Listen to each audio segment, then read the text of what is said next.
some amazing Call of Duty Black Ops. Oh my God. Played. I mean, hey, Optic. Hey, man, Optic, they needed a great performance today. Now, when we start thinking about everything throughout the bracket, you know, Optic yesterday, they lost a tough matchup to G2. G2 came out firing like the Optic Dynasty. Now, G2 moves on.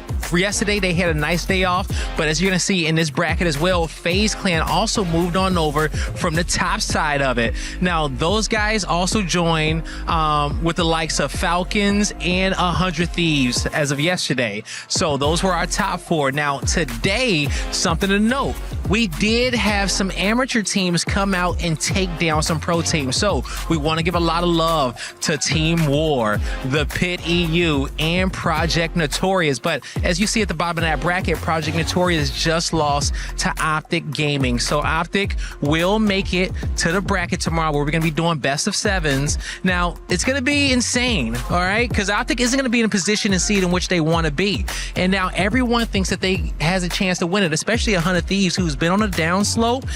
They are going to get some crucial points for 100 Thieves when it comes down to the club championship, because those boys are looking like the Major 3 champions. We know they are. I'm just excited to see what's happening in the crowds, because I think it was for Warzone last week, Chaos. right? Yep. Gentlemates, I think, even though they didn't get it there. But oh my goodness, in the stands when their game was going on, absolutely crushed it, man. Like the Gentlemates fans, the Gentle Suits as we call them, they show up for every series in which the Gentlemates have to play. All right, well, let's go ahead and jump straight over to the Alliance Vault where Tekken 8 is happening. And Blaze, this is so funny because there are so many different games happening back to back to back. So many different What were games. the highlights? I mean, I got a chance to go over there and talk to Tasty Steve and the boys, and they were saying that all the top Tekken favorites were out the tournament. Just a few left, okay? You know, we saw Reject Reef come out, and he took down the World Tour champion Lohai in a 3-0 fashion. But Lohai was taken out by Newman. And Newman is just one of 3 Falcons players that have made it into the top 8 so far, which is something to note. Also, our back-to-back defending champion, Ulsan, is still in here going for the 3-peat. So Tekken is crazy. We may either get a 3-peat champion or we may get a new champion out there. Dang. Yeah, I love how we have all of our brackets in front of us too, because it's AA, BB, CC, and then right after this, we are going to see Group DD. Why all the double letters? Do we not want to throw numbers into that mix? A1, B, B1, right? It's levels to Tekken, all right? You got to qualify where you got to qualify. And, you know, when it comes down to the end, it's just a testament to how much of a grueler it is to make it to the top 8 in Tekken. So, as you're going to see, you got Phasing over there. He is also one of the 3 Falcons players who have made it to their championship bracket. And so Falcons, man, when it comes down to the club championship points, they got some soldiers here when it comes down to Tekken, and even have a great team when it comes down to COD as well. Yeah. So as we talk a little bit, though, about what's going on the Lenovo Legion Gauntlet stage, we do have some Honor of Kings and Arena of Valor. Ooh. Yeah. This is actually a really cool storyline, too, that I'm hoping everyone's stoked to pay attention to, because this is a rematch, okay? These 2 teams that made it to the grand finals, I'm talking KSG and AGAL, faced off last year. Defending champs AGAL took the whole thing home, but it was not easy. They went 7 games in order to get that win. Now we're going to see them run it back this year at EWC 26, and it's been a steamroll the whole time, awfully, for these 2 squads. So I think we're going to get another banger matchup. I'm seeing it. Look at this. 4-0, 4-1, 4-0, 4-1, 4-0, 4. I mean, Girly, if you could give me just like a spicy little prediction there, do you think that we're going to see another sweep, or do you think that we're going to see people go head to head? No, this is going to be brutal. This is going to be war, because, you know, KSG wants to take the title away from AGAL, but AGAL are not only fighting to defend the title, they're also fighting for those CC points. Oh, and those CC points are so crucial, especially as we get closer to the end of the EWC. But listen, as we're on the topic of mobile gaming, at the Qiddiya City Grid, we do have some PUBG Mobile going on. And as I understand it, Group A has come to a close. Yes, and that is my stage. So I'm very excited to talk about PUBG Mobile. First of all, it's 2-week-long competition. Okay, so insane. We're just getting started. I want to say one of the top 3 prize pools here at all of EWC as well. Absolutely massive. And like you said, Group A is done. So now we've already sent 5 teams through to the finals based off their performance. 3 teams' keys were already crushed. Oh, rough. And then we've got some squads that survived to play in the survival stage. We are looking at big names, though. We had Aurora make their way through into the finals. We've got AGAL. They didn't make it to finals, but they're in the survival stage. Okay. And then we, of course, have Group B coming up as well. And I'm looking forward to Group B because we've got Vitality in there. We have defending champs in Yangon Galacticos in there. We have Alpha 7 in there. So there's a lot of storylines from previous EWCs, if you've been paying attention, that we're going to be getting to. It's going to be amazing. I'm so glad that you're talking about some of these crushed keys as we're literally on surrounded, like on the surrounded area with so all of many the of broken them. keys. The fact that they had keys crushed today is just a testament to how brutal PUBG Mobile is. Oh, yeah. But of course, listen, we talked a little bit earlier about Falcons needing to rack up some of those points with Tekken. Let's take a look at the Club Championship rankings as we have them right now, just to see where everyone is as we get closer to those championship weekends. And what do we got, Glitter? Okay. Now, obviously, there was a big question mark with Falcons until they were able to finally get the elusive win. Youngest EWC champion in the history of EWC puts Falcons in first place. So they're sitting at the top right now. But this is why we keep talking about AGAL throughout this week, because they're in 3 out of the 4 games. They've gotten some points on the board. Like I said, they've guaranteed that 750 in Honor of Kings Arena of Valor. So like this is something where we're looking at AGAL to potentially make a big leap up this leaderboard. But we've got Vitality in discussion. I mean, there are so many other squads that we have to pay attention to, and we still have 3 weeks of competition that this could get close as we get towards the end. I don't think this is going to be an easy race. Yeah, and I mean, it's so interesting because we have so many of these teams on the second slide that are quite literally, 150 points away from each other. And then as we, saw some of our leading teams, or leading clubs rather, you're starting to see some of the gaps get a little bit wider. But as you said, anything can happen when you have so many additional teams, I guess, in all of these different games. Correct. And even me just looking at it, I'm up here like, from the Call of Duty stage, 100 Thieves, Gentlemates, all of those squads can just jump up there to the top at any given moment here when we get down towards the championship bracket. They all have that possibility to hoist that trophy on that stage. Well, just a reminder for everyone, all of the games that we have going on throughout this week: Call of Duty Black Ops 7, PUBG Mobile World Cup, Honor of Kings and Arena of Valor, and of course, Tekken 8. You are not going to want to miss any of these games because they are going hard across all of the stages. But Blaze, I'm going to come to you for some final thoughts before I kick you off of my couch.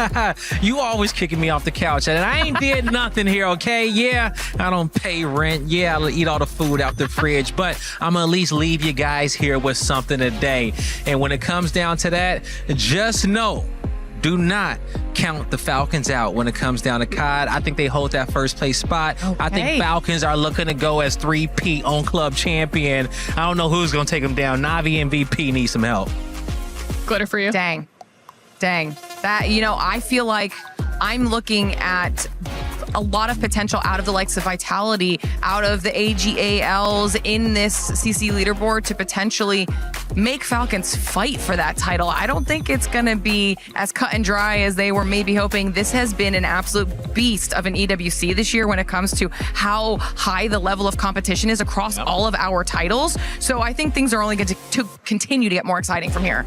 Oh, I can't wait to see all of the coming matches and how they play out, because as we said, club championship points, so important. But what's even more important is, beating your opponents into the ground, crushing their keys, and making them go home crying. But that's been everything for today's EWC Spotlight. Thank you all so much for tuning in, and we will see you next time. Peace.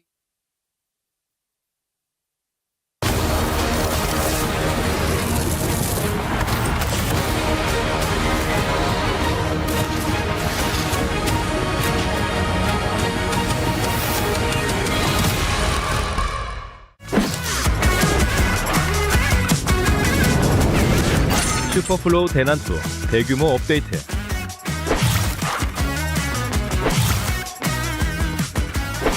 다양한 신규 특성 출시.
유 6월 27일 다양한 미스터리 특성을 체험해보세요.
これから人間にとっての地獄を見せてやるからの。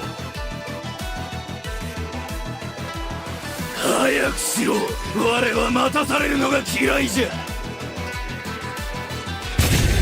なんじゃ貴様、ぶち殺されたいのか。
てめえはうちを怒らせたぜ。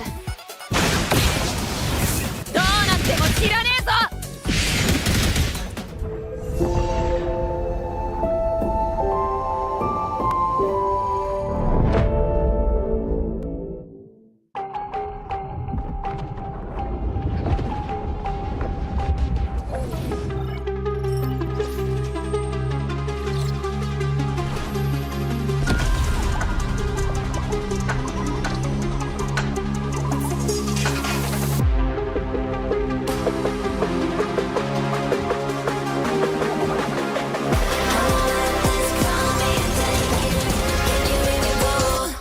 We're the champions, ready to go. Yeah, we're made out of gold, never letting it go. Got your back, yeah, they coming strong in the storm. Do you wanna go up in fortune, valor crowning honor? Yeah,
行くぜ。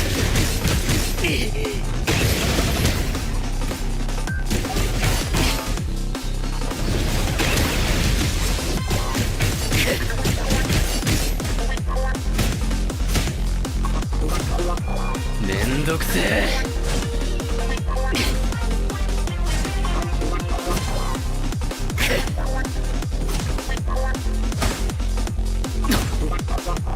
行くぜ。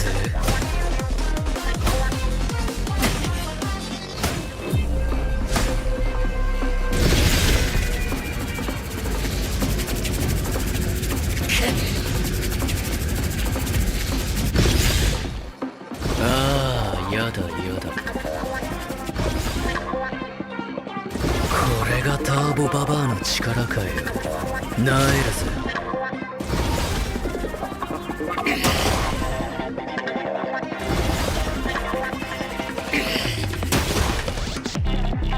許さねえぜ、てめえはよ。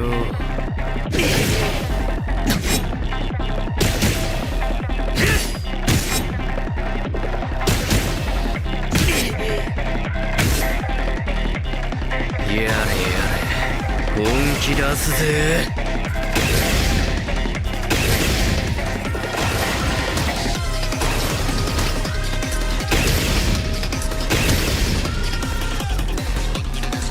ももちゃん、会いたかったぜ。強くならなきゃ、もっと強く。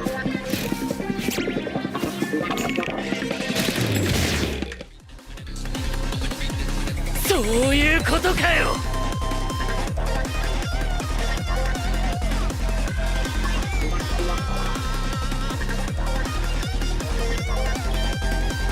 おっと悪い。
Play is in our DNA.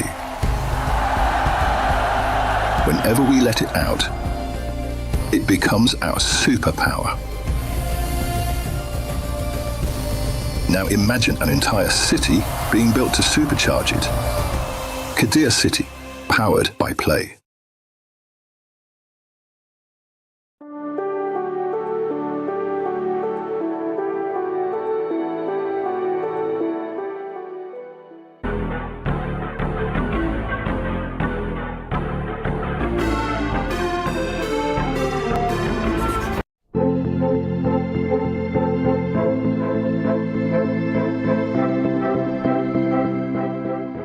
The human body was built to move, not trapped at a desk in one singular posture for 12 hours a day. It's time your chair evolved. This is Secret Lab Titan Evo. Ergonomically engineered for you, gamers, hybrid workers, artists, backing your every move.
We booked Esports World Cup.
Mara, wake up. You gotta get on stage soon. I had a dream. Okay. I had a vivid dream. Everybody thinks this year is going to be different, but it's just exactly the same. 3 PKLs entered the tournament, but nobody made it to the group stage. MKL, they were so good. KML, only Virtus Pro made it. And IKL, 2 Indonesian teams make it through, surprising everybody. 8 becomes 4, 4 becomes 2, and the 2, it's KPL versus KPL. That's exactly what happened. That is exactly what has happened over the last 2 weeks. And I know who the winner is. The winner is...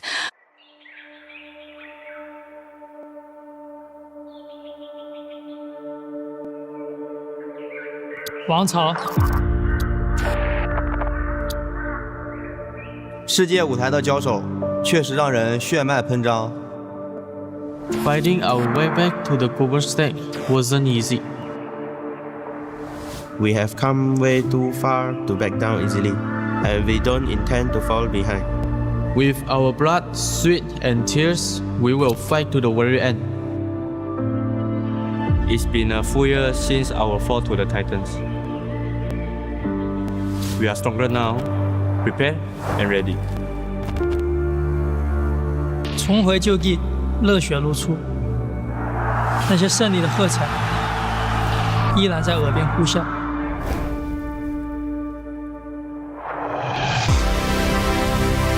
这一次，我们要的不只是过往的荣耀。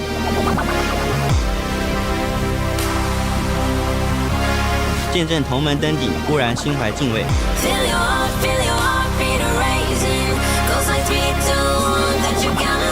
To share this stage with Eno is an honor. 但也该轮到新王当立了。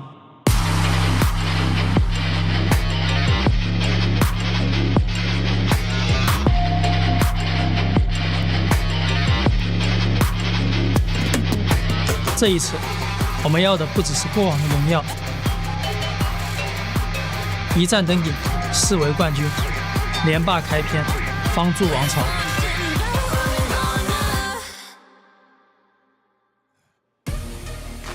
Forged in valor, crowned in honor. And I love the way that we have started out this day, KWC with a dream in Paris, known for one of the most famous plays settings of all time, Les Miserables. I Dreamed a Dream is a statement that you can't escape when you're walking down near the Eiffel Tower or the River Seine. But today, those dreams will turn into a reality for one of these teams from the KPL who are fighting either an exchange of teammates to prove that they are the last team, the last player potentially in Inua, standing on a dynasty and continuing it on, or will the young guns, the new and improved, fresh off the scene, KSG spring champions, find a way to begin their legacy here on this stage? It's all happening today. And of course, we're kicking off with an even more exciting match to start us off and an even more exciting match in between. That's right. It gets better and better as the day goes on. So do not go anywhere. My name's Randy and I'm joined by an amazing crew throughout this entire afternoon, but also on my panel to kick things off. Chantel, Ken Dofu, it's great to have you guys. I previewed what's coming, but also right now, the feeling is that today there will be some history made. Definitely, in all honesty, I'm both happy and nervous that we're already on our final day. Everything happened so fast. Nervous because there might be surprises today, maybe during even our show match, even for our third place. But yeah, everything is just pouring in me as of this moment. Okay, I'm gonna do the guy thing and provide a solution. We talked about this the other day. So Paris air, let's breathe that air in because we need to stay calm and we need to think. And I think we all had the same dream last night because the color today, it's on point. You see it. I've tried. If you've been following along at the Lenovo Legion Gauntlet, I tried my best, but it's still red, burgundy, some shade of this color for the entire panel. But hey, at least, I mean, I think everyone's representing different shades of red. Of course. So I really do like the way that we put this together. Let's bring you back up to speed with our SDC rewind from yesterday as to how we got here. It was our semifinal day, and it was also the first chance to see the KPL teams who, what we felt, were not running into much contest, finally have a chance to be tested with the two teams who represent the global side of things, Ken. And, it would look to be a hopefully turnaround moment, a statement, a litmus test. But unfortunately, they would not pass that test, at least now, but a lot learned through the process. Okay, so it's not all doom and gloom because last year only one team managed to put pressure onto the KPL teams. This year we have that improvement, but everyone is growing at the same time. Yeah, I gotta say this year has been very interesting for both, or for all the global teams that participated at KWC. A lot of improvement already. There's some variation when it comes to the heroes. We welcomed new regions this year, so it has been a long journey for this team or for these teams, and at the same time, just really looking forward to see whichever will be crowned, whether or not we'll have new champions or maybe a back-to-back for AGAL. We had $600,000 on the line for first place at the start of this tournament. That's still up for grabs. $360K, I believe, for second place. But getting into that third, fourth match is still amazing for these teams. Over $200,000 just to be participating in this semi. So while lessons were learned, also money was earned, and they will be happy with that, taking it back to their representations back in their region. But Ken, it also started this tale of who will challenge the KPL teams. We'll probably see them challenge each other in the grand final. But when you look at what's starting today, we're going to see these two teams that lost have a chance to get some redemption. Not just more money, but to see who really is the best in that other standard. So it's super funny because the two teams here, they were fighting to get out of the place in their own regional leagues to try and go into the grand finals. This time, they're fighting for third place and to be on the podium. That's going to be very important. And my favorite part is that everyone so far has had opinions. But today, those opinions will turn into facts. I like that. Now, there's this question. Who or which team recovers faster from that semifinals loss? Is it the team that had a 22-minute game, or that team that had an 18-minute game? Because they're very familiar with each other. I think the last time that they played against each other was a 7-game in a different stage. Yeah, it seems like this is a learning opportunity for both of the teams that will be playing in our first matchup, as well as the teams in our grand finals. It'll be a KPL showdown, KSG and AGAL later on this afternoon. But to kick us off, it will be our third place matchup, which is between the two teams that lost. Now, we had something called a Titan Bounty, and that meant that $10,000 would go to any team that could beat a KPL team. You might not have seen that in other esports because that is a rare thing to do, but that is the standard that China has set. That is what these teams have understood.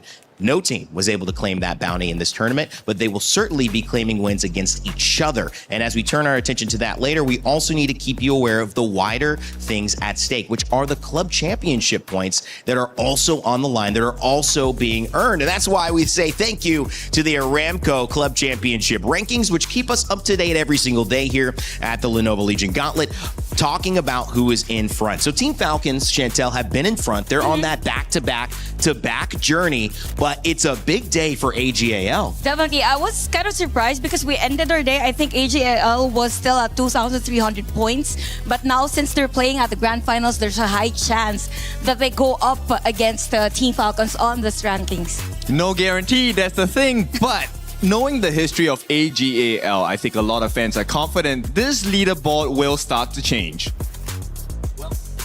Here's the interesting thing about it. If they win today, they will put them level with Falcons. So they'll get 250 extra points. They've already gotten enough for getting at least second, so that's why those points are as it stands. But 250 more, that means we will have a tie at first, assuming that we don't get the results for Falcons if there are any others to be added to that. So that's why we thank you, Aramco, for keeping us up to date with those club championship rankings.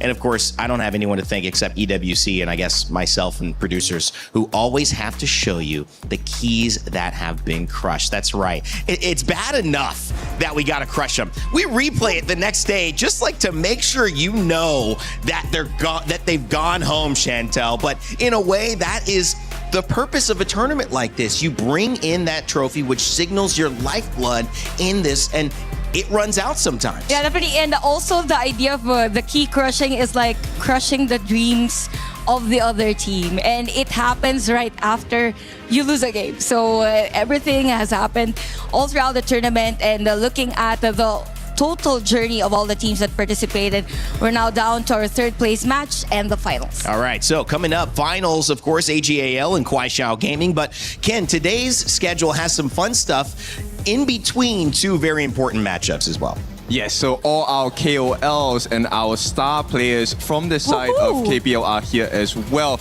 Now, we don't just have players, we have coaches in the mix. Yeah. Now, if you're new to the KPL scene, Gemini, or they call him Gemini in KPL, he is a coach from that region. And now finally, aside from cheering for the Indonesian teams, Indicus is now playing I was finally gonna on the say, stage. listen, Indicus has put her time in. She has been front row watching at least for 2 days. I've seen her at least 2 days here, so I am also rooting for her. I want to see a good game though, and this one won't be a best of one, it'll be a best of two. So we'll have 2 matches with these teams, so someone can get a little bit of a rematch. Maybe Gemini or Gamini, however we're calling it, Ken, will take another MVP. Who knows?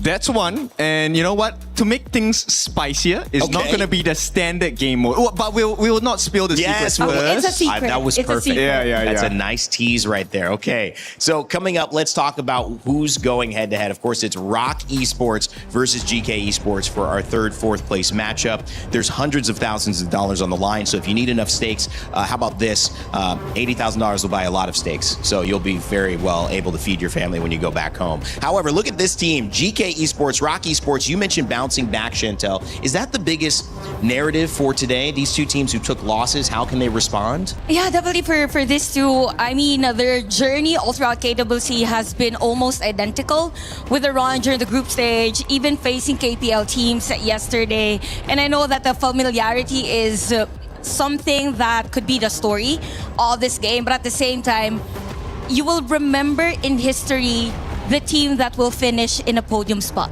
Okay, so let me add more flavor to that. Reindeer, I need your help with this. Okay. What comes after 4? 5. 5 times. They have lost to GK wow. 5 times in a row. So it means more for Rock Esports if they can win and deny them from taking that podium finish. That is a great point. And it also helps to narrow down on these individual stories. And Rock Esports, they have a great one. Coming up into this matchup, they lost versus AGAL, which many are considering the favorites here because they are the defending title champions of KWC. From Muchi, from Wendy to Weipit, from Juan, and of course Kong Ling. These players have represented their regions well. We had a chance to sit down and talk with them heading into this third place match. So I'm here again with Whippet one more time. So do you feel excited, more excited than yesterday? Yeah, more excited than yesterday. Like talking about yesterday's performance, that game 3, you really had the chance to win it. What happened? I think we too nervous. I think we don't play like usual. If like usual we lead so many goals, I think we can win now. Do you think it's because you are very excited about the fact that you are about to win in that one? Yeah, I think we can win the 10K USD, but we can't do it. But you can have those prize available for today because we definitely have a $80,000 prize gap between the third place and the fourth place. Will this be kind of motivation to you guys today? Yeah, this is a big motivation for us. Yes, of course. So how do you reset the whole team's mindset after yesterday? How well are you prepared for today?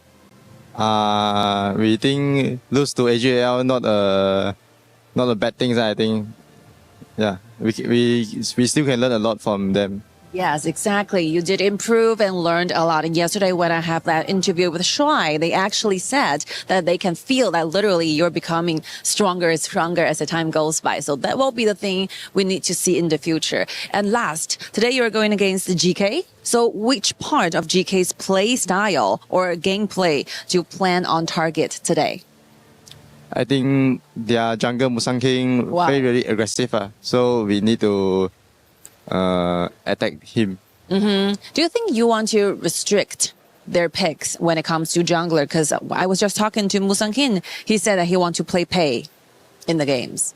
No way. He can't play this hero today. This hero will be banned from your side. Thank you so much for this. Good luck on the play. And bye. See you in the matchups. All right, so needing to focus on Musang King, Chantel, do you agree?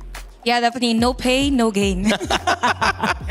Jokes aside, I think for the team, they're really centric on having a Musang King in the center of how they rotate, how fast the tempo is going to be. So as long as they stop Musang King, then it's going to be hard for the team to win that game. I'm going to fortify her point. So if you take a look at the stats, and this is weird because I'm not a stats guy, but Musang King actually has the higher KDA in comparison to Kongling. He has 5.8 KDA per game. Kongling, on the other hand, only has 3.3. So, you know what?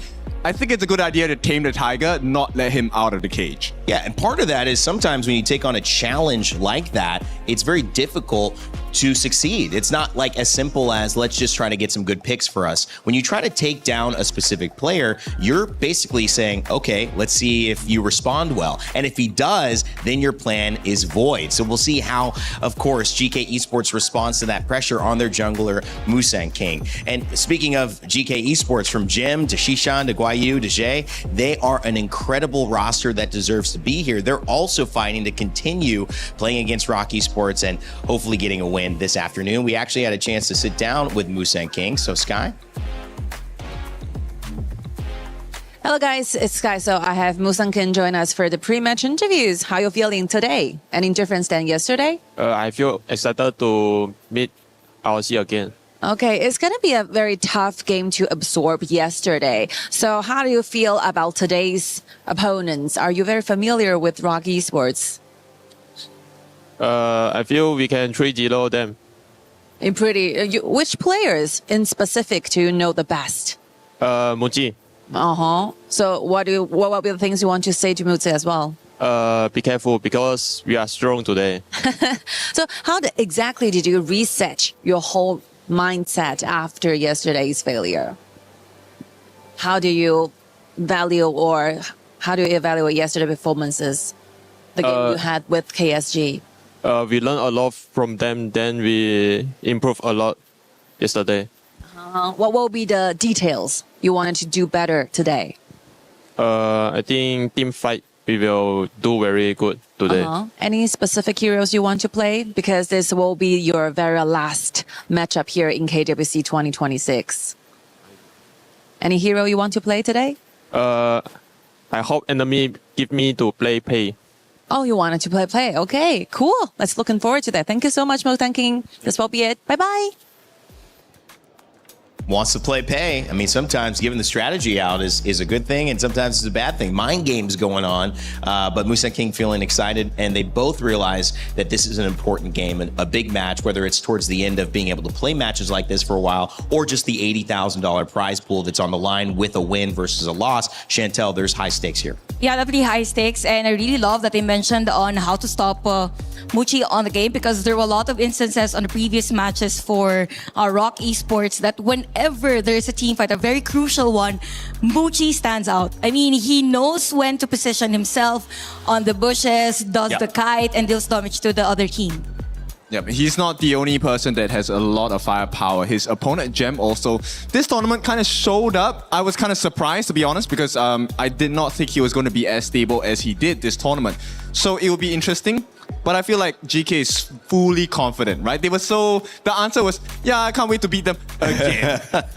Well, that's the thing. When you have these inter-regional rivalries that continue now on a different stage, it's To me, I think you have to be wary if you're the team that's always won, because it's a different atmosphere. And sometimes, like, you go home and you go and have the same fights with your parents and your siblings, and you were in college or you were away, and you're like, I'm over that. Home brings you back to feeling the same way. When you're in a new environment, you kind of can create a new identity. And it's also a new environment for them because this is going to be a best of 5. I got her, guys. Don't Majority worry. of the games they Keep played, going. it was best of 3, best of 7 yesterday, but at the same time, you kind of draft differently in best of 3s, best of 5s, and best of 7. So there might be changes on how they will draft, specifically on the prioritization of bans.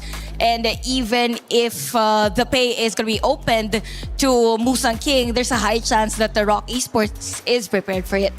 Yeah, I mean, it's kind of like in the situation we're talking about the family and your friends, your siblings. You think of the comeback, right? So Yeah. they have had a lot of time to think about what they want to do this time. So let's see if they can respond to the pressure and come back with not just fighting words, but actual fight. Well, we know that neither of these teams yesterday won a game. But that doesn't mean you can't win a game right now by jumping into Honor of Kings. Make sure to download Play the Game on your phone. Even if you're in the audience, you can scan that QR code. We're up on the big screen, and make sure that you get a few games in, whether it's in between the panel segments or in between some of the games. If you want to follow along, the best way, make sure to grab that game and play on your phone. It's a blast. I tell you, I've been playing a little bit every night as well. And guys, I think the impact of what we've seen in that previously mentioned statement is going to be shown. Neither of these teams with a victory. Neither of them could claim the Titan bounty. So the only thing left is to claim a moment here on the stage against one another. Chantel, that means that it's time for Rock Esports to show up. Then for Rock Esports, the biggest challenge is to get that momentum first game, because that's the story of their run all throughout KWC. As long as they get it, then they tend to win the entire game. I just want you to give me more. And I love it. GK Esports going to say, let's continue the streak that we've got happening here with a win. We don't care that we're in familiar territory with the opponent, and neither should you. The stages are lit. The players are ready. The trophy in the middle ready to be claimed.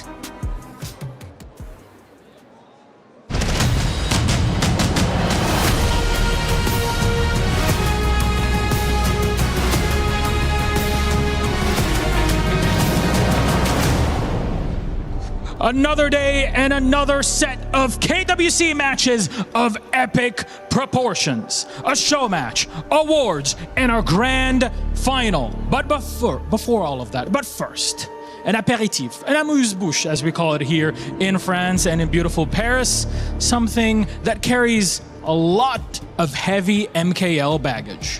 One final battle before the grand finals, and this one is personal. They came in here at EWC representing the same region, and they fought through the same tournament. And now, after making it to the Final Four, they find themselves standing in each other's way.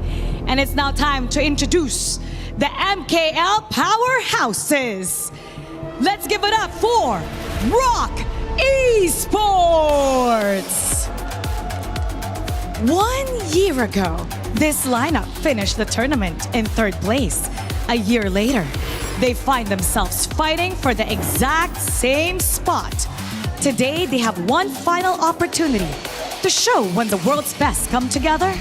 Rock Esports belong in that conversation. I think every team has proven that so far, but I'm telling you, it will not be an easy fight.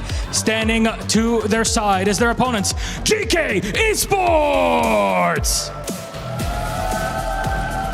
Composure locked in. From topping their group to a clean quarterfinal, it was only KSG that held strong against the blue and yellow wave.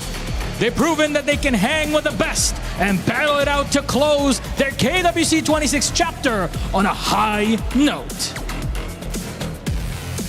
The two MKL powerhouses, ready to fight and settle who's better.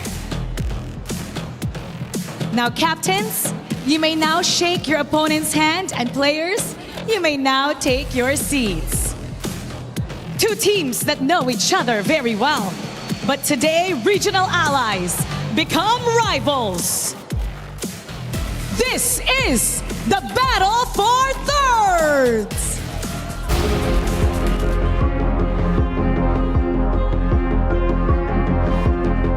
I'll see. Last year, you guys never win us once. This time will be same. GK, this time we will win. AG 很强，但是我们打强队也是有一套的。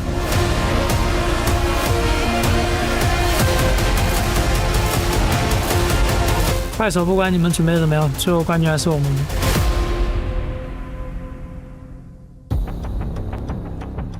5 times in a row is a lot.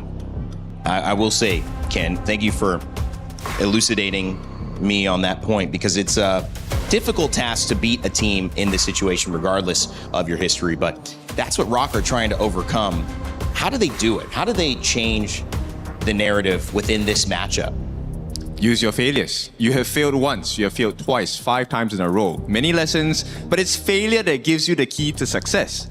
And at the same time, for ROC Esports, they're not new to this type of third place match. They've done it last year. They can do it again.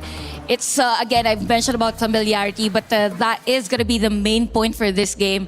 They could turn those failures into their strength coming to this match. Well, that's what they'll hope to do in front of a packed house already. It just started.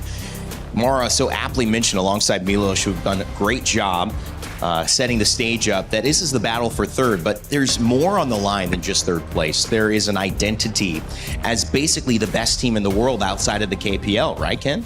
Yes, it is. And this time it's time to prove, right? You have your reasons. Now you have to show your strength. You want to say something, Chantel? You've got time to do so. What is it? Your final thoughts here before we kick it over. I kind of feel it for GK Esports, since they're used to winning against ROC Esports. The momentum is there. If anything, it is ROC Esports that is more on the intimidated side.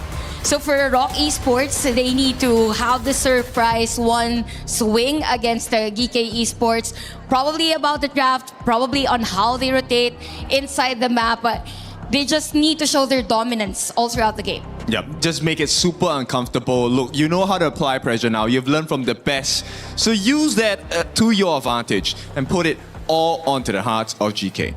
Well, the stage has been set here from the panel and the stage itself. It's time to get 2 more opinions who will be taking you through the action in our first match of the day. Of course, I'm talking about 2 guys who were feeling the vibe in the green room. We do a little dancing, have a little snacks before we get going, because they know what's on the line here. They got to bring the energy. It's Blam and Rookie to kick off our first series. Welcome everybody to the third place grand finals match, and thank you for that introduction. I mean, I feel like Evan just called us both foodies in a very polite way. We love to dance, we love the food, and we love being here in Paris. And now it's gonna be the third place matchup here, and it's gonna be all forged in valor and crowned by honor. It's going to be an interesting match coming in for Geeky and also ROC Esports. They have been matching up for quite some time now. International tournaments has been their playing ground, and they are going to meet again on this third place matchup. And it's going to be interesting. Coming in for the first phase of the draft, ROC Esports, they are not going to give Musang King that pay. And he said that, right, in the interview, that he wanted to get the pay or maybe the Jing, but coming in, just all respect from ROC Esports. Exactly. I mean, everything's earned, nothing's granted, right? You need to earn that pay pick. That's what they need to do on the side of GK Esports. But it's going to be the Lorien here being picked up for GK, as obviously it's been such a defiant pick within KWC 2026. He is a temporary visitor on the Gorge, right? But he has a very big popularity. He's top 5 picks. He has a day pass here on kids, right? Like, he has been amazing throughout the series, being one of the most pressure, especially coming into the late game. The damage, the knock-up, the stun, and the setup coming from the Lorien itself has been amazing. And to counter that, picking the RD and Zhang Fei, the control on the river and also the strong laning phase counters so much of the far lane picks that GK might have used. But again, a fan favorite coming in from Guyi is the Dharma.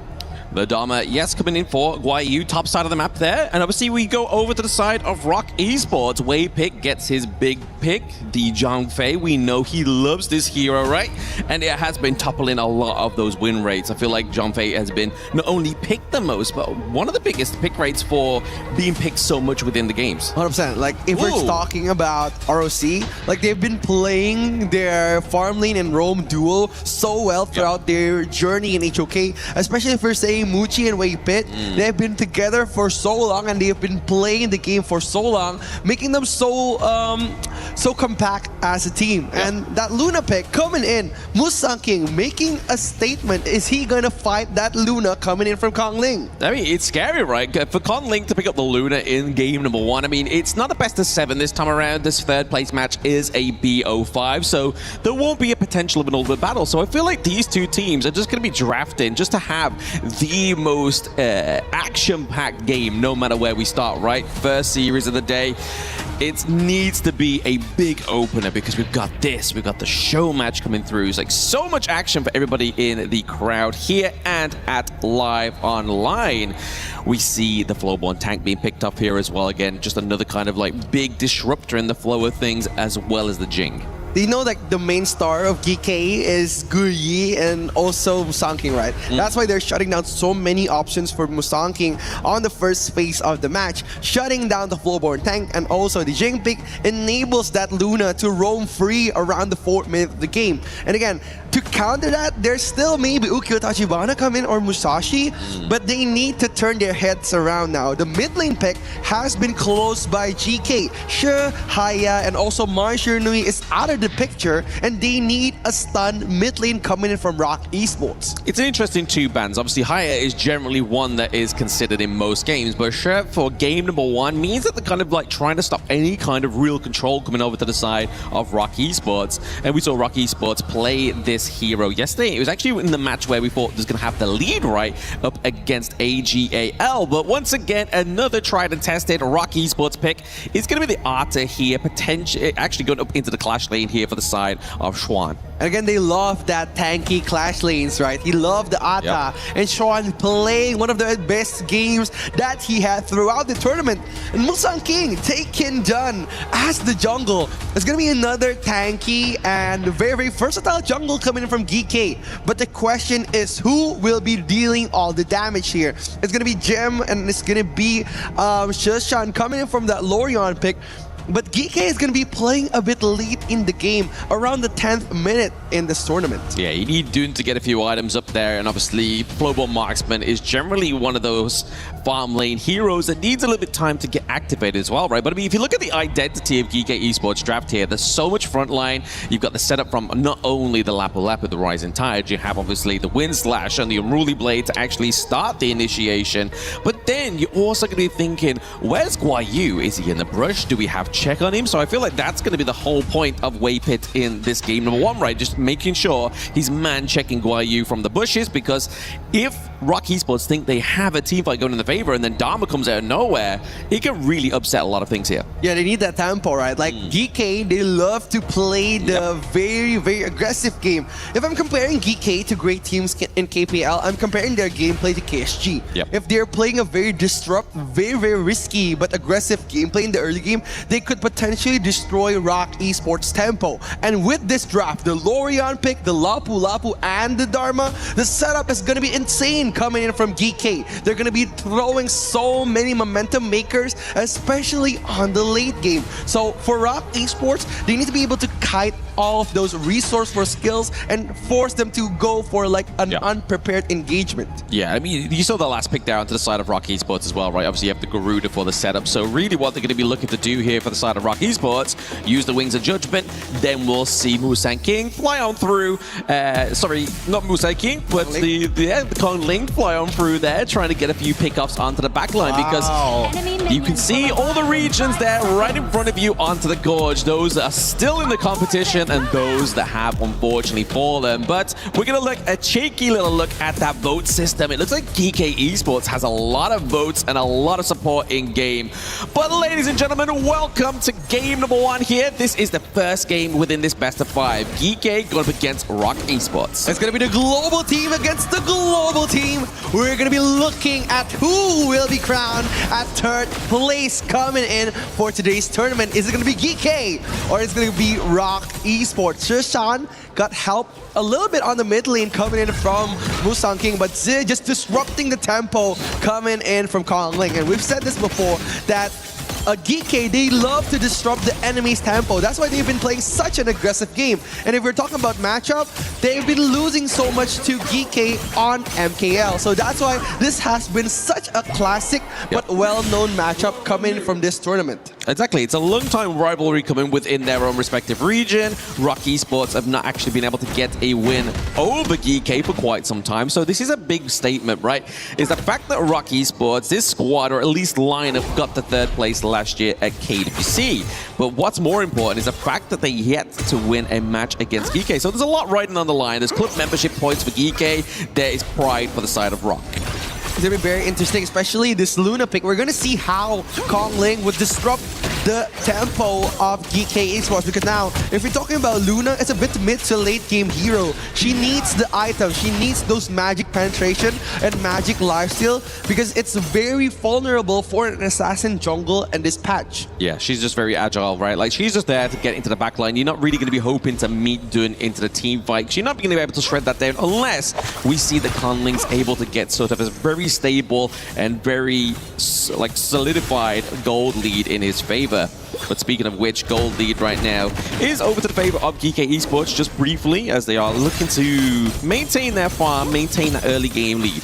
It's all about control, like coming in from GK, especially like, if we're talking about the first few minutes. They've managed to gain control over the farm lane, getting the Firehawk, gaining those bonus gold points. That's why they were able to secure quite a lead in the first few minutes of the game. But if we're talking about GK and Rock Esports, they're both a very disciplined team. That's why we have seen so many counteract team fights coming in from Rock Esports. They don't want to be bullied coming in from the first 4 minutes of the game. Absolutely. You can see Moochie there. He knows there's a lot of dive potential onto him, so he builds obviously the physical defense boots as well, rather than just going for attack speed, trying to be that carry or into the early game. He knows he needs to survive, because if we see Moochie fall, that's a huge chunk of damage potential for Rock Esports falling down. What's interesting is that Kong Ling was brave enough to just dive into Musang King's jungle, eating up so much of his resources. Now Musang King just getting only the Azure Golem for his own gold lead. But we coming in for that setup.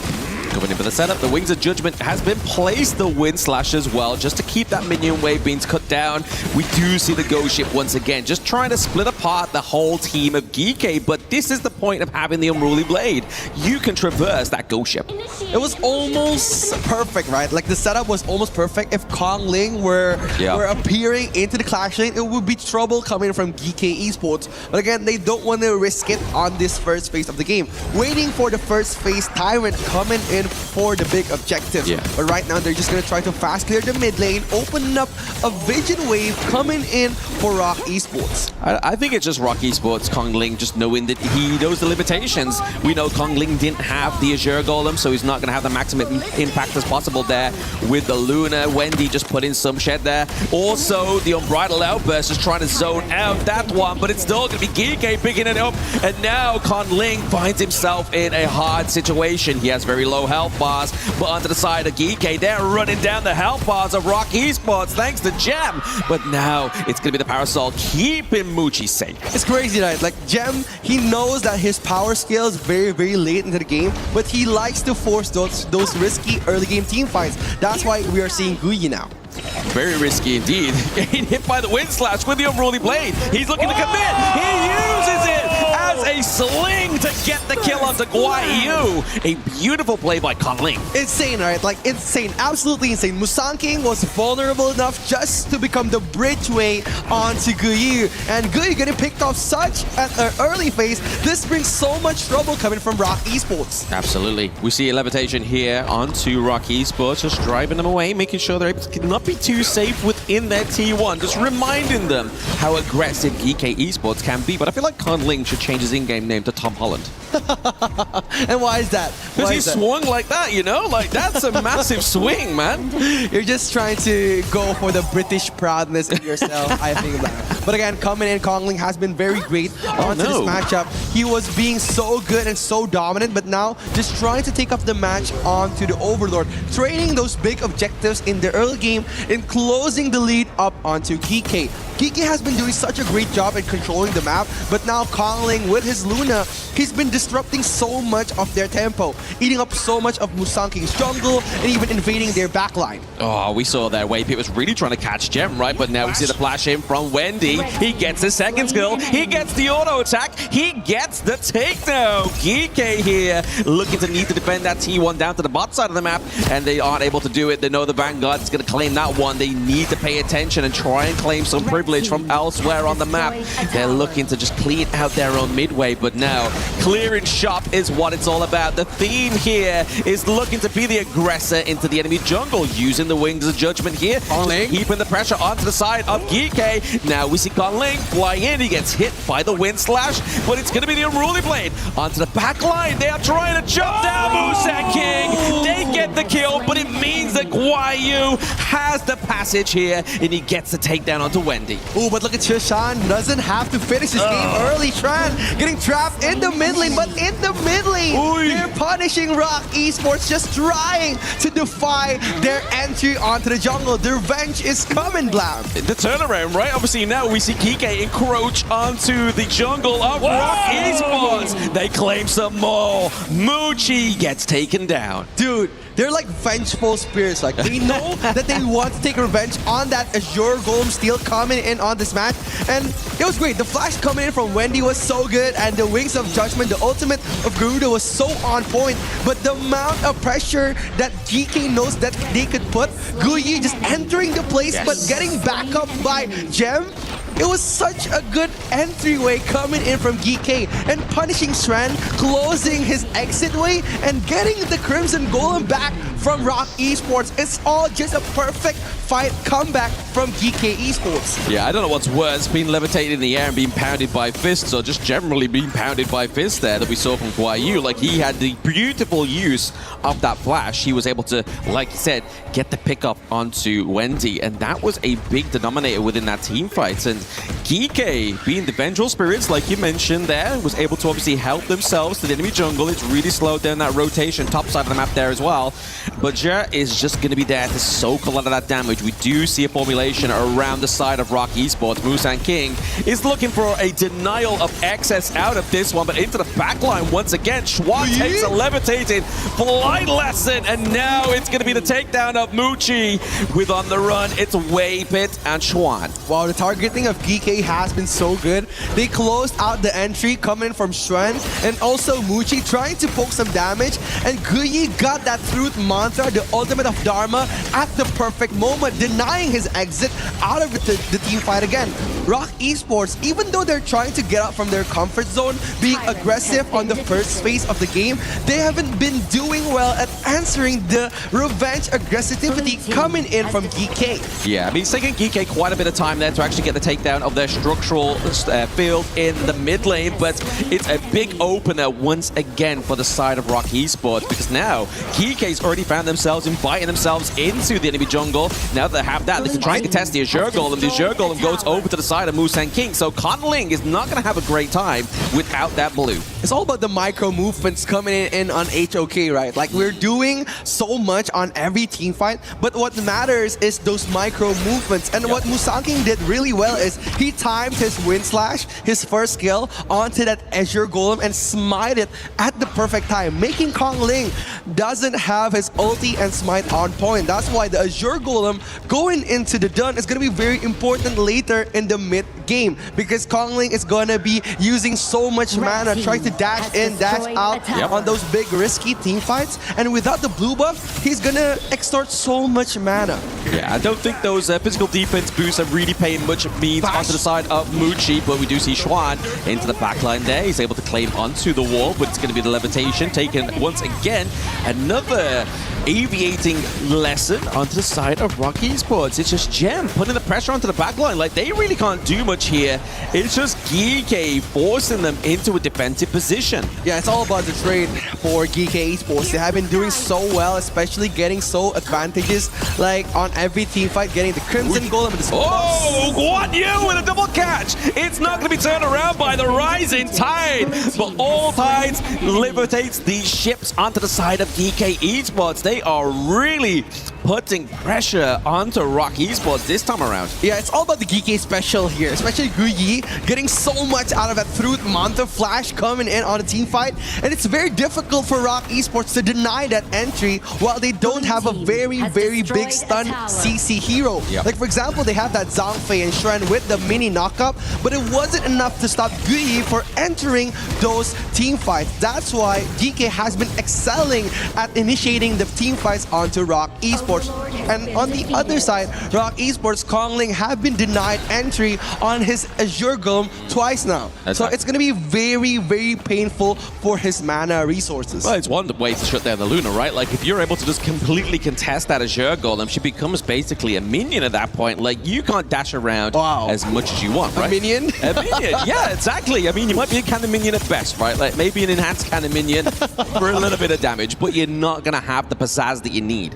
Yeah, it's going to be very difficult, especially coming from Kongling in the 12th minute of the game, whereas the objectives are going to be very important. But look at Guyi trying to open up a setup here. The Flash is ready, trying to find a pathway onto the team fight. Rock Esports looking for an entry. Kongling trying to get ways to come in. Okay, getting pinned against the wall there, but what's one way to take a beast down is make sure his feet are off the floor. That's EK with the levitation once again for Wave Pit, and now Xuan falls down. Kongling, he's dashing across the gorge, but that's not going to stop Musan King picking up a double kill before he falls. But the problem is they lose 2 for 2, but GK gained so much more with those Vanguards. Yeah, it was so good, right? The outburst for Wave Pit at the perfect time onto the red buff, and also Kongling just finishing almost every kill that he initiated. Like, Shren did a very good job at tanking so much damage, but they just melted him, especially Gem, have been getting so much out of those gold gaps from that farm lane farming phase on the early game. Gem was so good. He had his gold spike, he had his power spike, punishing Shren every time he's offside, and making him 0-3-1 is an amazing feat by himself.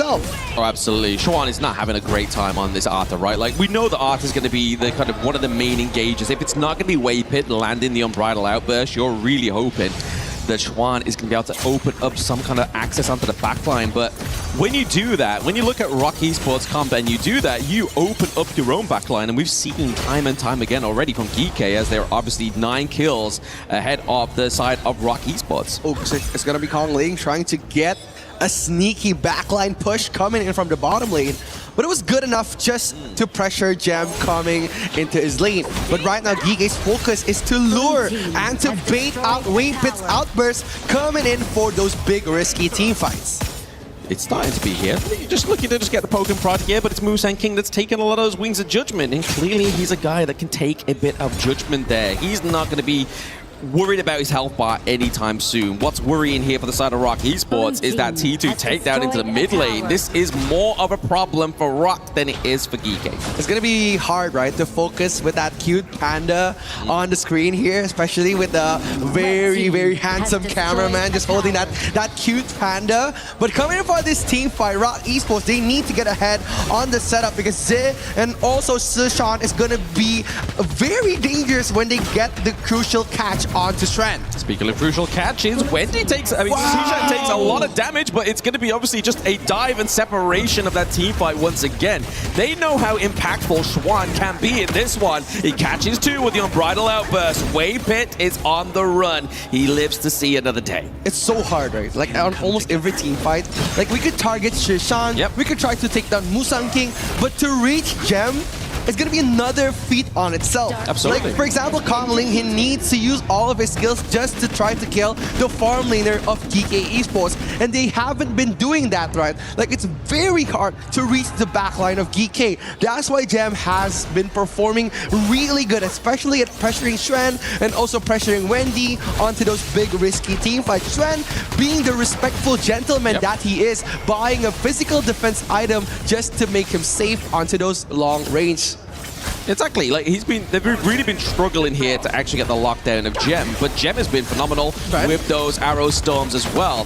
They get the tag here with the Rising Tide just to keep him away from that minion. It's not going to be enough time to get that T3. However, Gem's still going to think, you know what, let's get the enhanced basic attacks, let's get the takedown.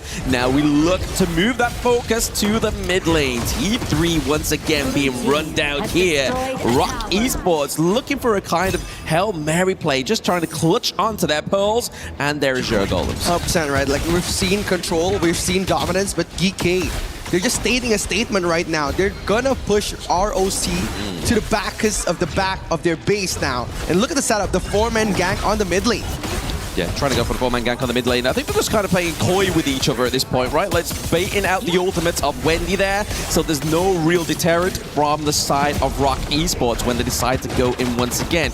Why are you just stalking around there, just trying to get that vision up for themselves at that blue buff, stop and cut the minion wave down to the bot side. It's all about the macro play, right? Like playing the long lanes, playing the far off lanes, making the enemy as uncomfortable as possible. And now with Kuyi playing it on the opposite side of the Overlord, GK, they have bigger space, and Xuan, he needs to fight. He needs to fight, but he uses the ghost ship there. You can't catch Guayu. He has quite a few dashes. He still has his flash available as well, but he doesn't really want to be exhausted in that one because it leads up to such a crucial combo within these team fights. We do see the minion wave catching down top side there to stop that T3 takedown for the side of GK Esports. It's all just playing the waiting game here, coming in for Gem. There is a big waiting game. It's a lobby at the hotel. Gem is going to be checking out first. He gets taken down by Kong Ling, but onto the back line, it's going to be Guayu. He manages to run Wendy down so much, he has to go back to base. Kong Ling once again slinging across the gorge. He gets the pickup. Dancing around the gourds, Kong Ling! What an amazing play coming in from the jungle of Rock Esports. Now Musang King just trying to gather up courage, trying to contest that Overlord Trishan coming in for the Starry Night. Oh, they're trying. The Sage's Sanctuary is not going to come down long enough, so he cannot hit that smite. It's going to be the Overlord once again. Go to the side of GK, the first Shadow Overlord taken in this competition so far between these two teams. It's so risky, right? Like Kong Ling, he tried to get the solo Overlord, but he didn't check the map at all. He didn't even check the bush on the river. Yeah. It's very crucial, especially if you're coming to fight a team that's big as GK. GK has been doing amazing on those big team fights, and Susan playing the Lorion, getting those risky burst damage and knockup was so good coming for GK. That's why Rock Esports, they haven't been able to answer those risky fights. And Wendy coming in for that Garuda pick, he could only do so much damage until GK decided that they wanted to engage in a full-on commitment onto the fight for Rock Esports. Exactly. I mean, you were looking at Shishan, and I was looking at Shishan as well, right? Because we were talking about Gem literally moments ago. Being hard to get picked off there, but obviously he did fall for the second time, finally on the side of GK. But if you look at Shishan, the KDA 307, there's moments of time where we almost got slung onto by Kong Ling, but he's been playing this Lorian so well. Yeah, it's gonna be scary. It's all about the orbs here, especially when he utilizes the Dark Knight Falls, and also the Starry Night is gonna be very interesting looking at this final push. Yep, they're pushing. They get the final T3 here from the side of Rock Esports. Busan King's just doing what he needs to do. He's looking for this one, but now they're just trying to get the backline access once again. Xuan, but that leaves open the side of Rock. A double wind slash gets knocked up there, followed in for the Stampede, but it's going to be Zhe putting the pressure on as the Crystal falls in game number 1. GK 1 point up. It's a clash of the global team, Rock Esports and GK Esports. GK asserting their dominance once again, predicting pushing a predictable fight onto the first game. An amazing setup coming in from the Malaysian team. Absolutely beautiful there. I mean, it was definitely like not so dominant that it got to the point where we thought it was just going to be a quick, clean match here for GK. Rock Esports were trying to do what they could best, right? Obviously, there's many times within this match where Conling definitely lost that Azure golem, which completely mitigates any kind of impact that he can have onto this Luna. But you saw towards the end, when he's able to get it, the impact is maximum. It was so good, right? Like the dashes coming from Conling, just trying to pick off whatever he can. Trying to get Jim, trying to pick off Guyi, but it was so hard, so difficult just to reach the backline of DK. Like all the setup coming in, and also my partner playing in with the cameraman on my side. It was so good looking at GK Esports. And Rock, they haven't been able to turn the tides around. Absolute domination on the late game coming in from GK. It's clear that it's been so long I've been at school that I can't even remember a pitter-pat, right? So, but no, the pitter-pat definitely took place within this one, but we're going to get a bit of breakdown from Coach Kin and Coach Chantel. I love it. I'm ready to listen to the coach here. Rock Esports found themselves between not a rock and a hard place, but a rock and GK Esports, which yet again finds the win over them. This has been 5 times in a row. Would you call this 6, Ken, or is this still not 6 because it's not a series? It's just one game, okay, right? It's only okay, got it. It's the series that they've won 5 times in a row. Yes. That's still really impressive, though. But can you see why? I mean, what did you notice after that first game? Obviously, GK out in front and kind of kept that lead. I think it's more the draft. I mean, there's a huge difference on how things will go for both of our teams. For GK Esports, there's a lot of different angles for them to set up a play.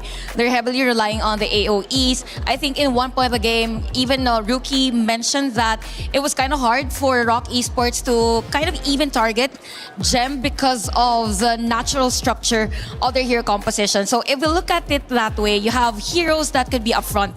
You have the Dun, you have the Dharma as well. So if you want to go and target Gem, it's really hard because the only option that you will have in terms of the damage would be the Garuda. But at some point, the Garuda's damage wasn't felt all throughout the game because you have the Belligerents right up front to soak in all the damage. So the lineup of Rock Esports kind of deteriorated in a way because there's no really much space for the Arlie to do those free hits. So we'll talk about the pain points for this and the strengths of the heroes, right? Yeah. If you pick a Dun on the side of GK Esports, the whole point is that you need to be tanky, right? If you take a look at the damage that this guy took, he took up close to 200,000 worth of hero damage offered by the side of Rock Esports. And here's the other thing. Gem was completely free this game, right? So he actually was given space thanks to both his jungler and his clash laner. So Guyi and Musang King did really well in providing the space. So basically the lineup of GK Esports was more about layered engagement, lockdown, and AoE punish. While for the other side, it's more an isolate, dive, reset, and do the cleanup. So it means that if you have longer team fights, it is GK Esports that will win that. But at some points of the game, there were a lot of moments wherein Rock Esports was just swifting away or just disengaging. Yeah. But you have the Flowborn dealing all the damage. So the discrepancy in terms of how they want to macro manage the team fight was very different. Although for Musang King and the rest, there were moments on that blue side, on their blue side, or red side rather, red side that they were able to win that team fight. It's just that you have the Dharma to cover other areas. That's right. And, you know, I think that Dharma, that Lapu Lapu, that Lorien, there's a lot of crowd control in there. And the answers that we saw at the very end, it was the Atta that came out. And in that clash lane, I've seen it lose twice now on the hands of Rock Esports. Of course, first time was AGAL, which you can't blame anybody for losing to them. Nobody was able to do that. But when you look at Rock, did they have enough answers? I mean, in terms of their draft, did they have enough answers? Obviously, execution-wise, it wasn't enough, but was the idea right with the Garuda, with the Atta? I think it was a great idea. Once again, this is an execution error because one of the strengths that you need on the side of the Luna is for her to have her blue buff, right? The Azure Golem. And multiple times throughout the game, you saw that GK actually entered the jungle on the side of Rock Esports. Right. Took not just the Azure, but took the Crimson Golem as well. And they placed it into the correct hands, right? So Gem actually gets the red buff, and we have Musang King taking the blue. Both of them which benefit greatly from the benefits of the buff itself. leaving Kongling pretty much exposed because midway through the fight, you realize that, hey, this guy doesn't have any mana anymore. He can't dash and be the menace that he needs to be. And now that we've mentioned about Kongling, I think there was a great play around 16 minutes where he was able to zone out Guiyu and the rest. They were able to manage to win that team fight. Although there was an attempt to take an objective, which is Overlord. But at the same time, at that moment, majority of the skills of the players of Rock Esports weren't available anymore. So it's a lot easier for the Dharma to take that objective. So it's more on the balance of the resources that are available at hand during those moments that mattered for GK Esports. And one more thing, check the brush. Goodness me, I was like, yo, he's in the brush. Take a look. But yeah, you know what? This is what pressure does to you, right? Yeah. Sometimes your foundations might go missing because you're so stressed, you're so focused on that singular target. We call that the tunnel vision. Yeah. Yes. So I think they need to really take a step back and realize that, hey, let's get the foundations right first. We can do the fancy stuff later. With the Garuda, I was also interested in, and I'll bring this up again for those looking at it, because when you see this last pick situation, you want to get something that has an edge. And that's the only benefit of going last, because you don't get to pick first, right? So that ended up being something that they kind of knew the matchup going into. It was almost expected. You even knew the Garuda was coming. So is there more that needs to happen to create some more doubt on the side of GK Esports with what to pick so that they don't get this huge advantage earlier on? Oh, definitely for Rock Esports, they need to somehow help Xuan because there was a point in our game that he was taken by 2 players prior an objective. So the strength of Rock Esports heavily relies whether Xuan is able to do a flank play or maybe just have that clear vision wherever the players of the other teams are. Yep, they need to help out their farm laner, right? Muchi needs a bit more help. Muchi's favorite hero actually is the Arlie, so this was kind of a disappointing result for Rock Esports. And the interesting part about this, guys, is we get to see this go deeper and deeper because we know how competitive this game already was. We know this series should be competitive. GK Esports have won, but winning by not losing any games, well, we don't expect that. It's a best of 5, so that means that the next game would put them on match point if GK could find a win yet again. But there's still the chance that their MKL rivals can do what it needs to be done to tie up this series. We're hoping for that here as we head into the draft. Let's send it back over to Blam and Rookie and see if Rock Esports can get over the tide. Thank you so much, Rain Day. It was an amazing analysis coming in from our panelists, Chantal and also Kindo Fu. And we're going to be looking at the second game coming into this tournament. Hopefully, we could see some assassin jungles on the hands of Musang King. Maybe, but obviously you gotta wait for it to be open, right? We know that Rock Esports was able to get that Zhongfei, so they're gonna be banning that one out. They don't want to see Jer on that one, because he had a dominant performance on that Lapu Lapu, right? And I mean, that can only kind of like get exponentially worse for the side of Rock Esports if they get the Zhongfei. However, the pay has not been banned, so therefore Rock Esports picked this one up. Once again, we see Conling on the assassin pick. It's gonna be the pay for Musang King, one of the best jungles coming in from MKL. And we're going to see the matchup from GK. It's a possible pick coming in from GK if they want to play a bit of a pick-off. They could play the Princess Frost and Liang combo. Or maybe there's still Lapu Lapu, if I'm correct. No, Lapu Lapu was used by GK last match, sorry. There's still the Guan Yi, of course, for Guiyu. And also the Ao Yin, one of the natural counters for Pei, as he's very strong in single target damage. Yeah, absolutely. I mean, they were making a statement with this one, right? Obviously, Guayu's like, hey, I'm going to take the Guan Yu because then, if we really want to, we can just keep banning that off now because we've had the Zhongfei. You're still banning the Zhongfei here as well. So let's make a point there. But it's going to be the Consort U. We've seen Consort U only been used like twice. And it's always by the likes of AGAL, right? When Ao Yin comes up, most people like to go for the Chano. That's been kind of like the head-to-head we've been seeing. But Consort U also has a great counter action towards Ao Yin because of that second skill, right? Just eliminate any kind of physical damage. Obviously, you still get inflicted by magic and true damage, but it's going to mitigate that burst damage potential here from the side of GK Esports. That's really smart, right? Just closing in the natural counter for Ao Yin, getting the Nua pick for pressuring such a good high ground damage for GK. And it's going to be very interesting because the counter for long has been picked, so the Nua is out of the question. So the question will be for Rock Esports, what mid laner will they use? Maybe a possible Xiao Qiao pick, but in terms of range, they don't have the Garuda. So maybe a Xiao Qiao or maybe something else we would like to see. Yeah, maybe anti-tap potential, maybe go for the Angela so it's not really going to be occupied by the likes of the Guan Yu. That could be a potential avenue there for them, but they're going to take the Dolia and the Daidia off the board here for the side of GK Esports. So really, if they're looking at the tanks, they don't have anything they can kind of go to because they've used the Zhang Fei. Lian Po is onto the side of Rock Esports, and they've already used the Lapu Lapu. So for themselves, it's going to be a bit of an interesting one. Do they end up flexing? We've seen it before, right? The Guan Yu. Roam. We've seen it before on this team, but it's not going to be that one. It's going to be the Motsu here, so they're going to go for a bit of long-range setup to aid, obviously, not only Guan Yu, but the potential drafting, because we could see Musang King's Ogren come through here if we really wanted to. Yeah, it's going to be a good game for Ogren because he's going to try to match up the farming phase of Pei, and one of the counters for Pei is either Ogren or Ukyo. But again, in this draft, coming in for the first two picks from Rock Esports, I think Ukyo is going to be very difficult, especially when you have such a good stopper like Lian Po and also Concert Yu. And especially the last two picks coming in, the Xiang Yu and the Yuhon. It's very interesting. And as my future sightseeing partner said, Ogren, as the last pick coming in from GK, is going to be an amazing addition coming in for this match. Absolutely. I saw that one coming. I knew it. I knew it, right? I knew that was going to be the potential here for the side of GK Esports. Musang King's one of his greatest picks. He was denied the pay once again. Igudo didn't quite match into this one because, again, they kind of need a little bit more of a front line here for the side of GK Esports since they don't have that tank support.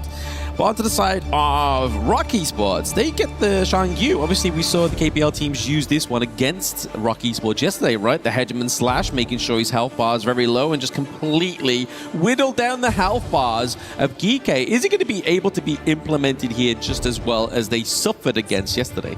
But again, it's going to be interesting, right? Because yesterday, the setup was Tasuai's Dolia with Swanra's Xiang Yu. And they've resetted his Hegemon Slash over and over for those big, risky team fights, and they turned the game around. But on this time, this situation, the Xiang Yu doesn't have anyone to reset his skill. It's going to be very difficult if Rock Esports, they missed the timing on that Xiang Yu, and they traded Chuan again, like last match before. It's going to be very risky. It is going to be very risky, but it is going to be Xuan piloting this one. So he may be able to find the right opportunity, make sure he doesn't need that reset. But what needs resetting here is the support for Rock Esports in-game. They're still behind GK as we enter game number 2. GK already 1 point up, already contesting the enemy jungle. It's going to be the clash of the Titans coming in from the MKL.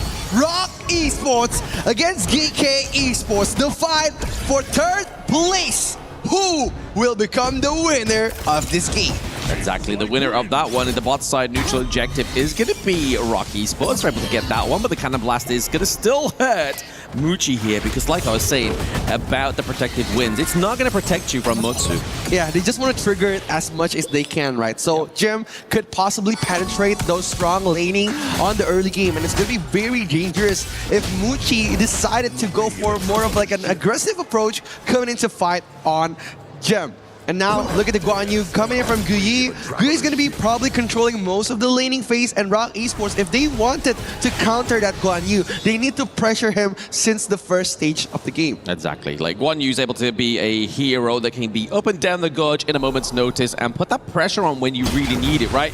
Down to the bot side, pressure has started to mount here for the side of Rock Esports, and they're just playing this, obviously, once again, the buddy system that we like to see when Ogren's on the gorge, right? You really want to just be aiding his early game scaling here, so he's able to just get that itemization and be that raid boss. It's very good, especially like Ogren. It's very easy to just last hit the minion. That's why he's playing such a great game, rotating together with the teammates, but coming in Wave Pit, trying to divide the map here, but Guyi arriving at the same time, but look at Musang King getting picked up at the perfect moment, getting the first blood coming for that jungle. GK Esports opening up the match with a statement. Yeah, that was a very aggressive newer ultimate, right? Like, we get newer to level 4. We don't really see the annihilation come through until potentially a steal on the neutral objective, but this time, Geeko was like, no, we're going to use it. We're going to get his health bars down, because before that moment, Kong Ling was already down by like half a health bar, so that was really going to hit hard onto a hero with squishy as pay. It's very risky, right? Like, we've seen like Kong Ling just trying to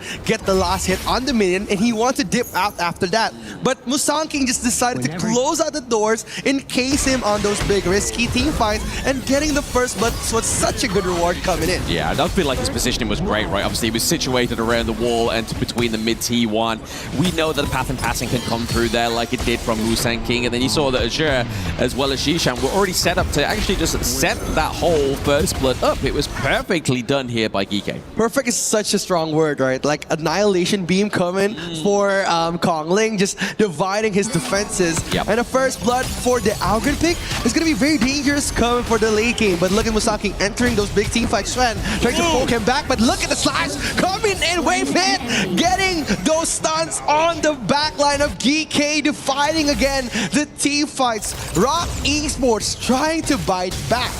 We see there, obviously, Gem first bought the item Frostguard's Embrace, right? So he's not going to go for the Eternity Blade. He's not going for that crit damage. He wants to be able to kind of slow down the enemy team, be a bit more of a bruiser farm lane potential in these team fights, because he doesn't want to get run down by that Headman Slash, right? Like, he needs some kind of survivability, and that item's going to buy him that early survivability. Yeah, we talk about like the entryway coming in from Shen. He just needs to find the perfect timing here. But look at Kong Ling trying to be poked back by that Cannon Blast. Musang King just asserting dominance on the Tyrant's Pit, trying to find and block all of the entryway coming in from that pay. Wei Pit has the flash and has the Tremor Smash. He wants to contest this, but Zed's just waiting for the perfect moment. Guyi, he needs to enter, but look at Shan just coming in, popping the ultimate, coming for the team fight. Musang King dancing around, Guyi trying to find the backline, but look at Wendy getting poked back. Musang King dancing around, Kong Ling getting picked off on one more. Muchi trying to assert help, but getting destroyed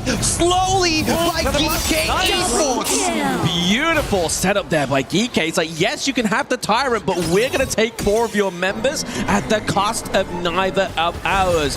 That puts Musang King 3-0-1 within that KDA. Now the turrets have lost that turret blade in. It's going to be easier, but look at this. You see Guan Yu just circulating. He's waiting for that moment, waiting for that CC immunity to come from Wei Pit as well. He's just putting the pressure on, driving away the heal in the tank away from GK Esports, whilst Musang King is leading the charge. He was claiming kills, a double kill left, right, and center for GK.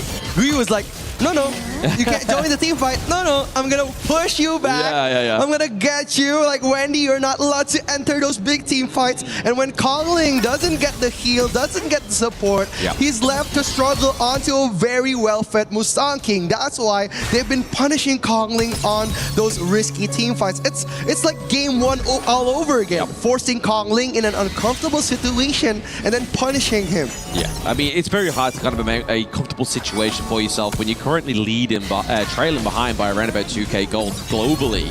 So you can imagine a lot of that gold's going up to Musang King, going over to Gem. Gem takes the T1 top side of the map, so really just, again, putting these pressures onto the side lane. So not only are they devastated in terms of these team fights, in terms of the kills, the irreparable damage is being taken down in these side lanes. But look at Shan just trying to get the perfect setup for the mid lane defense, but they're not gonna let Shan just drive around. Gem trying to poke on the side lanes here. GK, they're trying to mimic the gameplay of KSG on the last tournament, but now they're just trying to be more forceful, denying entry of Rock Esports onto their own jungle. Yeah, Shishan's just always in these brushes here, obviously, just centered around that T1 brush, just making sure that if they try and come out of there whilst they go for their enemy's Azure Golem, he can just push them back. He can put the creation blocks. He can basically put a stump in the road for them to overcome. And speaking of trying to overcome any kind of comeback here, Rock Esports lose their mid T1. Yeah, it's all about control here coming from GK. They're just very good at deciding where to pressure. And after they eat up the Clash lane, they eat up the mid lane, and they're just going to continue to dominate all over the gorge here. Yeah, it's a domino effect, and it's definitely one way you really want to be the resilient domino if you are Rock Esports. You want to make sure that you aren't just being flicked down or following suit for the rest that are falling. But what isn't falling is that goal gap. That goal gap is increasing. Yeah, it's increasing, right? Because like the space for Kong Ling to get the farm has been enclosed so much, especially when he tries to play the macro game. Like Pei has two options when he's coming for the late game. It's either he joins those big team fights or he pushes the side lanes, pushing and pulling the enemy onto him.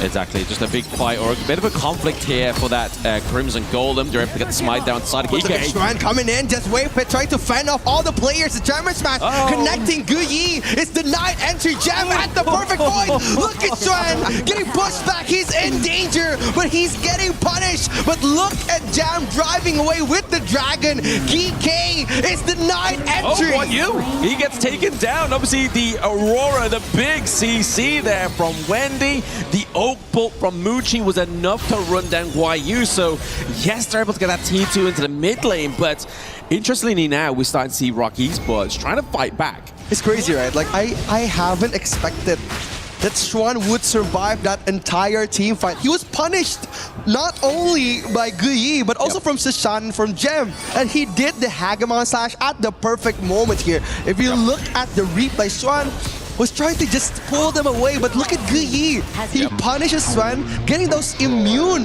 and the perfect heal coming in from Wendy saves him. Yeah, and now the Bastards as well from Gem. That was the thing that kept him alive as well, right? That was the only reason that wasn't a multiple kill and only a singular kill onto Guayu. But you have to look at the desperation itemization here from the side of Kong Ling. Like, he knows he's not doing much damage. He knows he's not staying alive in these team fights. So the Pure Sky here is going to be a means of just keeping an extra little bit more damage here. Because if you look at Rock Esports comp, they are running kind of like a dual marksman comp, right? They're really hoping in that Wendy can create the space, but also keep alive the tanks long enough for Kong Ling and Mooch to do the damage, but it just isn't quite happening here. They have to go for another kind of play, which is going to be the macro play style here we see from Kong Ling. Yeah, they're just going to try to pull away the GK players onto Kong Ling, but Kong Ling knows that he still have the teleport. It's going to be up until the 10th minute. That's why he's just basically trying to pull Guyi out of the image, and Rock Esports will gain enough breathing time to fight back. Breathing time? I mean, they need to buy any kind of time, right? I mean, yes, they didn't even get the T1 topside. This is the problem. Like, yes, we've gone for a bit of chip damage onto the structures, but at what cost? It was the T2 down to the bot side of the map. No one's going to be able to respond to this T2 being lost here. Rock Esports is like, right, we're just going to have to give it up. We see Xuan rotating around, but he needs to be here to try and go for a setup here for the side of the Tyrant, because GK Esports are going for the first Shadow Tyrant here. We can see that Guayu is just man-checking, getting that info to know like where they're situated. Rock Esports. It's all about adapting, right? Like, they faced such a great team yesterday. They faced AGAL and Kwai Show Gaming, and now they're adapting their gameplay onto those KPL players. Like, Guyu have been holding up half of the map with that Guanyu pick, making Xuan so unavailable for those risky team fights and giving space for the other 4 players of GK. That's why it's very difficult for ROC to turn the tides around, because they're controlling so much of everything. Absolutely. The control here for the side of GK is pretty undeniable, right? Like, Rock Esports, they're trying their best just to kind of make sure they have access to whatever resources they have left. But we see here, just Musan King's like, no, you know what? I'm going to take your Crimson Golem. I am going to do a lot more damage now as we come into this one, but feed it over to Gem. Gem's currently still not got a kill, but it's the burst damage that you saw there onto Xuan, the Flaming Palms. But that's who they want to be eating the Flaming Palms, right? Because that's what's going to enable the Hegemon Slash. They're just pushing and progging this T3. Yeah, they're just going to try to poke the bear around here. GK, they want this entry, but there's no minion waves coming for GK, so that's why they're going to try to disengage, trying to regroup themselves, trying to take the Overlord here, because the enhanced Overlord not only gives them enhanced minions and also another Vanguard for them to push for this big fight.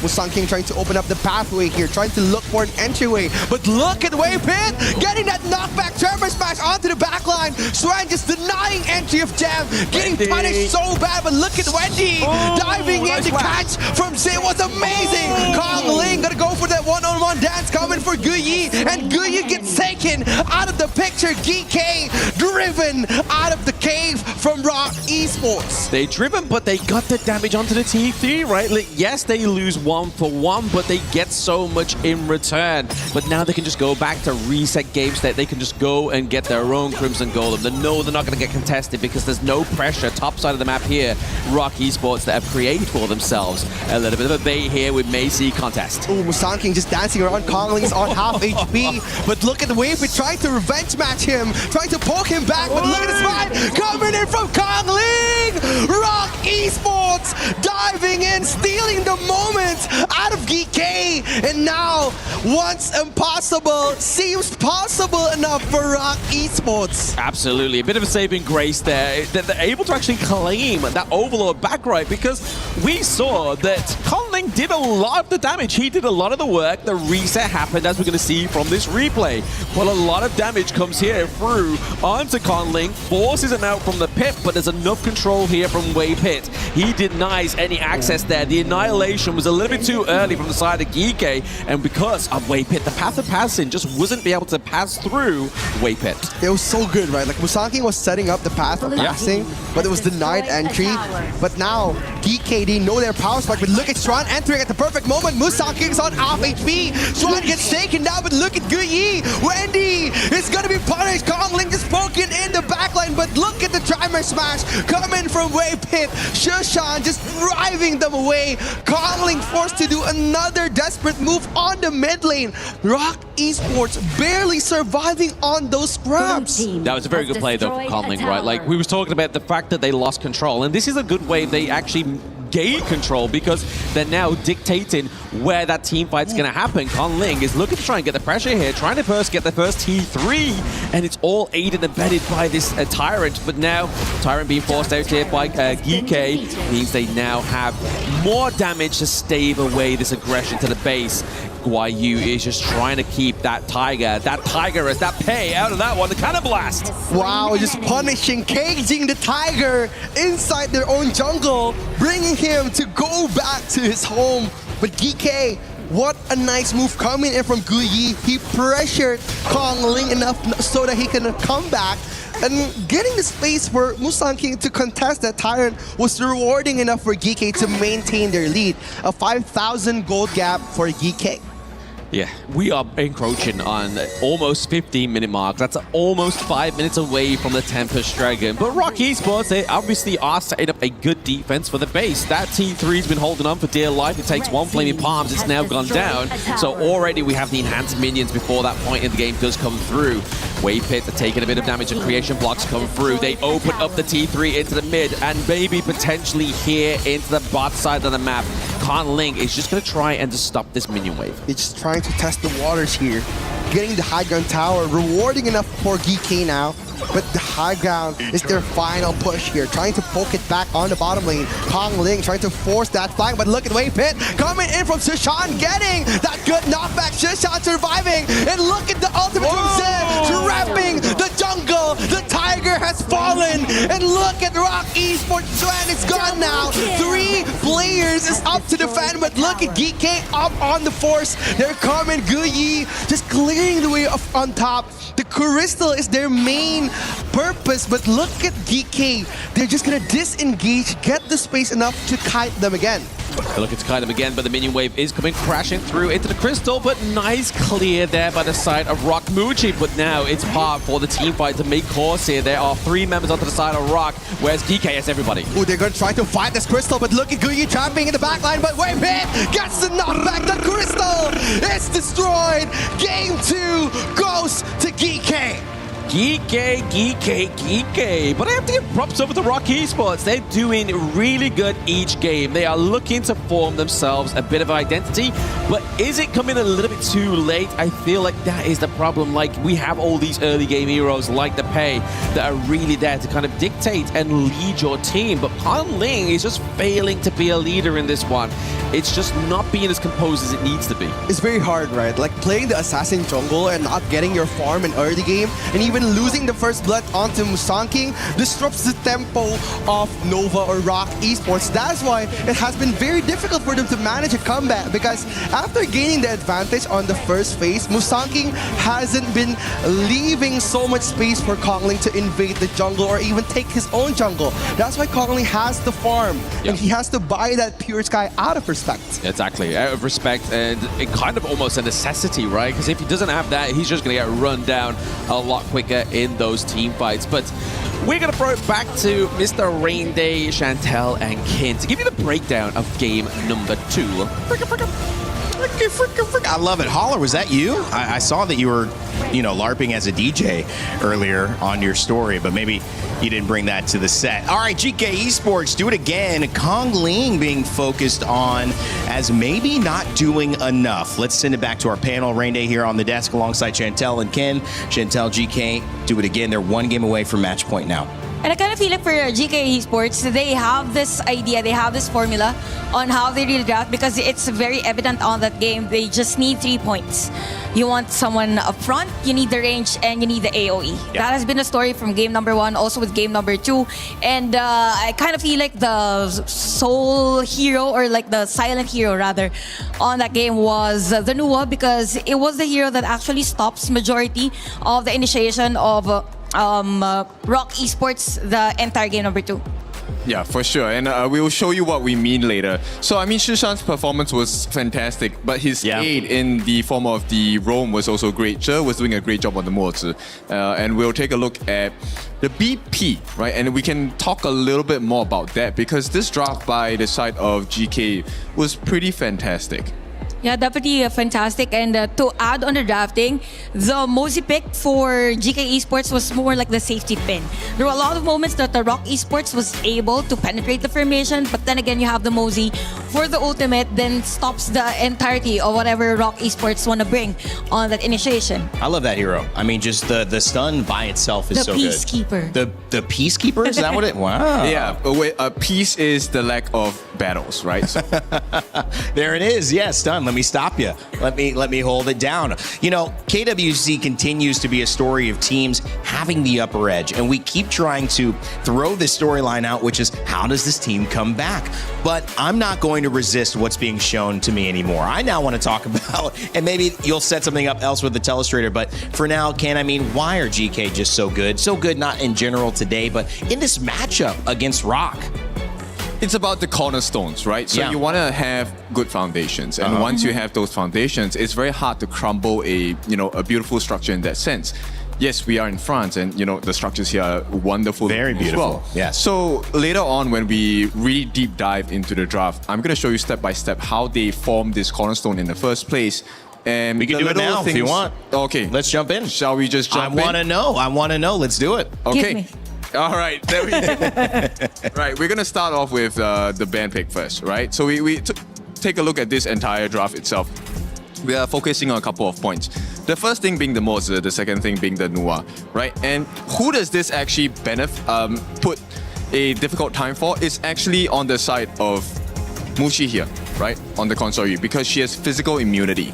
But when you have physical immunity, the answer is magic. And these are what the two members on the side of GK offer. And also at the same time, since you have melee heroes on the side of Rock Esports, the skills of Nua actually disrupts whenever there is someone who wants to kind of engage against them. So there are a lot of moments, particularly on the early game, that every time Rock Esports wants to engage, then goes the Nua stopping them, plus the Ogran's firepower on the early game. Right. So after that, we also have this moment where we talk about, hey, the junglers pace very fast paced. We need to slow this guy down. And one of the best ways to do it is not just steal his jungle, but also get the first blood on him, which is what GK achieved right at the get-go. This is like 2 minutes in. Okay. So if you take a look at this particular juncture here, at this point of the game, if you notice at this part of the map, the first ball camp was actually stolen away by the side of GK without the use of a smite. This is where we need to highlight members like the Mozi, all right? So Zhe actually helped them stun the ball camp. They got the steal with the passive of Organ, which is the Seer State, right? So you instantly execute anything that has less than 10% health. So this was the start of the downfall. You don't have an early game because Pei is supposed to lead it, right? He's supposed to go into your jungle and take everything else. Right after that, when they have secured this lead, this is the big fight in the early parts of the game, right? Yep. And I want you to notice one person in particular, which is Wei Pit. Wei Pit had one job and one job only, which was to try and cause disruptions in the fight itself. But he couldn't do it. And because of the lack of disruptions, Musang King, who was already dangerously low, managed to get his ultimate off at the most critical moment. Look, he is so low right now in the middle of 3. Oh, look at that. Gets the lifesteal, gets supported by Shishan with the push, and Wei Pit once again, he needs to be disruptive, but he's all the way at the backlines. There is no one he's going to be able to help, right? And the last 2 members are left with Muji and Wei Pit. There's nothing else you can do at this point.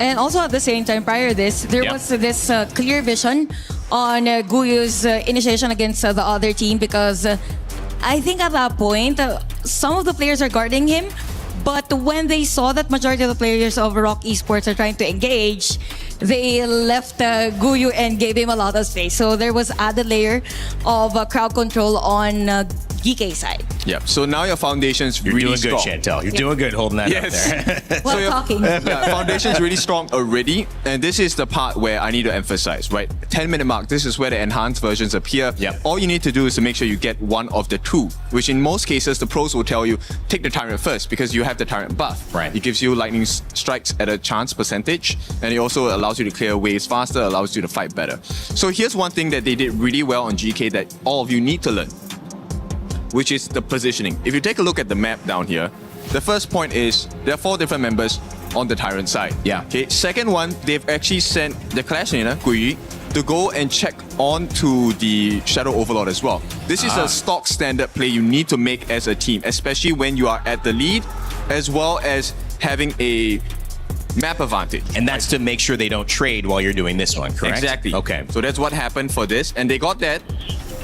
So now, it's not all doom and gloom, of course, for the side of Rock Esports. Last one before we finish off. Now, Rock Esports, this is what you need to do to expose the weaknesses. This was the only time in the game that GK did not send someone to scout for the rest of the map.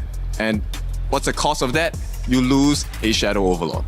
So this is one mistake from the side of GK Esports. Now, this means Rock Esports, there's still a chance. They are human. They make mistakes as well. So moving on into the third and potential last game of the series, we need to get them to really take care, notice the mistakes, look at the patterns. You can come back into this game, but this time it's a bit more difficult. You have to do it 3 times in a row. I love it. I love the analysis as well. I also think your new subscription service should be a fitness program because you had Chantel doing a long armbar right there. Yeah. And Let me check my her biceps and her form, they are going to be huge after this panel. Thank you guys so much for breaking that down as well. If you guys want to break down the action at home, well, you can join our creator program. That's a way for you to earn rewards while you do what you normally do, which is stream. Talk to your friends, talk to your family, talk to your community if you've already built one. And if you haven't, well, what a great way to start. You can scan this QR code, maybe kick your stream live. If you've been looking for a reason to go live and you don't know what to talk about or why, or, what's the point? Well, here is the point. You've got action, you've got commentary, you're learning things, and maybe you can even play along after you've downloaded Honor of Kings. I don't know, maybe you jump into the mobile stream. I love what mobile is doing as well. We'll come back in just a moment. Game 3, which Ken and Chantel had aptly mentioned, could be the end of this third place match. $80,000 on the line if GK can close it out. But in the meantime, make sure to check out the new Princess Frost skin, which is available thanks to EWC.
China is home to the best Honor of Kings players in the world. Pressure at its peak for AGAL. Everything comes down to their captain.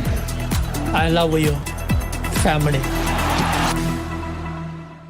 He thinks he can come in here and play my game. He knows nothing.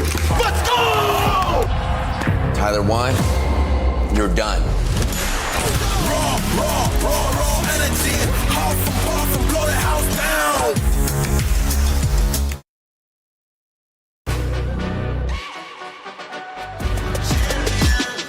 This ain't no regular thing. I came for the ring, you know what I mean. You see my name in the lights, better get right, I'm champion.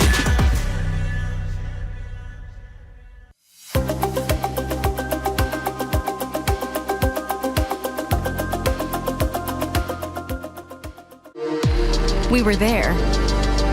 For every click, every clutch, every respawn. We were there for the years of grind. And we're here. Now. The proud founding partner of EWC. Powering the biggest event in gaming. Shoulder to shoulder with the world's best. Making history. Greatness deserves a stage. Lenovo Legion. Reach your impossible.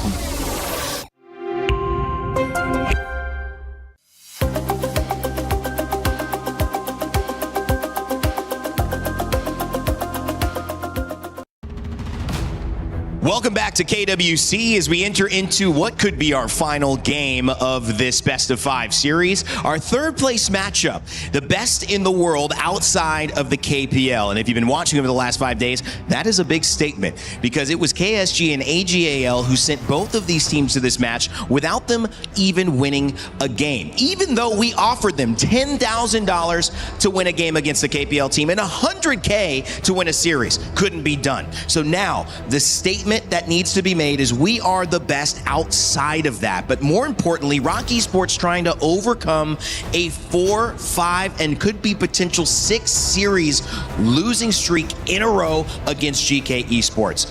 This is what they will need. 3 games now, back to back to back, like Falcons are trying to become in the club championship. In order to turn this around, Ken, how do they do it? Can they even do it with the way GK are playing? Beat them black and blue. The blue is already there. They just need the black. They just need to open a lot of heroes for them. They just need to widen the map as well and widen their thoughts, widen their dreams to take that win against GK Esports. I thought you said whiten because he said black and blue and whiten. I'm like, what color are we flying here?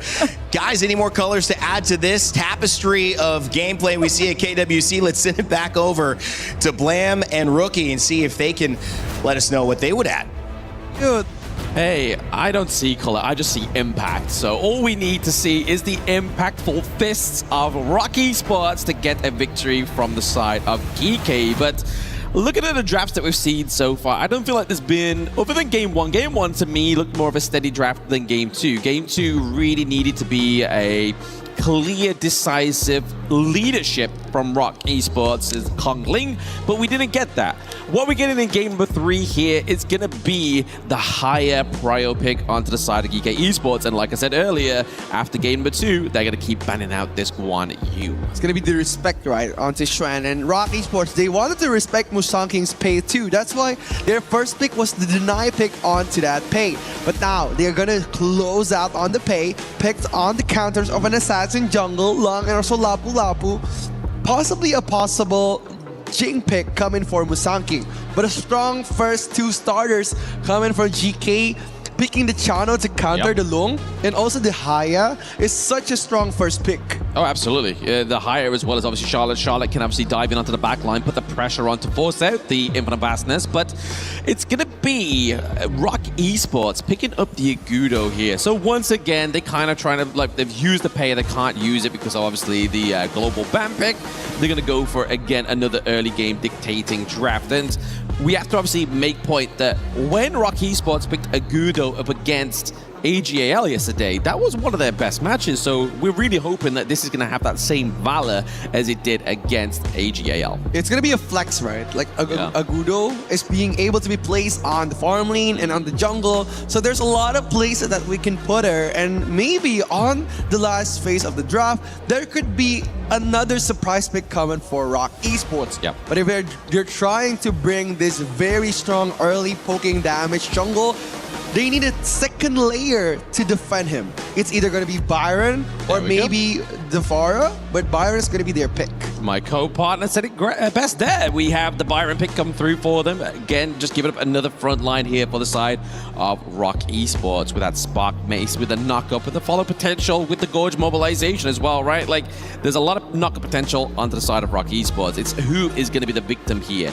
And speaking of victims, obviously higher, we're going to be seeing a Moonscape Mirage come through onto the Gorge in game number 3.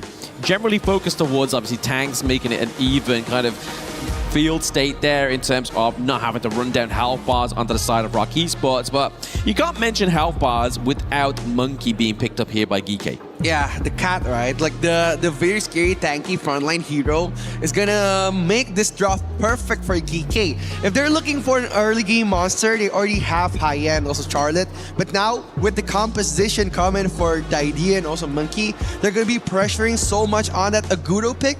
And again, they're gonna need something to burst down those tanky jungles. Angela is the perfect pick coming for Wendy. Yeah, Angela's really been one of those surprise picks within this one, right? Obviously, sometimes it's one of the easier mages to play, right? Obviously, you've got a very easy combo. You just gotta make sure you land it. And for the side of Rock Esports, that's the main goal. You make sure you land it, make sure it's gonna be on the right target. If you are gonna burst down one of the squishes, you need to be sat in the brush, you need to make sure your positioning's okay. And that goes back to the point that I wanna make, is the fact that Rock Esports, throughout this series so far, in these team fights, positioning has not always been the best. Yeah, it's not always been the best, especially when GK is trying to force them into a very uncomfortable team fight, and that's where we see like the setup fall. Like, especially if we're talking about Wendy and also Mushi, they don't like the sudden forceful team fight. They need the clean setup, and we're gonna see if that is going to be happening on this third match. But what is happening on the third match is those votes in the Overlord pit are going more into the favor of GK. When we didn't think that would be even possible, they made a new few fans here after their first 2 games performance. But this is match point for GK Esports. Rock Esports need to climb up and step up within this game number 3. Oh, again, the pressure coming from GK here, just trying to drive Kong Ling out of his own jungle, forcing him to take the red first and probably finish on the farm lane. He needs to play on the strong side of the map. Like, if we're looking at Musanking, he's always focusing on pressuring the clash lane, because now if you're rotating to the farm lane, the only objectives is the Firehawk, which spawns once on every game. But if you're talking about the teleportation sprite, it spawns every few minutes. That's why if we're looking at the jungles, they love to rotate and take the extra gold and the teleportation advantage from the sprite. I mean, he's basically carrying around a bag of gold. Every time he spawns, he's got some cash money in his pocket, right? But yeah, here he's just making sure that he's got the intel into the mid lane, making sure that he's just stabilizing that mid wave so that Shishan on the high end can clear it out pretty fast with that first skill. Yeah, they're just gonna try to play the slow game coming from Rock Esports. They want to disengage on the early game. They want to play the long game. If we're talking about Rock Esports draft here, if they're playing a late game secure draft, they're gonna be playing a bit slow. But with that Angel pick, a possible contestant under the 4 minutes is still possible with the burst damage from Angela. Yeah, speaking of possibilities, the possibility of that privilege into the bot side of the map gets wiped out by GK, but still GK, time and time again within these series, like to lead the early game gold lead. The privilege that Guayu has top side of the map is that he can actually outpoke the Xuan here. But speaking of taking people out, it's going to be the higher taking out Conling into the Moonscape Mirage. Looking to get that kill. He's going to come back any moment's notice, but everybody's going to be waiting for him. Shishan has the flash as well. Saving Conling in the nick of time is going to be Xuan, but he faces the Master. It's a reverse card, right? They're trying to get Kong Ling, but again, getting Xuan again on every team fights rewarded them with so much space. If we're talking about the pillar of Rock Esports, it has been always Xuan and also Wendy. And the KPL teams, when they fought Rock Esports, they love to shut down the clash lane. That's why GK is just mimicking their movement, punishing Xuan, making him stay in the box, and he wouldn't do any risky game-changing moves for Rock Esports. Yeah, GK definitely done their homework whilst watching that match right there in the audience. They were in their practice room and they knew exactly what meant the winning condition there was for the side of AGAL against Rock Esports. But once again, they're able to steal a point away from GK this time around, just going for that spike tail piece down bot side. Yeah, it's all about the micro trades coming from GK and also Rock. They just wanted those tiny jungle camps. And again, the small camps could amount so much for the late game. That's why if we were looking at teams that are very, very mechanical and very disciplined, they're not only focusing on the Crimson and Azure Golem, but they're focusing on the spike tail, the tusk boars, the small micro jungle camps. Exactly, like you said, but you've got to keep taking them away, right? You can't just take one and hope that's going to be the kind of winning condition of your game. You have to keep putting the pressure on, and you have to know the timers. And this is just another thing that a lot of normal players within HOK don't recognize, is just the fact that if you know the timers of your enemy's jungle camps, you can predict their movement. They're just going to try to pressure them out here. Zay does a really great job at using the idea to knock back all the damage dealers, but Kong Ling trying to push the mid lane here. Shishan coming to fight. Coming to fight there, the Blazing Brilliance has been used as well as the flash from Wendy, and it's going to be a pick up onto Waypit. They know they've lost so much already before the fight for the pit even happens. So really here, Rock Esports are kind of like, right, okay, we just need to try and grab something, try and get some kind of position in here that's going to mean that we can either stave off the takedown of the Tyrant, or means that we could try and go for an attempt. Dude, it's the GK special. They love to disrupt, they love to destroy, and look at how they control the first early phase. Again, that's what we said on the draft. They play to destroy their enemy's tempo. That's why Muchi has been pressured, and also Xuan. Without the two pillars coming from Rock Esports, the building won't be steady enough to hold for the late game. Yeah, but GK knew that there was pressure, there was a minion wave coming topside, right? So obviously they got the first minion there. They now have the minion wave here, but for the Hail Mary play of Rock Esports means that Xuan was able to get up there in time and stop that turret takedown. So really now, GK has to find something from this one, or that Tyrant trade was for nothing. Yeah, it's going to be very risky, right? Especially Rock Esports.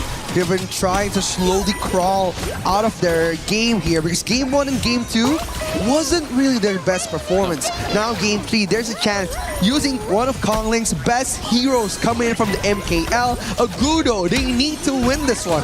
Musanking just setting up the tempo, getting punished by Wendy here, playing the game very well from Rock Esports. Once again, the higher ult has been casted here, whilst we see Xuan and Muchi go for it. He forces out the Infinite Vastness. We see the rising tide, but it's going to be Guan Yu neutralizing that tidal wave as he claims Waypit in that one. Now we're just seeing the Destiny counter as well as the hard link onto Musanking, speeding up this rotation into the mid lane, looking to put more pressure onto the side of Rock Esports. Yeah, the Moonscape Mirage coming from Shishan was so good. Yeah. He trapped Waypit, closing the front line for Muchi. And when Muchi gets poked by Guyi, nobody's coming to help them because the mid lane pathway was cut off by GK. And it made Muchi exploited his ultimate. And when he is not ready, they're going to probably force another team fight here. They are. I mean, right now, obviously, they lost T1 down bot side, so that's going to make it a little bit more accessible to get that Azure Golem onto the side of GK, but they're looking to play the top side of the map, right? Like, they put the pressure on there first. T1 fell for Rock Esports top side. We see just the relentlessness from Guayu to get even more here, but Wendy has to be absent from that mid lane. But they're able to wave clear it here onto the side of Rock Esports. I think like Rock Esports, they've been improving so much throughout the tournament, whereas like Wendy has been playing for so good for Rock Esports for so long, but now it's not only Wendy. That's why they've been coming for so far on this tournament, but now they need to step up Speaking of step up, it's going to be the Dream Roam met with the Rising Tide. Schwan may have found himself in a really sticky situation. He gets taken out of that situation and probably put into a worse one as he's going to get taken down by Shishan. And in that moment's notice, in his absence, YU is pushing and prodding Wendy here. They're trying to get the health bars down to the Angela so Musan King can fly on the monkey. It's very hard. They're sinking slowly. Rock Esports, they need something to come back, but Gem trying to be set up here. Mushi getting the Howling Power. Yeah, the Howling has been procced. They have their target in sight. It's going to be Gem get taken down here, but it's all going to be traded for Geeke getting that overload, getting that pressure into the top side of the map. You may have a takedown, but what more is coming here? They're looking for a T2 takedown down to the bottom side of the map of Rock Esports. Mushi takes a lot of damage, but is able to get out of there thanks to the riding wind. It's going to be YU as well as Je, just trying to amount this pressure whilst we're waiting for Musan King. They're buying time for their jungler. Yeah, they're just buying time here, trying to get the perfect setup. Geeke Esports, they need to breathe here, but Rock Esports waiting just for the perfect moment for that Menki to come in to punish. And look at the replay from the Geeke setup. It was so good.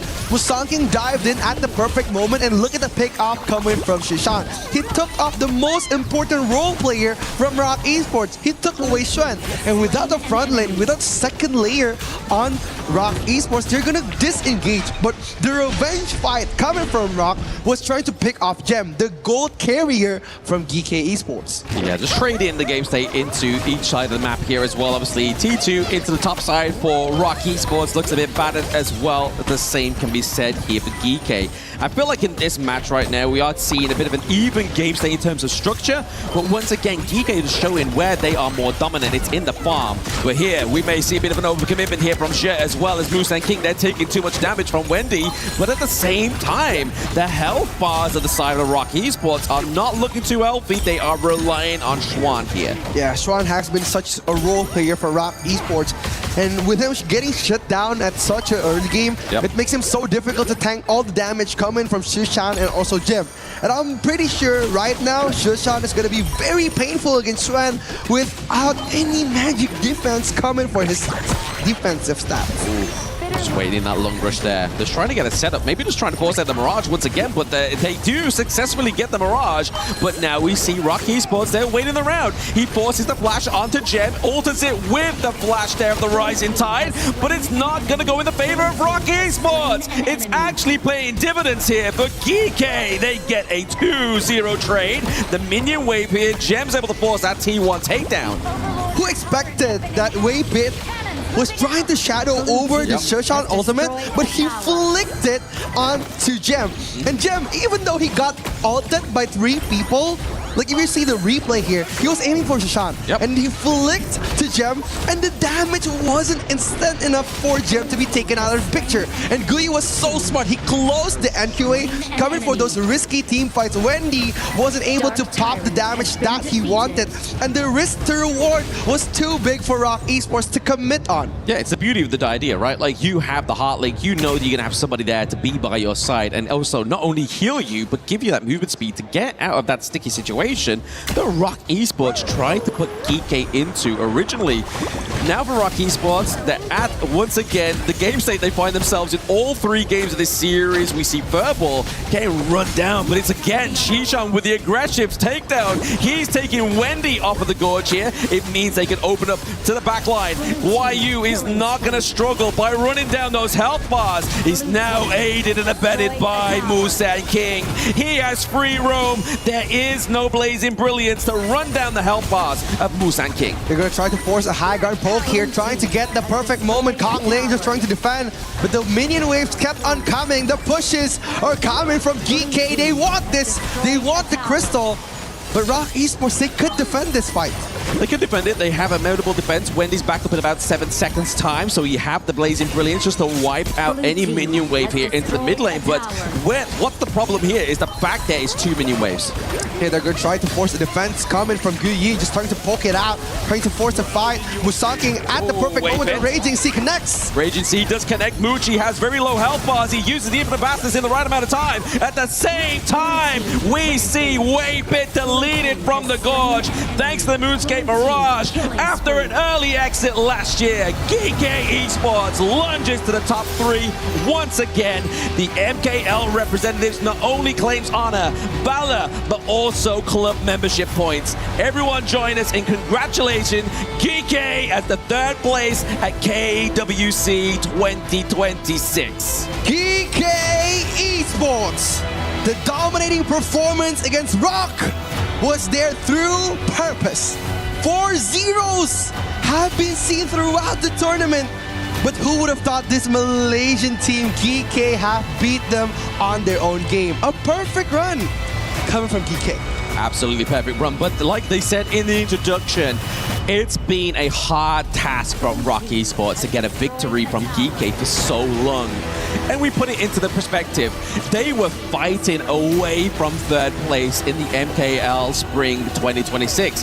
This time around, they are fighting to maintain that 3rd place and also get $80,000 more into their back pocket, and it's going to be GK after a dominant 3-0 performance to get that position. It's scary, right? Like, we're looking at how GK is just controlling the whole game, pressuring on Shren and also Muchi, making them so unviable for those late game team fights. And after Musaki and also Tirshan getting those very good picks on the backline of Rock Esports, there weren't much space for them to just dive in on those fight again. But again, we're gonna see the interview coming in from Sky and Mara. So let's go to the interview. And here we are from the winning team, Guiyu. Congratulations. Last year, your team did not make it to the playoffs, and this time you've come in 3rd.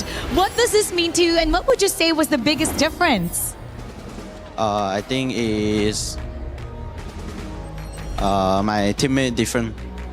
Your teammate made all the difference. Now, yesterday, you guys gave KSG a really hard time, and everybody noticed it. It almost went to 20 minutes. Talk about the growth that your team has had to have come that close that you are now the best global team. We just reviewed last match with KSG, and we learned with them. I think when they team fight, they always in good condition and they play very well. Now you've finished 3rd. What are you feeling right now? What do you want to tell to everybody? Next year, maybe we will be this. Next year, maybe you will claim the trophy once again. Job well done. Congratulations, ladies and gentlemen. Let's give GK Esports a big round of applause. Congratulations. And now we're going to head back to the panel. Lead the Gorge. Thank you, Mara. Appreciate it. And great to hear from Guiyu, who grabs the attention on stage as he deserves. 4 times he had to go against KSG and lose, even though 20 minutes is what they pushed who would be our grand finalists to the test. But this game, they only go 3, and it's in their favor. They take down Rock Esports and claim the title of the best team on the globe. Of course, in the global competition, the KPL kind of stands on its own right now, but they certainly, I think the question we asked was, can you take something from your losses? Both teams faced the KPL team, and GK did take something from the loss, and they took it in a way that was so convincing against Rock Esports. You understand whether it's the history of losing 4 times, 5 times in a row to them, or just the fact that they're just playing at another level this tournament, that they weren't going to be beat. Yeah, definitely. They just work around the strengths of their team. Even during that interview, Guiyu said that it's because of his teammates. They had the difference on how they approach things. And I mean, even also on our short interviews, they're really confident up against Rock Esports, given the fact also that they won in majority of the other international tournaments that they faced together. Yeah, but they made a mistake though. They got like 1 death. I'm just kidding. So, I mean, at this point, yes, this is really a vice grip, I would say, in this particular series. There really was little contest coming up from the side of Rock Esports. They did try, but the gap was just too big. Yeah, I think also the gap, it goes beyond the knowledge on how the other teams play, but more on how they play or create their draft. Because their draft was too strong against the play style of every individual from the side of Rock Esports. Schwan was on check. Everyone was on check. Even the rotation of the jungle of Rock Esports was on check. So it's really hard for Rock Esports to bounce back on games number 1 and even game number 2. Now, I don't know if she's been sitting next to Inua's family, but she's been in a different cosplay outfit every single time. I don't know if that's related to Inua or not, but certainly some very familiar faces who have been in the stands. We mentioned Indicus, who is joining us on stage in just a moment. That show match coming up. We've revealed the talent. We haven't exactly revealed what's happening yet, so stay tuned. Even though this one's wrapping up, still much more KWC here on the Lenovo Legion Gauntlet. But let's take a look at the telestration now, because we may not be able to learn any more from this, but people at home can certainly learn about what went right, what to do in their games, and obviously what you took away, Ken, after a really dominant performance from GK. Okay, I'm gonna add more subscription fees for this because yes, please. I'm gonna give you. Let me flex. Yeah, more lessons. There it is. Is that the right technique? Is that the more squeeze on that curl, Chantel? I'm getting in on this. Okay, so let's run through what the strength of this draft was, right? Coming in from the side of GK. They made sure all the win conditions were there. So first and foremost, I want you to pay attention to the channel against our in matchup, right? So naturally in a 1v1, it gets a bit more difficult for the side of Muji. So in order to make this happen, they actually placed more focus onto the side of the mid laner Shishan, who was using the Haya, right? So as we go into the later parts of the game, you'll realize that yes, there is a clear goal gap, but this fulfills the condition that Rock will not be able to come back into this game. And it came in many different forms. Number one, you could never get past the wall that is the Mankey. Yeah. Right? And secondly, if you do make it past the wall of Mankey, you don't get the damage because the heals are coming out. Yep. Right? And it's always a unfair fight because you're fighting with 4v5 potentially if the higher wins in that Moonscape Mirage, which is exactly what happened. So let's go into the first clip here. Now, this is a very important portion of the game because at this point... Chantel, keep your form. Come on now. There it is. Sorry. You can't be giving out on me yet. So at this point, catching Kongling was a great idea, right? I think the execution here from the side of GK was, let's try to get the jungler out of the fight, right? Give the level lead to Musang King. But here's the fun part. Locking Kongling in was great. They didn't get the finish, but here comes the second part of the fight. So I want you to pay attention to this thing. When you are in the Moonscape Mirage, everyone's focus is on 2 points. The first one is, I'm going to be looking at my teammate. Where are they? And the second point will be, where is the opponent that uses the Haya?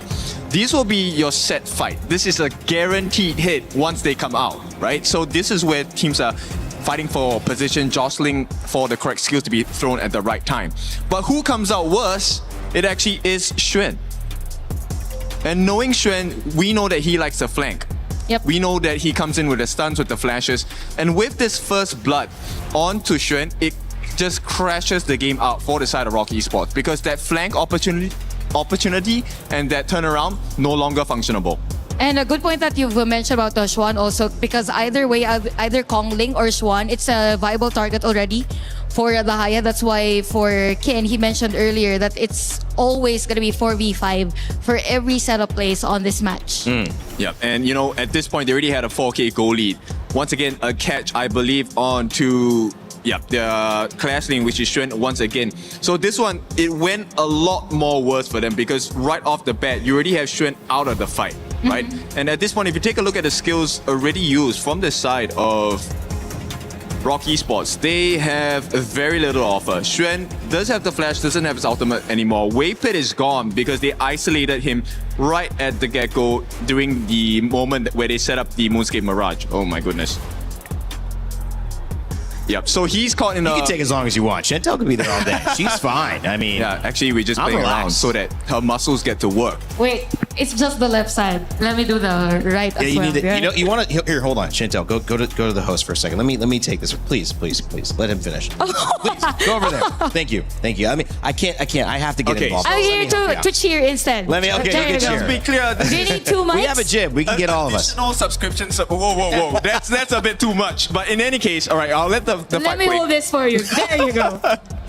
Yep. So with that, they actually built such a huge lead, and this is like a 5K gold advantage at this point. And as we know, history has already stated, this is the 6th time in a row that GK has taken a series off of Rock, and to do it on the international stage, what a performance. Well, I thought I'd be here longer. Okay, Yeah, all right. I thought so It was too. just at the wrap-up. This is a trial period, right? When you go to a gym, there's a trial class. Yes. So this is the trial class. So how We're do like the how do you spotters. find it? Well, at No, least. we're the spotters. Oh, you were the spot. Exactly. Yeah. This is the support you would get at the subscription service of Ken's online gym. I hope that you take us seriously because I think he's really coming out with that. You're feeling it, right? Yeah, Yep. feeling it. Oh my God. You know, if we had an opportunity to go even longer, Ken, I would, because I love the way you're breaking it down. I did have to step in for Chantel though, because of course it's I don't want to watch you just No, it's okay. if it was on your right hand, I would allow it, but your left hand, it's just getting too strong. I can't allow it. We've got a chance to speak with our interview of the team that did not make it. Of course, that's Rock Esports. However, they still claimed, I believe, near $200,000+. So should be happy with that takeaway. We'll find out what else they took away after their loss here.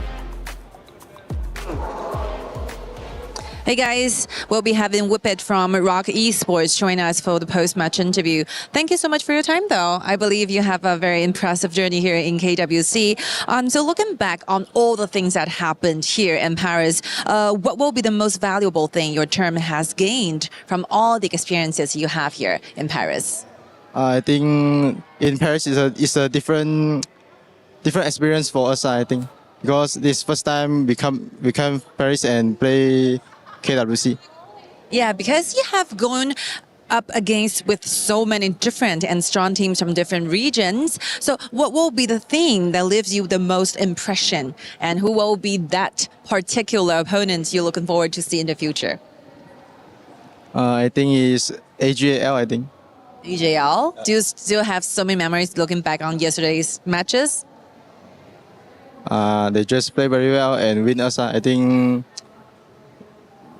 although it's very hard, I think we still need to try to win them in future. Yeah, I think more detailed should be improved, and then you will become stronger in next year if we have the chance to see you guys, and believe we will. And actually, 4th place is a very good run, though. So what will be the things that you are most proud of that your team have accomplished here in Paris? I think it's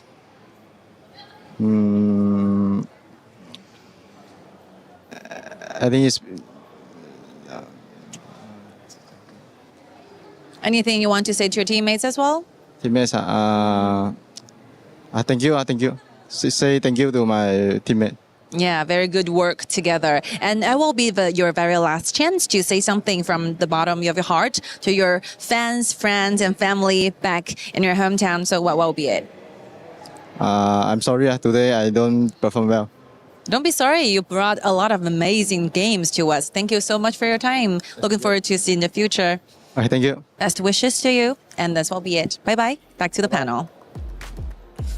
You know, you can understand a bit deflating to come out, not get a win in 2 series. And, you know, you can't blame anybody for the first series. This series, though, it seemed like maybe felt there could be something more for them. And it just wasn't able to happen. But on the day, you know, you ask, where do you learn? And I feel like I keep saying this. So, screw it, I'm just going to keep saying it. I'm not going to say how I keep saying it. I'm just going to keep saying it. But you learn from your losses. And I mean, a personal anecdote for me, I remember coming in, we call it soccer where we are in America, but around the world, it's football. We were ranked number 1, and we were penalty kicks away from going into the national championship. And my senior year, we were ranked number 1, and we lost in our very first game. We were shocker, real big upset. And you have to somehow piece together this identity that has been shattered, right? These guys are globally so successful. They've gotten to 4th place, and then you have this 4-0, 3-0, and you have to find your identity again. They are a great team. They are great players, guys, but it's much easier said than done in the moment when you're still coping with, I thought my reality would look a little bit different.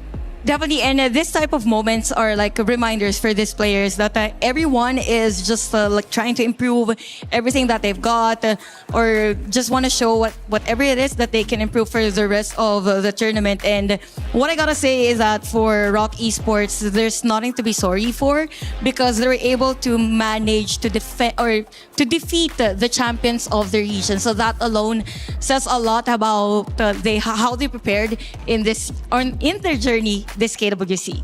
All right, so I'm gonna go with football, right? Yeah. Okay, football. So American football, right? No. See, the actual football. This is why we say soccer, because it's confusing. Yeah, but in any case, I think one of the life experiences we get from so-called being defeated at the top level is that now you get to see actually there's a whole new perspective into how far I can go in your professional career, right? So I would go on to say that this actually could be very inspiring and very exciting, because now there are new levels to go to, and you see that it is possible because someone else has done it, right? And if it's not done before, you are going to be the trailblazer, you're going to be the first one to do it. So I think, yes, you can feel sad, you can feel better for this time being. But in the next few weeks, when the next part of the season, pro leagues are coming up, it's time to step up, shine. You get old enough, you get to a point where you kind of feel like I don't have time to process, right? We're talking a little bit on the bus as well, just getting to this idea of it's rare that you take a day and you go, I'm not going to do my work, I'm not going to do my laundry. It's the only day I have to do it. And I'm just going to think about how did I handle that loss. But, have you had any moments, Ken, and this is a quick thought if something comes to mind, where you've had something like this happen and then you've had to just readjust quickly? How did you get over that? I mean, I take a look at what I've done, right? You write it down? Point, where is your starting point? At some point of your life, you will reach a stage where you realize, you know what? 2 years ago, if I take a look back at where I was, this is where I dreamt of being at. I may not be at the best position now, but I'm here. And this is my chance because I'm already here. It's time to put the work in, right? Yeah, it's the same case for me. Every time that I'm feeling down, I always keep questioning myself, why am I even doing this? Why even I started this type of job? Something like that. So it's more of me thinking of my sadness into diverting it into an inspiration just to keep moving forward. Something like that. The opportunity to be on a stage making hundreds of thousands of dollars for an hour and a half of a game that's played on your phone that millions of people around the world enjoy, that's where people dream to be. They had the chance to be there. The perspective shift is needed. We appreciate you, Rock Esports. Congratulations to GK Esports as well for finding your place into third. Now, of course, our grand final is coming up, but before we do that, we have a few fun things today. It's our Team Valors versus Team Kings show match. It's a best of two, meaning we will get at least, definitely 2 games. There's really no 1-0 that's going to end it there. So 2 games. We will have a lot of fun with that one. You see the stands are already getting packed. People are waiting to see some of their favorite players and personalities from HOK in the building. That's coming up immediately. AGAL and Kuaishao Gaming, that will be our grand final. That is expected to go the distance or at least close to it because both of those KPL teams are fighting for legacy and a big prize of $600,000 to the winner. Coming up next, we'll have more of that show match info for you, and we'll also let you know that there's an awards ceremony coming up, the annual HOK Award Ceremony. It will be on right after this, but until then, enjoy some info about the new Dan to Dan crossover in game. Play is in our DNA. Whenever we let it out, it becomes our superpower. Now imagine an entire city being built to supercharge it. Kadir City, powered by play.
てめえはうちを怒らせたぜ。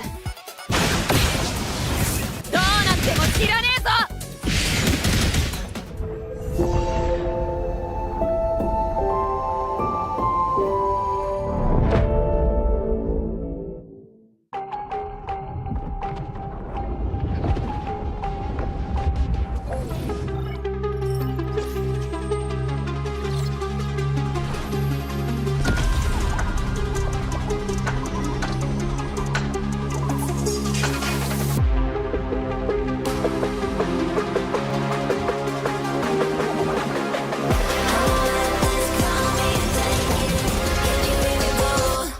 We're the champions, ready to go.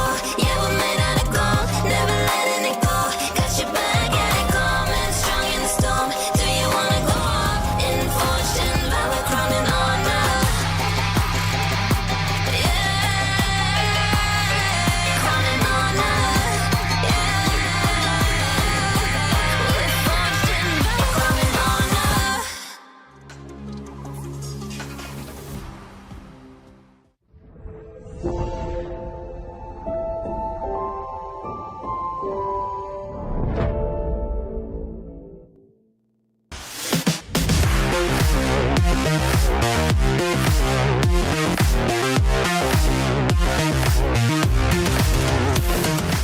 thinks he can come in here and play my game. He knows nothing. Let's go! Tyler Wine, you're done. Raw energy. Half for blow the house down.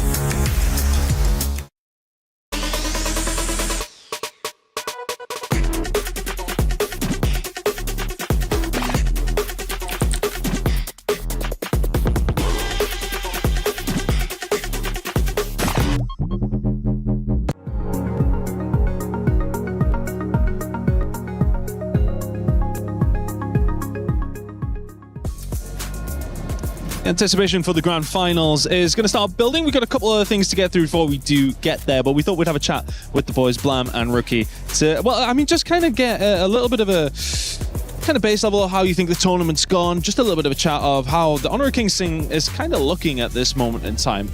Coming in as an outsider, looking into this game, and obviously seeing the domination that we've seen from the Chinese teams, as we have done over the past week or so. Rookie, I'm going to start with you.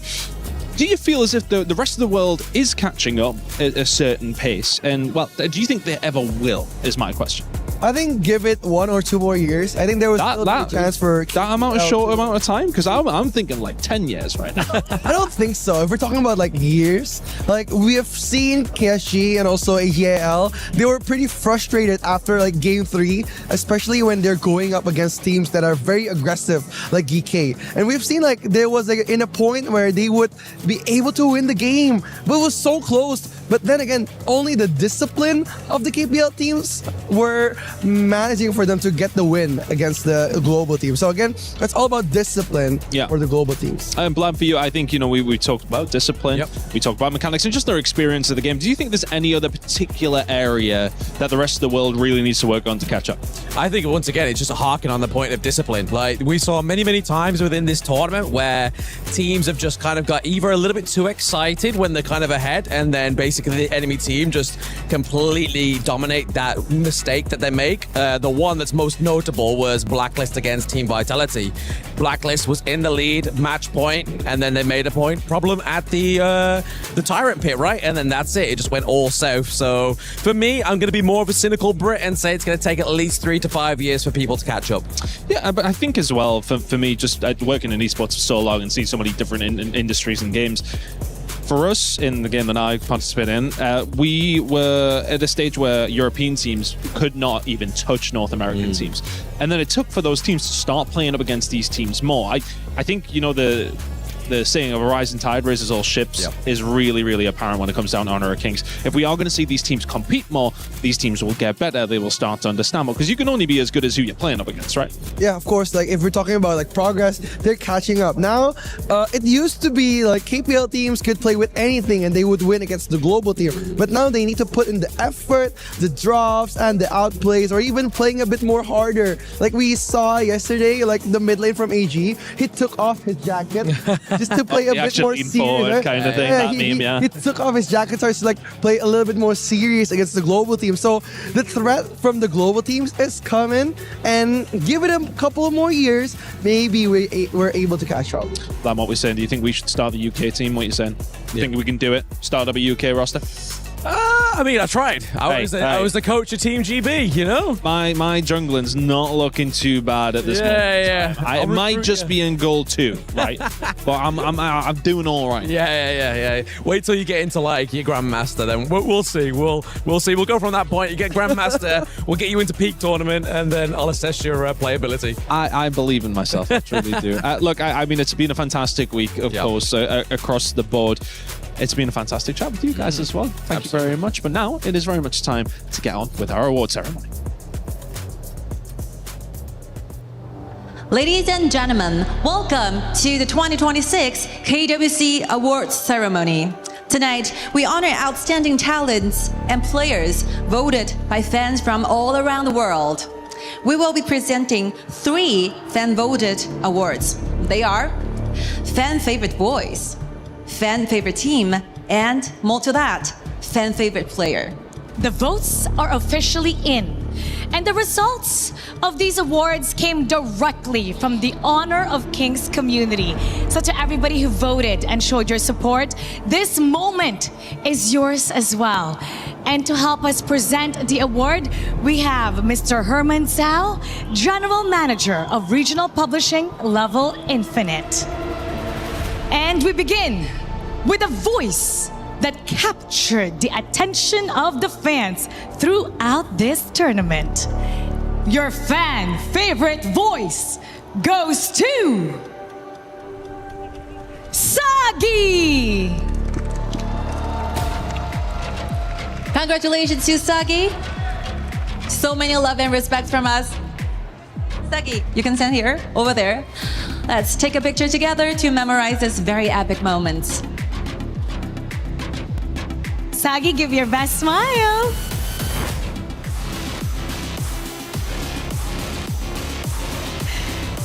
Sagi. Hi, Mara. Hi, Sky. Congratulations. You have dedicated so much time for Honor of Kings. In fact, you changed your name to Sagi HOK. How meaningful is this moment for you to be recognized by thousands of the HOK community? First of all, thank you to Honor of Kings and also EWC for making KWC actually happen. And it actually means a lot because who would have thought a kid that was doing content creation just last year came all the way to this stage in Paris, France, and actually got an award for himself.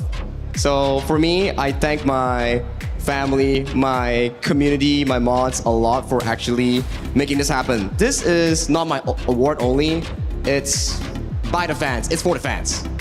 Sagi, I'm so proud of you as your colleague for so many months now, for an entire year. Congratulations. I'm so happy for you. Oh, one more thing. Thank you so much, Mara. Thank you so much, Sky. And for the KPL fans that flew all the way over to Paris, France, 希望你们今天有一个美妙的总决赛，希望你们玩得开心一点，谢谢。Thank you so much, Sagi. Thank you so much. Take your seat and enjoy the rest of the ceremony. Thank you so much. And now, from favorite voice, we move on to the favorite team. They have gathered plenty of the support, and the fans have spoken. Your fan favorite team is AGAL! This honor goes to the most impressive team throughout this tournament, selected by our global audiences. Congratulations, 恭喜菲姐，恭喜。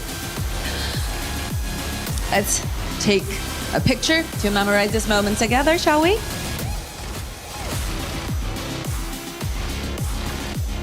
All right.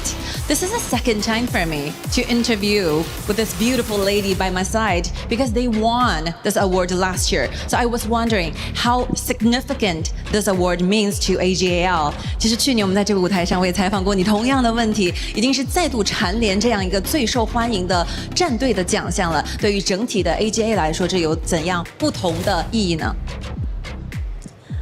很荣幸再次蝉联最受欢迎的战队。10年前 AG 超人会诞生于成都，10年以后 AGL 站上了国际的舞台。很感谢一路以来支持我们的粉丝，很感谢一路以来和我们一起并肩战斗的选手还有教练们，也特别感谢王者荣耀。这10年是 AG 同王者荣耀一起发展的10年，我觉得10年王者荣耀旅程初心不改，心怀荣耀。永我之前。Thank you so much. We feel really extremely honored to be here, especially we have this award for the second time here in KWC. 10 years from now, we have our foundation built in Chengdu back in China. And after 10 years, it will be us enjoying our moments on an international level and stage. I would like to express our sincere gratitude for every single players, our opponents, and every sponsor that has been on this trip together with us. And we want to express our sincere gratitude towards HOK and of course EWC to make this journey so wonderful. Thank you so much, and we will enjoy the moments together. And now, for the last award, it's time to recognize the player who has captured the hearts of the Honor of Kings community. Your fan favorite player goes to Inwo! This award honors the most outstanding individual performers of KWC 2026, chosen by our global fans. Welcome. 恭喜你一诺 Congratulations. Let's together take a picture.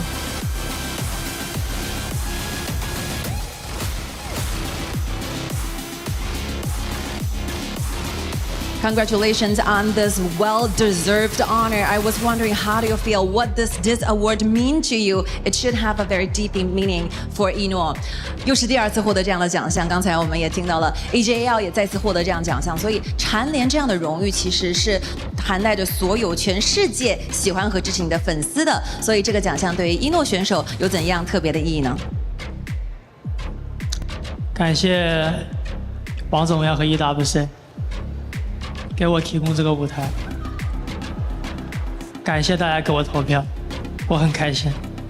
Thank you so much, Honor of Kings. Thank you so much for EWC. I won't be standing here on the stage without your help and support. And lastly, I feel extremely happy to be here. Thank you so much for my fans, supporters all around the world. Thank you so much. Congratulations. 恭喜一诺 Thank you. And this phobiat, please.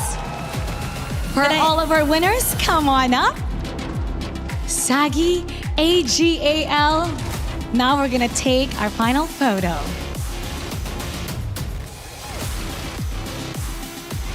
Once again, congratulations to all of our winners. And we thank all the supporters for the honor of Kings. It's time to head back to our desk. Lead the gorge. And best host at the Lenovo Legion Gauntlet for KWC in Paris, France.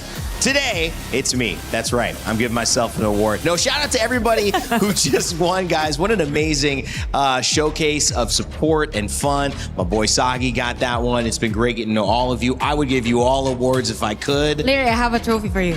Oh, does there For you also. You do? Yeah. I have Where's a trophy. for me? I have an invisible trophy for you, but it's invisible, which means you can have it all the time wherever you go. Good idea. I like that, right? So, you know, does it weigh? It doesn't weigh anything, but if you slip it in your pocket, you kind of pat it, you feel it, you'll be like, wait, there is something there. Just think about it. Anytime you're feeling down. All right, guys, we've got a few more minutes before our show match. That was great. AGAL, Inuo as well, will tell his story and how he's continued to be the person holding it down for AGAL, despite many new teammates coming in over the years for him, still staying true. His legacy, something that he's going to be fighting for continually here in our grand final. But before that, we have players, we have members of the HOK community that have already built legacies, that have done so many fun things, and now we get to see them on the stage, Chantel. Yeah, W, let's show first the competitive side and just enjoy this show match. I mean, for your team Valors and for Team Kings, we've seen some of the players play the other day in a different show match, but this time it's going to be different because we have Oheb and Delar from the Philippines, also Shafiq as well, who traveled really far just to go and participate in this show match. Also joined by iBot13. And Indicus, we've already seen her across the first few days. Yeah. And we have Hui Popper. He was the one that actually passed us the jersey on stage from the AOG side of things. Oh, really? I was going to say, I like his suit. I like the outfit right there. He's looking flashy. Luo as well, adding a little bit of color to what are some very nice pictures that everyone has here. Hi, Oheb. They're all looking good. Oheb saying, shh. Don't even talk to me. I think I've seen Oheb earlier. Really? Yeah, he was watching the... Okay, well, let's let you know exactly what we have in store, because it's not just going to be a regular show match. It's not going to be what we saw yesterday. No, we're going to be playing a different mode.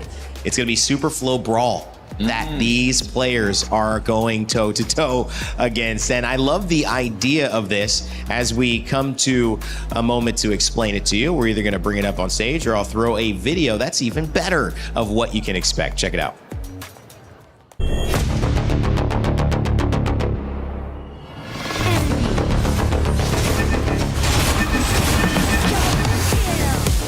HOK's new mode, Super Flow Brawl, arrives with a bang. Break fixed builds and experience true combat evolution. Whenever a hero reaches level 1, 5, 10, 15, choose one of 3 random talents to enhance yourself. The higher your hero level, the stronger the talents you can obtain. 10 major talent paths, freely combined to create endless strategies. Preview talent effects in advance to fully prepare for battle. or adapt on the fly during combat to unleash unexpected power. This isn't just luck. It's a true test of strategic mastery. There are no fixed answers, only infinite possibilities. The most powerful and mysterious builds await your discovery. The new mode is coming soon. March 14th, write your Super Flow Brawl legend.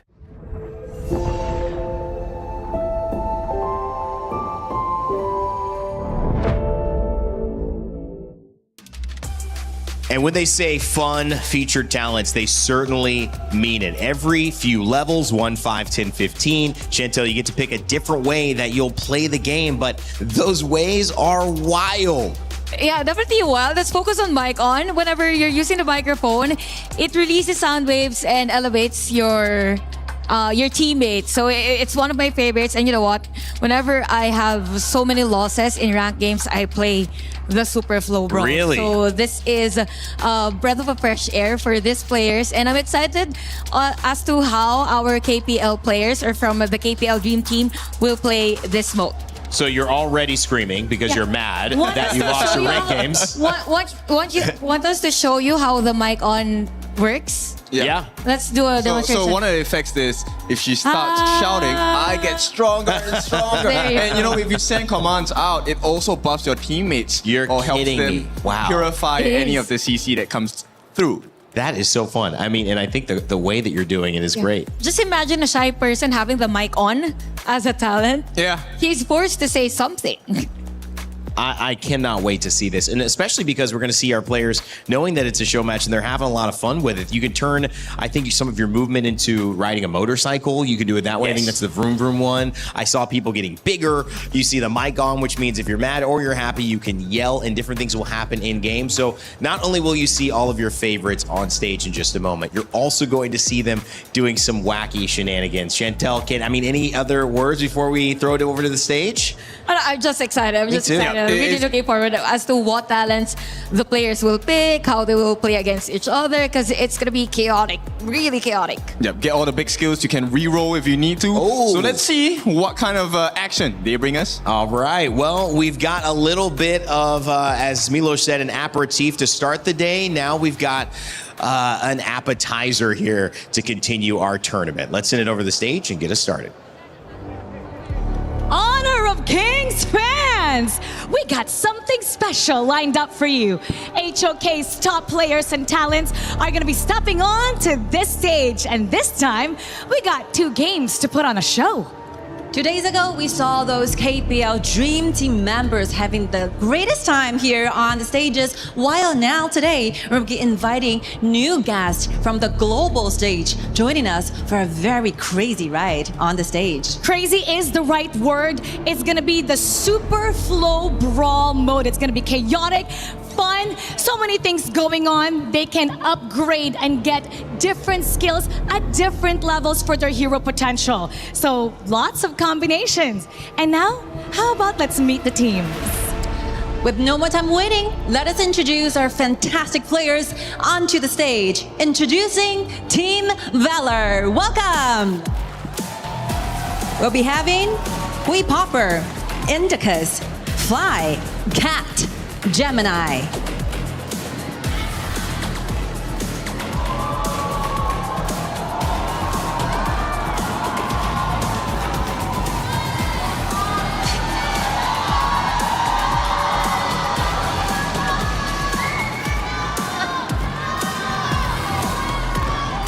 Have fun, boys.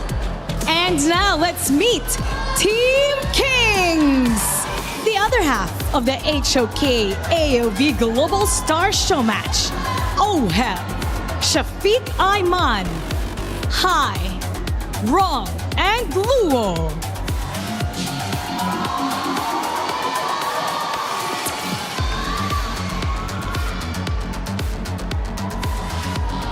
Good to see you guys. Can we hear one more time shouting to both teams? Hope you guys are ready for this. So we have familiar faces and we have new friends over here. These are Team Valor and Team Kings. Okay. Hi, Ronald. You may take your seats.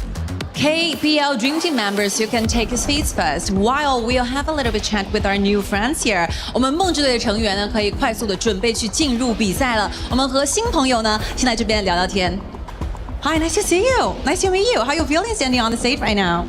Hello to everyone, to every audience around the world, to KPL audience, everybody here. I'm Hippoper, and actually I'm a AOV caster, but now it's my first time in Paris, and it's actually my first time in Europe, so everything feeling new to me. The audience atmosphere, the weather, everything feels great, and I really want to give all my best, my effort to bring to you guys an amazing show match for today with our friendly teammates, inductors, and many MVP by KPL right here. Thank you.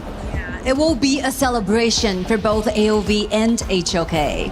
And on this side, we have Oheb from the Philippines. It's your first time here in Paris, representing Honor of Kings. You have all this crowd with you. What can you say to everybody? And how happy are you to be here? Hello everyone, I'm so happy to be here again.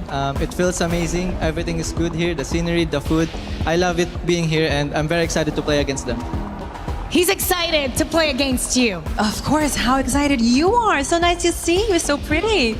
So what will be the message you to send to the global fans here? Maybe I would introduce myself first. Hi everybody, I'm Indacus. 我是印尼歌手. So hi. Also, when you guys watching here from house, so I'm so excited, of course, for today. This is also my first time coming here, and I'm very excited and also nervous at the same time. 太紧张了. What will be the thing you want to say to your opponent anyway? Sorry? What will be the thing you want to say to your opponent? Oh my god, I'm so ready for the fun match today. Also, 老师别太难了，我太紧张了，我怕. Thank you. Thank you so much. How do you respond to that? We have Shafiq Aiman from Malaysia. Shafiq, what can we expect from you and your team today in front of this global audience on the stage in Paris?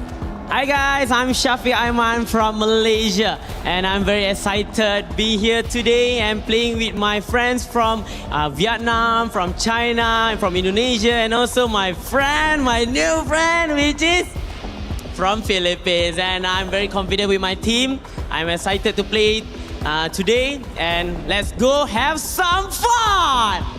Ooh, we are definitely gonna have some fun. Players, you may now take your seats. Go ahead.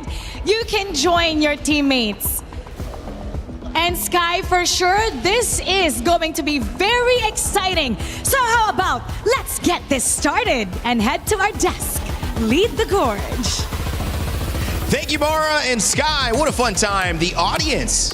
Hello, everybody. You guys are amazing. You have been here enjoying the action from early on, and now we have more in store as teams join up who have maybe met for the first time today. As you can see, Oheb and Shafiq having fun with that one, and some people we've seen like Indicus throughout the day. I mean, I love what we're able to witness here, Chantel. I just hope that for Indica's team, she gets the mic on because she's a singer. Yeah. Right? It would be lovely for them to just hear her sing all throughout the game. So something like that, hopefully. And I'm just really looking forward as to how the pro players will pick the talents on whatever hero that they will choose on this game. I feel like this is gonna be super crazy because in this mode there's so many skills to choose from. You know, you can actually get a permanent red buff and a permanent blue buff in one of the talents. So you don't need to have mana regeneration. You will have it the entire game. And also there's this talent that gives you 2% HP regeneration every time. Yes. Oh, man. So it could be a long game, could be a short one, but definitely a fast-paced one. I'm gonna love seeing how the talents, whichever one you pick, goes against the talents of the other person in lane or that you run into. How much will a damage buff mean against somebody who has repeatedly more HP throughout every second that you're fighting them? How much will singing into the mic distract somebody from fighting when the other person just jumps on a motorcycle and runs away? It's gonna be fun too. Different levels. Former ex-pros. Indicus, I don't think she's an ex-pro, but will certainly be a talented player. How will the teams mesh? Will Gamini be MVP yet again? That's what I'm trying to figure out.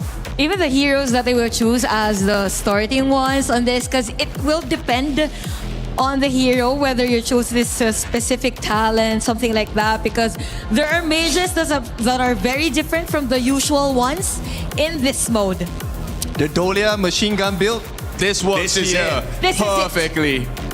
I love it too. And the other cool aspect to this is the atmosphere. People are appreciating being in Europe, sometimes in Paris for the first time.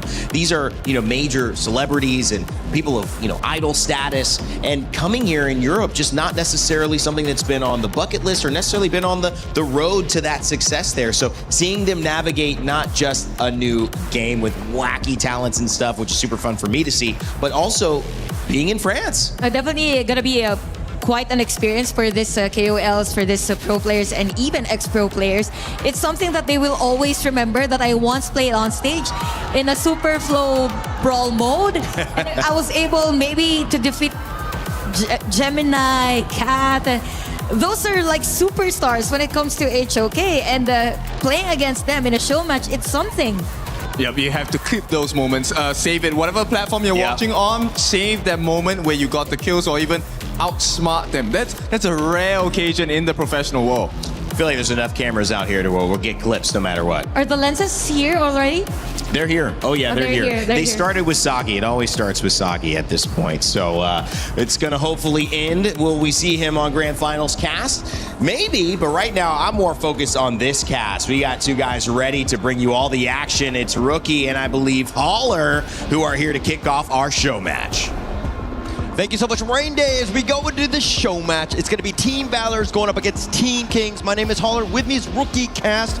Your thoughts on these two teams? My thoughts are, it's very good seeing the representative, and there's one of the representative coming in from Indonesia, which is Indakus. Fun fact, she used to be an idol in China, and she played HOK for more than 8 years. So she has a lot of experience under her bag. So we're hoping to see a lot of the gameplay coming in for this show match. Actually, very interesting fact, because of the fact that if you're looking at to trying to balance out these two sides, you're thinking that, okay, one team has KPL cards, the other one as well, and it seems it's like almost regional. Like they put the Indonesian stars on one side, they put the PKL sides on the other, as well as the Malaysia ones. Like, is this fair in the end, or are they just trying to kind of, rile you up a little bit? I think it's fair because I think last time PKL and IKL matchup, it wasn't really fair for PKL, so that's why we're not seeing them on the same team. Too soon. It's just the clash, It's just the region going head to head to each other. But if we're looking at the draft, it's very interesting. Finally seeing Kat playing the Princess Frost again. Yeah, bringing it right back into this one as we go into the game. And I didn't check out all the heroes, but if we're talking about the Super Flow Brawl, this is a funsy, right? I love this mode. It's so much, way more casual. It's just kind of like you can kind of like roll into it. Sometimes I think Chantal was talking about the fact that when she is, tilted a bit, she'll kind of roll back into this. Always. But if we're speaking about Super Flow Brawl, it's such a refreshing game mode. Last time I streamed the Super Flow Brawl mode, and I was cosplaying Dolia, and I used the mic on talent, and I was just going on and on and on, and just screaming the whole game. All right, pause. Is that the reason why you didn't want to be on cam today? Because you've got the Dolia cosplay right back on? No. Don't make them turn their heads into the caster desk. I'm wearing a suit. I'm looking nice. Maybe at the after party. You're looking fly. Okay, or whatever happens at the after party happens there. If you've got the Dolia costume, we all kind of want to see it. We'll definitely be taking some photos. But going into this one, I find this mode so much fun because of the fact that the talents are just completely over the top. It's high, has to flash away, Fly getting a little low himself. Yeah, Fly just using his own FMVP skin, right? Just showing off, this skin is mine, and just showing off to the players. But look at Gemini just popping off on the first game. And Indicus playing the roamer role. Because if we're talking about Indicus, she played farm lane. So maybe the change is going to start to her a little bit. But hopefully, they're playing the fun game today. Yeah, it's all about having fun, right? And I think that going into this one, we were talking about the Indicus. I mean, her 8 years of experience will definitely carry over into this mode. It's very similar to Honor of Kings, of course, with the added bonus of these talents. But for me, it's about this Shadow Buddy talent. The fact that you become the Dragon Mother, if you will, and just roll down people people with all of the dragons. Again, I think that it just adds quite a fun element to this game. Yeah, especially the one that has like the car. Basically, you can throw away the car, but look at Fly getting taken out at the first stages of the game. What a statement coming in from Team Kings. Yeah, Fly looking a little too fly with his finals MVP skin, maybe, huh? A little too much attention, if you will, but in the bottom lane. He's gonna pop the ult here, coming from Gemini, coming, trying to fight us out. Shafiq Ayman gets taken down. The ultimate coming from Indicus, killing Wrong at the same time. 2 kills of 1. Team Valor is just fighting them. Okay, and we knew it was a fun mode, but man, it seems like Team Valor's they're taking things a little bit seriously. The rotations have been on point. They got Fly to set things off, and then they make their way to the bottom lane. It's a 3-on-3, but the stuns are absolutely real as they get locked in. Cat, he's one of the best in the world, and you're seeing exactly why with that control. Yeah, it's all about the live reaction, seeing the faces of the talents being happy, engaging in such a good team fight. And ooh, look at Ron coming with the mirror domain, trying to pop on Cat. A bit of a revenge pounce coming from Ron here. Yeah, a little bit more action. Luo and Fly, those guys have been dueling as well in that top lane, but Quay Popper kind of been on the quiet side. We haven't seen too much. It seems like he's more, happily farming for himself. Yeah, a bit passive, but again, he's going to be playing a bit of a late game, especially if you're talking about Kaiser on this meta. But look at the freeze coming in from Cat, but High Popper just popping off Oheb. They're going to push him back. And look at the Tyrant Overlord. So what's interesting of this mode is everything is random and everything is chaotic. If we're looking at the talents, like there's a lot of like interesting talents coming for like all of the players, but High popping the ult here, trying to poke back Fly onto the Clash lane. Yeah, setting things up. Again, the 4-minute Tyrants, that's when the true action is going to be. But I think for me, I kind of wanted to see some of the talents that they have, but it looks like they have a little bit of control. Gemini's going to be taking down the Tremor Smash onto 2, and they also get Quay Popper, who just stuck around. Indicus doing some work, finding and taking down Oheb, and it's off to the races, if you will. Wrong is 1 versus 2, probably not going to be sticking around much longer. It's so good, right? Like, Cat hasn't been picked off at all, playing a bit safe on this game, getting 2 kills as a mid laner, and as the XF MVP, Cat has been performing amazing. Like, he switched roles from the mid lane to the roam, and then won in both respective roles. So very interesting coming into this fun match, especially Fly showing off his FMVP skin. And being flexible. I think that that's the greatest, asset, if you will. Able to be very into any sort of role. He has a lot of that experience, and he's able to bring it on, even in a fun game like a Super Full Brawl, where he's, again, able to kind of dictate when things are going to happen. Ooh, they're going to try to push him back. Fly just poking off on the backline. Cat with the Splendor coming in. A good initiation from High. But look at Shafiq Ayman dancing around Raw, getting that perfect stun coming. But look at Quay Popper and Luo getting the Lishan pop on the Fly. Half HP burst damage. Team Valor just defending from the initiation coming from Team Kings. Look at Gemini though, getting High. The flash coming from Fly, trying to dance around all of the players. Team Valor dominating. They're all fighting, right? This is all going in, and 4-on-1. It looks like he wants to continue with it, but Luo gets the pick up onto Gemini, gets the snipe, if you will. Rong is doing some serious work as this mirror domain is completely confusing and befunneling them, but Fly will fall as well. It's nostalgic, right? Like seeing all of these historical players finally coming back for KWC, playing the fun match. It was such a good initiation coming in from Gamini. Like he popped the ult, trying to get High, but after the trade, the initiation coming from Raw, punishing him from going offside was so good. And if you're looking at the screen right now, there's some big giants walking around. It's one of our talents called Megami, making them so big. Yeah, it's going to be biggie size, if you will. And the mirror domain just trying to get onto Indicus, who just wants to get on out of this one. I don't think that she will in the end. Oheb gets that snipe. Yeah, it's all about the title, Attack on Titan. That's why Indicus has been targeted, but look at the freeze coming into High. Oheb is in danger, but look at Quay Popper just beating the body, trying to take as much as damage he can. The mega big Wrong Jing play has been punishing them. Yeah, it was all about that bulking up, but Oheb, he's going from legend to king to now dead. I mean, Oheb here, he's looking down from the grave, if you will, be completely focused. Team Valor's, it looks like they're focusing the right guys at the right time. Insane. Legends to kings to dead is insane, but look at Wrong dancing around around Cat being his first target. Gemini trying to protect his teammates. But again, Cat can do so much with that Princess Foss. But with the setup coming from Team Valor, they're trying to engage in another team fight here. Yeah, it was Cat was flexing a little too much, right? The Frigid Prisons, all of that control, and now he's died twice, but he still does have 4 kills. He's been able to, again, make a mark on this, but Team Kings, I love the way that they're able to fight back, and of course, it's because of Wrong, who's been tearing it up with his 5-1-3. Yeah, look at the Lianpo from Shafiq Ayman, just being so big, but look at the Tremor Smash coming in, Gemini popping off in the back lane, gets taken down, Shafiq trying to dance with Team Valor, but he falls high, eating up so much damage. Cat getting the perfect freeze onto Luo, but Luo just dancing around all the players with that lesion. Gemini popping off, Hui Popper gets taken down, he wants more, but he gets no more. Team Valor loses 2 players onto 3. Yeah, onto 3, but Wrong continuing on with this one. It looks like he wants to fight 1 versus 3. This is a very bold move, Cotton, as it looks like he's kind of stuck into the mirror domain. You don't know which way he's going to be. He's dodging most of it, and now Oheb on the return. It doesn't look like he's going to be able to do much, but he does cover the retreat. Insane.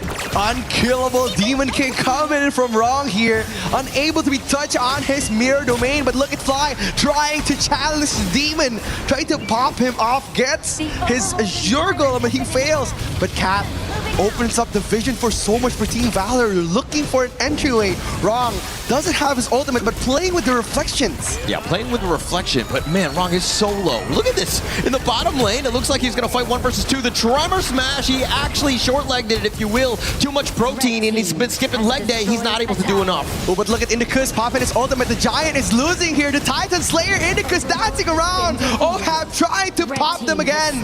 But the ultimate from safety comes in. Wrong gets the perfect pick off onto Cat, but the trade came in at the perfect moment. Luo gets the trade. Yeah, taking that Tyrants away off of the back of Wrong, where he's able to find Cat as well as Indicus, setting it up. I mean, with no smite, it doesn't really matter when you have the numbers advantage. Team Kings getting a lot of value. They're up 8K at this stage. Ooh, but look at him trying to pop off again. Hui Popper gets popped on 4 people. A bit too risky onto the Giant. Look at Shafiq Ayman, man. I was wondering, who is the Titan here? Is it Indicus or is it Shafiq Ayman? Look at how huge he is with that bulk of talent. Yeah, bodybuilding, if you will. But I mean, the legs have been kind of on the smaller side. Have definitely been skipping leg day, if you will. But the Golden Cudgel is going to be picked up here. Princess Frost, this is one where, again, she was like, what, 4-1-4. Now she's 4-4-4. Cat, that is. He's definitely been target priority here. Oh, look at Cat.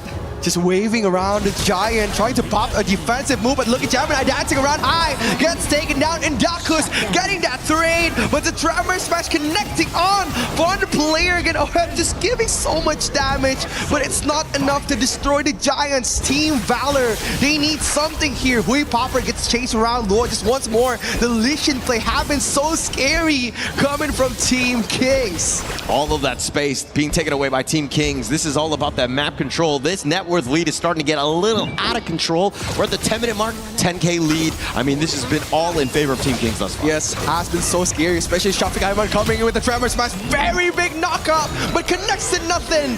Indicus Thompson on their way, Fly is dancing around the FMVP. But look at Indicus stacking so much. Gemini popping the ult. Wrong dancing around the mirror domain. Domain expansion, if you will. I feel like we need to get Indicus a little bit more in terms of the protein bar, if you will, because Shafiq has been outclassing, at least from the roam, when we're talking about the Zhang Fei versus the Lian Po, has definitely had an advantage in this one. Ooh, but now look at Cat, he wants more here, trying to dive in, Lord is surviving, but look at Cat getting the perfect kill off, and now he wants more! Shafiq Ayman gets a double knockoff. Oheb finishing dinner like it's supposed to be an ace to Team Kings. Indicus surviving at the right time. They want this crystal, they want to defend, but again, Fly and Indicus, the FMVP, he needs to do something here. The crystal is open, but now Team Kings diving around Wrong, dancing, popping off on Fly, gets the crystal. Team Kings gets game 1. Very clean game by Team Kings in the end. I mean, wrong with all of his plays,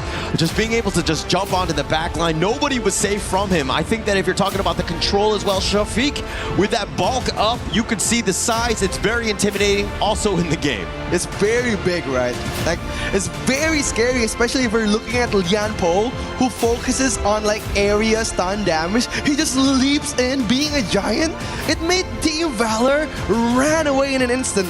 That's why they weren't able to dive in. And also the support coming from Gemini at the early stages of the game, it was so good. He dissected so much of those big, risky team fights. And there were a lot of team fights, let's be very honest. This Flowborn mode is all about just creating havoc, if you will, with all these crazy talents. And look at these freezes from Cat. Man, he was on point though. Cat, he just like, it reached to a point where like he's getting better, even though he's not playing at the pro scene anymore, but he's getting so much of the frost, getting so good, catching so many people off guard, even though that he's being picked on almost every team fight, but there's always a crucial freeze coming from that frost. Yeah, and also, you know, Luo here, he had some amazing plays as well, but the Tremor Smash, look at this control from Shafiq, and the fact that he survived this team fight, look how low he is, and somehow limping away.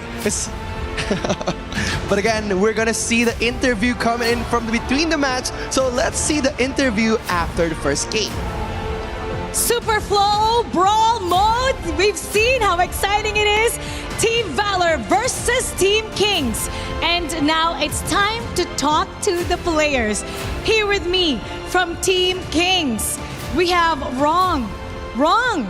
Congratulations on a great game one, but we noticed something. Normally, you play the mid laner, but today you played the jungler. How interesting was that for you, and how did you find it?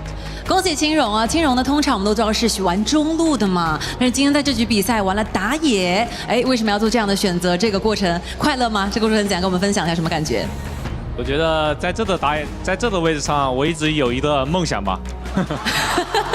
整体的游戏的过程怎么样？我觉得打野这个位置还是非常好玩的。I always had a dream when it comes to jungler. I have my personal dream on it. And personally, I think, yeah, the game experience is super interesting. I love to play jungler in here. Wrong, Hen Hao. 很好 Very good. Now we're here with Luo. You got game one. What can you say to challenge your opponents and tell them how much fun you're having that you're beating them? 其实刚才这一局小洛的个人表现非常的出色，你现在就坐在你们对手的对面，而且我们今天还是一个 BO2，还会有一局，你想要和你对面的对手说些什么呢？下一局逮捕一下那个 Cat 跟 Mini。牛哥避一下锋芒。Okay, so next one game to my target will be Cat and Gamini right here. As for Fly, you can save it for. And watch out for that. Now, what's going on there, Sky? Yes, I'm so curious. Okay, no more discussion. 不要再开小会了哈。飞牛，玩得怎么样？游戏的过程开心吗？跟我们分享一下。我游戏的过程非常的开心，我一直在研究这个天赋啊。我开局的时候我就把我的金币把内全花光了，然后换了一个没有用的天赋，导致我后面的雪球越滚越大。It's really interesting playing in this mode actually. I think I spent a little bit too much initially choosing the skills and talent I went for, so I was quite suffering all the time because of that wrong choices. But you got it. 下次选得好一点，再玩得开心一点，好不好？ We were wondering how you guys communicate during the games, Gamini. Can you demonstrate how you do it? 我们真的非常好奇，我们在刚才进行的游戏当中，你们是怎么沟通和交流的？可以复刻一下你们刚才的沟通吗？我们这位小姐姐她是会一些中文的，所以我们沟通起来还是比较方便。但是更多的人就只要打赢了，我们就 nice。So because like Indica speak a very good much of the Mandarin, so actually whenever happens we just say nice to each other. It will be one good way to encourage our Multum. All right, and we still have one more surprises for you guys because there are secret weapons for both teams. So please make some noises to our new guests joining to the stage. Welcome Ebot and Dilar. Ebot, will be replacing Indicus. And Olhem will now be replaced by Dilar.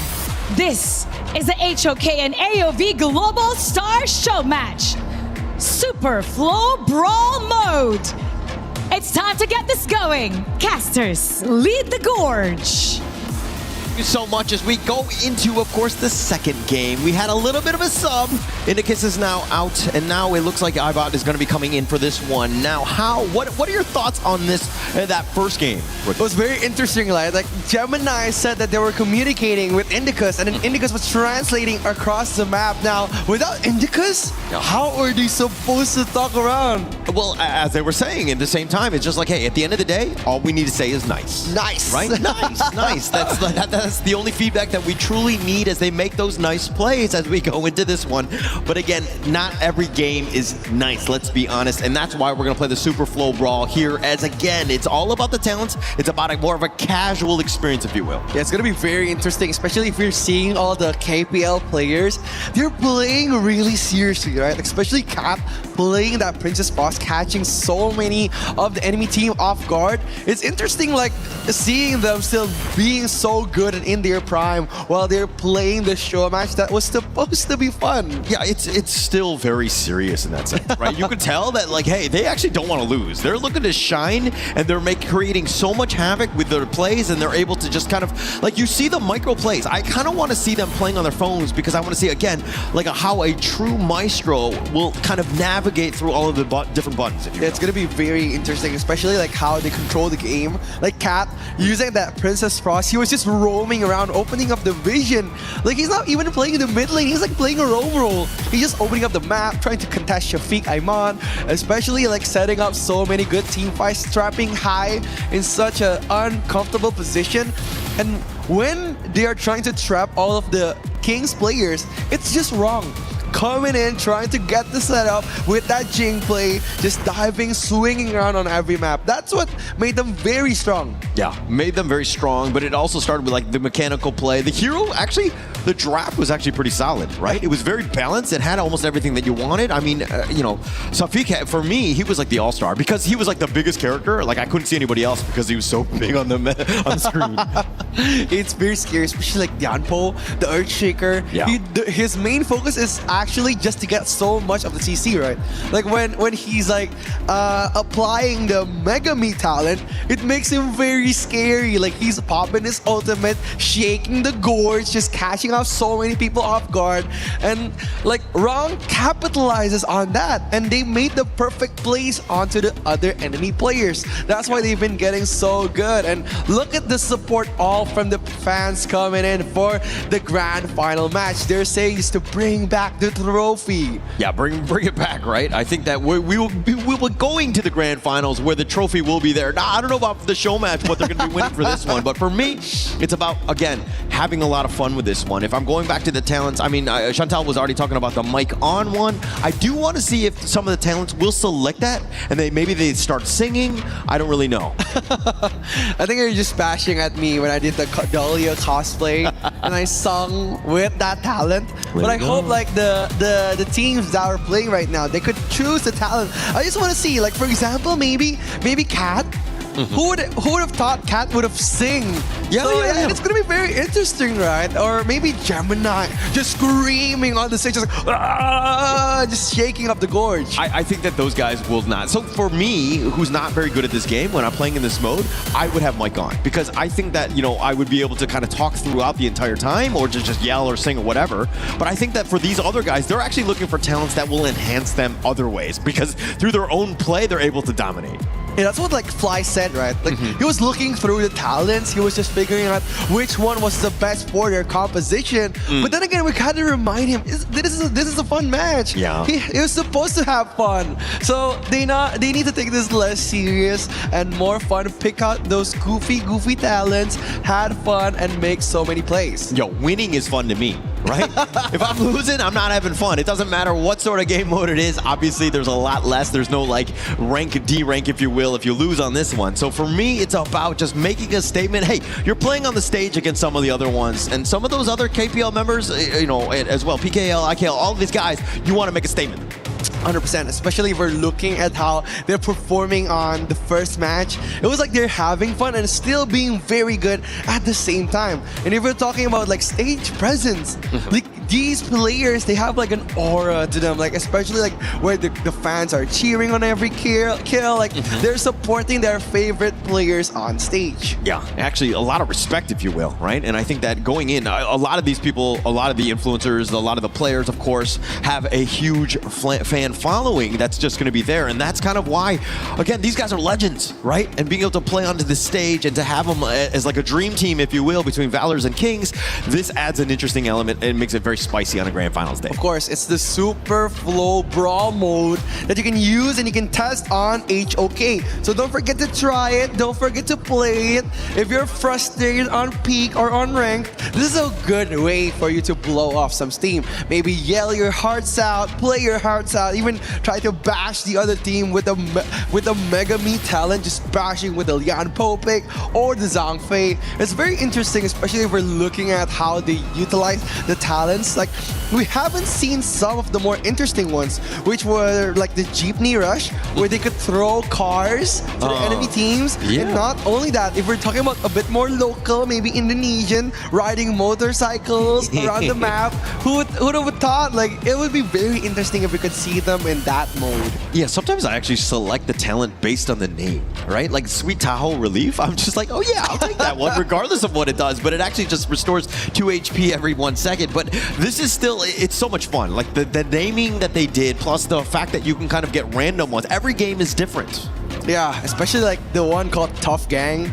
That's a good one too. That's a good one, right? Like, it's Tough Gang. We're a Tough Gang. Just enhancing non-hero units, which is very interesting. Not only that, but also invisibility. I believe that Cat chose invisibility when he played Princess Frost. That's why he was like able to invade on those jungles, getting those like sneaky frigid charge picks like onto the backline of the players. That's what they've been doing with that Princess Frost pick. Yeah, actually, I saw that in one of my games, the Super Full Brawl, where basically they had the invisibility and the Shadow Buddy, and so they popped up next to me, and all of a sudden I was like, oh my god, I'm in the middle of Game of Thrones, right? The dragons everywhere, and they're all attacking me. I did not live very long in that one. It's gonna be the king of dragons, not the queen, but the king. But now we're gonna see the matchup. It's gonna be very interesting. Coming in with 2 new players. It's gonna be Ebot and Lar.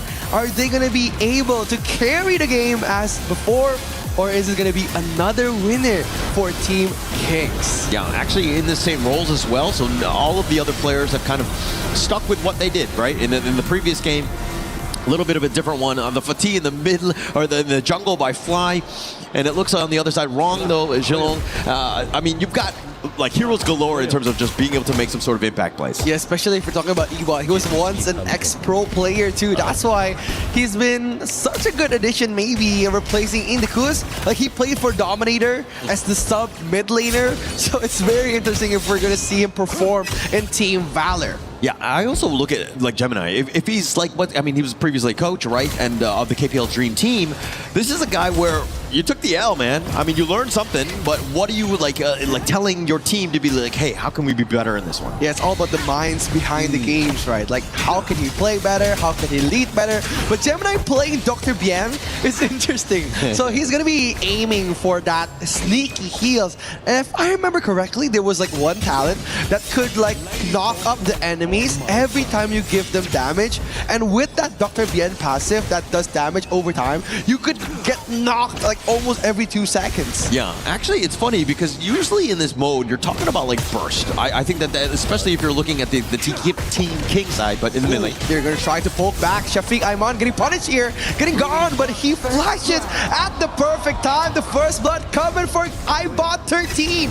What a good initiation from Team Valor, but he gets picked off, gets raided. Gemini pops the flash. Team Kings wanting that victory.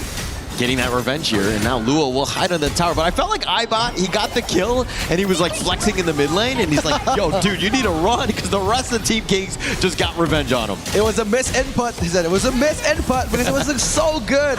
Like, Shafiq Ayman dodged that, but Ibot 13 got the snipe onto him. But again, the follow-up coming from High and also Oheb. Oh, look at the reaction from Gemini. It was like, oh my god! Getting that kill, and looks like Cat also just taking the solo onto Dalar here. So a little bit of a flex to kind of start things up. Team Valor's off to a pretty decent start here. Yeah, very decent, right? Like the start of very good. They got the first blood, punishing Shafiq Ayman. And also Ebot has been playing really good on that Molta, but popping up the ultimate. Shafiq getting the ahead lead, but wrong. Gets solo killed by Cat, the FMVP. Wow, what a moment. Yeah, a bit of a flex here. Way Popper in the top lane. I mean, he's going up against the Florentino. I would think that him being an AOV caster has a lot of experience of what Luo could potentially do in that top lane. Yeah, Hui Popper is such an interesting name. I think I would need to rename my caster name because Hui Popper is interesting. But look at that Chow, just dancing around the Lar, gets taken down. Shafiq Ayman is gonna be next. Ibot popping the ultimate, but it misses onto High. Disengaging on the team, but such a good fight again. Fly getting the kill, finishing off one of the players from Team Kings. It all was Cat. That was the Cat show right there. I mean, just completely just like 1v3. Like, it doesn't matter who was nearby because he was able to flex, outmaneuver, just had evasive maneuvers, and was able to do enough damage. Just a really well played. And why Cat? Yeah, but he's 4-0-1. That's crazy. Ooh, look at Gemini just getting sniped while he was talking. It was just in the midst of the team fight. And High playing aggressive. He knows that the power spike, including with the super flow brawl talent, makes him so powerful. But look at Cat dancing around. It's gonna be 1v4 coming from the mid lane in Rome from EGAL. He's gonna be dancing again, trying to take that one in, but Cat misses, and he didn't get to finish anyone. I feel like Cat is in the Matrix right now, right? And like the way he's moving is unreal. Obviously, it's within the game's structure, if you will, but Cat has been able to just dodge everything, and Team Kings are like, actually, we can't fight a 4 versus 1. We need a 5th member, maybe. Yeah, they need something, because right now, Cat just dominating the whole team fight, popping his ult every 2 seconds. Shafiq Ayman forces an ultimate, but look at Cat! Gets another one! He wants one more! Dalar getting that shutdown, an amazing initiation from Cat. All right, I don't know if Dalar got the kill. I mean, he will get credit for it, but the tower did most of the heavy lifting in terms of they were able to snipe it out. But Cat, now playing with his food, if you will, dodges the Shafiq umbrella outburst as well as the Stampede. He just sidesteps most of it, tried to go for the lash out on Dalar, but the tower was just too much, and Dalar will survive. Well, again, Gemini just reacting honest to his teammate, like, oh my god, Cat 老师你很厉害. He said, like, so good. So good. I would just say nice at the end of the day. I think that it was definitely a nice one, but Cat is back up on this one. Still 5-1-1. Should be able to do it, like exert some of the dominance here. Yeah, they're playing so dominant here. Like all of the lane of Team Valor has been so good, especially Cat dominating. But look at Cat going for a 1v2 again, dancing around, taking in the winning strategy. It's gonna be 1v4, but Cat gets punished. Flew too close to the sun, and Cat is gone. All right, well, bad news, Cat died. Good news, it took a village, right? And I think it took everybody from Team Kings was like, okay, we gotta take down this stray cat, if you will, hiding in our jungle. And they were finally able to take him down. But this is just opening for the rest of Team Valor's to find space elsewhere. Gemini right now, largely quiet, right? 1-1-5. It's gonna be very hard, especially if you're bringing in Dr. Bian on the early game. They're gonna probably play a bit more aggressive on the late game. But what I want to see is actually Luo playing on that Florentino. Is he punishing Hui Popper? I would think so. I mean, the Florentino is just like known to have that like excellent one-on-one, but Hui Popper, it looks like there's action in the top lane. Yeah, the top lane, they're trying to push Hui Popper back around with the hero that he's so familiar with, but Cat, look at him, just helping on wrong, dancing around with Fly. It's gonna be 1v1 coming in for the jungle here. It's gonna be 1v4, pops the ult, gets the outburst, the L'Oreal Blue from Dilar, gets the kill onto Fly. Yeah, and off to the side they go. High is gonna deal with Hui Popper, who's in the world of hurt. He's in a bad spot. The winning winning strategy on the Overlord. Just like he was just making sure that they got it. But Hui Popper down for the count. It's 2 members down from Team Back. Very hard to kill Wrong here. Like, Wrong is unkillable, but look at Cat gets soloed by Luo. And now the mid lane is going to be their main target here from Team Kings. They want this. They're going to push them back again, using the gameplay from game 1, just dominating. The winning strategy closes out on Gemini. Yeah, did a little bit of work on the both. It was like they were sharing it. The Tyrant going to be picked up by Wrong here. But this game is completely shifted in favor of Team Kings.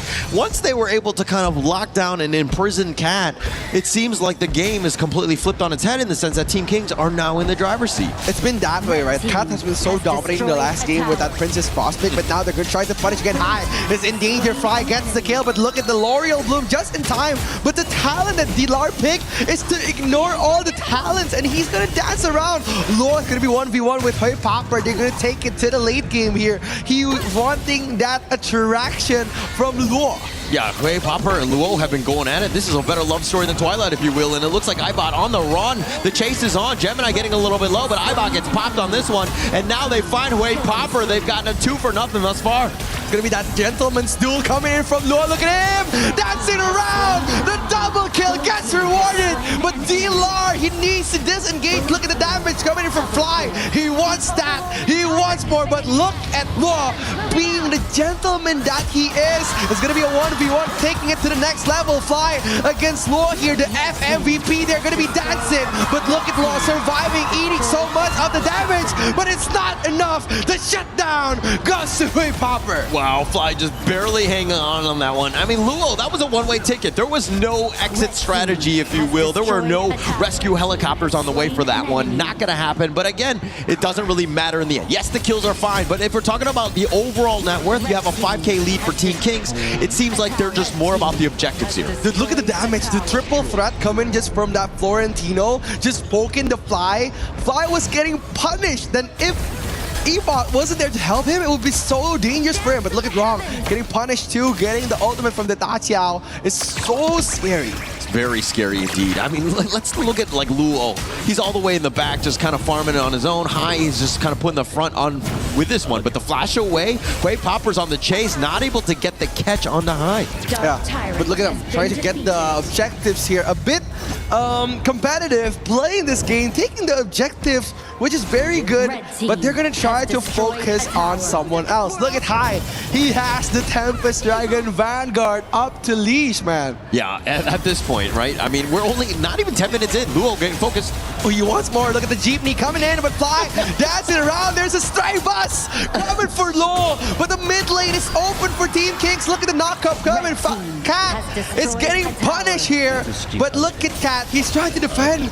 The knockup coming from the ultimate of Musashi suddenly appearing for everywhere. Yeah, that boss was completely dodged, but it looks like the Cat getting all barrel outburst here in this mid lane. Ooh, look at Popper getting punished by Dilar. He wants his Ebot a bit busy, but the Crystal is exposed. Cat, they need to defend. Wrong gets taken down. The Crystal is gone. It's a bit sad, but Team Kings gets crowned the winner 2-0.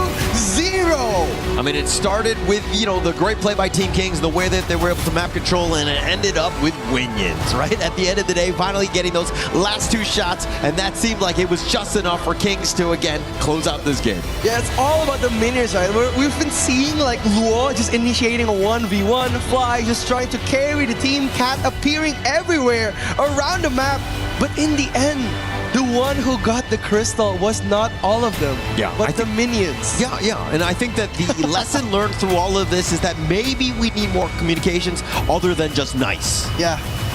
Maybe nicer or good, better. Better? Yeah. Or bad, maybe going in. I think that we need to protect ourselves as we go in. But it looks like, you know, Team Kings are going to be jubilant. They're going to enjoy this win as, again, this is just a show match for and representing the Super Flow Brawl mode here. Yeah, it's going to be very interesting. If you guys are interested to play this game mode too, please try it on our game. It's a fun game mode. If you're stressed, if you're burnt out after playing peak rank, it's going to be a very interesting mode for you to blow off some steam, but it's gonna be interesting what we're gonna be looking after this. The grand finals is ready. it's around the corner, right? But of course, I think that we're going to have a couple interviews before we do end up going to that grand finals. But I think everybody, and you're seeing in here, the audience enjoying it and seeing some of the incredible plays from the players here. And I mean, we've been very happy to have this one. But again, let's see what the winners on the stage have to say about this one. Ladies and gentlemen, let's give our players a big round of applause. Team Valor versus Team Kings. Sky, that was intense. That was a lot of fun, and we heard the audience roaring with that. What a time. I mean, so much things are happening in the Gorge, and I believe there's so many things that the players by our side want to talk about. So it brings back a lot of memories watching Kat playing Diao Chen in the map. So yeah, I was wondering what will be the things you want to say here on the stage, share with all the fans globally. 其实刚才看到 Kat 晚上貂蝉这个英雄，真的让我们觉得爷青回，找到了很多年轻时候的回忆啊。在这样子的舞台上，有没有什么特别的感受可以跟我们一起分享一下呢？能有机会和其他赛区的选手一起打游戏是件非常有趣的体验吧。就是每次和其他赛区和我们语言不通的选手去沟通的时候，都会觉得非常有趣。然后我们刚才也是因为内通，大家的沟通就非常开心，大家都在那里笑，一直在笑。It's very interesting experience for us because every time we have this chance standing on the stage, playing with players coming from other different regions, different countries, it was such a interesting experiences for us. Actually, during the game, even though we lost, but this doesn't matter because every one of you, the players on our side, are enjoying that moment. We're laughing together. So good to be here. Thank you so much for EWC giving us this kind of opportunities so that we can unite it together. Everyone as well, we're laughing together and having fun. Hi, you won today's match. It was a 2-0. Tell us how much fun you were having there, and also invite the audience to play this new mode, the Super Flow Brawl mode. 其实刚才的比赛呢，我们的队伍也是2-0拿下了比赛的胜利。花海可以跟我们分享一下比赛的心情、你的过程，包括也可以和所有正在收看我们目前的这个游戏直播的召唤师们推荐一下我们这个游戏模式。我觉得2-0主要是因为我们这边天赋选的比较强，对，赛前有被高手推荐过，然后这个模式的话确实非常的好玩啊，然后回去的话我要去多多尝试一下那个生命流。对，然后能够来到巴黎这边打表演赛，我觉得也是一个非常意想不到的事情，也非常感谢 EWC 给我们这个机会，然后也希望现场的观众们等会儿的决赛看得能够开心。对。So even though for us it's a 2-0 win, but of course the reason underlying this is because maybe we went for better choices when it comes to talents and skills. It's super fun playing this mode, and actually we have a very professional tutor telling us what to choose and what to do, and it's quite unexpected for me to standing right here in Paris, France. I love the city, and thank you so much one more time EWC giving us this kind of opportunity to be standing right here, and hopefully great and best wishes for all the audiences coming their long way here, sitting in Paris in this arena. Hope you can have a lifetime memory here watching the grand finals. Thank you so much. And now let's talk about that a little bit more and see what our panel has to say about that. Panel, lead the gorge. Thank you, Mara. Thank you, Hai and Kat, for giving all of those answers and talking about how special it is to be here. And thank you, audience, who is also hyped to see not only them leaving, but the players, the people that will be showing up in just a moment. Our show match concludes there. Chantel, Kin, welcome back. It was fun. That's what we wanted, and we got it. Indeed, super fun. I was expecting the heroes to be very huge, like everyone will pick that talent. But yeah, it was very interesting that we get to see our favorite influencers, favorite pro players to play at that type of mode. I get Mara because most of the time I say super flow born, but it's super flow born. Brawl. Something like that. Flow brawl mode, guys. Yeah, so 10 different talent sets, a lot of fun. I think Rookie and Hollow were talking about it. If you are stressed from your peak games, your ranked games, don't worry, have some fun in the flow Super Flow Brawl mode. Right? Well, now you're worried about making a mistake saying it. I agree. It's a lot. Super Flow Brawl mode. Say with me, Super Flow Brawl mode. And you get these reactions from the crowd as well. I love how Hai mentioned the crowd here coming all the way to Paris. You see the Paris sign. Part of the atmosphere is that people are enjoying being here and what we have in store for them. And I just hope that they really, they really enjoyed rather that mode, and it's super fun to see them get to see some fun first before the most interesting part of the day. So that's it. Yeah, so it's going to be a lot more fun later, but only for one team. Listen, we talk amuse-bouche, we talk appetizer. Now you get into a French restaurant, and so all of our fans here have had the chance to eat French food. I'm sure you love some of it. I'm sure maybe you're missing some food from home. But either way, you start to get into the other part. In Italy, they say the secondi, right? The seconds. And then you have the entrees, which are the main.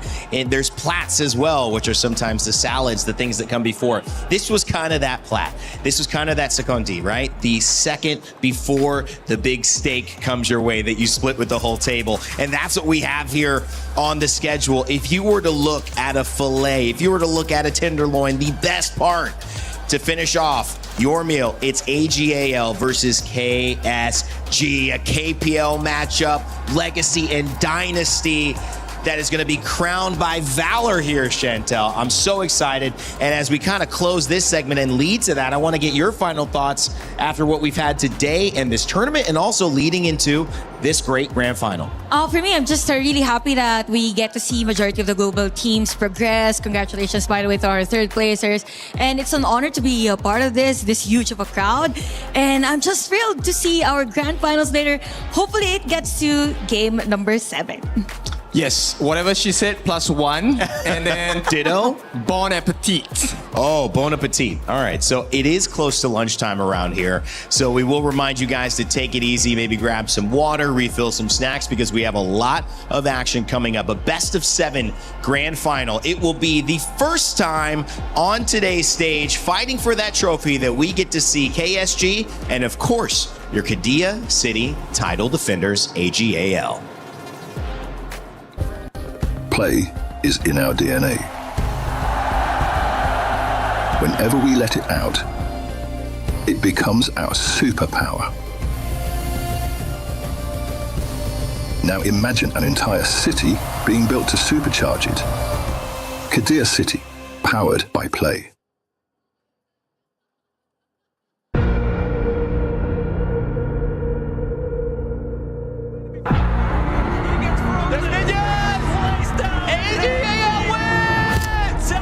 KWC Championship. AGL is really the best team in the world.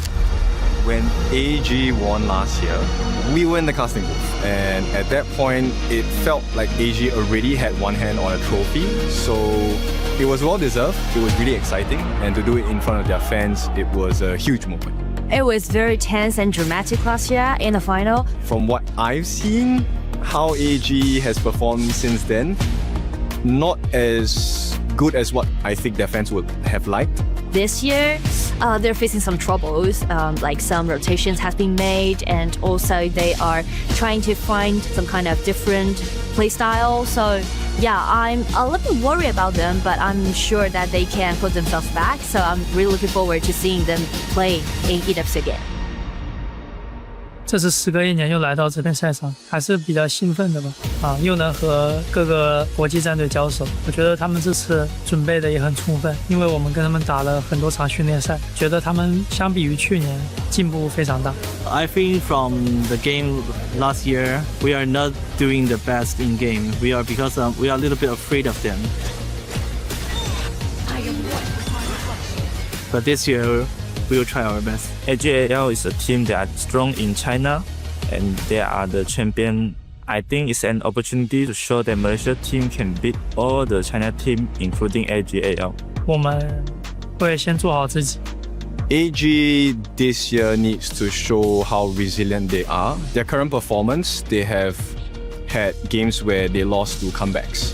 So it's very important this year, especially on the international stage, they have to keep cool and show the rest of the world why they are defending champions. 我们尊重每个前来挑战我们的队伍，但是这个冠军我们没打算单纯。He thinks he can come in here and play my game. He knows nothing. Let's go! Tyler Wine, you're done. Raw energy. Half for puff and blow the house down.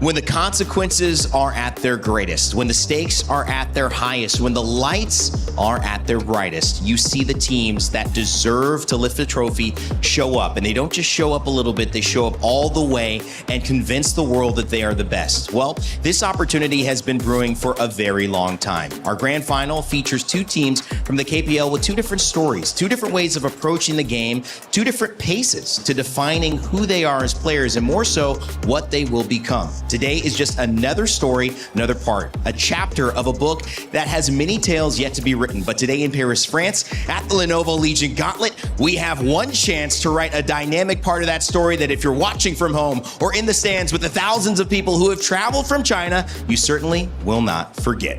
Welcome back, everybody. My name is Rainday. I'm joined by amazing panelists, casters, talent, and friends after this week, Isaac and Haller. This is one of those moments that nobody who is watching KWC will forget. I'm telling you, the way that this house is looking right now is completely different to how it's been looking in the past days. We have a full house, it's packed. We have people coming in all the way from China, from different parts of Europe, coming in just to watch AGAL against KSG, Haller. Yeah, and actually, I want to talk about your wardrobe, guys. It looks like we have a little bit of a balance. AGAL's leaning, if you will, KSG on the other side. I'm kind of in the middle ground, but I love the fact that we're all here. We've got a full house and we're ready to go. I feel like the gods are with us, or any version of luck is with us, because we didn't match anything. And I have had many weeks here, and that has been not the case at all. So I am just impressed by both of you showing up in these colors. I'm telling you, man, I was leaving the hotel before this, and then I just saw how everyone was just kind of like pretty sharp. So I just went and I was like, I need to up my game right now. You can't go any higher. Game is up. Isaac stays pretty clean, let's be honest. And Gene, I will say, you know, several days, several different hairstyles, they all look good on you. Thank you. I'd like to challenge the hair and makeup artist. Every single day I'm going with something new. Every single day, I know, I noticed. All right, it is time to lean into this grand finals. And as I mentioned, a best of 7 must have a great story to go along with it. And that's why our Crunchyroll story of the day is here. Forged in Valor, crowned by honor.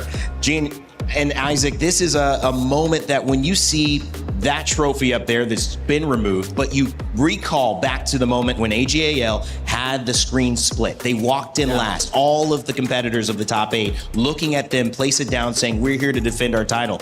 This is what they were talking about. Of course, like we knew that AGAL, they wanted to pave the way for them to make it into this exact match. In the moment that everyone looked at them just coming in here, they knew that they were onto something. It was just going to be who was going to be here against AG. And against AGAL is going to be KSG. And they proved it day in and day out. Every match that they had, whether it was KSG or AG, Gene, they found a way to win, but not just win. They win convincingly and proved that there was really no one who could test what they were putting on to the table except their counterparts in KPL. Yeah, actually both of them, right? Undefeated throughout, running the table, if you will. It's going to be a clash of the Titans here. Basically, who blinks first in this first series here? Let's focus in on these teams walking through today, because KSG, they were in our green room a little bit getting ready. AGAL, which many people think, you know, I'm voting for. I'm not voting for. I just happen to be wearing red. That's all I'm saying. I just happen to be wearing red. Focusing on them, you can see that I'm not the only one wearing these colors in our crowd. If you just zoom out a little bit, which should be pretty easy to do with the high-tech cameras that we've got all around here in the building. It is all AGAL representing, and the amazing part about that is they know how good they are. Yeah, but it's a special member that, to me, I think is so important, which is Inoue. He kind of precedes this team. His reputation goes ahead of him. And Isaac, why is he just so important to this squad and its journey? I think that when we talk about Inoue, we need to spotlight his story. Like a lot of people that are new to the game, they're like very happy about the way that Inoue plays, and they're like, oh yeah, he's just a man of like great mechanics. He does amazing with the early. We always hear about this, but we need to go back a lot of years behind. Inoue started right over here with us in 2018, man, and then after that, his first trophy over here comes in 2019, and it was the first trophy that AG got over there in KPL. But then after getting that first trophy, then they jump into 4 long years where they did not win anything. And that was really hard for Inoue because he came into AG, he saw that he could actually get trophies, and then everything falls apart. 20 different players changed in between that last trophy and the next one. Wow. And Inoue was the only one that was standing over there.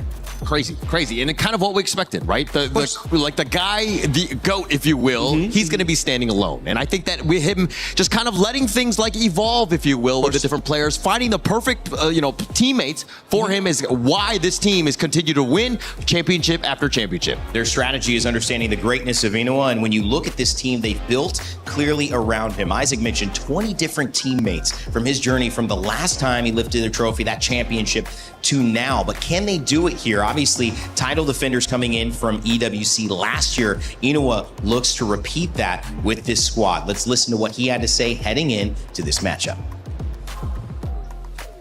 Hello guys, it's Sky. Good to be back. So I have Inoue from AGL joining us for the pre-match interviews. Please say hi to your audiences. 跟大家打个招呼。大家好，我是 AGL Inoue.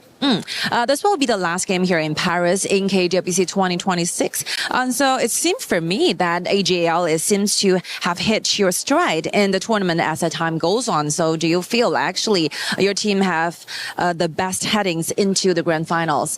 这是我们今天在 KWC 的最后一场比赛了嘛，这一次的旅程。然后我们感觉呢，其实好像 AJ 有一种渐入佳境的感觉。Inoue会觉得现在大家来到了一个比赛的巅峰和最佳的状态吗？我们状态挺好的。We feel great when it comes to the matchups. Looking forward to your plays. And facing KSG in the grand finals, what do you believe are your team's key strength going into the series? 这场比赛呢，你们对手是 KSG， 其实你们非常的熟悉彼此。对比两个队伍的特色来说的话，你们觉得今天 AG 在这场比赛当中的优势会是哪些方面呢？我们会打得更加灵活吧。他们前期进攻会比较厉害一些。I think we are more flexible when it comes to gameplays. They really did well in early game, aggressive move and team fights, and that will be the things we need to be careful about. And next, you won both best of 5 games against KSG back in KPL summer season. So it's going to be a best of 7 for today. It's going to be different, or do you feel more confident about this? 其实最近我们在 KPL 夏季赛和 KSG 的比赛当中是 BO5 嘛，这2场 AG 都赢了。那今天的决赛是 BO7， 你会觉得这方面你们会有不同的感受，还是说你们会更加自信一些呢？这个版本的 BO7 就考虑到我们两边对新版本的理解了。我觉得我们会更胜他们一筹吧。When it comes to today's matchup, I think this current match, we're comparing the understanding and how fast we understand this patch. So I believe in this kind of area, we are leading in this series. So very last, can you give us the scores that you wish to accomplish for today's matchup? 那么最后呢，其实刚才句号说很希望今天可以4-0拿下比赛 ，AG 觉得呢？不可能。It's not going to happen with a for all. 那你们觉得会是几分呢？4-1吧。4-1 favoring the side of AGAL. One more time, thank you so much for your time. 谢谢Inoue. Good luck on your play. 谢谢。拜拜。4-0, 4-1, whatever it is, AGAL to take the trophy. That's what he's saying. But Isaac, is there more to that story? Do they just understand the patch well enough so that KSG shouldn't be a threat to them?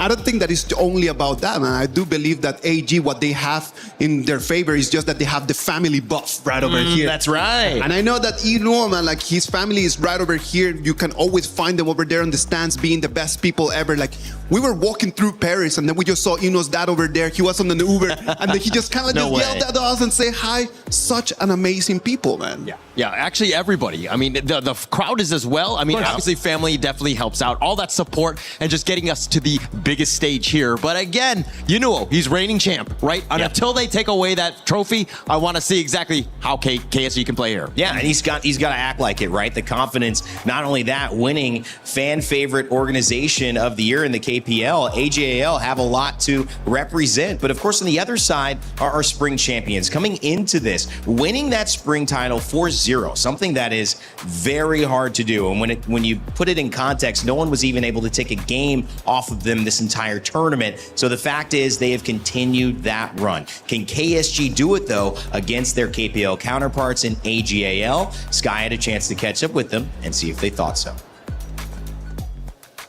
Hello guys, it's Sky. So we have Juhao for the pre-match interviews. Please say hi. Hi. Good morning. Good morning. Good morning. So you made it to the very grand finals. This is the very first round in KWC. So in overall, how do you describe the whole journey here in Paris? 就这一次呢，我们 KSG 包括Juhao是第一次来到 KWC， 然后也来到巴黎，所以今天做一个小小总结的话，会怎么样去形容这一段旅程呢？如果用一个词的话，就感觉奇妙吧，因为没有体验过就是这种出国打比赛的感觉，然后。一些建筑包括景色都是平常在国内看不到的。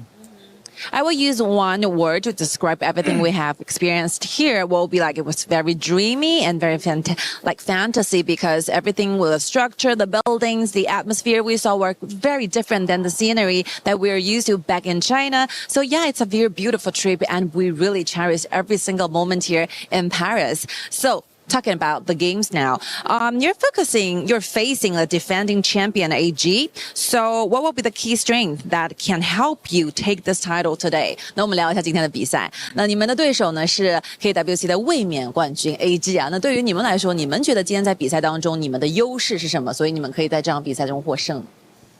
我觉得我们优势主要是我觉得我们的打团能力吧，我们打架，然后因为AG 是一支运营能力非常强的队伍，然后的话，我觉得要战胜他们，首先我觉得我们的团战能力要拉满。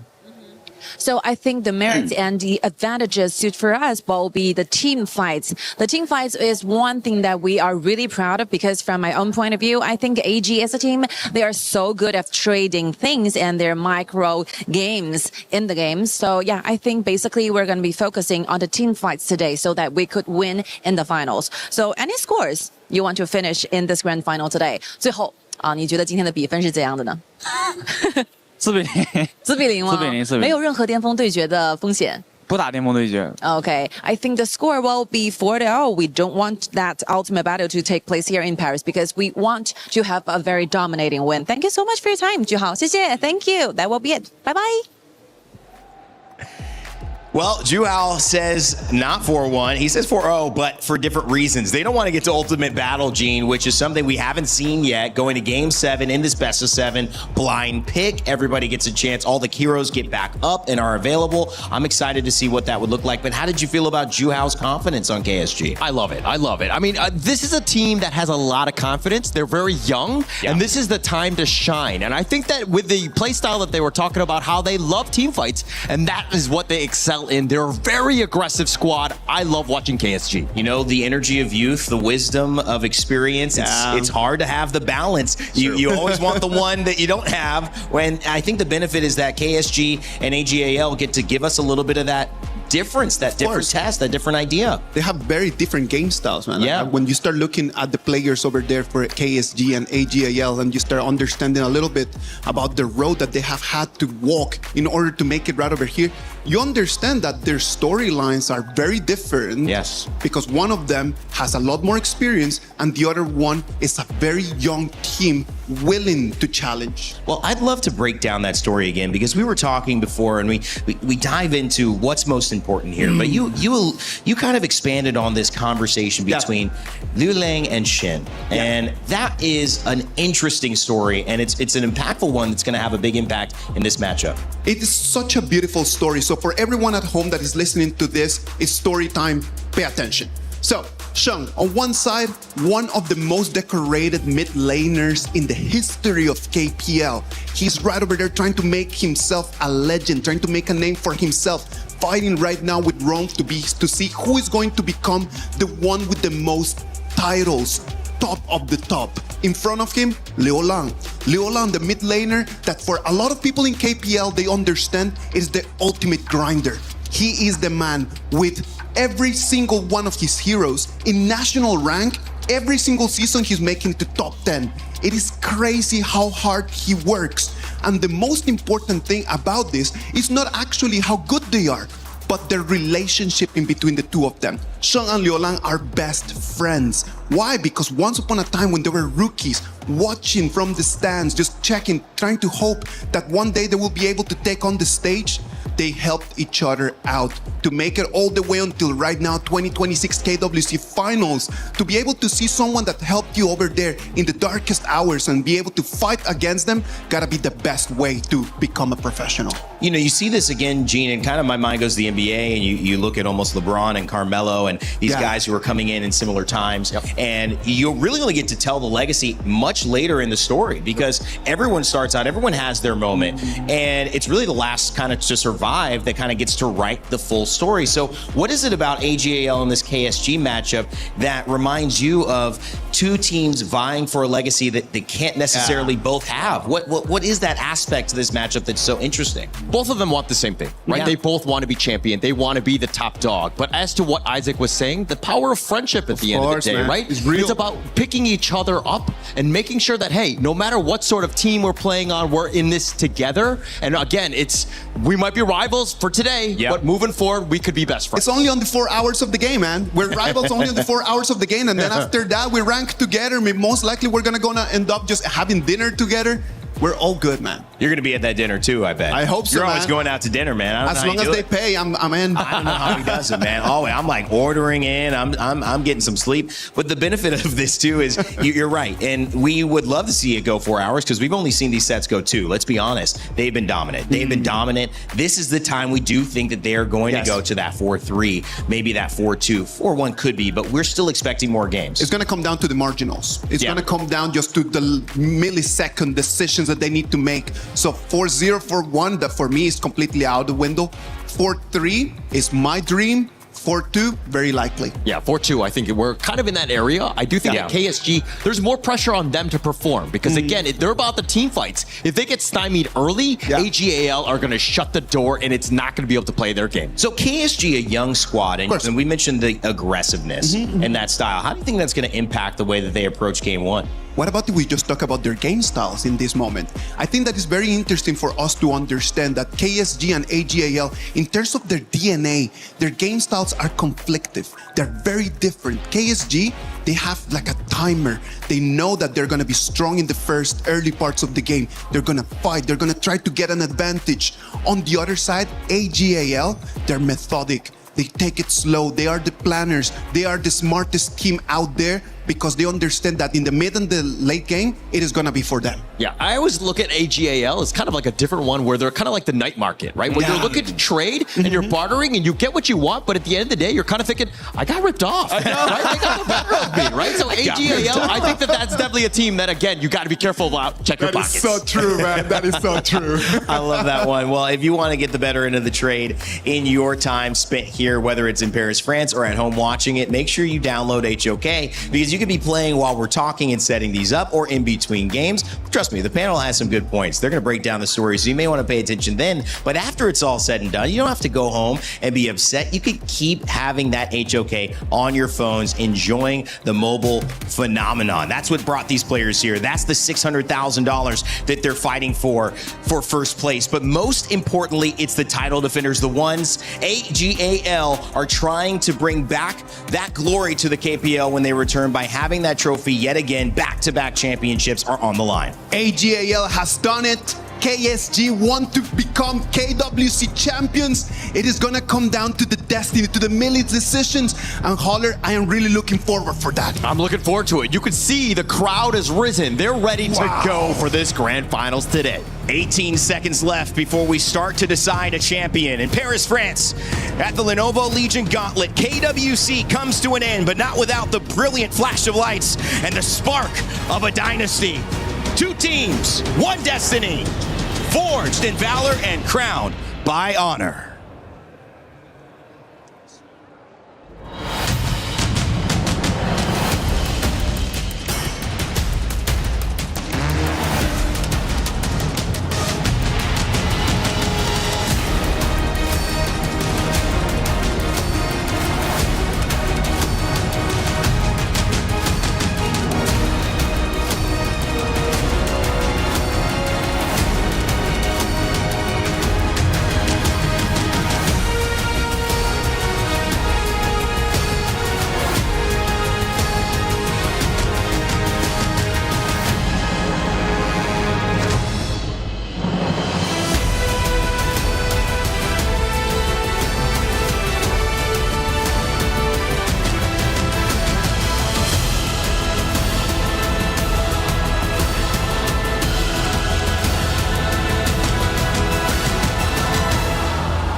This is the series that decides it all, where the tournament comes to an end. The final battle where a champion will be hailed, forged in valor, crowned by honor. This is the grand finals of the Honor of Kings World Cup at EWC. My friends, 2 weeks ago, 20 teams left their home regions and made it here, converged all on the City of Lights, Paris. Since then, it's been hearts, dreams, and keys broken on the KWC stage until only 2 teams remain today. And both Mara, my wonderful co-host, and myself, Milos, we bore witness to all of that action in person, front row seats, and can guarantee you only the best of the best have made it here today. And both teams have perfect records. 12 games played, all 12 games won. Not a single one dropped, even with a bounty. Perfect record versus perfect record. This is the collision we've all been waiting for. So, my friends, ladies and gentlemen, please join me in welcoming our grand finalists, Kuaishou Gaming and AGAL!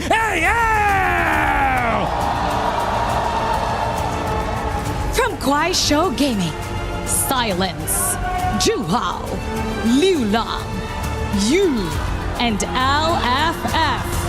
From AGAL, Shuai, Zoe, Inwo, Shang, and Ran.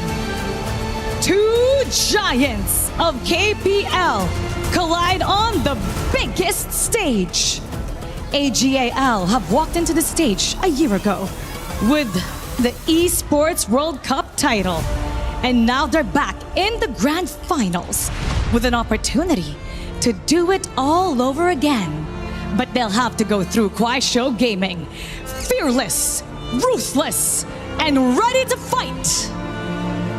Then, gentlemen, please Guaishao Gaming, please, AGAL, you may take your seats. Place your keys for the final time in this tournament. And please, captains, don't forget to shake hands. A tense moment here has all been leading up to this. To you, my friends, either here with us today in Paris or watching from home, you are about to witness history.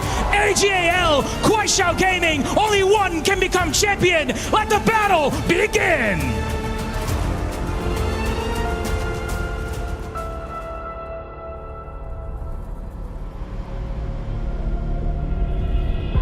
"王者之师，何以称王？是善战的狼，还是狡猾的狐狸？因为选手打了很久了吧，也比较有赛场经验，也是非常强的选手。流浪，我觉得他是快手的中流砥柱吧。现在进入到决赛，我们很有信心。我觉得这次决赛跟 AG 打的话，应该会打得比较精彩。其实我们对到他们，我们信心挺大的吧。因为之前在国内联赛已经赢过他们2次了，就近期。然后来到这边，我觉得我们的版本理解比他们会更加领先一些。打 AG 的话，就是后期的团战非常关键吧，因为前期我们大概率都能拿到优势，就是后期团战我们要沟通好打好。感觉他们比较年轻气躁吧。AG 很强，但是我们打强队也是有一套的。快手不管你们准备怎么样，最后冠军还是我们。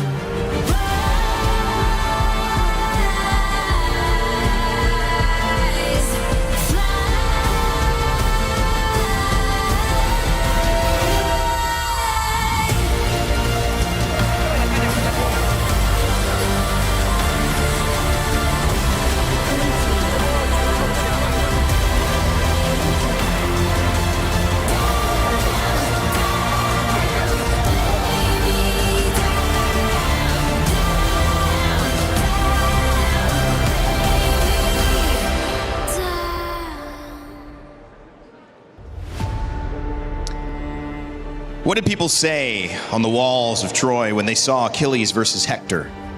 When they saw David versus Goliath on the mountain? These great battles in history where champions and stories have been etched in stone and passed down from generation to generation, all had spectators. And today, in France, we get to be one of them. The moment, it's not wasted upon our eyes. The crowd tells you that they know something special is about to happen. And Isaac, whether you're a follower or work in the KPL, or whether you're joining us here from a different region, from a different part of the world, this is a spectacle to the highest degree. You can see it in their eyes. You can see it in the way that they write those comments for the players. The messages of hope, the messages of success. You can see it that they are hopeful. They want to see the best of the best. And they have a ticket, first row for history. And it's putting aside the words. Right now, it's all about the actions. The final moment, if you will, the setup for the grand finals here. The beauty of actions is that they speak so much louder than words. Understanding of the patch, KSG has mentioned it twice that they've got it. Excuse me, AGAL. And KSG have also mentioned that they know how to deal with their own version of tough teams. Part of what's made them special is they came out the gates blazing and they've won and won and won again.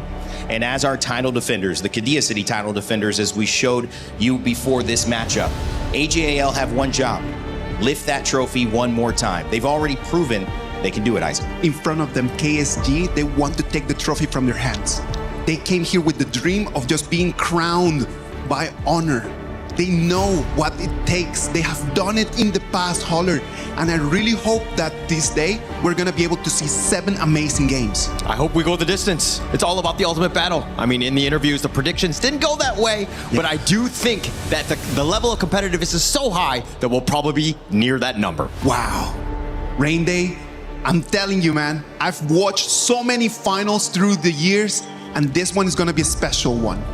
It's a matchup that you wouldn't normally be able to see, but because of what we've got here over these 7 weeks, of the specialness of EWC year after year, these matchups, I hate to say it, are becoming more regular as the best of the best travel and compete each summer to showcase what they have. And this is no different as we begin our final series, not just of the day, but of the tournament. The Lenovo Legion Gauntlet will host one champion and one contender, but we have no idea who that's going to be yet. 7 games decide that fate. And for our casters who will welcome us into this series, it's up to them to make the calls that will be echoed around the world. So let's introduce them without further ado. It's Nora and Sagi. Hello, Paris! We are back again here in Paris, France at the Lenovo Legion Gauntlet here. My name is Sagi, and with me is Nora. Hi everyone, I'm Nora. 大家好，我是一雪. Welcome to the final, and I'm so excited about today's matchup. Today's matchup has been legendary. Both teams, like what the panel mentioned, yet to be defeated here, and they are titans of their own. Exactly, and in the past few days, we're questioning who's gonna be the Titan Slayer. But check it out, standing at the final stage, these two titans standing there, being undefeated. And you know what? Only a titan can beat another titan. So coming in for these two games here, we have the title defenders AGAL versus the new era, which is Kuaishou Gaming here. For this specific matchup here, I don't think it will be another 4-0. It's gonna go to the distance for at least my feeling here. You know, last year in the final, we actually witnessed the ultimate battle. So the first question is it going to be an ultimate battle today performed on the stage? I mean, we haven't seen a single one, and I really want to see with our entire Lenovo Legion Gauntlet here. It's full of fans. The venue is so hyped. Like we saw the show match just now. We saw how the players are ready and locked in. And we are going into the pick and bans for game 1 between AGAL and Kuaishou Gaming. Let's go. Dive right into our game 1's draft. You know what?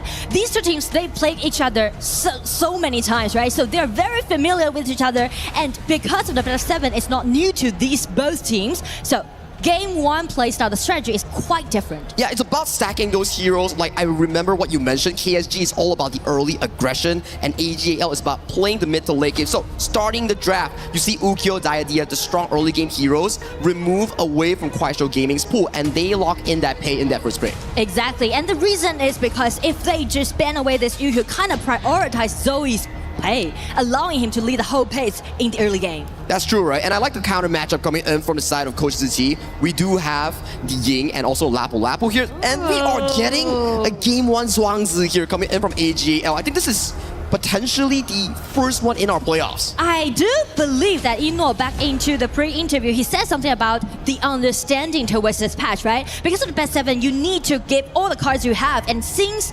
game 1, Age already takes some of it.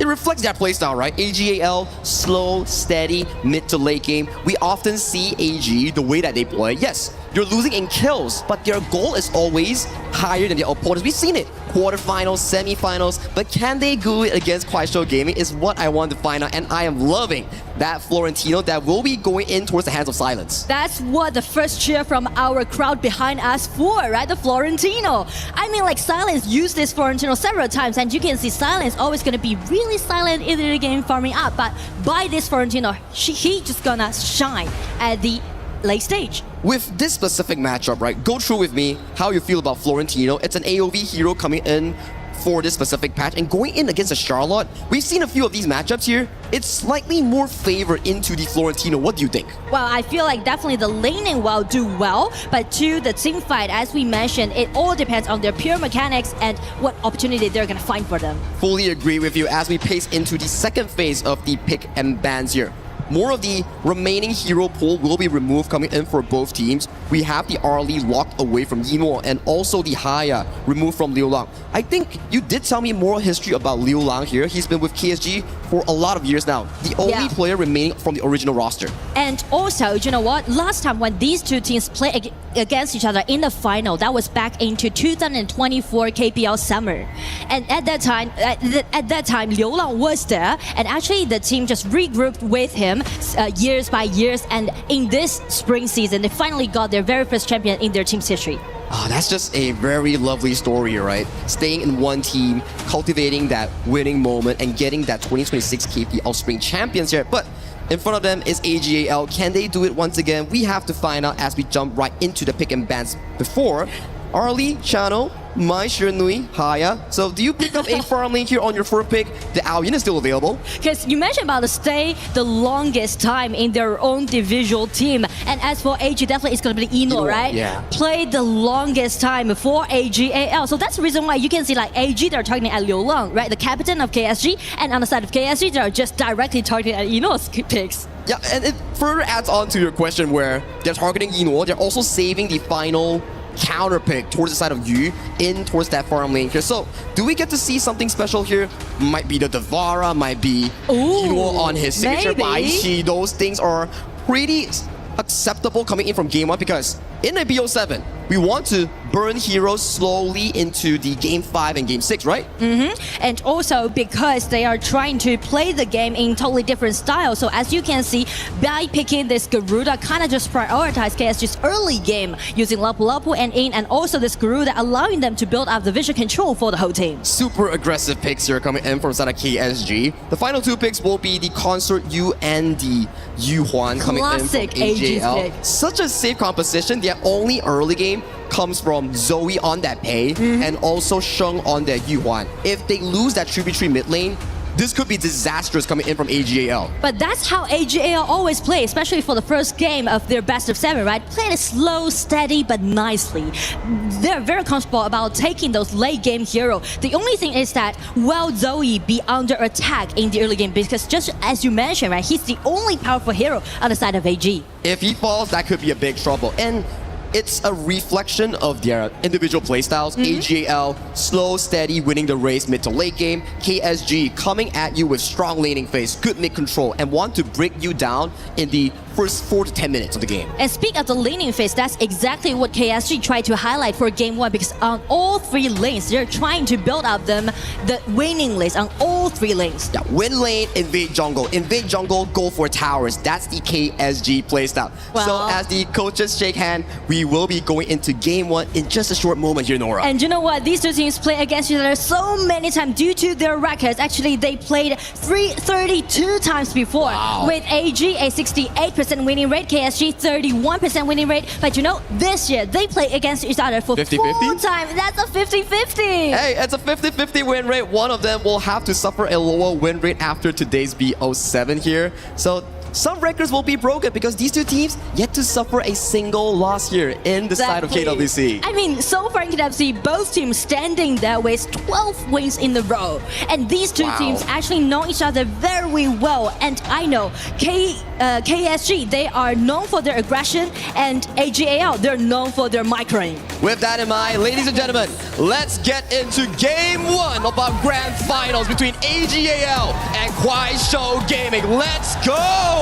Who's gonna take the first victory, first win among the best of 7 in the final this year? Now, Nora, talk to me about the winning condition coming in from AGAL. Well, I mean, AGAL definitely need to make sure that Pei, Zoe need to farm up very well, and also they need to accelerate pace, farming pace, allowing them to back up for their side lanes. Oh, and towards early game, such an aggressive start coming in from Silence. Taking a bit of a damage here towards this specific game. I like your analysis on AGAL's win condition, but it's the total opposite for KSG. It's about breaking that laning phase, winning lane, and then converting into jungle control. Yeah, and you can hear the rumbles right now from the crowd. You know, I'm gonna tell you guys who's watching the live stream right now, it's gonna be full stage here in the arena. I love it, right? The crowd is cheering, they're roaring, and the fans has been amazing here at the Lenovo Legion Gauntlet. So, in towards this early game, it's similar playstyle, right? It's about controlling that mid lane here. Zoe, still level 3, looking for that mid wave and then going in for that Crimson Golden clear. So actually everything just went very well on the side of AGAL. The question is that how KSG is going to break the window for themselves, right? How they're gonna break the balance of all 3 lanes, because they need to do it. The time's ticking. Yeah, it's really difficult. For them, it's about finding those opportunities here. So, in the early game, we do see more of the gold sharing that has been a signature KPL playstyle. We talk about it, right? You said that the gold farming style originates from AGAL debuting in the tournament, right? And also, it just allowing all those teams are very, very familiar with this kind of gold sharing. And check that poking damage, right? Liu Lang already makes some movements. Amazing damage coming in from Liu Lang, the captain of KSG. But I like the gold sharing method. Yes, it's a strategy that has been proposed coming in from AGAL, but teams throughout the 2 years of AGAL's winning spree, they managed to break it down little by little at the very least. I mean, break it down little by little, which means AG will play quite comfortable during the lanes, just play defensively, make sure that those mutual monsters won't be, taken away by KSG easily. Try to make some trades, even at least HP trades. On top side, we do see the splash gradation landing on towards the side of Silence. Just a trade of ultimates here coming in from both teams. They're playing it safe, respecting that early game. But I mean, play safe can be good for AG, but as for KSG, they're waiting for Juhao, waiting for income for backup. Oh, Raging Sea landing on towards the side of Ron. Nice butterfly effect to cleanse it off towards safety here. LFF going dangerously low. First blood for the side of AGAL. Silence going in for the pedal reset here. But he gets taken down. Try stays alive for sliver of health. That was a basic attack and it ended up with a 2-0 trade. I mean, it was KSG trying to make something happen. It was the initiation coming from Lapu Lapu with a flash. Nice controllability, but as you can see, burst out damage isn't there. And check Ran. Ran plays so well so far in KWC, giving him the priority and take the first blood. And previous series, Ron was consistently being targeted down by multiple members, and now they're giving him the 3v3 which they want. It's looking so comfortable for AGA and LFF. You're low, buddy. The HP trade, everything just in favor of AG so far in the early game, which might cause a little bit of problem on the side of KSG, because we mentioned they need to gain themselves a winning lane in the early stage. Yeah, 1,000 gold already going into that first 4-minute tire. If you're a KSG with a strong early game composition, you won't be feeling too good. But I feel like maybe the 4-minute mark will be the time for KSG to make something happen. But just check the rotation Zoe and Shen is doing right now. They might be wanting to dive Silence under the tower here. So giving away control over the Tyrant, where AGAL, they want to make sure that Silence doesn't get his free lane that we talk about. They're just torturing Silence, right? Trying to suffocate him during the laning. But as for KSG, just like we mentioned, right? They made some trades about that dragon. Oh, nice flash coming in for the side of Sheng, dodging away Silence. Silence has no flash. He's almost getting taken down. Splash grenation, finding Silence, and that is 3 kills in towards the backs of AGAL. I mean, it hasn't been 5 minutes, but Ran already with the pure sky. You can see like how Ran is being so aggressive today. He's getting so much help from AGAL. They know how important that clash lane matchup is, and towards the bottom side, Yinhuo might be in danger. Nice spear will landing on towards Yinhuo, but the cavalry is here, Stry bailing his farm lane out of safety. And I mean, with a 1,000 gold lead, it seems like the balance is not there for KSG. They're trying to pressure at the bottom, try to make some laning trains since this Florentino is really being tortured. Now, I have a question. We know AGAL, this specific roster, has been with each other for at most 2 to 3 years. Their experience in the world stage, last year KWC. So when you compare to KSG, a very young and rookie roster, does it mean that they are more stressful? I mean, speaking of the stress, definitely LFF is under huge stress. He's just been taken down by 3 members, but as Liu Lang is backing out with his ulti, trying to shred down the HP bar and force AG to retreat. AG is just finding plays after plays after plays. Towards the top side, we still see a bit of a 1v1. Checking out replay here, Sheng lands a beautiful skill 2 landing on towards them, and then LFF flashes over. Nice pounce by Zoe, but back towards live, we do see a trade-off between both Yinhuo and Yu on that farm lane. Yeah, I see like both farm lane actually has been taken down, and it's gonna be pace movement. Zoe just backing on this top lane again. So many things happen simultaneously on the side of AG actually. But this is the playstyle coming in from AGAL. We saw it from the group stage, we saw it against the playoffs. They farm, they outpace you, and yes, 4 kills, but the way that they generate the goalie already close to 3,000. That's a lot, because we haven't even like reached to 7 minutes yet, right? It's only like 6 minutes, so it's gonna be a little bit tricky for KSG how they're gonna gain the vision control, because as you can see, Lapu Lapu can be quite vulnerable if he can't just soak in all the burst out damage. Oh, 1v1 coming in from Silence, finding the refresh on towards the pedal here. Ron manages to dodge towards safety, so that's the end of that play. Meanwhile, mid lane looking for a bit of push, but that's the Garuda playstyle coming in from Liu Lang. Easy wave clears. Yeah, and I mean the Garuda pick can be good if KSG just fell behind, because they can always rely on Garuda's laning clarity, make sure that the tier 1 tower in the mid lane is always gonna standing there for them. Yeah, as long as the mid lane tower doesn't go down, KSG can still push the game indefinitely. So we look at AGAL's draft. Yes, they're currently in the lead, but there won't be a lot of engage potential because it only relies on Sheng on that skill 2. Exactly, because it's really acceptable for them to just farm up in this kind of speed. That's correct. Mid lane, a bit of a clear coming in from both teams. Oh, check Zoe's positioning. Yeah, Zoe is positioning himself in this half man. Might be catching you on that rotation. I mean, they are gaining all those vision control, and maybe the next target will be the invasion of the opposite side's red buff. Oh, it's looking so comfortable for AGL. Yeah. Every rotation coming in from Zoe, just clearing towers left and right. You already lose a tier 2 so early on into the game. It's only 7 minutes 30 seconds. And I feel like KSG, they are just trying to get into the mood. They are trying to make something happen, but the thing is that the rotation that AG moved is kind of be more flexible. Very perfect as of this part here. Celestial Melody has to be popped here coming in from the side of Sheng.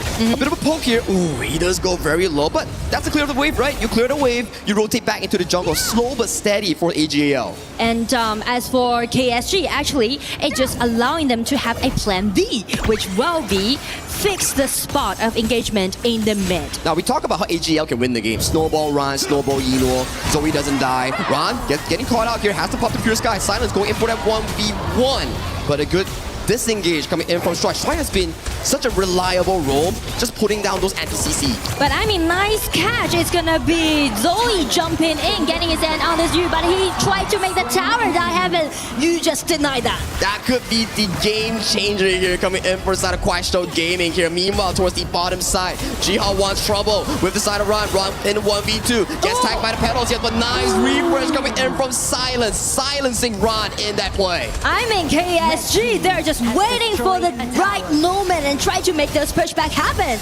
It's just a blink of a moment and you miss it, and they found the outplay, getting Ran, getting Zoe, and that 3,000 gold lead, it has shrunk to merely a 2,000 for the side of KSG. And I mean, like, all of a sudden, you can see KSG at the bottom side, they already take 2 towers down, allowing them to have a winning lead at the bottom, and at the same time, they're less Silence to carry the red buff. I think if we caster Kristen right now, I was saying that, oh, what does KSG need to do to win? And boom, Ran goes in, gets taken off, Zoe goes in, gets taken off. So, not the most optimistic approach coming in from AG from that mistake. Yeah, I mean, because KSG's group hunt just take AG's members down one by one. Oh, Stry here being tagged on. Zoe gets hit on by the Blossoms here. The Blossoms are resetting onto a Stry. Stry will be the first victim to fall. That is going to be a big pickup here for the side of AGL. It means they won't have vision for the 10-minute mark. Yeah, because we mentioned that once Pages fell down, they're just going to lose control of the threatening vision.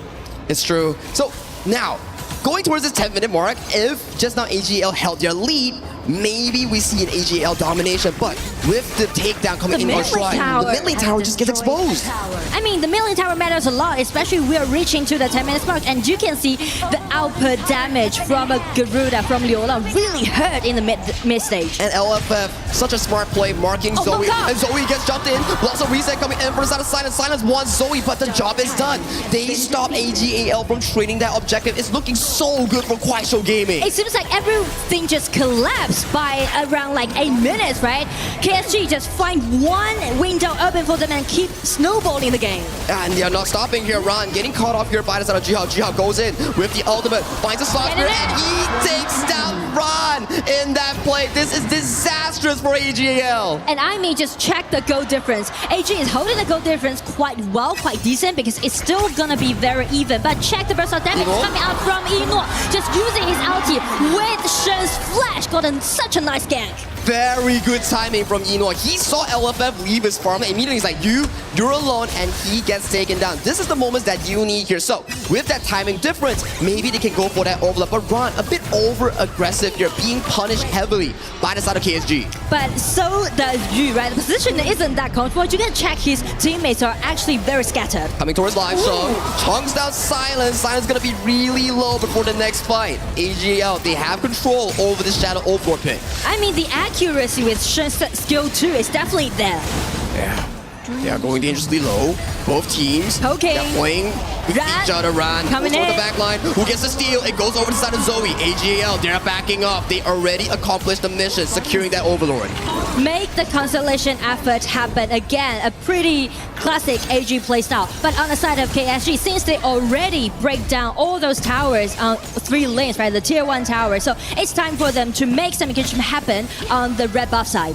I want to give props to KSG. The way that they claw back in towards this game was just remarkable. They were like down like what? 3,000 to 4,000 in towards that early, and they just managed to find picks after picks to actually get back into a 50-50 with KSG. And right now, the top lane, you can see like these two teams are actually doing different accusations. AG is led Zoe to do the step push, right? And actually the Vanguard's really hurt. Oh, LFF, he's getting caught in the middle of nowhere. That's a nice chunk. He still saved his ultimate and also the flash. So that's an okay pickup here.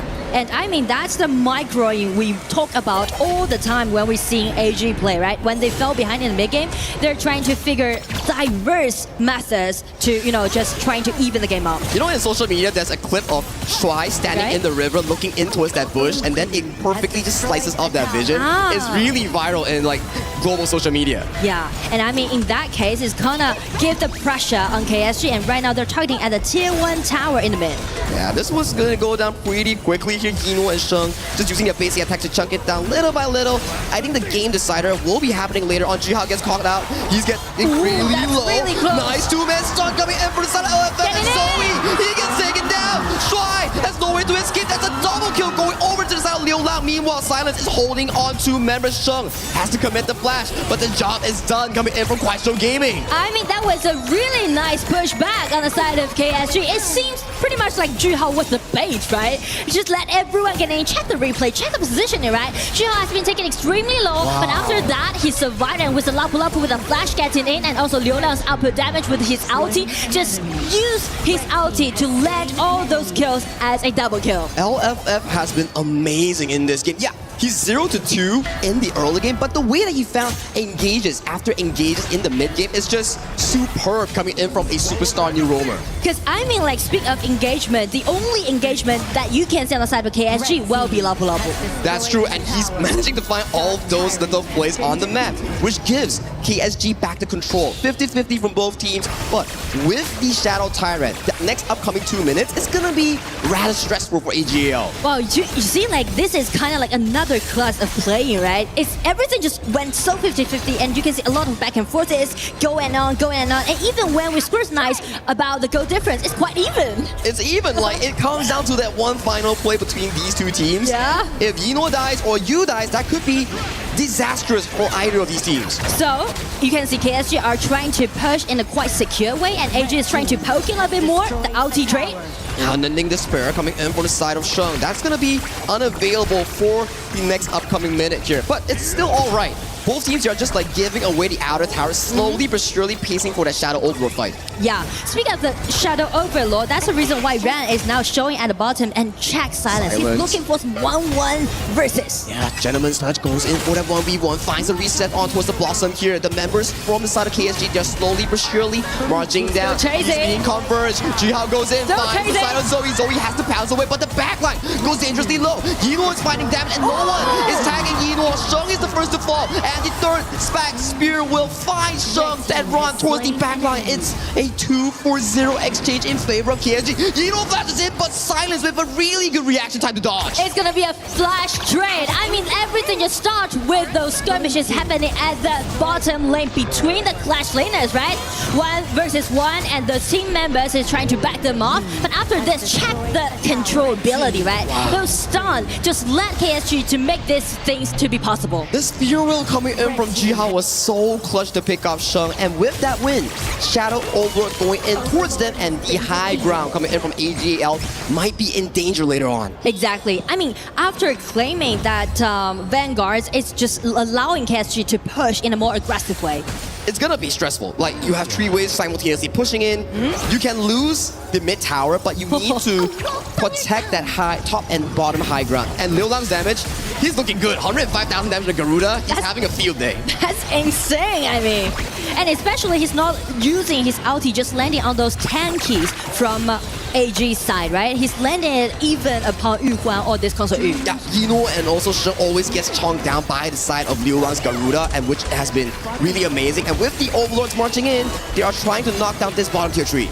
I mean, Vanguards are here. Check AG's positioning, try to dodge the poking damage first. Ulti has been forced out, but the Vanguards has been claimed. Only the high ground tower at the bottom fell. That's another one coming in from that top side here. I would imagine that KSG wants to use this big Overlord, take down this top tier tree, and then rotate for that 30 seconds time on that Shadow Tyrant. This could be a very very important moment for both of these teams. Yes, especially for KSG, when they're attacking, they need to make sure that they are putting everything in a cautious way because you are playing against with AGAL, who's already been so familiar with this kind of counter-attack. And another 1v1 that's been initiated by Silence. He is going in. Sheng has to pop the flash and also the ultimate here. That won't be available for the next upcoming minute, but job is done by KSG. Another high ground remove from the base of AGAL. I do like the trades that they did before the engagement happened, and right now they're looking for some skirmishes. It's going to be Eno. Flash has been forced out.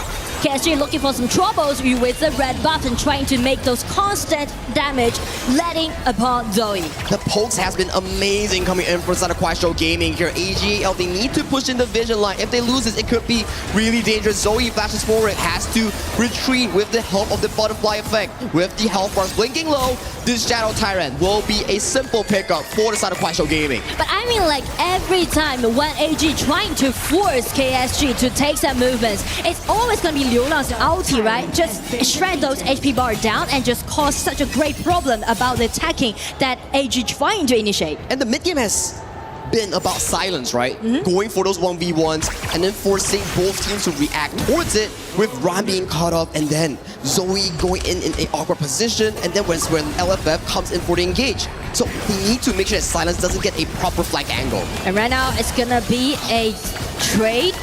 The skill trade is on, the poking damage is out there. I mean, like, AGAL, they are under huge pressure right now. It's not gonna be easy. Stride's butterfly effect on that Zhuangzi won't be available for the next 20 seconds here. That gives them a really good window opportunity to get this final tier 3. And I mean, this is going to be the game 1 of the best of 7, right? And KSG is really close to the crystal right now. They are pushing out the minions here, coming in from all 3 waves. Good poke coming on towards Sheng. Sheng has to take the retreat here.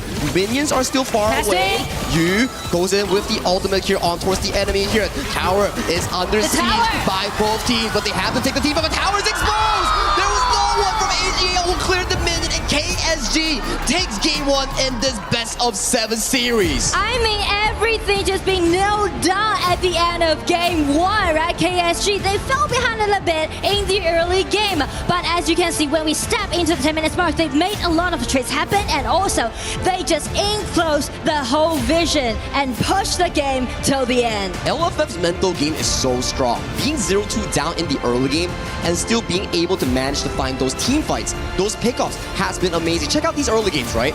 It was Silence, LFF being taken down, insane snowball coming in from Ron, but the way that they come back from this is just remarkable from the side of KSG. And I mean, from this kind of skirmishes happen, right? LFF has been taken down, but after that, they also made a lot of ambushing happening at the bottom. Yeah. The tower died. They were just constantly putting pressure on towards Ron. Yes, we do see signs of excellence coming in from AGAL, but the way that they play team fights, the way that they pick them off, this was such a crucial one. Juhao making it out alive on that Ying, and Zoe, Stride gets taken down. This is where all the objective control goes back to the side of AG from KSG. And let's check out with the panel to see what they have to break down. Rain Day and panel, please do take it away.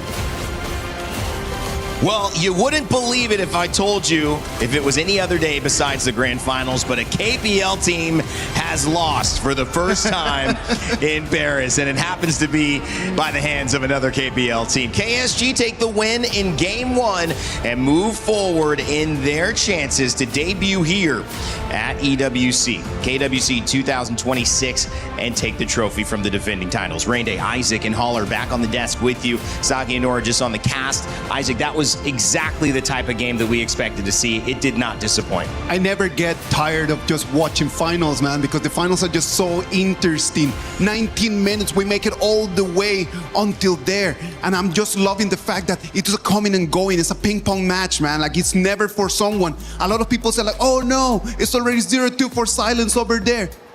Take that, turn around, KSG win. You saw the playstyle of both of these teams as well. That's the craziest part, where again, KSG were able to take those team fights. They could go aggressive when they wanted to.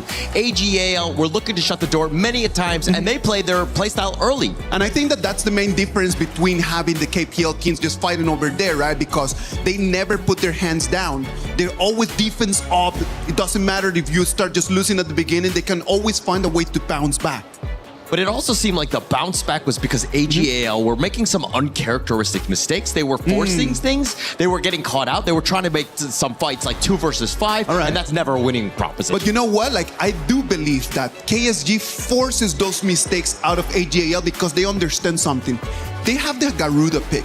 And as Sagi just mentioned right over there, the mid lane turret cannot fall. And then in 8 minutes and 30, Zoe and the guys, they really want to just take that mid lane turret to fall, and then they lose to people, and that's the moment when KSG just turns the game around. Yeah, they turned it around, and that was like a number of different moments where Zoe was trying to, again, force it a little bit. Yeah. And it seemed like they were kind of like, this is not the traditional AGAL that we know, because again, most times they do it, they convert, and they come out successfully. It is very difficult with that pay, right? Because the pay, you need to have the momentum. So he has the momentum at the beginning of the game. True. So 8 minutes, he gets there, he's like, okay, I can do this. But when you're playing against the best of the best, the difference are just minimal. And those differences adding up to a first game victory for KSG against our defending title champions. Of course, game 1, you're going to test a few things. And it was actually AGAL that got off to the better start. They had the lead at about 8 minutes. They were affecting the clash lane. Silence was 0-2. Rand was 2-0. Things were going well. But suddenly, slowly, surely, 3 S's that give us 3 different intonations on the story that would evolve is that it was KSG who would turn the tide. So, Holler, I know you have some clips ready for the Telestrator. What happened? Let me I got it. into the first one. I love this because I just love how I can get to hold the mic. Thank you. As we go into this is the initial fight, right? You were talking about the fact that KSG loved to fight, and it went very south, right? And they were trying to turn this around. Shuai just barely hanging on, somehow surviving. And AGAL, this is the snowball that was starting off, especially with the pay. And I think that this is one of the moments where you start thinking like, okay, Lia Feng, he's an amazing guy. He's really good. But there's a difference between him and Shuai where the shot calling, I do believe that it was too early for them to take that fight in there. Way too early on that one. As we jump into the second one, this is where things are like, hey, they have a massive lead, AGAL, but look at how they're diving the tower, the Raging Sea punishing them. And Zoe, you were talking about this mid T1. They wanted it. Joey wanted it, but he got punished multiple times here. And again, like if the Garuda just loses that turret over there, most likely Liu Lang wouldn't have had such an amazing game as he did. Agreed. And as we go into the third clip here, this is where they tried to go for the ambush. They almost had Ju Hao, but the rest of the teammates all there, they made sure that they pay there. They're like, how dare you go after Ju Hao? And both of them get picked off here. Liu Lang, man, I just need to keep calling his name. That Garuda pick in there, like the way of the damage, like the distance, the reach, the range that you can have is just a completely different thing. Very different. And as we go into this last one here, this is for me the tipping point. I love this one. Where they're able to chase. Silence was actually doing quite a bit of work. And look at how Ju Hao just kind of baiting them in. It's back and forth where they go. And then they were able to get the snipe in. And at this point, it was an all defensive mode for AGAL. Yeah, it goes to this moment. That's what we're in 15 minutes, right? Yeah. When you get to the 15 minutes mark right over there, you understand KSG has the priority to try to push onto the high ground turret. So we get to the last moment of the fight. They do have the minions. I thought that they were gonna just push back and try to go for the Tempest Dragon fight. And then after that, they just decided just to finish it, push the crystal 1-0 for them. Yeah, I mean, it was almost the entire team of AGAL was up defending, but the pressure from the minions, the pressure from KSG, and the pace, which we had mentioned is a signature of this team, the aggressiveness early, is something that they wanted to lean on. And they had the confidence to do it. In some ways, this is kind of like that title match that we've looked at. Somebody who's historic, who's already been there, who's lifted this trophy, and a young gun who has the power, who has the potential, the staying ability to compete against them, now showing that they can. So my question is, what's the response from AGAL? I do believe that when we watch KPL teams fight against each other, and when you have teams like AGAL against KSG, that first game is just about just trying to understand how they want to play the BP for the 7 games. So you can see picks that we have not seen yet, the Truancy coming in out there. That Truancy is something that a lot of people have not seen. Is the first Truancy we get in the KWC 2026.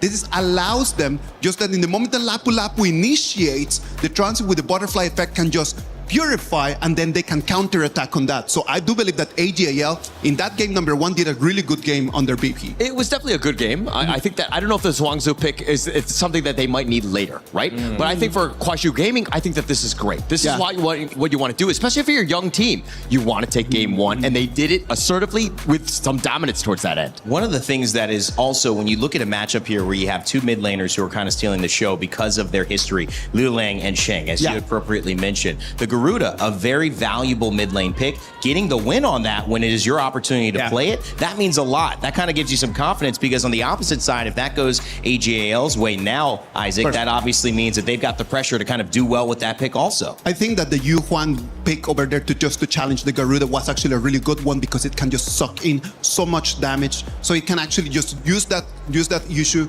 suck in the damage. It's very late game, so they were thinking that Zoe could do a little bit better in the early game and the mid-late they could have the advantage, but just KSG was too much for them in this one. Yeah, too much. I mean, it was about that, like, solidifying the mid to late game, the pay. Joey, once he got like caught out a couple times, it's very difficult to come back from. That's an early game hero that will fall off. All right, well, heading into game 2, it's AGAL's turn to respond. KSG strike the first blow. Let's send it over to Sagi and Nora to get us started.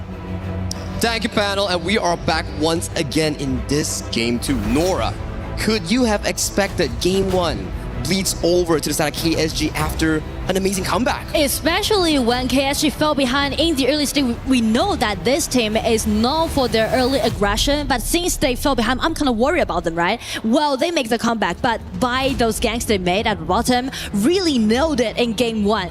And you know what?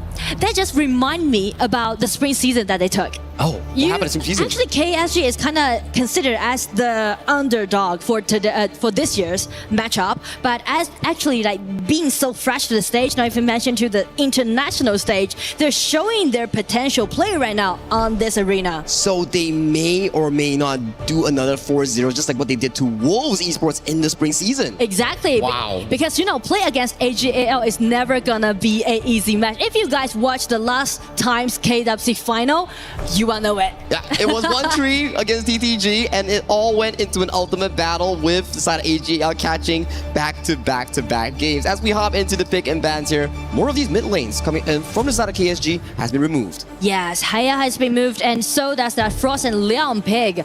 Potentially, maybe can be played by AG. They just denied it and prioritized this idea. Oh, and that's an early pick on that Arlie and also Zhang Fei. Talk to me about this early pick coming in from Yinwo. He's well known in the KPL scene for being the FMVP of this pick, and I think every single series thus far, he has always selected this early pick. Exactly. So far in KWC, this is his most picked hero. 4 times, 4 wins, 100% winning rate. I know something that's 100%. So I remember the panel were talking about like, oh, KSG and AGAL both have a 12-game winning streak, but after that AGAL loss, their win streak has been broken, and KSG is currently on a 13-win streak instead. Exactly, and as you can see, KSG trying to play more aggressive since they are picking out this Guan Yu and also Ogren on the top, because Guan Yu can do great threatening positioning during those team fights. So much aggression, right? You have the Diadia Ogren for that early game. 1-2-2 coming in from Diadia could just set up a nice, beautiful gank in towards that silent, and when the side of silence is level 4, that's when the insane Razor cavalry starts charging in those team fights, setting up for big success. Yes, I mean, sustainability is what KSG right now has, and initiation is what AG has right now. Because of the Zhang Fei's ulti comboed with Dharma's ulti, that can be explosive during the team fight. Oh, maybe we get like a Direnjie here coming in from you. You know Direnjie? We don't really get to see him that much in the entire KWC, but it does work pretty well as a lane matchup against Yinwo on that early, or also against these double matchups here. So I'm pretty excited to see what Yu has in store for us in that farm lane pool. But I mean, speak of the farm lane pool, already 2 farm lane has been taken away on the side of AG. Ao Ying be cancelled, and so does Concert Yu. So will it be, they go for the Mai? I mean, both mid laners are well known for the Mai, right? I believe that Sheng was known for his Mai back in the KPL, where he can actually make miracles happen with his long-range engages here. So removing this is to say that maybe they want to protect Yinwo in those teamfight scenarios, give him a really comfortable space to play those teamfights. I mean, so far on the side of AG, there's only one core that you can see, that will be Yinwo's early, right? So if they want to put more thing to it, I'm looking for a potential Jing play for Zoe. Oh, I will love it here if we do get a Jing coming in from the side of Zoe here. So clock is ticking here. So that's going to be the setup. Nua being locked in. Potentially, there's still more to think about in towards this specific series. But you're AGAL. You lost game 1. What are you thinking in your mind right now? Well, I mean, if I am AJL, I won't be that worried about if I fell behind because these players, they've played among each these players have played together for over 2 years right now, right? I mean, what else they can offer to us? It's always going to be the expectation when we see them play. And I heard from some of the Chinese casters, which is Li Zhu and Pinzi, right? They did mention that these players, this set of players, been to like what 8 to 9 grand finals in a row. And also they got 7 consecutive championships, including that one they got last year in KWC. So that's made them to be here again at the final. That's what champions are made of. But KSG, they're coming to break the legacy here. I am liking the KSG's draft. Very strong early game. You have the Angela and Diadea for that combination, and the Ogren early game invade. For this specific combination coming in from the side of AJL, it's really skill heavy. The jungler. If the jungle is really weak in the early game, that could be disastrous here. So they lock in the Musashi. I like it. You can reduce the healing, but how do you play an early game? It's looking really difficult for the side of AJL. And especially this is only game 2, right? Musashi kind of feel a bit early for game 2, but we know the ulti that Musashi can do, right? Just restrict the HP recovery on the side of KSG. So that might be the main reason why they're picking out this certain hero. My main worry right now, AJL has a beautiful draft, very strong 8 to 10 minute, but how do they defend that early game is my question to them. Especially, you know, I really want to see Liu Lang play Angela in this stage for several times, but this is his actually first time playing this Angela in KWC. You know, Liu Lang's Angela is totally another level of Angela. You will see it in game, and also it's kind of like prioritize their early game, as just you mentioned. If KSG really played in a more explosive way, it's gonna cause like great pressure on Age's farming pace. And you talk about Liu Lang, you talk about Juhao, there's a lot of fans coming in to support Kuaishou Gaming and also AGAL. This is one of the few moments that you have to wonder. AGAL needs to equalize this series. If they don't, losing 0-2 in the BO7 might not be the most comfortable position that you want to be in. Definitely, and so actually, that's the reason why they're picking out some late game hero. For example, Shen's Nuwa, right? We mentioned about Shen and Liu Lang. They're the top mid lane players, and also they're best friends. And they know each other's playstyle, and it's gonna be the time for them to gain the victory for their own team. The Gorge is ready. Let's hop right into game number 2. Kuaishou Gaming currently leading the best of 7 series in this grand finals against the title defenders, AGAL.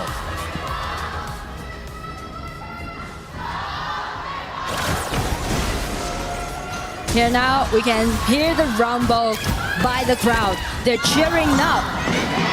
I hear the drums right now, Nora. The drums on. That's a KPO raging style, you know? We love it, the vibes here. You know, popping a frenzy, taking a lot of damage here. Oh, Shuai his nose, round 2. The mid lane 2v3 won over by the side of Kuaishou Gaming. And allowing them to make the early evasion happening. They're jumping into the opposite side of the jungle. And here we go. Liu Lang's Angela already caused so much threat upon the individuality on the side of AG. Such an aggressive play here coming in from Kuaishou Gaming with that mid lane 2v3 winning over to the side of Kuaishou. They pick up the Azure. They also pick up a nice small camp for Yu. Yes, I mean, like for this channel, he's just gonna play defensively at the bottom, and because the laning swap that AG is doing right now is trying to say that they want to farm up peacefully and let the game to be in really late stage.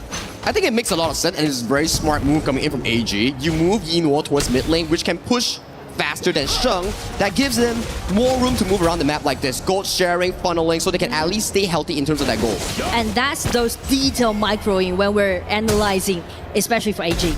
Slow and steady. So early game is what we're looking at, right? But what about team fight?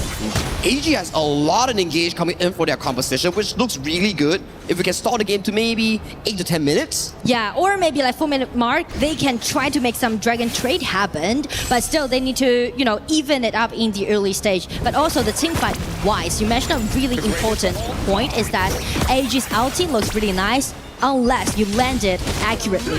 Yeah, you have as a combo, as a wombo combo actually. Yeah, you have to match the wombo combo. Someone has to stop silence on that Guan Yu, right? Potentially Ron, potentially Zoe. Someone have to figure it out. That's where AGAL's worry. But take a look at this specific early game right now. It's pretty 50-50, but a nice Rizzo Cavalry onto his Ron. Ron has to commit the flash. So this is a very crucial timer. Why? 2:30 seconds, 2-minute cooldown. Ran won't have flash for the next upcoming Tyrant fight. Which will be kind of vulnerable when they're trying to take that Tyrant fight around 4 minutes mark. And also those ganks that KSG did, still working again, and also check Liu Lang's positioning. He's gaining enough vision control on the side of KSG. Just giving so much room for both Yu and Jihao to get so much gold. And I like this, right? People wondering, oh, what's the gold sharing? What's the gold sharing? You need one jungle, one roamer, and one laner, and then you maximize that gold earning. And also allowing to have the efficiency to rotate faster. Not even mentioned to when you're playing heroes like Angela with the idea, the burst of damage is definitely sufficient when you upgrade to level 4. And if we were to observe this specific match, right, I feel like both Yinluo and also Yu, their positioning matters a lot. Take a look at all the crowd control.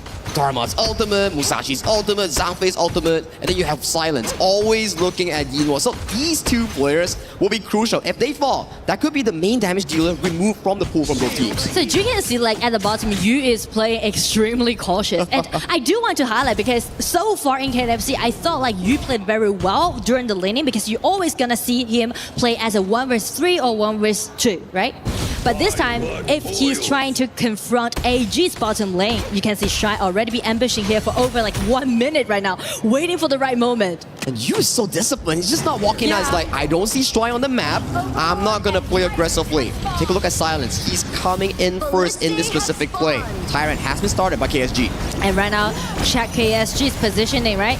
Trying to rush this Tyrant, but Shy, the Zhang Fei's ulti, is kind of threatening him to do so. Yeah, breaking brilliant. Steal goes over to the side of KSG. That's the first objective secured by Kuaishou Gaming. It's just gonna be slight contest and everything. 1v1 coming in from Yinluo. Very well. Nice stop from Liu Lang. So close. Yinluo is still running. Can he get away? He's getting hit. His ultimate coming in from LFF gets the first blood on towards AG Yinluo. I mean, like, KSG just being so committed to take Yinluo down. But I do appreciate Liu Lang's skill too with the flash. That was so beautiful. All of a sudden, right? Get control on Yinluo. And Yinluo just try his best, try to kite. It was Liu Lang just flash in, use the ulti, but the damage zone was so close. And Liu Lang was really intent to do so. Yinluo tries to sidestep it, takes a nice turn, but this ultimate coming in from LFF was just remarkable. And even the fans are like, oh no! Because actually he was very close to escape away from that kind of last-ditch effort. Well, with that kill, Arlie is currently behind in gold. You need the Arlie to have 3 items going into that 10-minute fight. That's why the Arlie, it's a ticking time bomb. If Nino can perform well, he can definitely grasp that 10-minute fight. That's what I want to see. So I mean, like, from this moment, from now on, AG will definitely feed the red buff to Yinluo. Try to, you know, secure their mid-game play. But as you can see, Zhang Fei's position is Shuai, always trying to gain more vision control and try to sneak at the back, make something happen. That's such a daring move coming in from Dashwai here. See, just like knocking hands, changing it with LFF. Oh, he's in a very peculiar position. Nice engage on towards the side of Shuai. Shuai has no more spells, might be pushed into the backline here. Shuai, he gets taken down. That is not the greatest news because the blue buff is open for the side of KSG. I mean, Jihao has already been there and the ulti has been broken. Shred down the HP bar from this early for them to get back. Everything just now in favor of KSG. I do like the idea how Shuai is trying to make something happen at the back, but check the awareness that LFF has, right? Even though he's really new to the stage, but still, he's making sure that each of the bush is very clear for his teammates. They study the Dashwai playstyle, right? Making sure that Zhang Fei doesn't get like a random outburst from the side of the backline. So that's a nice clear coming from LFF. Towards the top side, good rotation from Jihao to minimize any sort of aggressive attempts coming in from AGL. And right now we can see the goal difference. Actually, KSG are accumulating 2,000 gold lead against AG, which is really good on the side of KSG. But the thing is that how they're gonna pushing all those towers down, especially the tier 1 tower, because we mentioned about how important that Shen with this Nuwa is when they step into the late game. It's a very important pick, right? Sheng is the main focus for the late game. So you can start to see their trading sides. KSG going for that mid, and then AG going for that bottom side. We do see a bit of a teleport here coming in for the bottom side. Are they looking for a play? Silence gets jumped on. The tower's nice to the depth on towards the side of Liu Lang. So Silence, he's really safe. But take a look at the backline. They are looking for a potential flank. There's no towers behind. but they're respecting and preparing for this Azure Gold. And preparing for the blue buff side, it's going to be engagement coming from Zhang Fei getting control on this LFF, but because of the sustainability that they had, just escape away. Oh, that's a good trade-off for the side of AGAL. So they actually have more health bars to defend this Azure Golem here. So good trade coming in from AGAL. They slow down the tempo coming in from Kuaishou Gaming. Especially guarantee that they will secure the blue buff. I mean, like one flash trade for two, definitely gonna be fair trade. It is. So, okay, that's an ultimate coming in from Liu Lang, so that will be available. It's just waiting for it. The feature about Angela is that you can have a really high efficiency to, unleash your 3-1 combo. You burst down tanks really easily, right? Especially when you have a solo tank like Shuai. So that's gonna be easy here. Oh, I like it. Yes, you don't steal it away from AG, but you force Zoe to take it away from Yino. So that's going to be a crucial Crimson Golem unavailable for AGAL. So back towards my question. Game 1 KSG, they didn't look too good in the early game. But now, this is the KSG playstyle that we're waiting for. Yes, and also they're letting Angela to play by Liu Lang. You can see, like, just what we said, right? Just check out his outplay thing. He might trying to find another burst advantage happen by using his flash and skill 2. Oh yeah, he's like sitting comfortably with like a scepter and also the voice staff. So if he lands a full combo onto his Ran, onto his Yino, it's just boom, you're gone. However, if we check Zoe's skill difference, as you can see, Musashi already has 6,000 gold, right? We mentioned about Musashi's ulti allowing him to restrict the HP recovery on the side of KSG, so that might be a potential play that we might see in the future engagement. It's gonna be really quick now. 40 seconds on the dot before the Shadow Tyrant officially spawns in this game. I believe both teams will definitely want to be playing over this specific bottom river later on. But speaking of the river side, actually the river control is kind of be in control of KSG. And right now they are looking for someone maybe in the red buff side. But Dharma just spot that, Ran take one step back. Yeah, Crimson Golem will be the next target for the side of Kuaishou Gaming, potentially. Yeah, it's not to steal. It's to force out the smite from Zoe, then go for the objectives here. But they're slowly backing off, looking for a bit of a mid-lane push. This tower might be going down. It's like, you want tower or do you want red buff? They want the red buff. They're aiming at the red buff. Okay, Jihao, he's in the midst of everyone here. Zoe has to force the smite on the objective. Another good steal. They force both things. Mid tower goes down. Crimson Golem denied from Yino, and with that rotation speed, they get to go towards this bottom river first. I mean, even though no kills happen, but that is so smart for KSG to do so, right? Claim the smite from Zoe, so AG need to wait for the smite until it has been available. They also need to wait for Yino on that third item here. If Yino has no third item, Silence. He's looking at Yino. He's Silence. Okay. They're pressuring in the mid lane, and as for AG's positioning, they're trying to guarantee or vie for this crucial 10-minute mark Tyrant. Okay, it has been started coming in by both teams. Zoe takes the first aggro. We do see a 2-2 coming in from LFF just to find a bit of a poke, but LFF doesn't have the mana bar for this specific fight. I mean, still Silence waiting for the right moment to come in, and it's going to be AG first trying to break out his ulti. Shy got the Tyrant. Prison, we see the Silence coming in from the backline. You're finding the engage onto Zoe. Zoe gets taken down. That's a 2-for-1 trade, but there is no one marking Yino. Yino is still doing damage towards the backline. Ron finds a beautiful knockup. Silence going solo. Gets taken down by Ron. You in the bush. He goes in for a 1v1 against Yino. Jihao, he's so tanky. He's looking for the execution here.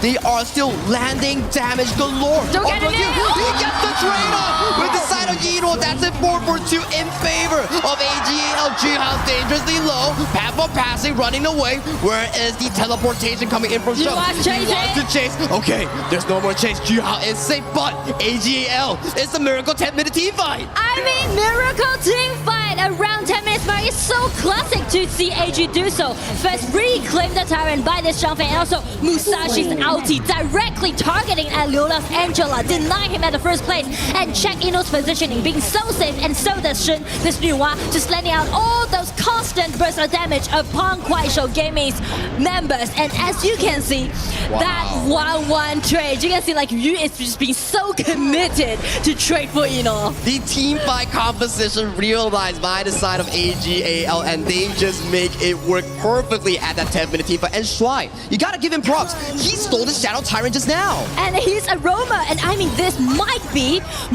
the pivot of game 2. It reminds me of game 1, where all of a sudden, you start to have a shift of momentum due to one single play. It really amazes me, the way that KPL teams find momentum through a small mistake from their opponents. I mean, like, never be the end of a game, right? Even though if the game still keeps on, you are still gonna find the chance to fight back. Now we're back to a 50-50 coming in from both teams. 13 minutes mark. 4-4 in terms of kill. Goal lead, dead even, unavailable, and they are right now starting the Shadow Overlord that may decide the game. And also, that kind of team fight just kind of alarm KSG that they need to play more aggressively. 12,000 coming in on this Overlord. It gets secured by the side of Shang. They go into the backline. Juhao is the first to fall. But Silence! He's Silence Shang, and he's still pushing for more plays. Double kill goes over to Zoe. Meanwhile, Ron, he's also another victim of this team fight, but 2-2 in favor with AG secured. But Zoe, where are you? He gets caught in the jungle of the blue side. I mean, it's gonna be a double kill goes over to you.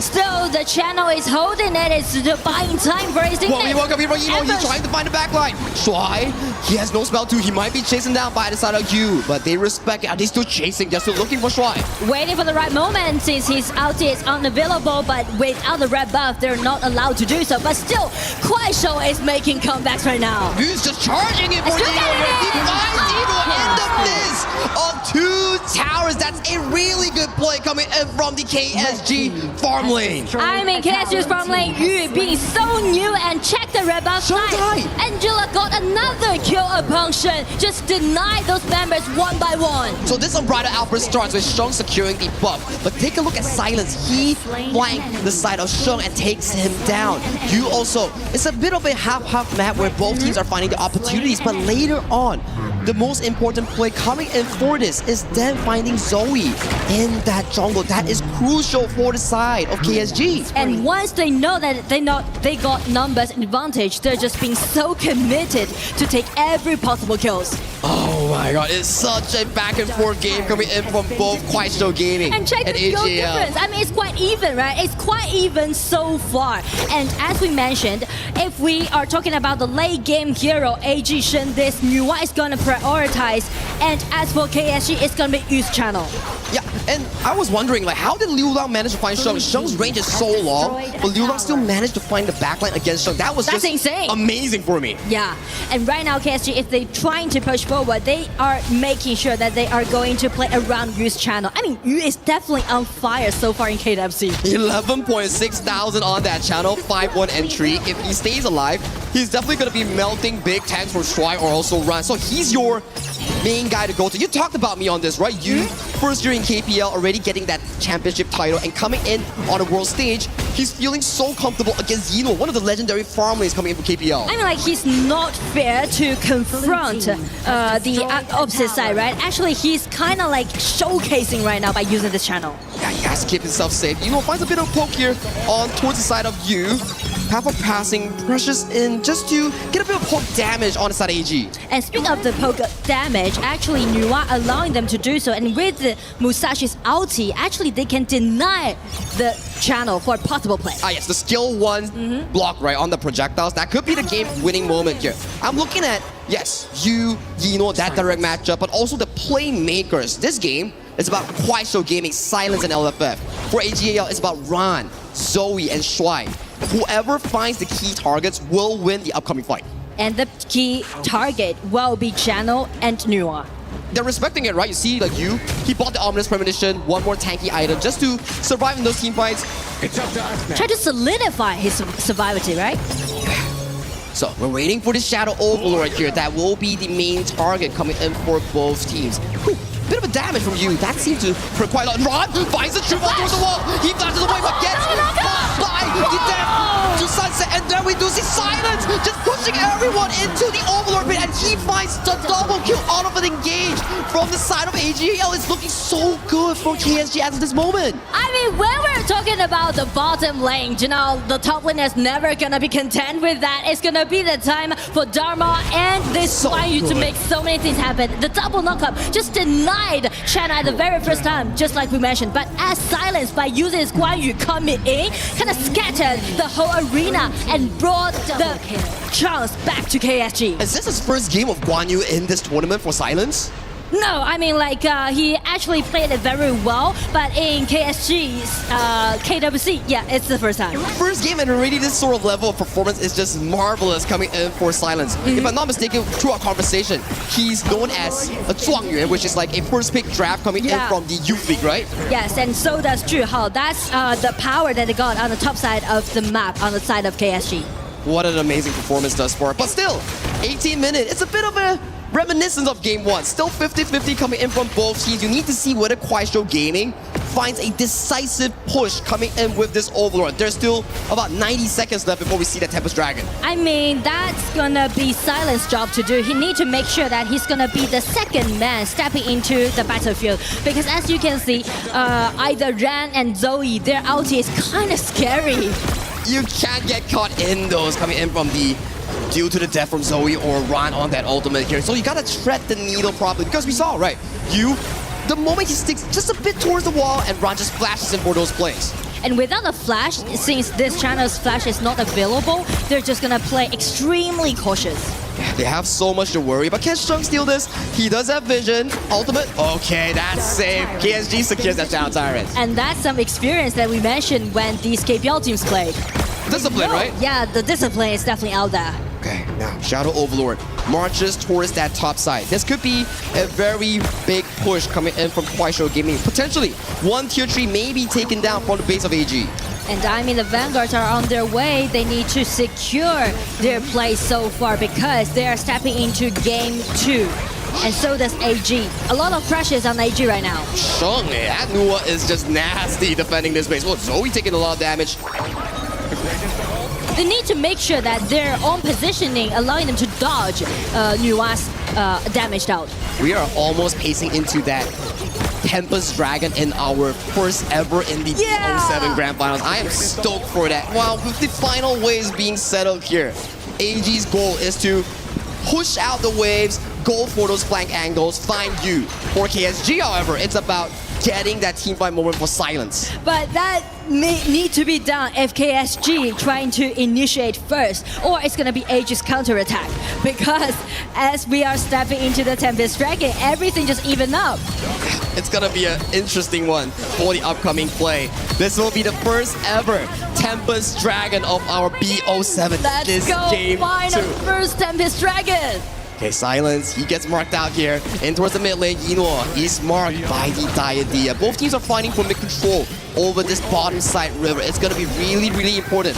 Whoever gets the bushes, whoever gets the flank angle may have a really good team fight. Because they know they have such a clear understand that this might be the last team fight. They're just waiting, right? They're just waiting.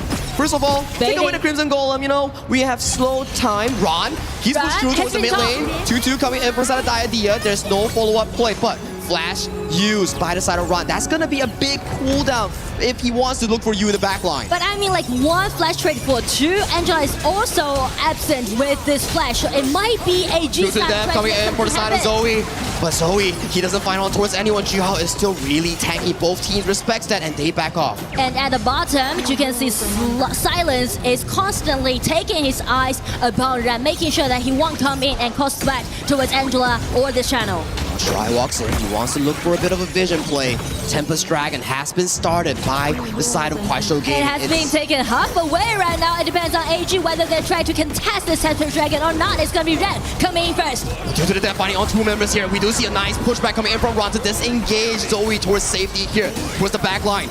Linking Hellbars on towards Zoe, AGAL. They need to find a way to re-enter this pit. Still doing trades and still AG is holding it, but since Zoe, he canceled his recall, it seems like AG trying to contest it head-to-head. The HP bar has been taken halfway down, and so does KSG is trying to bait in a lot of things, and the ulti of Zhang Fei is ready now. Zhihao gets pushed towards the wall. He goes into the right Hellbars on towards multiple members with the back line. AG Zoe secures the Tempest Dragon, deal to the death on towards Liu Lang. Liu Lang has nowhere to go. He has to flash away. The Cauldron play coming in from Zhihao. He gets taken down. Yinhuo towards the back line. He has the same Sanctuary. He is still alive. They are looking for the final play. Yu is so dangerously low. Razor Counter does nothing in AGAL. push it into a game to an equalizer. I mean, after suffering for almost 20 minutes, AG make a miracle comeback again. Those wombo combo, they did it. Everything just put it in such a decent but impeccable way. And it's going to be their time to make the pushback. You'll break my win streak, I'm gonna break yours. Both teams, they are back to an equal footing in this best of 7. As minions are marching through, we are going to an equalizer after this game 2. It's going to be a 1-1 at the start of our final of our best of 7.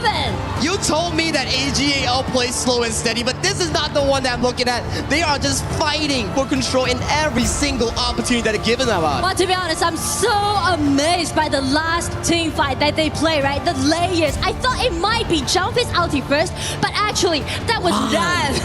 That Dharma coming in and then come out with the Jumpy's ulti, double stun, and that Zoe to find a spot, get in, ultimate down, and just deny the members on the side of KSG. Such a well-played game coming in from Shry and also Ron. Yes, their KDA may not be the best, but the way that they structure these team fights, you push away the side of Zoe, you give him room, let him smite, and if he got that Tempest Dragon, that was the crucial play for AGL to win this game 2.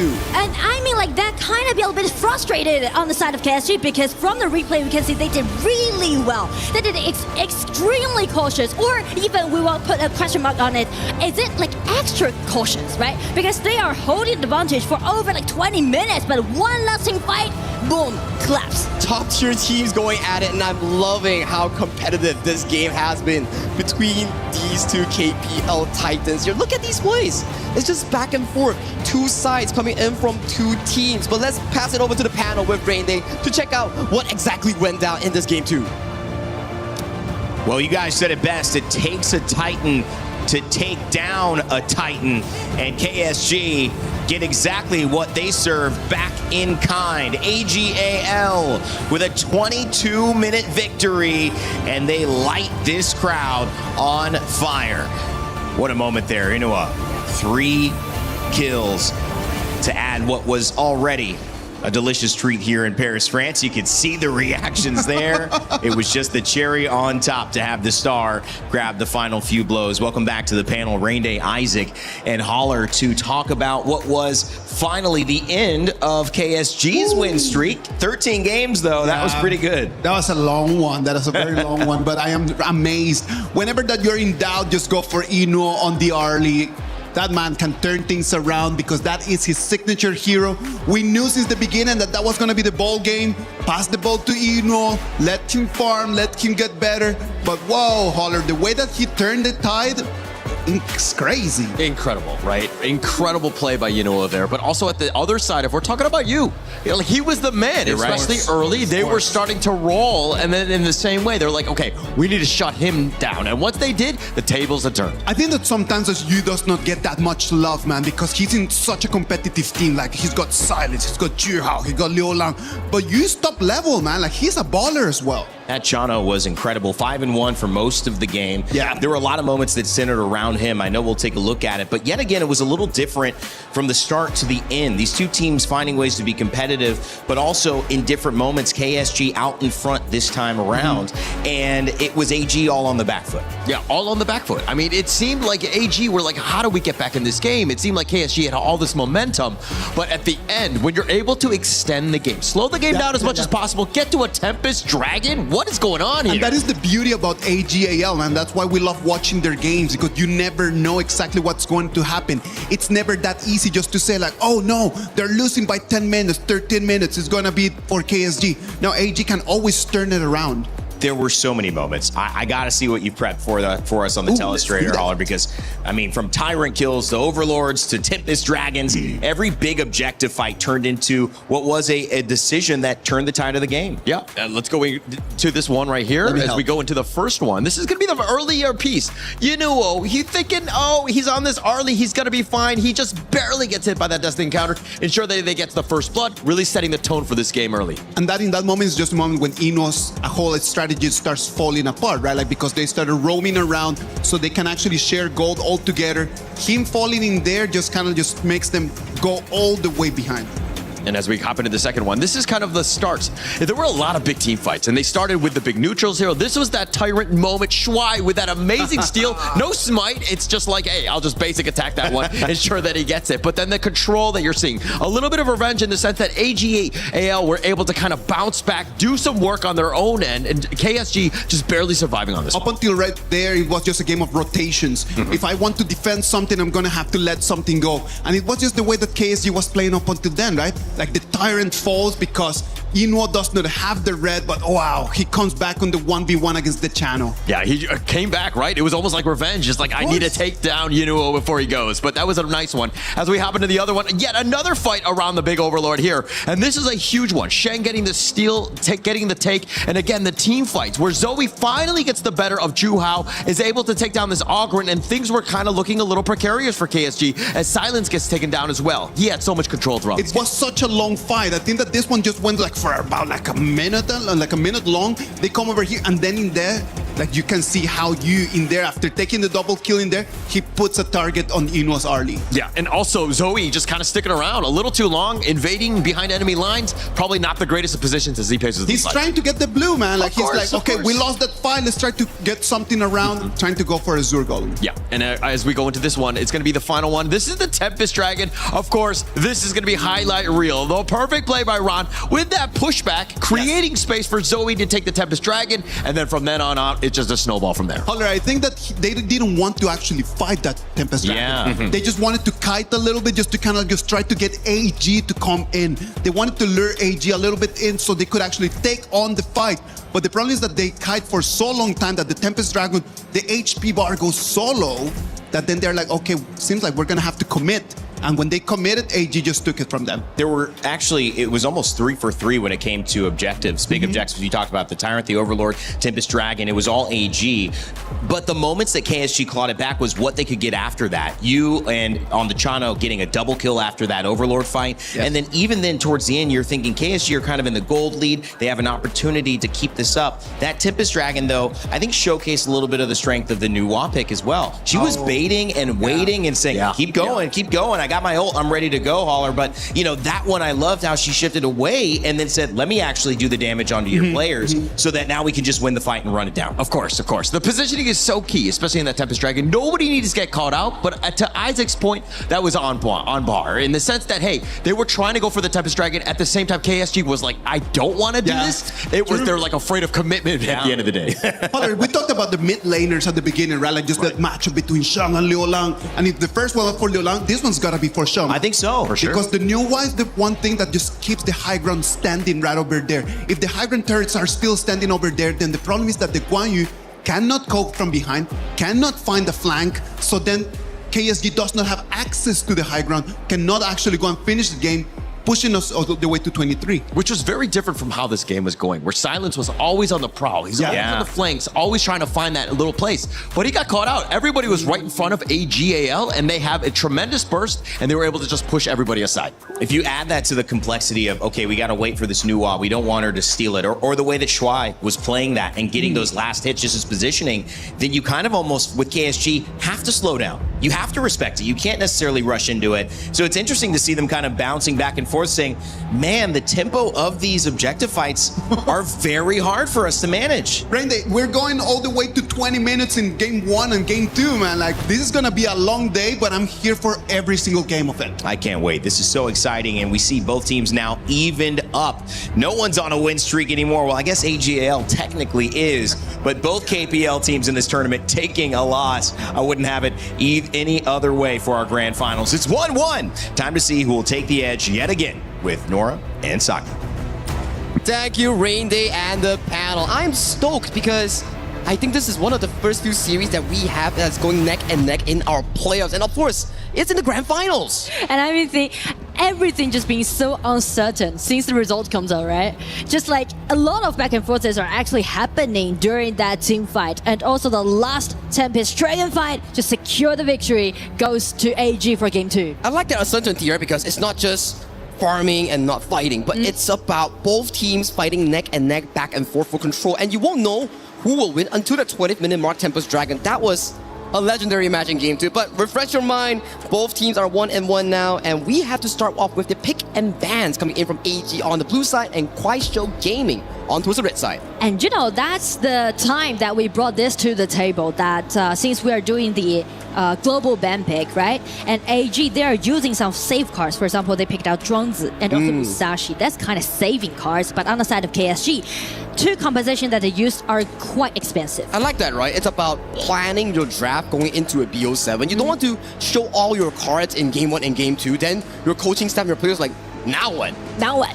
So, now what for KSG? Is there any surprising hero that they may offer to us in Game 3? Hey, this was reminiscing, right? Like, I've seen this early Zhangwei in Game 2 on the same side, but this time it's coded in Kuaishou Gaming's names. Yeah, and I mean, like, AG on the other side, they pick out this Aoyin. Aoyin can be really well-rounded in this patch, I guess. I feel so as well. It's a very strong lane hero. You can actually self-sustain in lane. You can play strong, you can play weak. It's really situational on what AGL wants to be playing for, and that's a really early priority going over to side of Fatih. I remember in KPL, Fatih or Cao Cao is always used against the early in that specific matchup, right? Yes, not even mentioned to last year when AG went to the Ultimate Battle play against TT Global, the top laner that they picked was Fatih. Oh, yeah.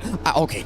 Oh, that is a whole other story, right? Ultimate Battle is still so far away. I want to get back into that later on. But I'm interested to see what sort of game strategy that KSG is actually building for themselves. I like the Haya. I like Liu Lang it. has been one of the key playmakers with silence in Game 2. And if you give him a Haya and you go for those aggressive engages, that could be a very huge marker for KSG to find tempo in this Game 3.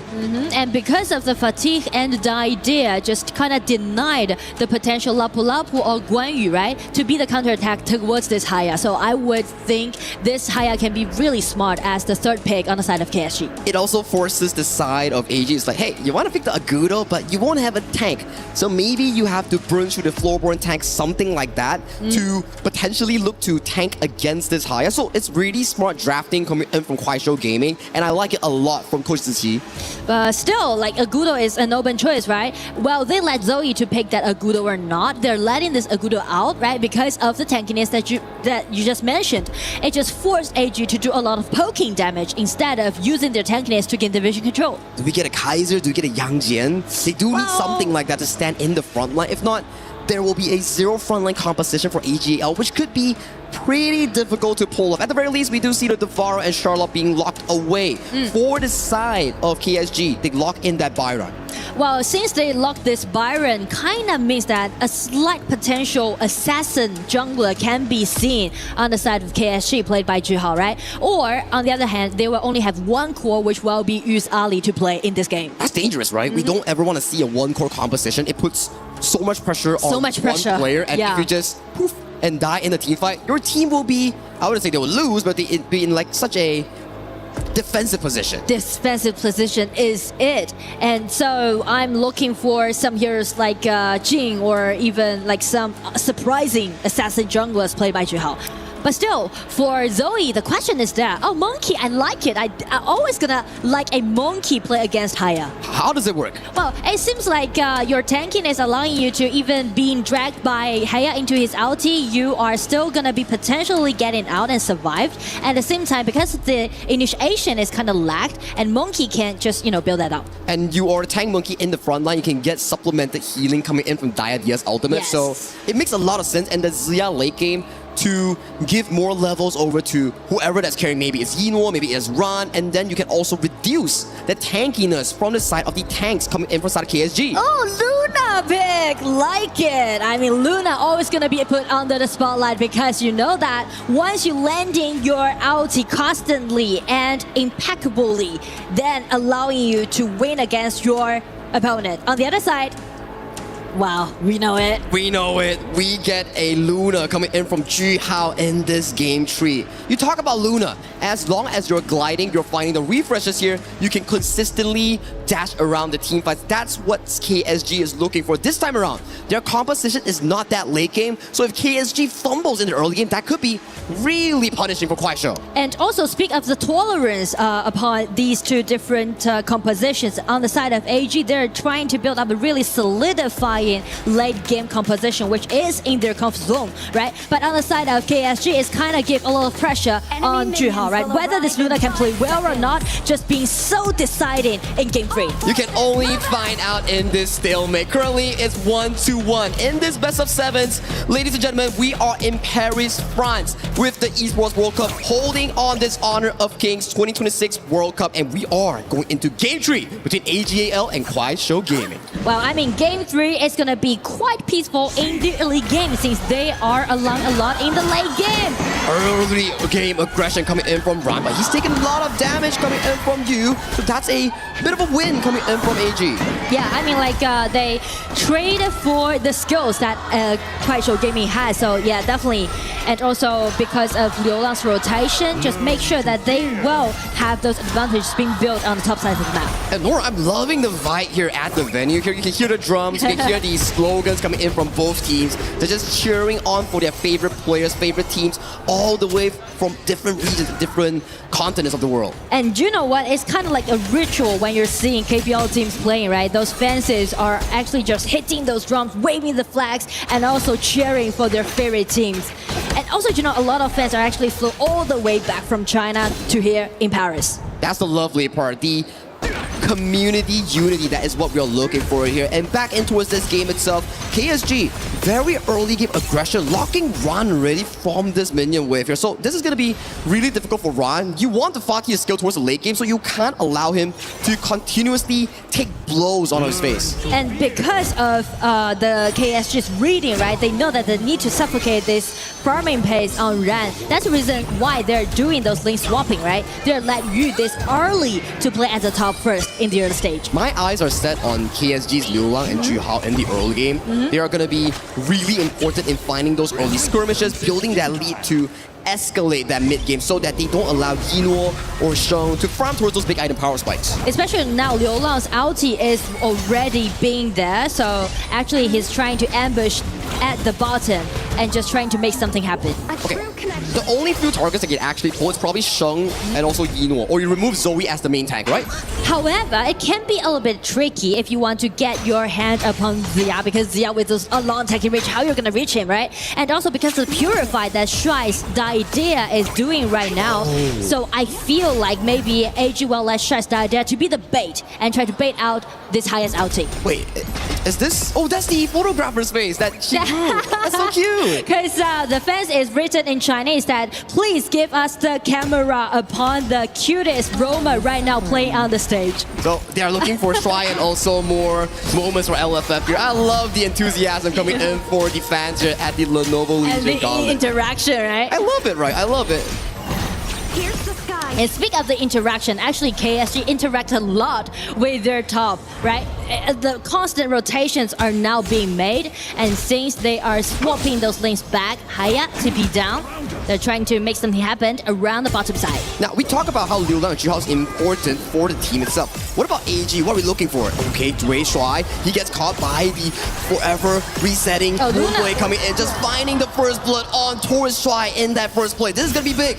No Purify for the upcoming minute. He will be the prime target that's being taken down. Silence, he has no flash. He's being poked down. But the nice flash engage on towards Silence, but they don't find a finishing damage. Liu Lang has to force some way towards safety, so they disengage and they are out of it. I mean, like, everything just being put in such an explosive way. That was the initiation coming from Zhihao's Luna getting in. Oh, Dream Realm forces away. They do manage to steal away the Azure Golem. This is a big momentum coming in from KSG. Liu Lang doesn't have the ultimate. He might be taken down. Zoe gets the kill on towards this side of Kuaishou Gaming's mid lane. This opens up entirely that bottom side and also the Tyrant, but they need to defend the Azure Golem first. I mean, with one man fell down, with numbers in disadvantage, AG still make it as a counter-attack. How did they even find that angle here? We need to take a replay later to see what exactly went down. But with that play itself, it was just marvelous. Look, losing Diadea, but still managed to find an engage over to side of Azure Golem. Just check out Monkey and also Ziya's poking damage, and also Liu Lang's ulti has been dragged out, has been denied, so that's kind of just give the slight window open for AG. Wow, Sheng on that Ziya was just insane. That pixel perfect knockup just removing Liu Lang from the equation was so remarkable because we talk about it, right?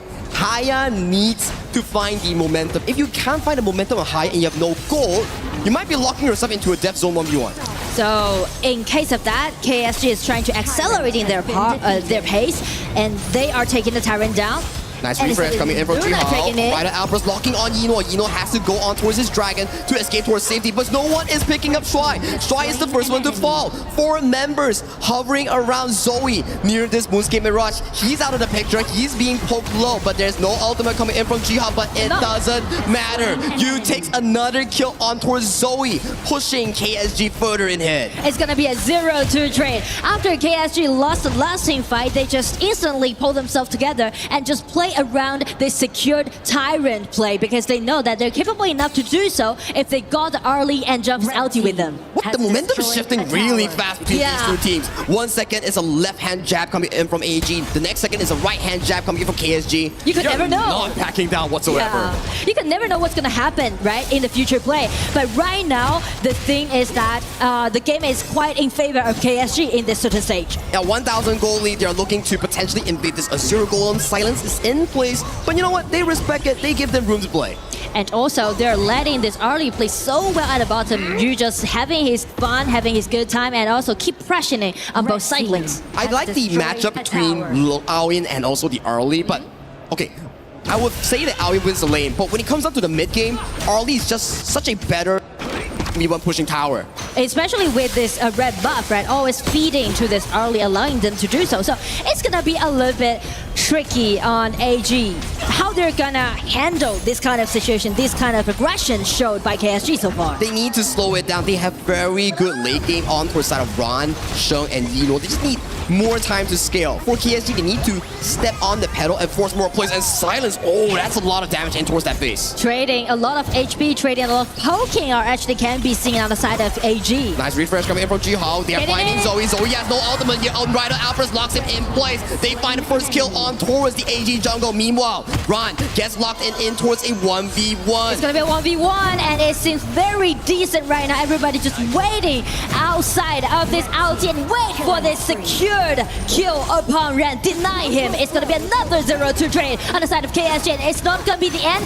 They come in A, force out this Aoi's ulti and take that tier 1 tower down. They got everything that they want on the side of KSG. Big wins across the board for Kuaishou Gaming. They're just feeling it in this game number 3. They are locking in that goal lead comfortably well. And you take down Ron, you take down Zoe. You won't have any front line to play towards these team fights. And because of the flexibility and those mobility that KSG's individual hero has, allowing them to separate the whole battlefield. You can see like Jihao just playing in such a deft way, right? Dash in, dash out. It's kind of kiting out a lot of members on the side of AG. So this last pick, Luna, has been remarkable because when Yino or Shuai uses their ultimate or their crowd control, there won't be actual CC crowd control in stopping Jihao from dancing in these team fights. And right now it's gonna be the ulti upon this monkey. Everybody just gonna wait for it. It's gonna be Jihao getting in, baiting out a lot of HP first and trying to secure this monkey pick. Rider Alphas tagging on towards the backline. Zoe gets locked down by the initial pick. He will be the sacrificial lamb for the side of AGAL. But they came what they are coming for. They take the tier 2 and they are looking for more. And you know what? That's the best thing when you're playing this Haya in advantage because you can just easily initiate whatever you pick in front of you. Neither it's gonna be a Fatih, neither it's gonna be a Didier, neither it's gonna be the monkey because you know that the vision control and also the crowd control allowing you to secure that kill that you want. Liu Lang has been so active on the map. Yeah, he died once, but ever since that death, he's just finding plays after plays, pickoffs after pickoffs, securing comfortable positioning in team fights for you and also Jihao. So just check the goal difference, right? KSG already got 3,000 goal lead, which seems really optimistic to them. We've been here before, Nora. Every time we talk about a goal lead for a team, somehow, some way, the other team will find a comeback here. So I'm gonna wait for the 10th minute shadow objective to see who can find that miracle play. I mean, right now AG is trying to buy them more time, taking those neutral objectives, trying to make sure that they won't fall behind much. Speaking of this goal difference. They need AGAL Ran or the side of Zoe to find you in the backline. If you is removed from the teamfight pool, then maybe AGL has a shot for this 10th minute. Because you see, the vision line that's being put on by KSG You're not allowing AG to trade the objective nor go for the 50-50 fight. And right now, as you can see, Shen is grunting on Ino's Aoying. Make sure that Aoying can be very outstanding in the late game. Yeah, just giving him that level breaking point. Right? As 10 minutes arrives, the Shadow Tyrant is immediately rushed down by KSG. This is their tempo and they're feeling really good about it. With a 3,000 gold lead, they just need to push AG back into their base, get their jungle, get their towers, and slowly but surely choke AG from any single resource. All right, so again, the same question. They try to push forward steadily, but this time, will they be extra cautious because we see what happened in game 2, right? You have to be extra careful in the high ground is what you mean, right? I think that's definitely going to be a game changer. I feel like you need to be decisive once you got gold in lead, right? You won't just, let AG to farm up until again to the Tempest Dragon. Then everything just gonna even up. Will be at exactly the same stage again. The next 3 minutes is crucial moments for Kuaishou Gaming. They need to find cracks in the shield or the armor coming in for AGAL, and they just need to push it through and get this game 3. But right now, as we can see, AG's positioning right there, let Shen this Ziya to use his long attacking range, try to make some pokes happen. Nice Howl to rotate towards the bottom side, find a bit of a tower damage here. Umbrella Outburst towards the backline, finds on towards Zoe. But they take the tier 3 and it's time to evacuate for KSG because there's another Overlord just waiting for them in that top river. Such a beautiful rotation coming in from Kuaishou. This is the trick that they did. And also, this is some improvement that made compared to the last game that they played. All right, it's going to be an ambush because they know that AJ is looking for this red buff. They're not giving it any single shot in actually getting that red buff here. So for Kuaishou Gaming, they're just playing their cards correctly, not giving any room of comeback for AGL as of this point. And I mean, we speak of the double cores on the side of KSG that will be this Luna and also this Arlie. And with a goal difference, each of them has 2,000 gold lead against their opponent.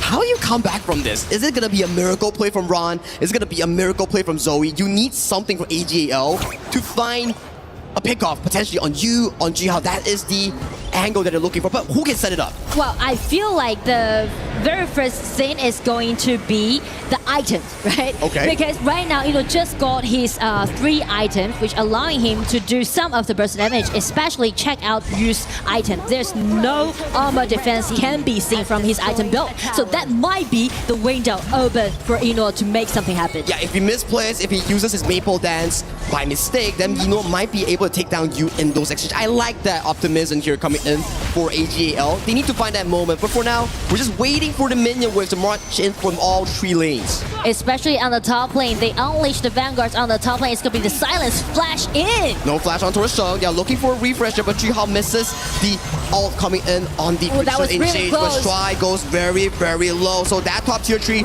will be given over to side of KSG. Meanwhile, Liu Lang finds the isolation against Fatih in that 1v1 Moonscape Mirage. Outside of this, a nice Unbridled Outburst to zone them away. Damage galore from the side of Yu. Yu is still fighting for more targets, but Yino towards the side lanes. Will he be going in with the Infinite Bastards? He is looking to chase, but he changes his mind to back off towards safety as the Overlords are marching. But I feel like 3 no sign ways. for They might be going for the game winning push. They take down Sly, and they're looking at the crystal here. Game 3 goes over to the side of Kuaishou Gaming in a clean fashion. I mean, like how decisive they are in game 3. I most thought they might retreat, go for more gold, go for more vanguards. But as they spot out that, okay, all 3 high ground tower has been taken down, and still the vanguards are holding on to it. They're just being so committed to gain this game 3. Yu has been impeccable in this game 3.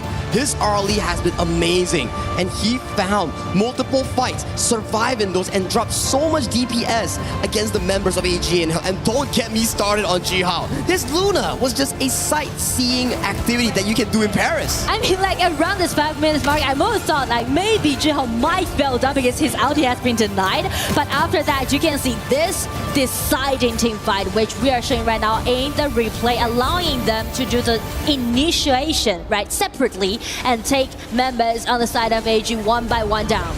And panel, I know you're stoked as well for this BO7 here. Right now, KSG is in the lead. Do break it down for us to see how AGL can make a comeback. Well, thank you so much. It's a tall task, that's for sure, as about 13 minutes and 30 seconds go by before KSG claims the lead yet again. 2 wins out of 3, and they're back in front here at the Lenovo Legion Gauntlet. Isaac and Gene, you know, this is one of those games, those series that feels like it's got epic written all over it. One team jumps out in front, the other team says, no, not so fast. It's beautiful. I am really entertained right now because it is just coming and going, right? Like we already be talking about that when we have KPL teams in here. But this one just feels a little bit short. I like 20-minute games. I don't know about you guys. It's true. You had to put your jacket back on faster than normal. You were like, I'm used to waiting 8 more minutes here. you caught me there. Yeah. No, but I mean, to Isaac's point, we wanted the epic games, right? And I think that this one was more of Kwaishu Gaming just being like, hey, let's hold the line. Let's play our play style. Let's be aggressive and just take over this game. Juhao, absolute monster game. So much control. Liu Long with a backup as well as use damage. Oh my gosh, this was amazing. I think that it was a matter of understanding the power spikes. True. Sometimes we just do not use those power spikes, and that's something that people need to understand.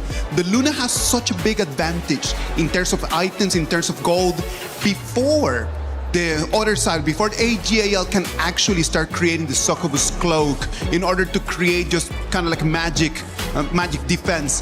That Luna just is flying around dealing damage, man. So that's why in between the 10-minute mark and the 13 mark, when the first Succubus Cloaks come out, is Juhao's game. Is just flying around. Taking over. And I think on the other side, if you're talking about Zoe on the Menki, he's a tanky hero, but he was not really tanky because Juhao was just kind of getting it right in his face, taking him over, just like steamrolling, if you will. Completely agree. It was a last pick. It was a pick that got the green room excited. We were back there for a few moments as well. Not as long as we anticipated, but had a chance to go back there for a second. And I think you could see the impact that it had. You talked about timings. You talked about Lulang and Shang in the mid, but this was not their game to decide the fate. It was actually Juhao's game. And as you guys have some clips to talk about this and dive a little bit deeper, talk to me about the impact of this hero and the way that KSG used their timings well. This is exactly what they started with. Juhao up in front, taking them down, and they would get first blood. They would walk away on this one. Not too much to watch on this because, again, it just started that a little bit of that early game lead.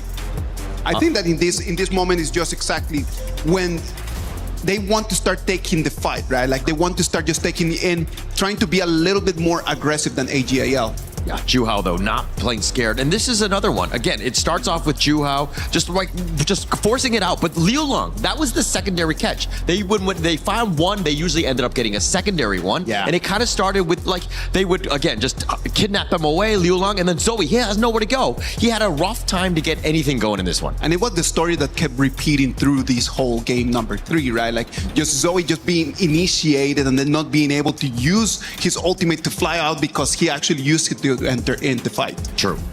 And as we go into the another one where it kind of, again, just started, they found Zoe, and then they would kidnap somebody else. That's usually how the MO was. Like every single time. 2 kills got them going. And again, when you have these advantages, you create all that space. When you have a 2-man advantage, you're able to take towers very easily. That ability for the Heya just to be able to break the team apart is exactly what KSG was looking for.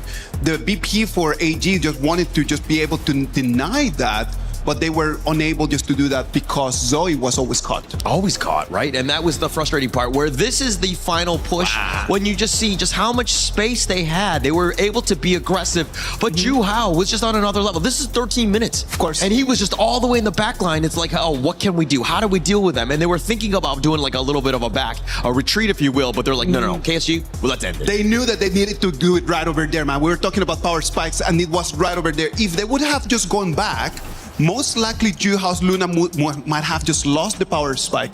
It would have allowed AG more time for them to turn things around, and they did not want to allow that to happen. They had such a great presence in game 2, and it was objectives. But, you know, you talk about 13 minutes. We didn't get to half of the objectives that we had in game 2 because it was over so fast and the pressure was so on. They were dealing with those tier 3 towers half the time on defense. And so now you look at how do you start aggressively enough as AGAL to get back into a place place where you feel confident. The game they got 2-0 up in the Clash lane over Silence, of course, they actually didn't win that game. And so, to me, what's the secret of success for AGAL to try to bounce back here? Because we've seen a long game go their way, but when it's been early, it's been pretty much KSG finding that little advantage. This was one of the very methodical games that we have always seen from KSG, right? Like this is just textbook KSG every single weekend over there in KPL. It's just understanding, all right, what do I need to fight for? The Luna needs the blue buff, so we're gonna protect that blue buff. We need to have the Tyrant buff for damage. Okay, we're gonna go and protect the Tyrant. And then they just finish in so quickly, man. Like they come in, they start snowballing a complete avalanche.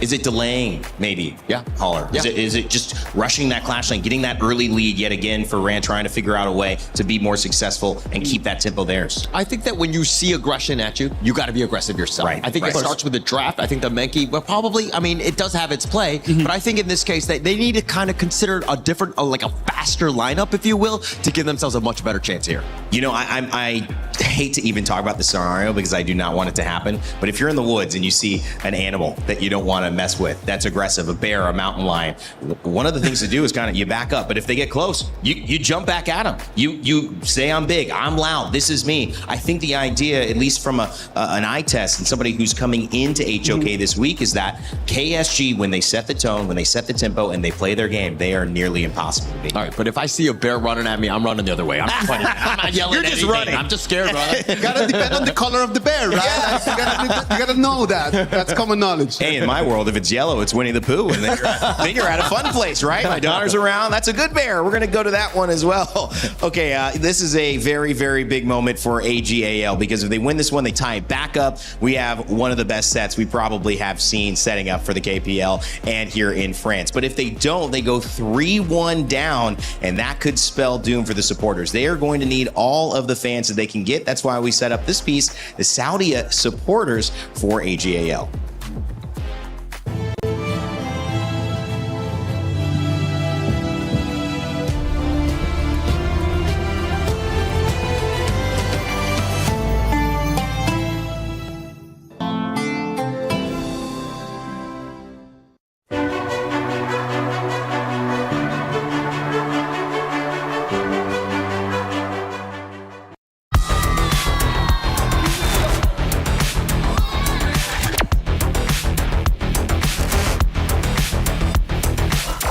然后我最支持的选手是长生，因为我也是玩中单的，我是玩杨玉环的。然后长生，我感觉他今天拿出杨玉环或者拿出王昭君就是1分。一诺加油 ！AG 加油，一定会赢的，4-0他们。在现场感觉超级燃，然后希望 AG 可以比赛加油，拿下总冠军。希望一诺可以比赛加油，在赛场上发挥的超级棒。一诺加油！然后今天是我们第一天来这个 EWC 比赛，然后看 KPL 的选手，然后大家打的都很好，然后外卡队今天打的也就是比我想象中的要厉害很多。然后AG 我们选选手是我朋友比较喜欢一诺，然后我是团队都可以看一看，然后包括中医长生也都还有大帅吧，然后辅助也很厉害，然后加油是吧？给 AG 加那就是心怀荣耀，然后勇往直前。Hello， 这次来巴黎来看 EWC 比赛是一个其中很大的原因，然后我是来支持成都 AG 超运会的，也就是 AGAL， 然后我从2020年开始看 KPL， 然后支持一诺已经6年了，所以希望这次他们可以 defend their titles， 然后 AG 加油。China is home to the best Honor of Kings players in the world. Pressure at its peak for AGAL. Everything comes down to their captain. I love you, family.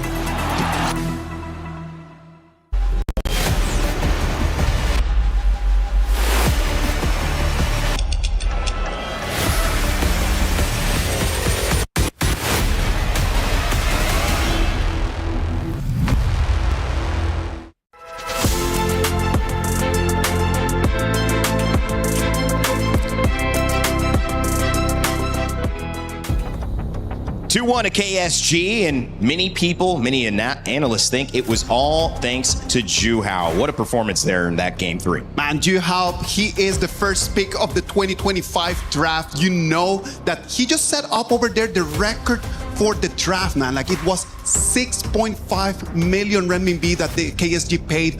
That at that moment, Jingdong Gaming paid for Juhao to be able to be part, setting up the record for the highest pick.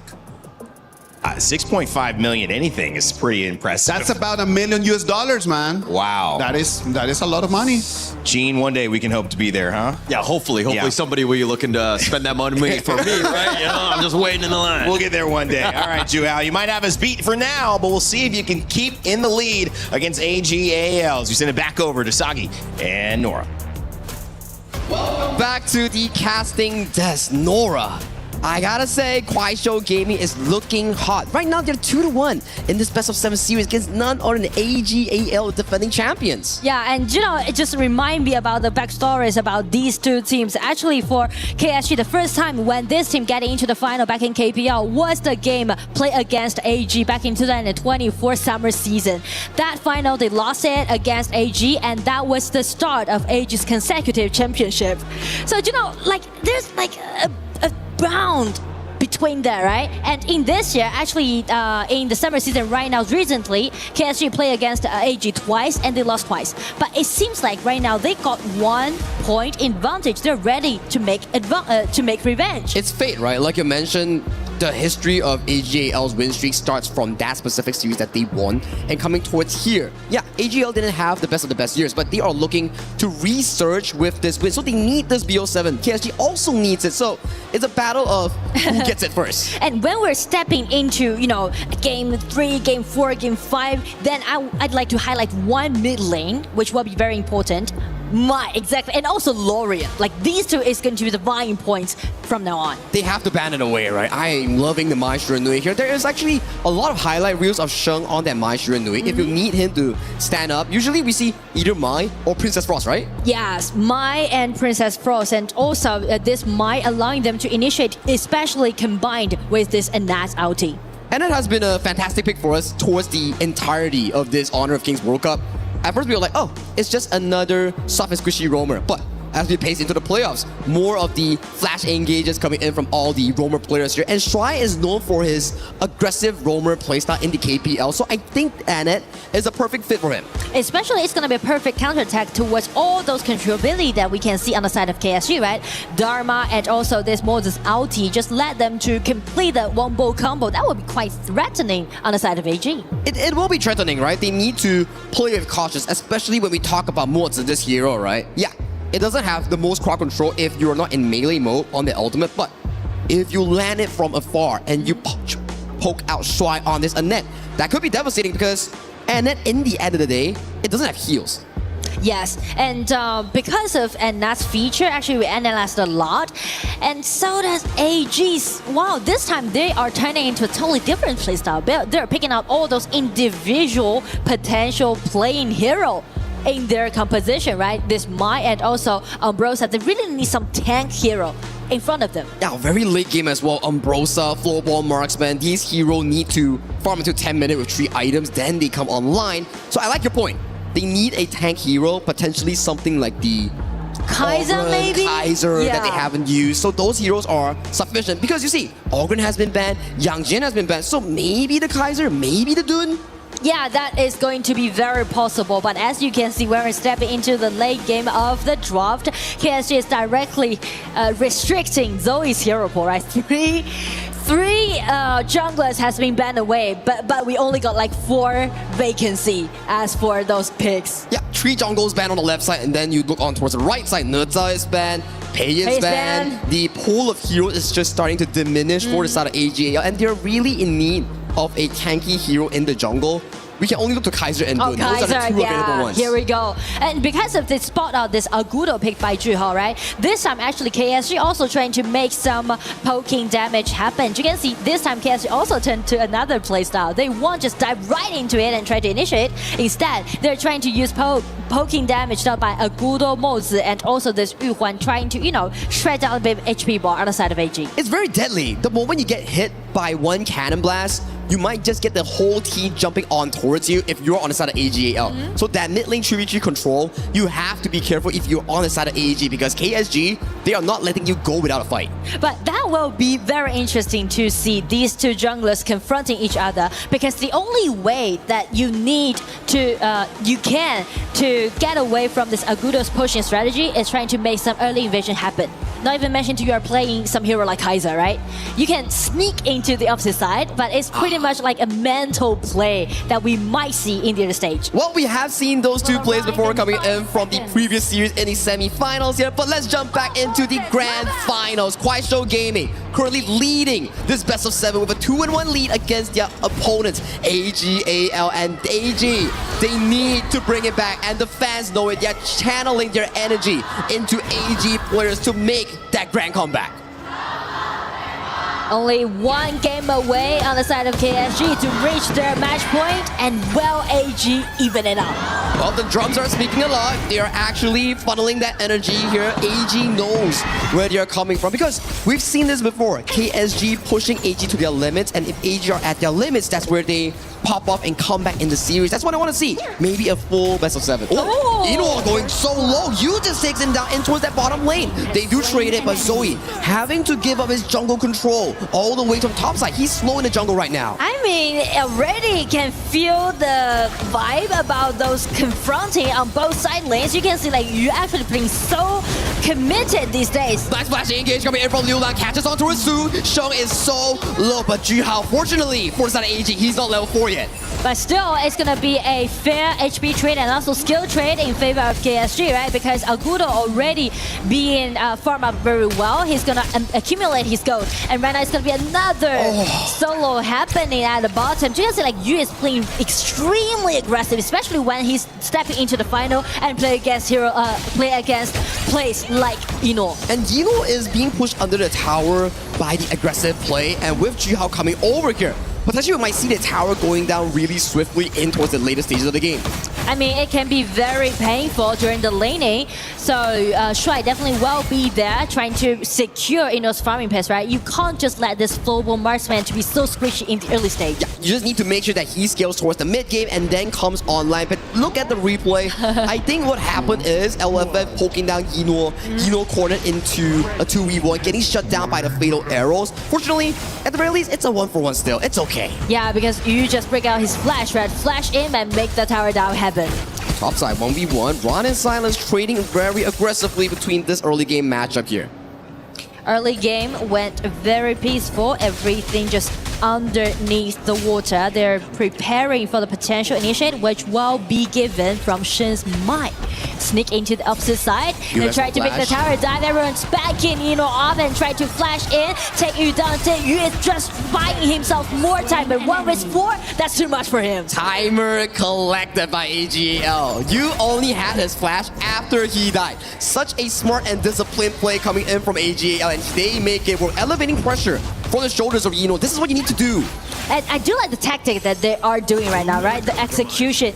You make the group hunt to be possible, which allowing you to even up your bottom laning. So let's take a look at the replay here. As you can see on your left side, Yu doesn't have flash, and he gets pushed by 4 members all the way to the right side. Meanwhile, this is happening. Ron is playing so safe in that top side. Yeah, I do like the detail that you mentioned, right? He's only like 2 seconds away his flash. That was really close.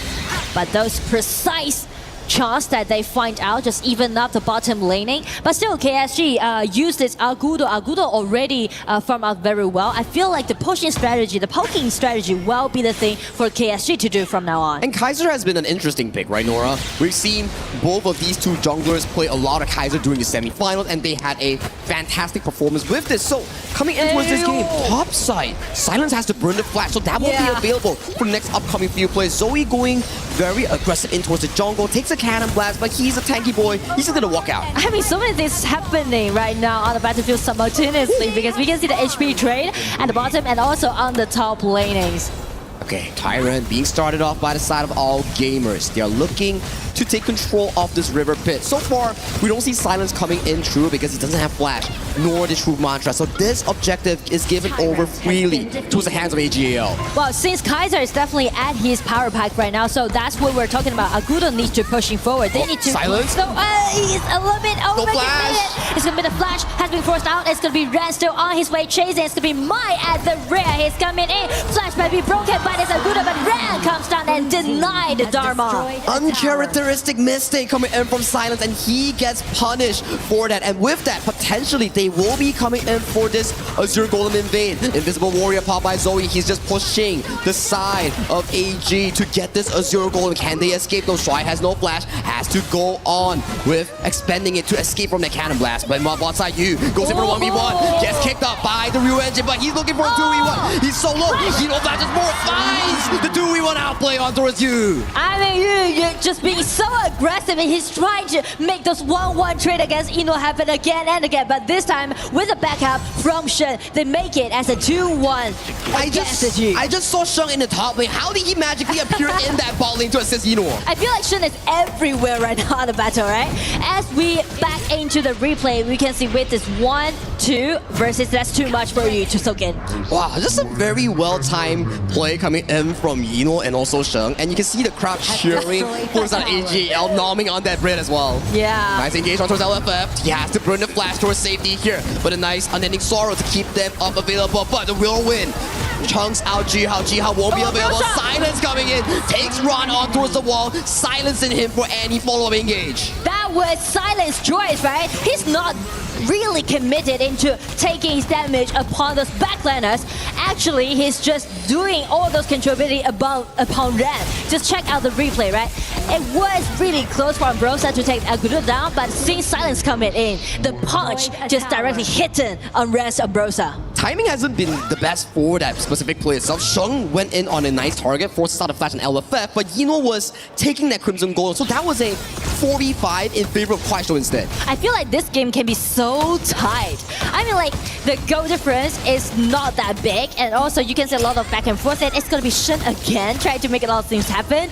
That's the main feature that you want to play a Mai well. Yeah, you just need to go through with your extra mobility, find those camping angles, and I'm liking it from Sheng. He's making his position a mystery that KSG has to solve before these team fights occur. And speak of KSG's solution, actually check out this positioning, right? There needs to grouping up. They need to pushing together as a one group. Otherwise, how you're gonna take the towers down since you're picking out double warrior composition? And double warrior is the thing where if you don't win in the early game, you could be heavily punished for that late game marker here. Mid lane is being chunked out really low. AGAL secures that mid lane tower. Flash engage coming in from Silence, but that's only on an Ambrosia, who still has ultimate. He pays for his life, for his over-aggression. Towards the bottom side, they're looking for an engage on towards Jihao. Jihao has to back away towards safety. He secures the Crimson Golem. He has an Auto Dominator. Nice flash coming in from LFF. We do find a fight towards the backline. Shenron finding the backline, but Yu just limps away with a sliver of health. And I mean, that end up with a 1-2 trade. Again, AG just using their energy and trying to push back. That was a really nice initiation on the top side of the map, and if we check the red buff, that was a Nat getting in, and also Kaiser's ulti broke in. That was so close to take them down. The fatal arrows coming in from Yu, just healing him up for that final damage tick coming in from Ron, saving himself. But this is coming in with an AG tempo. Yeah, you're talking about, yeah, it's only a 2,000 goal lead, not the end of the world for KSG, but Yino is well farmed on this Slowborn marksman. So if he goes out of control at the 10-minute mark, it's going to be very devastating for KSG. And also, that's going to be something for Yu, this Chicha, to slow down. Nice flash engage coming in from Sheng, but a very pixel-perfect dodge from Silence to escape himself. And check Kaiser's positioning, right? The vision control, the whole map control is right now in AG's hand. Okay, now we're back into this footing, right? Silence finds the true mantra on towards Ron. Ron still has the ultimate. Pops the undying and marches forward through. But Shrai comes in, finds a 3-man stun towards the backline, isolating LFF towards one side off the map. Sheng, he's looking for a play, but it's just to push the KSG members to your own top side. Oh, I mean, like, even though there's no kills happening, but I do like the layers that they put during those team fights, right? Just check out AG's positioning. First, the Ambrosia ulti, trade for this Dharma's ulti, and then Shrai and Nat coming in, just kind of initiate again. And they are still putting more pressure here on towards Kuaishou Gaming's jungle. Liu Lang comes in from the back line. Wants to find a bit of a play, but Silence is so low. Kachusen doesn't land. He has to back away towards safety. AG is winning in health bars all around. They are rewarded with this bottom tier 2. But I mean that we mentioned about the late game is kind of promising on the side of AG. Not we mentioned they already got the advantage around the 10 minutes mark. So that's going to be a huge pressure right now putting on KSG side. But double fighters composition, they come on land 10 minutes. If they can somewhat find Yino with a Silence engage, with a Liu Lang engage, that could potentially change the entire fight for the side of KSG. But you mentioned about a potential play, right? That relies a lot on KSG's synergy, whether they are synergized enough to take that instant kill down. Oh, he's face on with the Invisible Warrior. Yu is so low. He managed to get away towards safety. I can't say that for sure for Element, but they find the triple and very crucial disengage coming in from Shy. Just making sure that Silence doesn't get towards the backline, unending Sorrow towards the backline, finding on towards Ron, but Ron is still healthy. Ron has the ultimate. He's coming back up, flashes away. This is a handshake, but Juhao still wants more. Both teams expending a lot of spells. LFF, where are you going, buddy? This is not your push. But they shake hands. They back up. Only Yino is taken down at the crucial 10-minute mark. I mean, KSG did such a nice job before the 10 minutes mark. They just ambushing it. And can you believe that it was Yu Huan, this Liu Lang, trying to circle the whole team fight, the whole engagement, and get them the chance to take the Tyrant down. The 10th minute flip coming in from both teams. Zoe gets sent back towards the wall, takes a cannon blast towards the face, and he is being chased down. He's really tanky. He walks out towards safety, but still, how did they find Yino in the backline? But I mean, like, everything just pivot, right? Once you already got the Tyrant, allowing you to do the pushing strategy, because we mentioned about the execution on KSG's side. They need to push forward. They need to poking forward. But they're suffering from all those engagement coming from AG side. And AG, they started this Shadow Overlord. KSG doesn't want them to get it. They do secure it. Zoe in a very difficult position. Gets set on towards the wall. Silence still has the ultimate here, but they all back and off. And Shucha is waiting in the bushes and checking the Ambrosa. Ambrosa breaking out. Now they traded.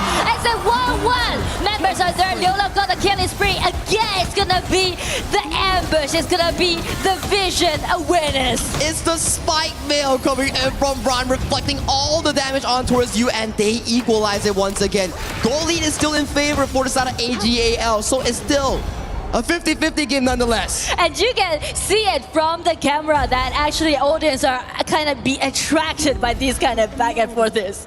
I mean, audience is attracted, I'm attracted. I'm pretty sure the panel is also attracted by how back and forth this series has been. So Sheng, he has to force the flash here, so that's going to be an important cooldown unavailable for later on. The position is not that promising actually. Everything could happen in 1 second. It's going to be Zoe soaking in all those damage, and right now Aguda is trying to take that Might down. He escaped away from all those enclosed by AG, and it's going to be Zoe still soaking all those damage, building up the front line for AG's side. But everyone just retreat, holding it with composure, but Liu Lang has been taken extremely low. How do they always do it? They always manage to escape with a sliver of health. Sheng, finding you. Oh, that was really close. But like I said, how did they keep escaping with so little health? Yeah, I mean, like, everyone's baiting and poking and trying to kite as much as possible. Okay, AGL, they take down the mid-tier 2. With the Overlords marching in, they're actually in a very comfortable position. KSG needs to repeat what they did just now. Find Yino in the backline, then they can look for more objectives. More room that they find! The drone through the backline, Yino gets taken down! Stry wasn't able to react towards that play. Zoe is in the backline, he isn't able to get any supplementary play, but he gets down with Yino. That's a play coming in from Silence! I mean, that can't be the most deciding point on the side of KSG. Silence again!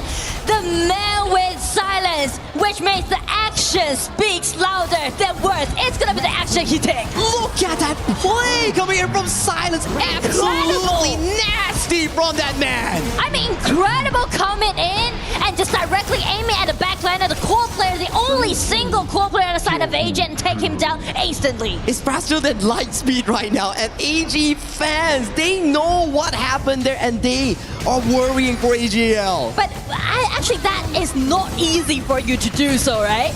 Exactly right. You need to have that split-second moment of decision making and then pulling the trigger. It's about mental, it's about reaction, and also the execution. Yeah, I mean, like, after that kind of execution happened, everything just gonna be in favor of KSG from now on. Zoe just pushing the vision line so that Yino can secure this Crimson goal over here. We're back to a stalemate. I've said this before countless times. Liulang has to burn the unending sorrow. Both teams are setting their sight on this Shadow Tyrant. It's gonna be the Tyrant fight again. It's gonna be Zoe breaking out his LT coming in, looking for Yu. Yu has been taking extremely low, getting out retreat, but they trade for the LT coming out from this Kaiser. Silence is at the back. He's looking for a potential flank.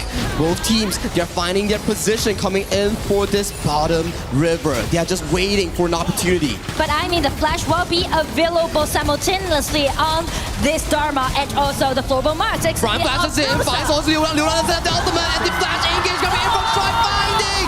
Liulang in towards the backline. Yu is finding as much as he can. He takes down Run, he takes down Shun, but towards the backline, Jihao is being marked by Zoe. Zoe wants more. Zoe wants to go to get more. He takes him down, and you have nowhere to go, and you will be taken down.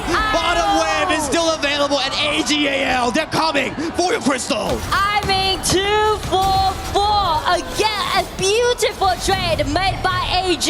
Everything just went so chaotic, but it seems like AG is trying to close out the game.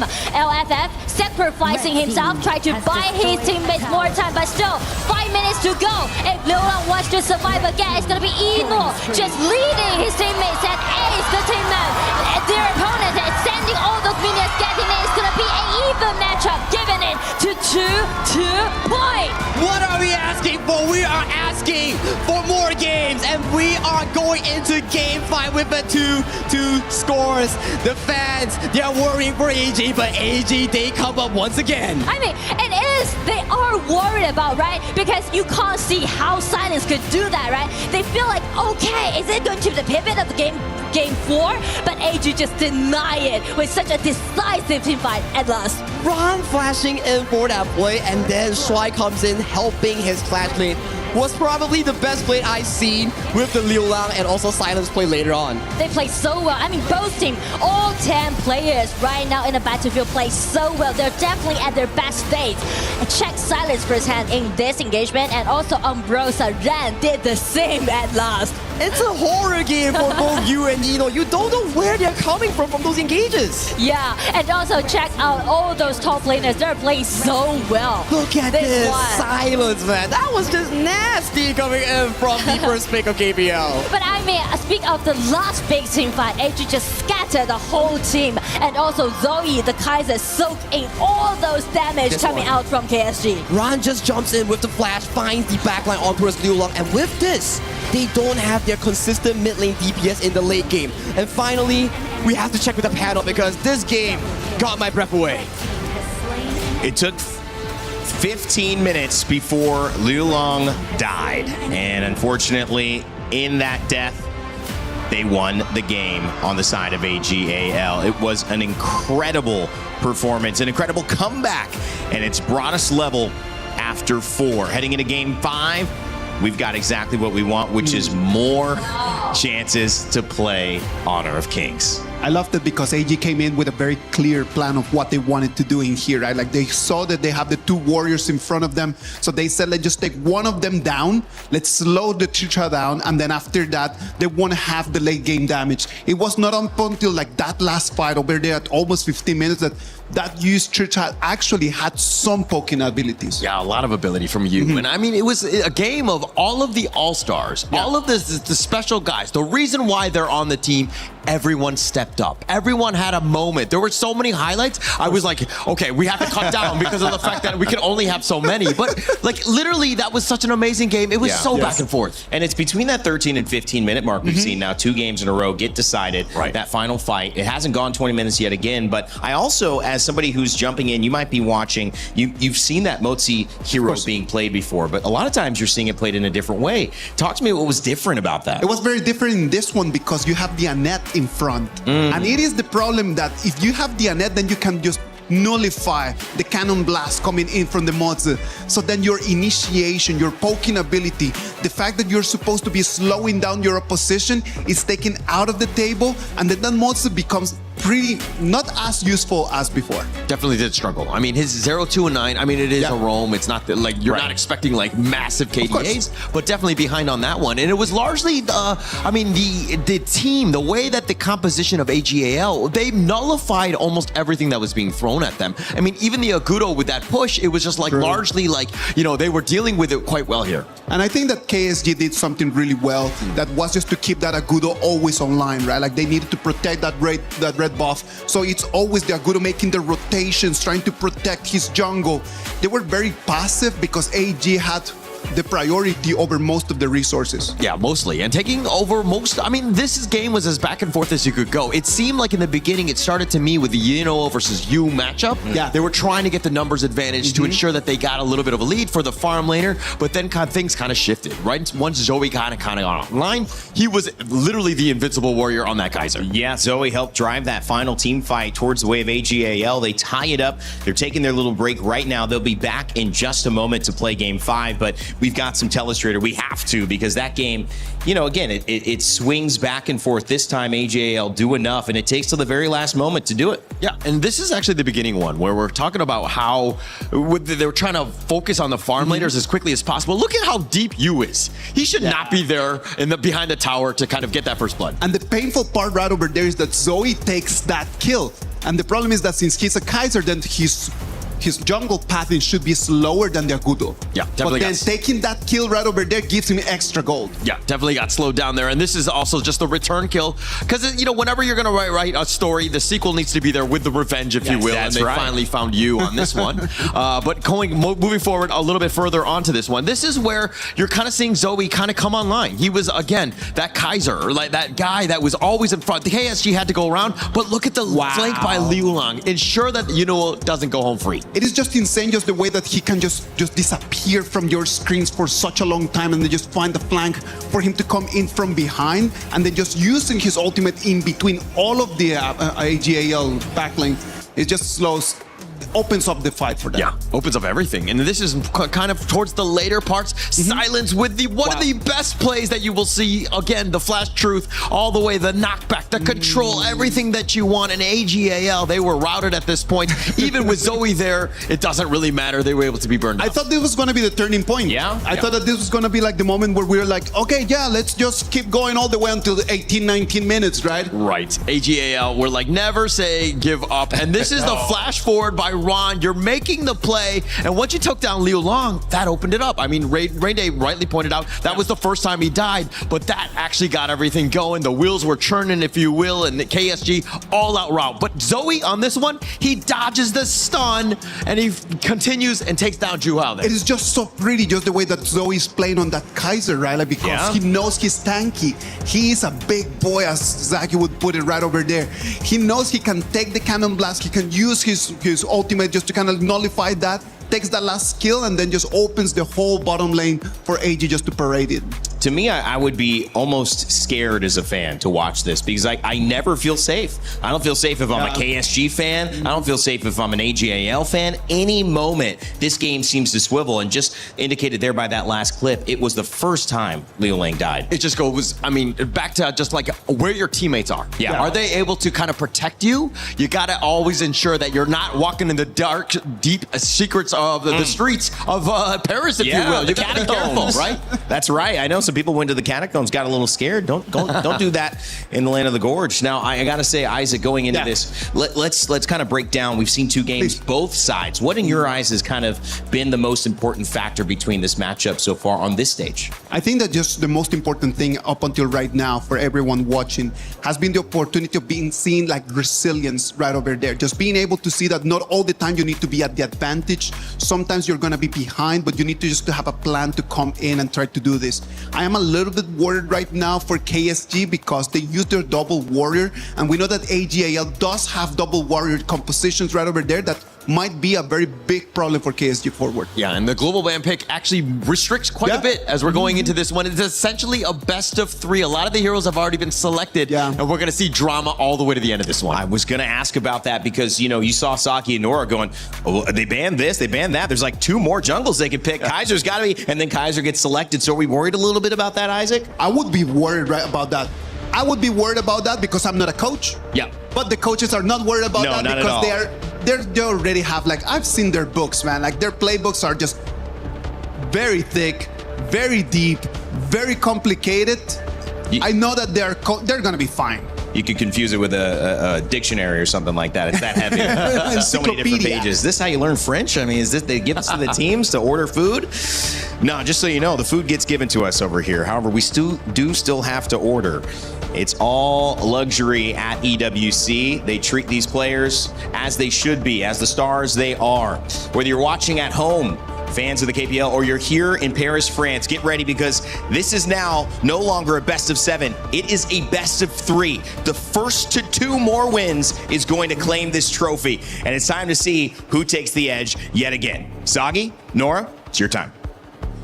Of course, you want to see who takes the edge, right, Rain Day? Because this series, who could have asked for anything lesser than this? 2-2 in towards that score. We are looking to see who is the first team to back that match point against their opponents. Especially when we are going things like 2-2 in this best of 7 format, it just gives me a slight sense of, will we see the ultimate battle today? 颠不颠吗? Well, it's still too early to say that, right? But match point matters a lot. Well, what matters a lot as well is what Rain Day and the panel mentioned here.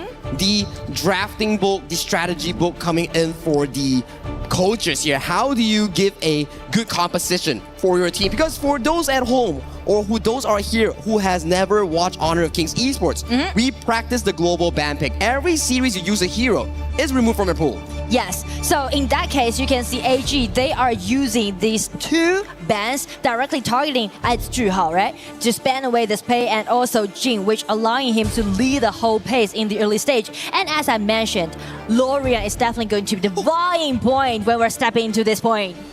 Hey, that Lorian has been amazing, right? We've been seeing it through the entirety of this tournament since day 1 of the play-ins up until the final day of the semifinals and has been appearing in almost every single series here. But take a look at the combination from AGAL. They're like, you had your fun with Mozi the other game. Let me have it now. And we add on the Shouyue for that insane lane combo against you. I mean, like double poking, right? You can always rely on those snipers, especially you trying to win the upper hand of your HP trade. So definitely it's going to be a secure winning lane in the early stage on the side of AG. I'm interested to see what they pick up for their tank again. Last game, they burned through the Kaiser. There's no more Monkey. Do we get an All-Grunt here or something at the very least to supplement that tankiness? Because, yeah, you have the Mozi, means that your roamer won't be a tanky hero. You need something from jungle or the clash lane to supplement it. But I like this matchup. This was introduced in the KPL. The Miyue versus the Devara matchup.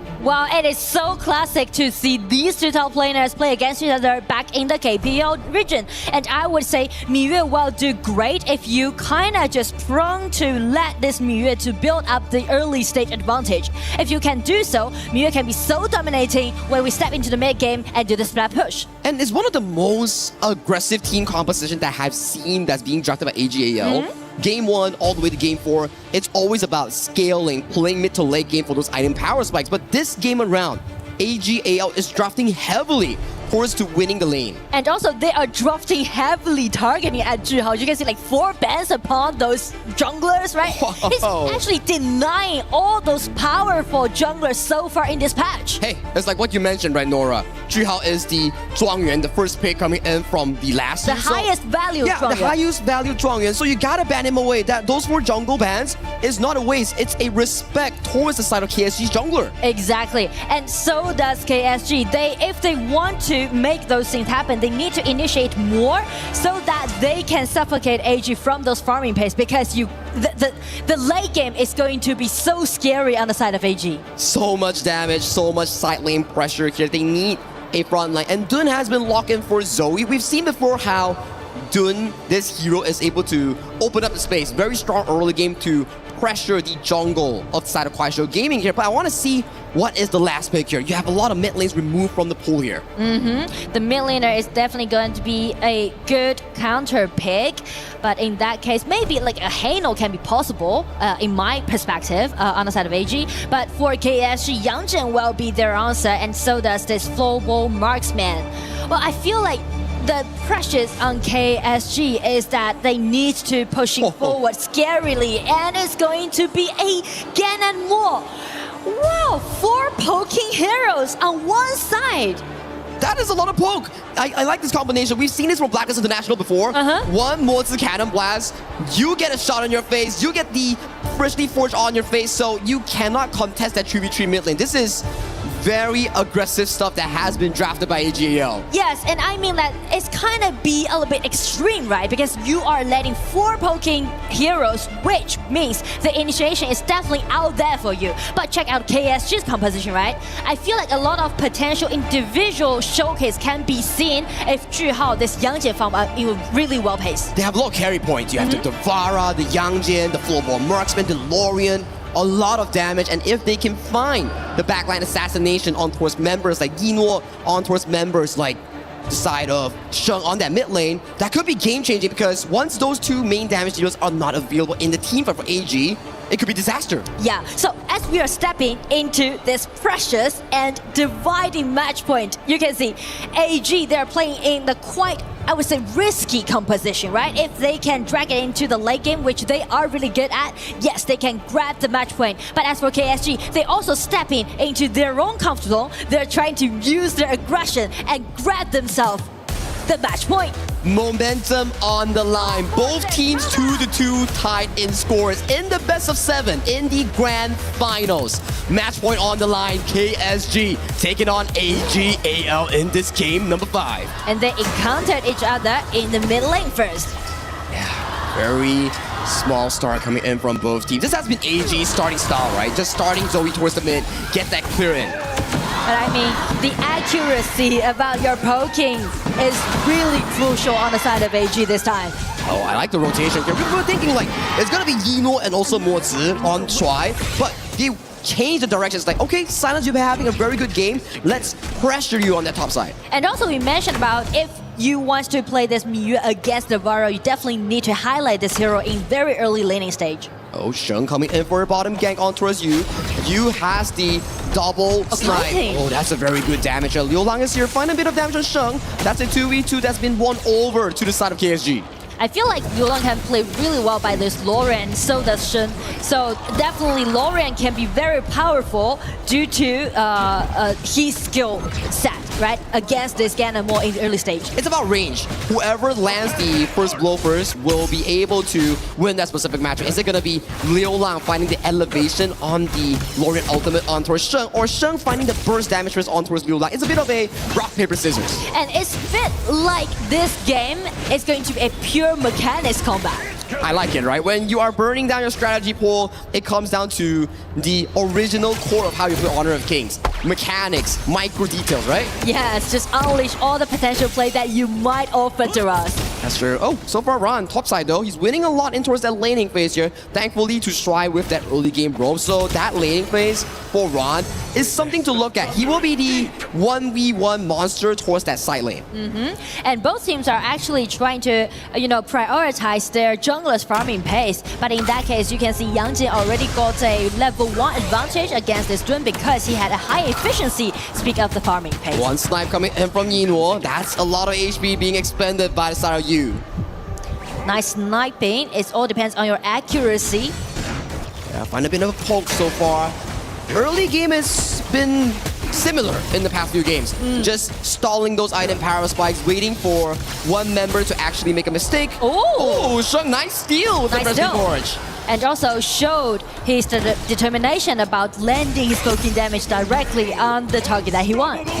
Yep. Bot side has been 2v2 so far. LFF doing an amazing job with the Lianpo, blocking those shots for his farm lane, so you can actually scale into the late game. We saw how scary it is when you have a late game Floorball Marksman, right? Another steal by Ganon Wall.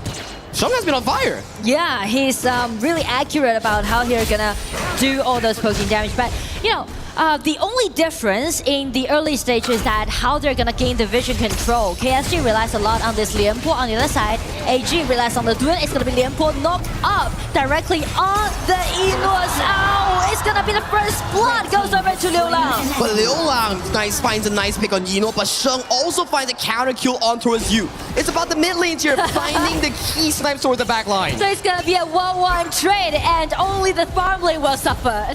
Well, in honor of Kings, farm lane, you'll always see 5 members coming in towards your lane. Yeah, I think it has probably been a usual occurrence for both Yino and Yu. Yeah, under huge pressure, I need to say. When we check out a replay here, nice engage coming in from LFS Lianpo, catching on towards Yino, the elevation towards Yino, and Yino sort of displaces himself, but you also get sniped down by Sheng. Yeah, just as long as he trying to flash out, that's the point. That's timing for Ganamore to take that full-blown marksman down. The snipe is so good. And Yeah. AGAL back towards live, they secure the Tyrant going towards their side here. So in this game itself, it's about, yet again, those 10th-minute marks, how you play those team fights. Miyue has to burn the ultimate here. The Umbral move won't be available. Shrine finding the smite on the stun. But it won't be much of a fight. Because the initiation isn't that secured, but Lianpo playing is so fierce. No. It even make it as a tower dive, but here comes Ganamore again. It's gonna be double sniper. It's gonna be the last point. Flash in, got him the Sure, just claim it as a double kill. He's on fire with those snipes, and he is getting back after back after back. What did this man take for breakfast? Because he's just hitting all his shots. I mean, like, Ganamore, we haven't seen this hero being played so far in KWC in such a decent way. I mean, like, so accurate, so precise, so determined to do so. The initial play was coming in from LFF, engaging on Nino, knowing he has no flash. First snipe onto his LFF, forcing his flash. Sheng out flash forwards, finds LFF, and then the last finisher on towards you was so perfect from the AGL mid lane. It's all about calculating, right? You need to be really good at mathematics that allow you to do that. Trigonometry, dimensions, you know Sheng is an expert. Yeah, that's another one towards the mid lane on towards Jihao. Well, the only reaction that we can give to Sheng right now is just yelling out. It's an outstanding performance, I mean. Extremely good performance, mid lane centric carry style, and with those wins, it's just jungle buffet for the side of Zoe and Ron. You can see how much pressure that has been put on towards the side of KSG just by Sheng alone. And also, not only about this Ganamore, but also the top lane pressure keeping in, right? They're doing those early invasions, they're denying those blue buffs from KSG side. So it may feel like KSG, they're kind of reaching a deadlock, right? They want to make something happen. That's why LFF is trying to use his ulti to initiate. But the thing is that they can't group together. The mid lane tributary is super difficult, like you mentioned, right? Yeah. When they group together, and if they get hit by one cannon blast from Stride's Mozi, Sheng's ultimate is just gonna pile on towards you, and you're poof, you're gone. Yeah, and because of the, I would say like because of the really dominating performance that Sheng is giving right now, is kind of led KSG to fall behind a little bit more, because you can see because of the poking damage, it's really hard for them to get reach to the backliners on the side of AG. And I've been seeing Zoe just casually picking buffs after buffs after buffs. This is solely because of Sheng's dominance with that mid lane Ganamore. So give me a moment here. How does KSG find a way to make it back? Because Sheng so far, he's 4-0-0, and there's not a lot engaged coming from KSG. I feel like it's going to be the time for this Yang, because Yang actually shared the even goal, and he's nice knock on towards Yino. Yino almost getting zapped out. The passive from Jihao takes down Yino for his over-aggression in that mid lane. I mean, just talk about it, right? And Jihao just executed. That's the point. These players, they are so sophisticated about what they're going to do, even if they fell behind. Nice dodge from LFF. If he takes that, he's gonna lose a lot of HP. So that kill is really important for side of KSG. This stops Zoe from stealing away this Azure Golem, which they need a lot. I mean, the gold lead definitely going to be very crucial. 3,000 gold lead now is in favor of AG side. But check out Jihao, just showing his aggression. Because of the versatile damage, it's definitely enough coming out from this Yangjie in this certain stage. So they need to make sure that Jihao is going to play in such a safe setting. He cannot put himself in a very awkward position where his team cannot follow up towards the top side. Liu Lang and also Silence finding a 1v2 against Ron. Silence has to pump the Millennium Echo. Liu Lang gets taken down by the side of Ron. He does get traded, but what do you lose? Mid lane tier 1 tower goes in favor for the side of AGAL. I mean, they're taking down the tier 1 tower in the mid, but check out Juhao's positioning. He's trying to enclose the whole setting, but Shuai already spotted out. Such a great map awareness, but he didn't realize that there would be 3 members coming out for this move. So it's going to be kill spree, goes over to Juhao. KSG needs to convert these kill advantages into map pressure. Those towers in the top side, those towers in the mid lane. If they can get it, they could equalize this lead. So far, those are great kills, but how did they make a comeback is what I'm looking for. It's very hard because as you see, they sacrifice the Roma on the side of AG, trade for that Tyrant, so definitely the advantage is still holding in AG's hand. Ron is just on fire today, so on form, finding the 1v2, 1v3, and still finding the kill.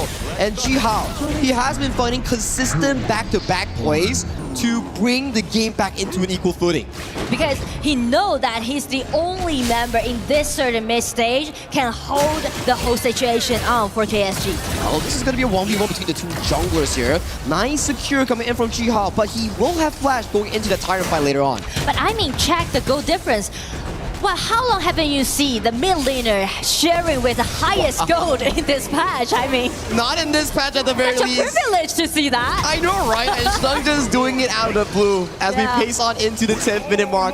Both of the Clash names will be doing their duty in towards that side lane. Silence has been one of the players I want to point out on. He's been silently farming, and he will be a threat towards the backline at the very least. And in that case, now Silence is doing all those pushing strategy on the side lanes and trying to make sure that they got enough time to reset for the engagement. KSG starting off the Overlord, wants to trade off with AGAL, but it has been spotted by Ron from that bush. They're trying to make the Dragon Trace happen, and Ran at the same positioning, trying to deny it. It's always gonna be a kill. That was so close and scary. Yido was just busy pushing in that bottom side. I thought Sheng had it for real. LFF has to pop the ultimate to run away. Silence goes very low and has to pop the Millennium Echo to pop away towards safety here. But with that, I feel like AGL won the map entirely. Bottom tower damage, Crimson Gold stolen away, and winning in health bars right now. They're definitely snowballing the game, right? The tower pushing and also the tower guarantee, and also with the poking damage coming out from Sheng, it's gonna be very scary. But in that point, how KSG can make those counter attacks? Because if they are only relying on Yangjin, the single hero, that might not be capable enough for them to turn the table around. Very true. We need Liu Lang to find an elevation towards the backline. We need LFF on that item to bring everybody in to find a miracle play. As the minions are marching in, this could be a lot of tower pressure onto the side of KSG. Wow, now it's gonna be the minions, especially with the vision control. It can easily allowing those snipers to shred down the HP effortlessly. Jihao marks on towards Ino. Ino is very low and takes a lot of damage towards the face. AGAL, they need to heal up on Sheng. Where else? Where did the HP go? I mean, it comes out from Yu's Global Marksman, right? Because Global Marksman also shares a really long attacking range, and also because of the preset damage dealt by Yangjin, allowing them to take Sheng extremely low. So Yu is gonna be a winning condition for KSG if he can consistently use the ultimate and poke the backline of AG on Yino, on Sheng. That could potentially stall the game into maybe another Tempest Dragon? Yeah, maybe. I mean, it's potentially to see that happen, but as right now, actually KSG tried to step in out of their high ground tower, which will make the fishy coming out. They need to be careful right now. They need to give away the Crimson Golem, and the waves are coming in. The bottom wave is coming in for this really low high ground that they're trying to defend. A bit of an engage on towards the backline, but Sheng, a very fancy sidestep to dodge away from the elevation. Yes, and I do like the way how Liu Lang is playing right now. The Lorian is also using his long attacking range and poke Sheng down before the engagement even happened. He needs to, right? If he finds the perfect play, that's where KSG gets to extend the game into a position where you is really fit, Silence is really fit, because in the late game, I feel these two teams are really neck and neck, and LFF, he has to pop the flash, if not, he will be taken down by those fleshly Forged Blades. Meanwhile, Minion Waves will be cleared as the bottom tier 3 still stands one more day for KSG. I mean, nice holding right now, providing by KSG, right? They're buying time for themselves, and they're looking for the windows open for them. But first thing first, they need to make sure that they dodge all those swords coming out from Shin. It's like playing a mini game, right? It's like, oh, you gotta dodge the Multi Cannon Blast. Oh, you gotta dodge the goddamn Mo Spears here. So you gotta tread with caution here. One wrong move from you or Liu Lang might be devastating for the side of AJL. It's pretty much like a test for Age's accuracy and a test for KSG's mobility. Yeah. That is going to be the mini game that these two teams will be playing as we look back towards the map. 20 seconds back on both of the Shadow objectives with a 5,000 goal lead. I don't think AGAL wants to trade with KSG. They want to seek for control, and LFF, he's taken down really low, doesn't have the flash. The poke damage is still coming in. First shot on towards you. HP has been won over by the side of AG. The layers that AG is forcing out, the only engagement can be seen on the side of KSG, which will be this Limpo, right? You can see Limpo's ulti is always going to be unavailable. Yeah, once they try to initiate, it's not allowing them to do so. And with that win on that HP bar, they managed to go for double objectives, both the Tyrant and both the Overlord. This is a very difficult situation for KSG to actually dissolve, because if they lose the high ground team fight, it might just be GG and match point over to AG. Yeah, I mean, like, AG is trying to solidify their play. Zoe, watching True, finds a bit of a poke on towards the players on the side of KSG. And I mean, it seems like the damage dealt from this global marksman isn't that sufficient, right? It all be survived by Zoe. LFF goes really low. Does Eo find a snipe? Liu Lang blocks it for LFF. But this opens up all the tier 3 high grounds for the taking coming in for the side of AG. But still, I really like the way how Liu Lang is blocked away that snipe, trying to save Limpo at that point. Hey, you feel love in the air for Liu Lang and also LFF. He's like voluntarily blocking for him. If Liu Lang falls, or LFF falls, that could be a very big issue. Yino gets hacked by the dog coming in for the side of GFG. Finds Yino in the nick of time. And this is the 4v5 coming in for the next upcoming 40 seconds. They fend off an important push that's been set up by AGAL. I mean, we mentioned about how KSG is going to hold this kind of deficit. And now again, the captain of KSG, Liu Lang, stepping out again, comboed with Zhuhao's coming in and just deal that burst of damage upon Yino. All 4 kills coming in from Zhuhao has been remarkable, installing more time for you and Silence to scale in towards that late game. So he bought them a lifeline in this game number 5. And also bought themselves more time to stepping out. And don't forget about Silence, right? Don't forget about this Devara, because Devara can also make a huge pivot when we're stepping into those huge engagements. Silence is silently farming towards the late game item power spikes, right? Don't forget about this, man. Oh, Zoe, he's being isolated now, doesn't have the unruly blade. He's taking a lot of damage coming in from the side of Silence. You takes him down. Now there's a timer in the side of KSG. No Zoe, no frontline for the next upcoming 40 seconds on the side of AG. And I mean, like, KSG, they definitely need to force AG to take all those damage, to take all those initiation. They do clear the wave, so this is still going into a direction where AGAL wants to play for the next upcoming objective here. So it's gonna be a good prep for KSG. They're looking for more ways to come back. There's time for them to, you know, keep their composure and figure out what they're gonna do. And right now, because of the winning lane that AG has by taking out that high ground tower at the bottom, so that's gonna be some kind of distraction to Zhuhao. Zhuhao will be absent from the front, which means AG allowing them to do the poking damage again. It's back to poking. Does Liu Lang get the first engage, or does you get the big damage output, or does Sheng Shuai finds the key pickup? All these are things that we need to figure out as we go into the later stages of this beat. Oh, it's coming in! Getting in and trying to make a solo kill happen. That was really close. Late game floorboard marksman is up and available right now, so both teams, I would say they're back to an equal footing as of this point. Silence is gonna be scary, Yu is gonna be scary. They're already full item as of this point. But the thing is that the vision control just pivot, right? Actually, for both composition, whoever wins the vision control will win the advantage. It's true, and the vision line has been in control of KSG as of this point. run. He's being caught out. He will have to face off himself with a 1v3 situation. He did burn the frigid charge, so that won't be available for the next 15 seconds in this team fight. What they're doing right now in the gorge is trying to make some trades happen. It's gonna be Yu again getting forced out Shen's flash. Flash for flash coming in from both Sheng and also Yu, so that won't be available. Jihao, he's being caught out. He gets taken down. So that's gonna be a 4v5 in favor of AGAL. They are setting their sights on this Shadow Tyrant. Silence is silently going for that Shadow Overlord. I don't think he can trade this. Yeah, I mean, like, definitely by a single Devourer, it will be too tough for him to do so. But just check out AG synergy, right? Just before the Tyrant spawn, they just got knocked up this Yang Jian and also deny him from the potential Tyrant play. Zoe has been so consistent on this Dune.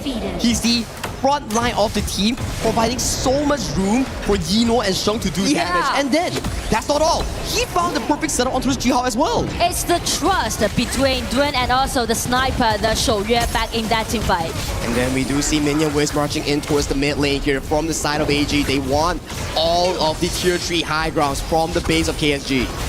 They're sending all those minions again, but this time, will KSG just remake the same story happen, remake that motion happen? Last time it was Jihao finding an important catch on towards Yinor. Now with the Overlords marching in from all 3 angles. What is the play coming in from AGAL? Star Chaser has been used by the side of Yinor. He's looking for a bit of a poke, but they have escorted that play. Yinor is going very low. LFF might be the first target to fall. That is going to be a 4v5 for the next 43 seconds for the side of AGAL. They still have the next wave of Overlords marching in for the base. I do like the way how, I do like how AG is pushing on the top right now because they are solidifying their advantage on the top, right? By taking those high ground tower in such a secure way. Check out Ino's positioning at that time, right? Make sure that he's gonna escape away from all those burst damage. It's gonna be Devourer coming in, and the resurrection has been triggered. It's gonna be Miyue coming in also, using his ulti to force all those members from KSG to get back. It's gonna be the Vanguards on their way. Yue is still holding it up, hiding a bit, dodge the stun coming out from this monster, but still AG is chasing in, and it's gonna be a 1-1 trade happening on the top side. It's gonna be the resurrection again coming out. It's gonna be able to take that Devourer down. It's gonna be a 1-2 trade in favor of AG. And still AGD and minions marching through. Zoe goes in for the aggressive engage. His eyes set on for the crystal here. LFF, he's fighting for this engage, but he will be taken down. Jihao is the fall. AGAL, they're going for the match point. The match point in the final in KWC 2026 goes over to AG first by using those pure mechanics, pure accuracy, precisely and cleanly close out the game. Kuaishou Gaming are at knife's edge right now. We are in a BO7, and the first to enter that match point right now is AGAL. Yino and AGAL, they're smelling, they're looking for their new trophy in their cabinet. And I mean, I do appreciate the way that how they're drafting actually, because you know it is so risky that you're gonna take out 4 poking heroes in one side.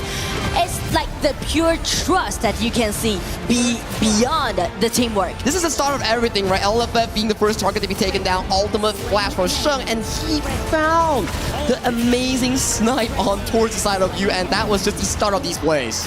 I mean, because of Shen's accuracy and also their vision control, allowing them to do so, just, you know, kind of push the game till the end. And there were signs of moment where Kuaishou Gaming was able to claw back into the game itself. They found the side of Yino, they found the side of Zoe, and they extended the game to almost the Tempest Dragon. But in the end, Zoe with this catch was just impeccable. But if you want to know more, let's pass it over to the panel for the further breakdown.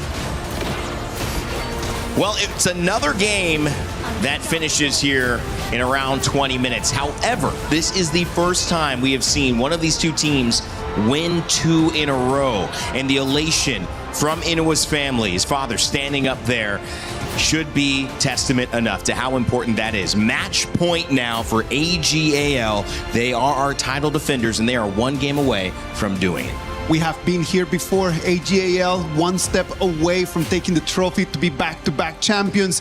I do believe that KSG still has things right over there that we're gonna break down for you as we move forward.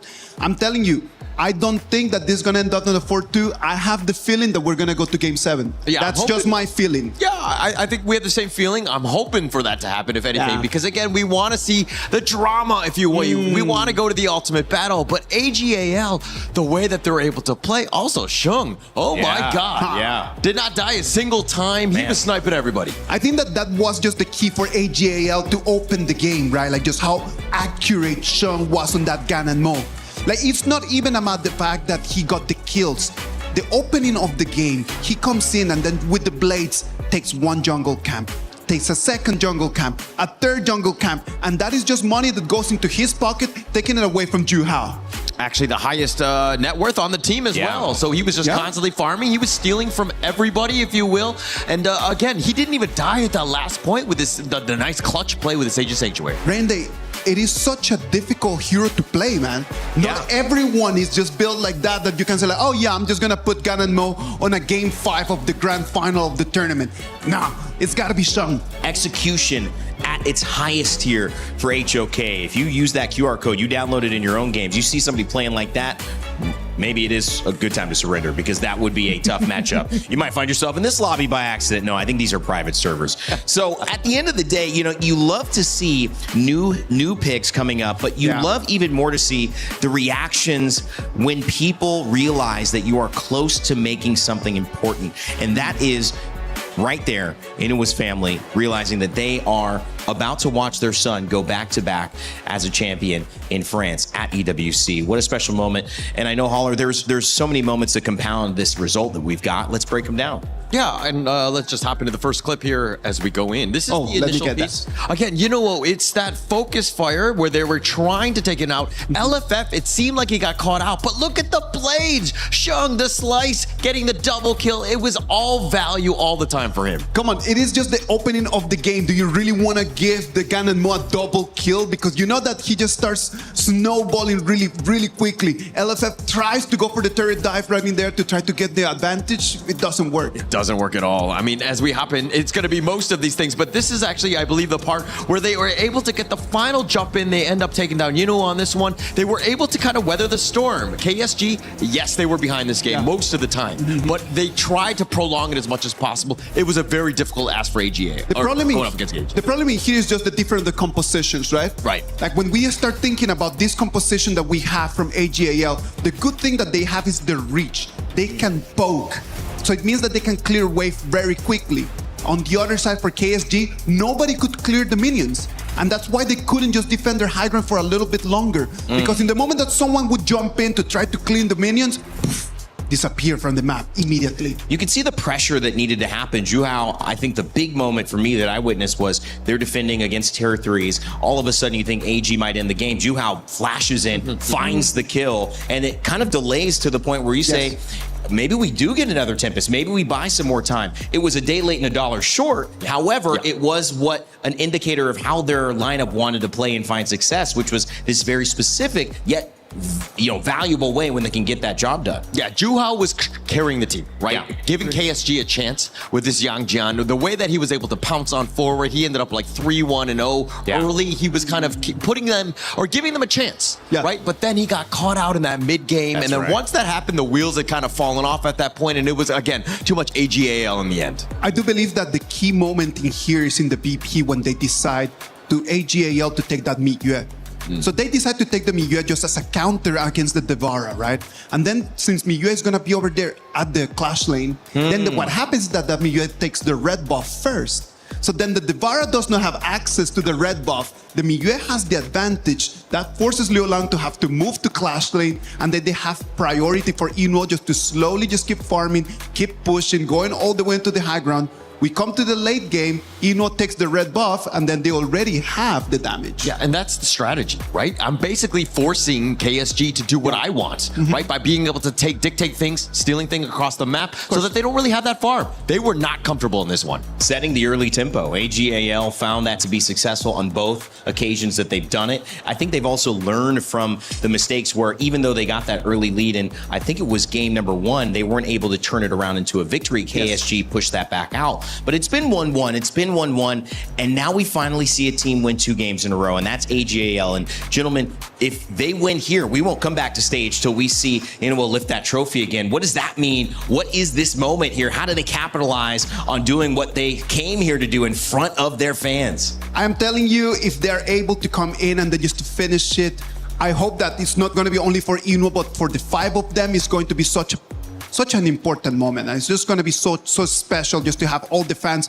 flying all the way from all over the world, because I have been talking to people over there in the audience.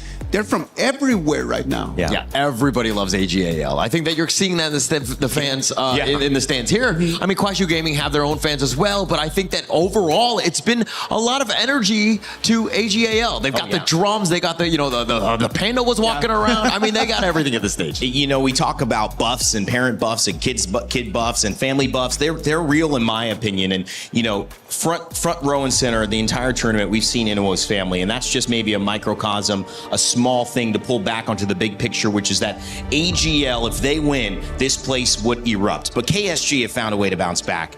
They are so deadly. If you give them an inch, they will take a mile. I do believe that AGAL has a plan right now. I know the players, I know the coaches, they do have a plan, but at the same time, KSG, they're young. They want something. They're not gonna come all the way to Europe just to go empty-handed home. KSG have to all in. They cannot act like they have another game. And AGAL have to realize that if they don't do it, there's still a game 7. So that could affect the draft. It's pressure on to KSG. You were talking about the youth of this team. They're going to grow from this regardless of the outcome. But again, they need to show up. It's a best of 1 for them. Well, AGAL on the precipice of greatness. And for the call that could send us to the stage for a trophy lift, let's send it over to Saki and Nora. We are back once again, and we will be finding out soon whether or not KSG can push us to a Game 7. For now, Nora, AGAL, they are looking strong, just like what the panel said. They want back-to-back games to push it to a match point here at Game 6. And especially they are the title defender, right? So definitely they're gonna all for it, and also for KSG. That's the most fun part when we are reaching a score like a 3-2, because no saving cards.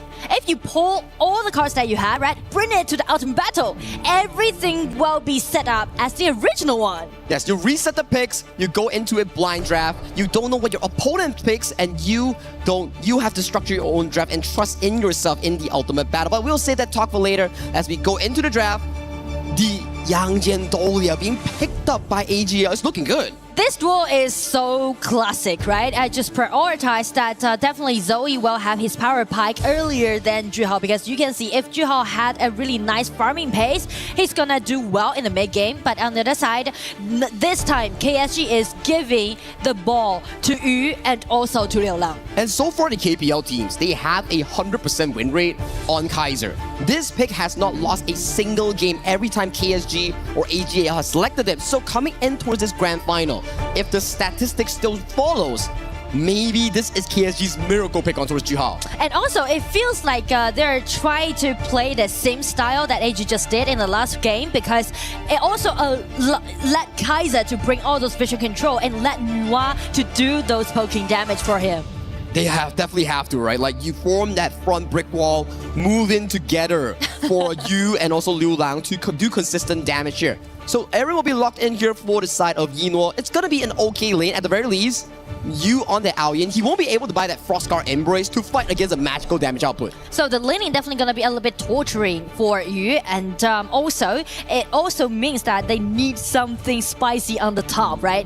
Maybe a Byron will be possible on the side of KSG, but they already used that. Yeah. It's still available at the very least for Ron in that Clash lane. Maybe for the side of KSG, there's still the picks like the Fatih, the Charlotte, those are still available. And you know those two picks, it screams silence because those are carry picks where he's known for. So that's the reason why AG is denying this Fatih pick, which only may be a potential Umbrosa we may see in this game. Well, there's still the Charlotte, there's still the Umbrosa, the Vara ban away as well. That's the pressure and stress when you are playing the global ban pick. There's like, what, 5 heroes automatically banned away from your pool plus 4 heroes. So for players, you not only need to know how to play the game, but you need to have a very, very large hero pool and understanding. Exactly. And speak of the hero pool, Haya is definitely gonna be the one, because like Haya can easily initiate and also deny this Kaiser from the front of KSG side. I'm looking for a potential shallow play for Silence because it's one of his signature hero, and also because they are trying to drag it to the atom battle. So just bring it out. But Quay, it's gonna be very interesting. It's a KSG tradition. Okay. I know it's not the same roamer, and I know LFF is new, but we've seen what Quay can do for Kuaishou Gaming, and it's coming down to this specific pick here. We want to see how this Quay can actually set up for KSG. If you can land hooks on towards the side of the Yangjin or the side of Shuai, that could be game-changing for them. Yeah, I mean, definitely. And the thing is that we used to see Quay paired up with Angela or Xiaoqiao, right? Capable enough to do all those insta kills upon the enemy who's being put back. But check out, if we just scrutinize KSG's composition, there's no sufficient burst of damage can be seen into the stage.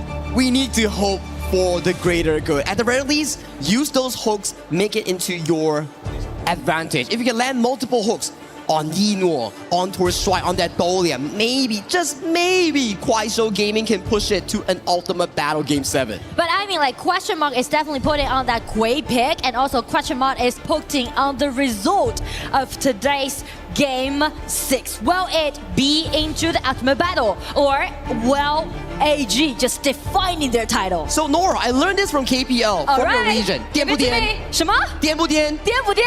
Ultimate battle? Okay, everyone, 颠不颠？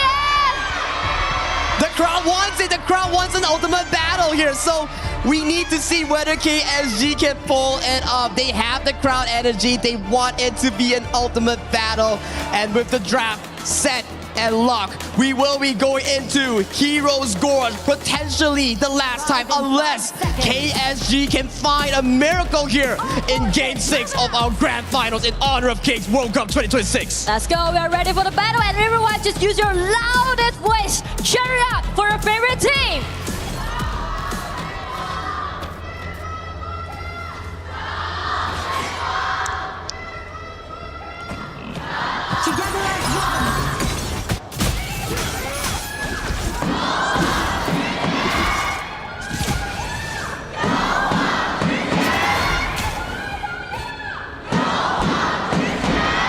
The rumble's up, the tension's out there, and it's gonna be the game for these two teams. Stakes has never been higher here, Nora. AGAL, they find the match point and they want to make sure that it ends here, right now. A bit of an invade here coming in from KSG. They do take away the fire beak from the side of AG.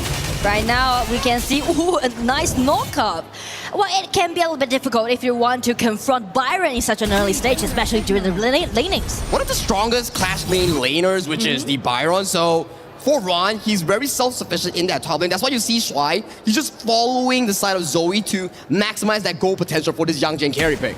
And also, speak of the bottom laning, you can see Ino is actually trying to calculating all those minions spawning at the bottom, right? Because we mentioned about how painful all-in could be during the laning. I like it, right? You're giving Ino a very comfortable laning phase. You're also funneling more gold. But Zoe gets hooked into the midst of everyone. Invisible Warrior tagging on towards AG's jungle. That's the hook that we talked about here, Nora. LFF picking out that confident Quay play. And right now in the mid lane, you can see Silence are making some noise for him. He's wanting for his solo kill, but it's still too early on in towards this game itself. But that's the play coming in from KSG. I mean, just check out the hook, right? The ability with Flash, allowing him to get attached to that Zoe. Skill 2 Flash was just beautiful coming in from LFF, and the crowd really loves it. So this gives KSG a comfortable early game. At the very least, you know you're putting Zoe behind in that farming tempo. Yes, they're trying to cut off the farming pace away from AG side. And also, you can see the another hook. Into the void. Rod has to burn the flash. LFF is not missing these hooks right now. And you know what? LFF is so new, not only to the stage, but also to the team. Actually, in this spring, he was first picked up by AG, right? So, and then in the summer's season, he just rotated to KSG, and this is the first season he ever debuted in this stage. Young players, right? The potential is just amazing. I mean, young but scrappy. Young but scrappy, but we love it. We love to see how they fight around these objectives, and LFF has been showing pretty good hooks thus far. And right now, he's taking the vision around the riverside and trying to threatening AG's positioning. Well, we're back into a farming tempo here. Like we say, we always love to see what Sheng has for that early gameplay. So he's pacing himself in towards this top lane bush, maybe finding some trouble against Silence on that Charlotte. I mean, definitely they are trying to pressure this top lane, and right now they're taking their movements, dragging them into the ulti. It seems like the damage out there. It's not enough though. All the members coming in from AGL, they are already here. So this is gonna be a play coming in from AG. Strong flashes towards the backside. He's looking for a play. He finds the side of Silence in a 1v4 situation. So it's gonna be a 1-1 trade. Wow, everything just went so chaotic on the top side of the map. But I still like it, right? AGAL, they expend only 2 members, but they wasted 4 members' time coming from KSG. That's an overall win if you were on the side of AG. And it's all because of the synergy that they had, right? Led Heya to landing his ulti and drag the most squishy part on the top side. And with that kill on for Silence, this opens up the Tyrant freely for the side of AGL. The steal won't come true as it goes over to the side of AG. They know that they still have a winning lane at the bottom, so they are just trying to secure every Tyrant on neutral objectives that they can gain to. Yeah, and this is looking good so far. Goal lead-wise, KSG is still looking really well. I think this is because Zoe suffered that 1 death in towards that early game. Yeah. So that's their saving grace. But how long can they hold? They need Liu Lang to be the late game carry. They need Silence to be that late game monster as well. But as you mentioned, time is exactly what KSG need right now. But how they're gonna bring it into the late game, that depends on LFF. Yeah, LFF 0-0-2 on that KDA, still 100% in that kill participation here. Oh, he's waiting. He was in the bush. He's inside. He might be hooked here by the side of LFF. LFF finds a hook onto her side. Not the best target here. She still is able to survive. Liu Lang has no flash. Gets tagged on by the house coming in from Zoe. That's going to be the first pickup here for the side of AGAL. Meanwhile, this is happening. The abduction coming in from Sheng. In towards the moose gaming run. Zoe is waiting. Zoe gets the bound. But does he get the engage? No, he does not. LFF gets to run away towards safety. Silence, and also the side of Jihao is on a stronghold run. Flashes in towards the backline, but Yiro gets hooked in. Jihao is finding more trouble with the team of AGAL, but it is a win coming in for the side of Quasho Gaming. I mean, that is insane to see such a big 5 versus 5 team fight in 5 minutes at the bottom. Can you imagine that? I thought KPL was a region about rotations, but this is all about fighting, and I'm loving it.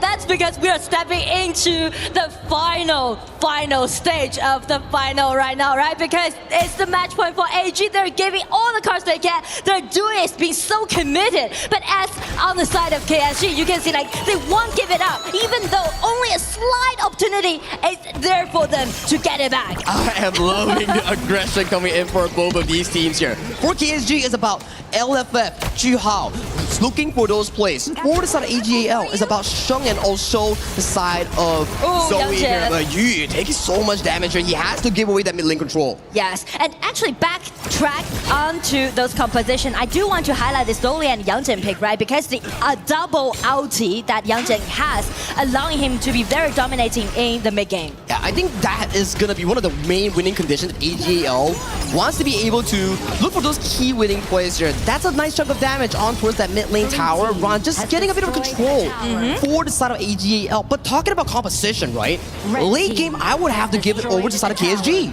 Yeah, definitely. The late game is so promising because they have 3 late game heroes, Shallow, Nuwa, and also Aoi. That's also going to be a little bit trouble them to handle the mid-game situation because even if the hook is right there and get it back, the damage out wouldn't be there for him. Yeah, that will be happening more in towards the late game here. Maybe hook into Liu Lang's Nuwa burst damage. We will never know, right? Maybe that's the game-winning play coming in from the side of KSG. But right now, in this early game, both teams are consistently fighting for river control. They are looking to see how they can actually push that goal lead. I mean, speak of the goal lead, is quite even actually right now. Very, very tight. And also, the situation is reaching a deadlock so far.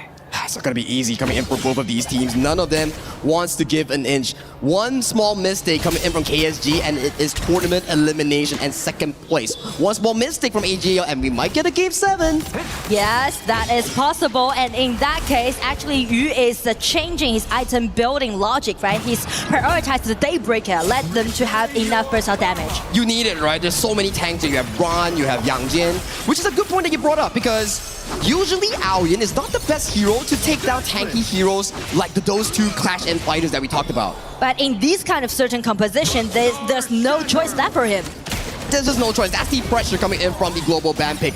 As we look in towards this mid lane tower here, the mark finds the mark on towards him here, but the Infinite Vastus will be expended by you, so that's going to be a crucial cooldown unavailable. As with that being expended, KSG gives control over this Tyrant.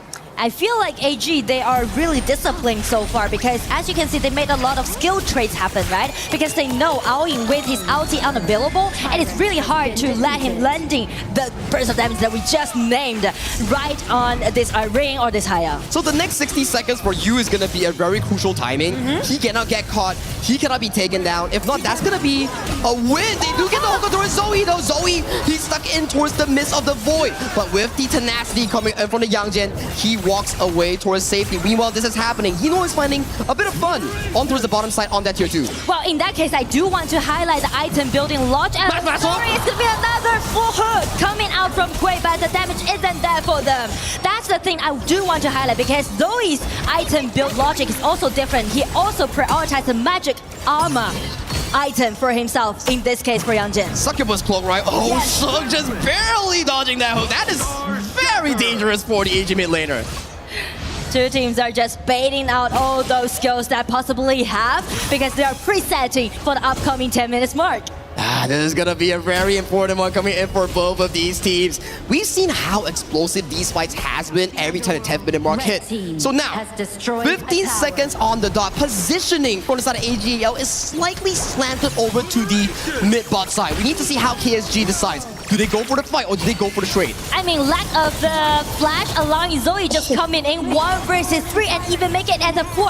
It all relies on this double ulti that Dolly and Yang Jin has. Immediately, we see the trade-off here coming in from KSG. They go on towards the Overlord. Looking for a 50-50 trade. I don't see any potential steal coming in from the side of AGAL. It will be a handshake coming in from both teams. So it's going to be a fair trade. Speaking of those dragons on the side of KSG, but still, AG got what they want, right? Just pushing forward.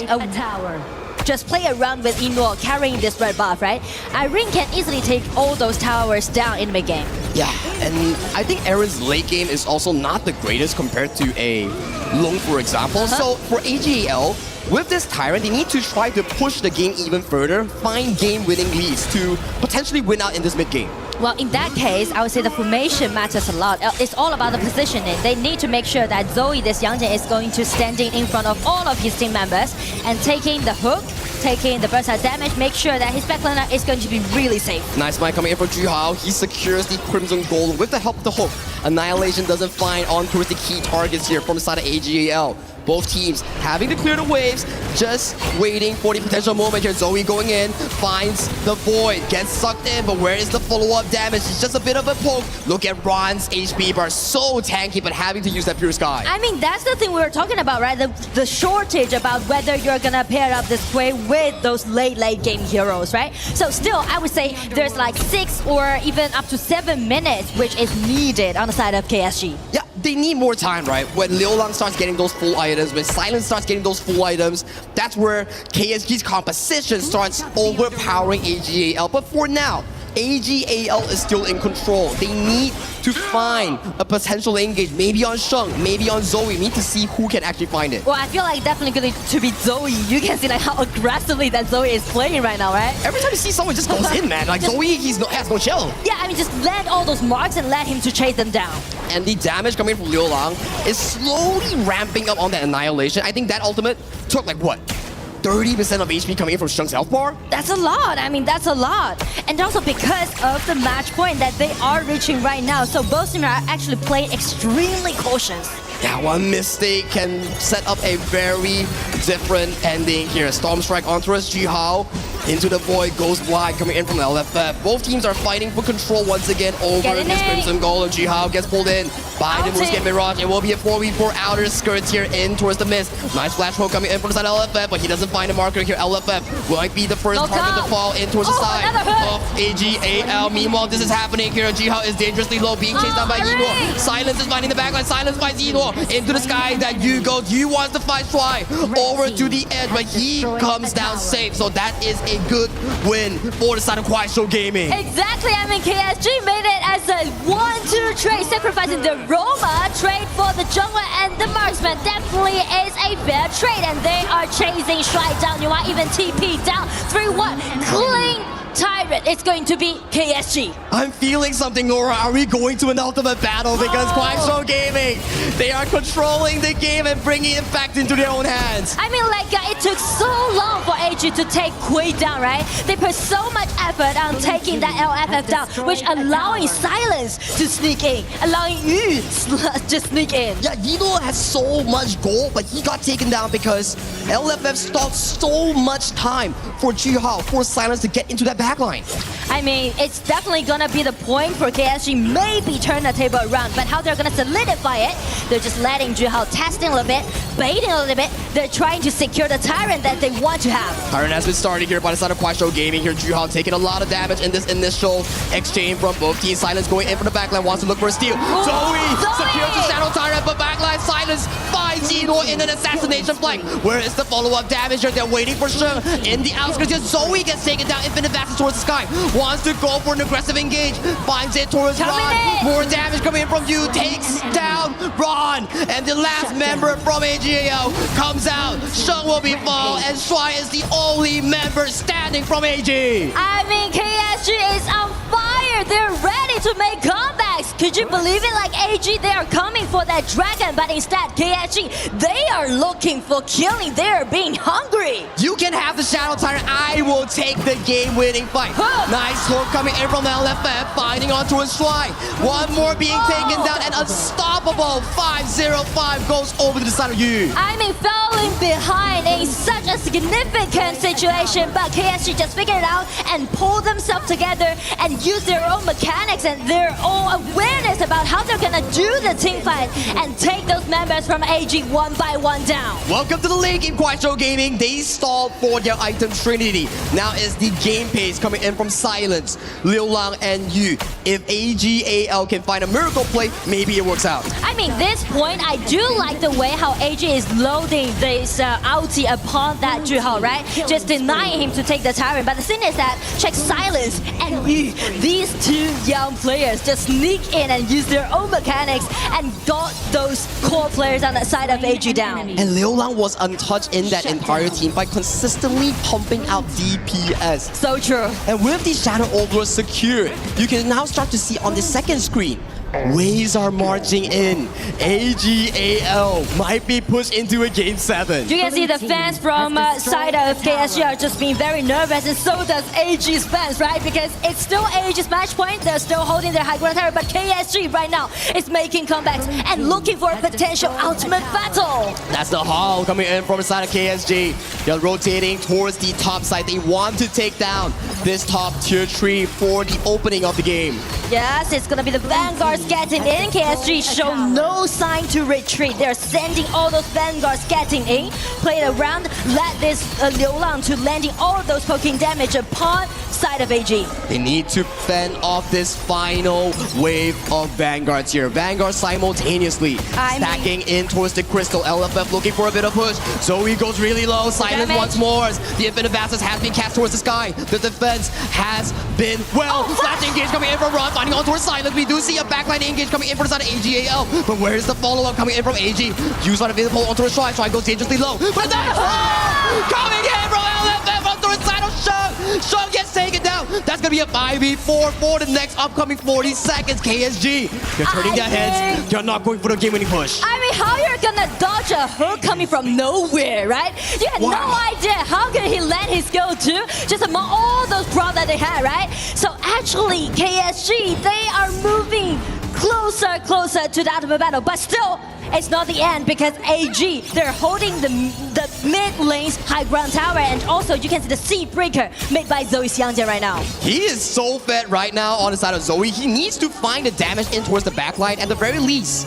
Minion waves are still available for KSG, so they can actually slowly but surely pressure in AGL back towards their base. They're trying to secure the win because they can't stand another loss since AG already reaching their match point. So KSG, they're looking for the Tyrant. They're solidifying the advantage that they got right now. It's now or never for the side of Kuaishou Gaming. They need to push on with the goal lead, with the advantage that they have. They want to push it to an ultimate battle. But if speak of the ultimate battle, they need to be extremely cautious and extremely to be secure. They're landing all those minions among all 3 lanes.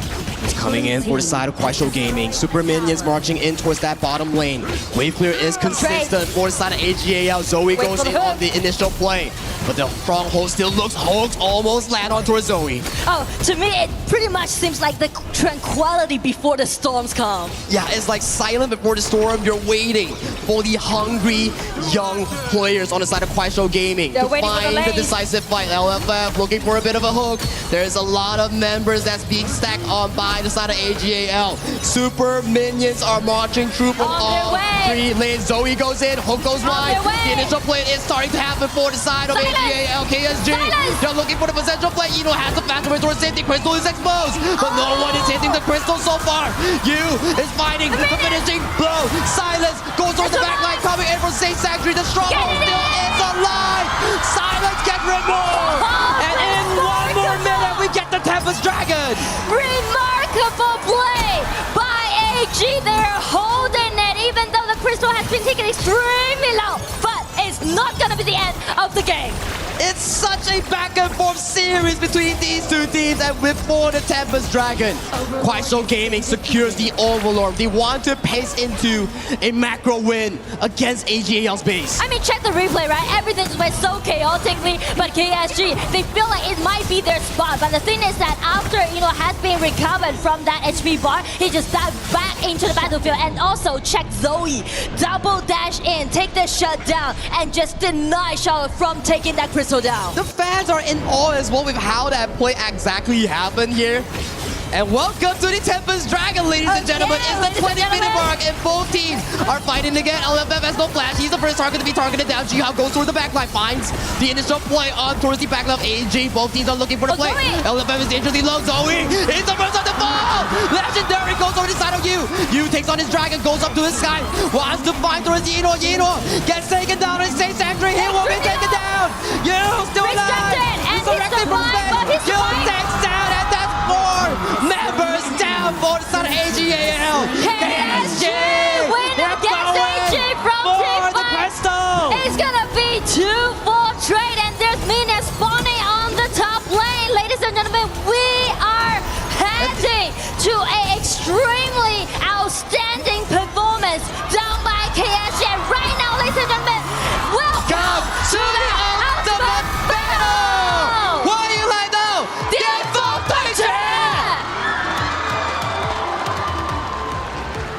We get game 7, baby! This is Paris, France for EWC, and this is Honor of Kings World Cup 2026. I'm so thrilled today. This is the 2nd year that AG participated into KWC's final. And we are witnessing the ultimate battle twice in a row as we move to the final of KWC. Last year, it was AGAL taking on Talent Gaming all the way to its 7th game.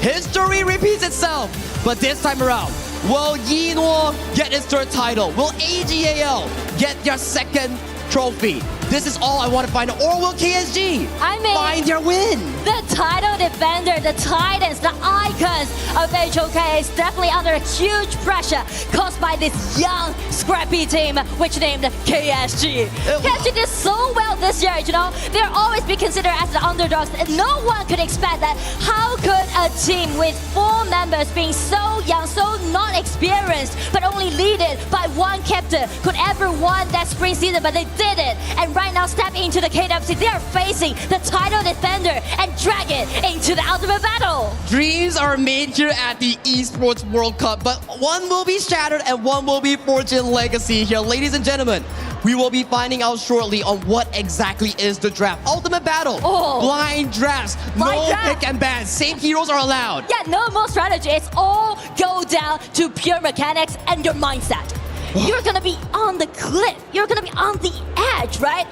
Even one little slight mistake will lead you to a defeat. So that's the nerve that we are having right now. That's the tension out there. And right now, both coaches are standing on the stage, picking their sides. So AG, pick the blue side. And KSG goes to red side. So that's going to be an interesting one coming in for both of these teams. Both coaches will have 3 minutes to structure the drafts coming in for this final game. And Nora, what could we ask for more? A way to end our KWC 2026. And I mean, like, that is definitely an outstanding performance and so tight, so head-to-head. That is exactly the match, the final that we expect, that we may see those two titans play against each other. All gamers, AGAL, going up against Kuaishou Gaming. You talk about it. It's about legacy. It's about being forged as a legend into EWC, or will the newcomer, the new era Kuaishou Gaming, the first picks coming in from the side of Silence, also Wuyan, they have been the cornerstone coming in for the side of Kuaishou Gaming. And I mean, that's kind of like a psychological gameplay, right? Because you're picking out those cards blindly. And speak of those experience that these two teams has, actually KSG played Ultimate Battle 11 times back into KPL region and they won 5 of them. And as for AG, they played 16 times of Ultimate Battle and they won 9 of them. And also AG played twice Ultimate Battle for this year. They won all of those 2 plays. And on behalf of KSG, actually AG is the most Ultimate Battle that has played against them in their own team history. So how many of those games has Kuaishou Gaming won against AGL in the BO7 Ultimate Battle? Well, I didn't really calculate the winning rate, but the thing is that I know the last time when they played against AG in the final, they even didn't make it to the Ultimate Battle because they lost the game as a 1-4 against AG back in 2024 summer season. And right now KSG is ready for revenge and AG is ready for defending. The storyline hasn't been greater here, Nora. The perseverance really paid off for the side of Kuaishou Game. Imagine, match point, losing early game against the tournament title defenders, only for you to find outplays after outplays after outplays and putting yourself into the ultimate battle in this Game 7 as the clock is ticking. 2 more minutes before the teams have to submit their blind draft. And I feel like they are actually going through some discussions, right? As you can see, showing by them their faces. On the side of AG, last time in 2025 KWC in the final, they play against TT Global into an ultimate battle. And the drafted pick, that was Fatigue, Ogren, Princess Frost, Arlie, and Leah. That sounds like an all-star AG lineup, right? Exactly. FMVP skins all around. And I still remember the interview after they took that win. They said, "How you're gonna win against us with a 3 FMVP skin hero in our hand?" Hey, histories are meant to be changed and forged by these young members. Yeah, AGL, they are legendary players. Multiple seasons, did 7 win streak back to back to back in KPL and including EWC. For Kuaishou Gaming, if they can win this VO7, it's about building their legacy, and maybe it starts from now. Yeah, and only 1 minute left for both teams to prepare for it, right? And also, we are very curious about what kind of draft that KSG might take it out. So far, the comfort picks that we have seen might be the Aoyan and Arlie. These two makes sense for both farm laners. Mid lane, maybe the Haya. I think both mid laners has been amazing. Haya or Lorian, I guess, like one of them. What about Mai? I always love a Mai pick. You know, it's so risky, but still, it's trustworthy if you play it well. Those are the available picks. And Romer, we have a lot of beautiful picks thus far, with AOV heroes included in towards the draft. Maybe the Anet. Anet has been one of the more so amazing picks, especially on towards players XY. And right now, there's only 20 seconds left for both teams. Ladies and gentlemen, could you please count down with me, please? 一起倒计时好吗？准备好！5、4、3、2、1、1，欢迎来到巅峰对决 ！Welcome to the ultimate battle.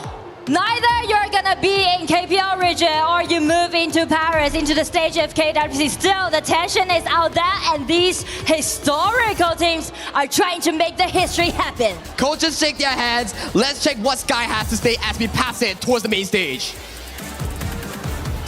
Please, the crowds, tell me who's gonna be the winner of tonight. Who can take that trophy on the stage going back? Are you ready for the ultimate battle? All right, raise the hands. Anyone, you have something to say at this very moment? 有谁还有什么话想要对我们的选手们说的吗？现在的这个非常关键的时刻，有任何人有想要说的吗 ？Hello, nice to see you. What do you want in mind? May the best team wins. Which is? The best team wins. Well, it remains as a mystery. Save the answer. What do you got for us? Hello. AG 一定能赢的，让 AG 带奖金回家。We're going to take the ultimate prize back home. Oh, I see a KSG answer from right now. Hello. What do you want to say for now? 快手一定赢，国内比赛输，我们国外一定赢。快手的粉丝在哪里？ Okay. Woo! How about you?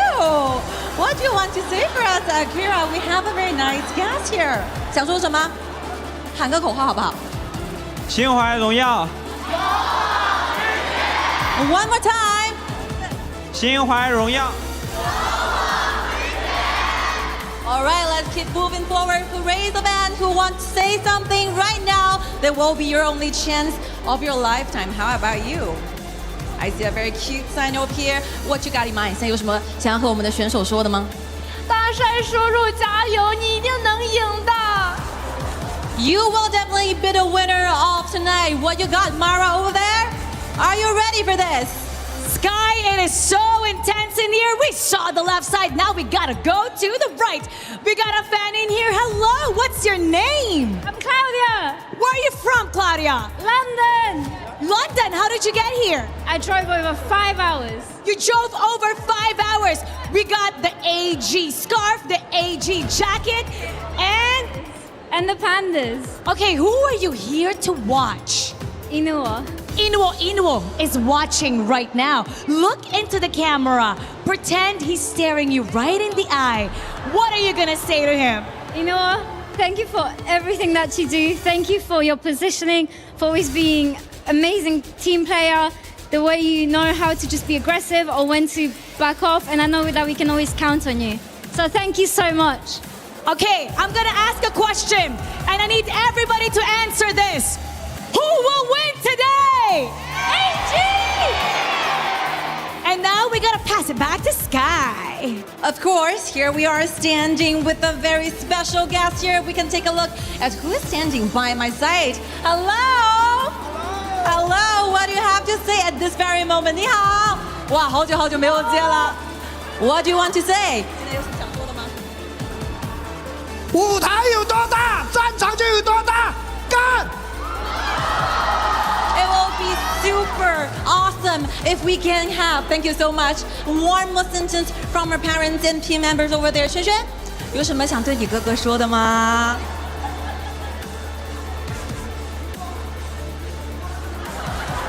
One more time.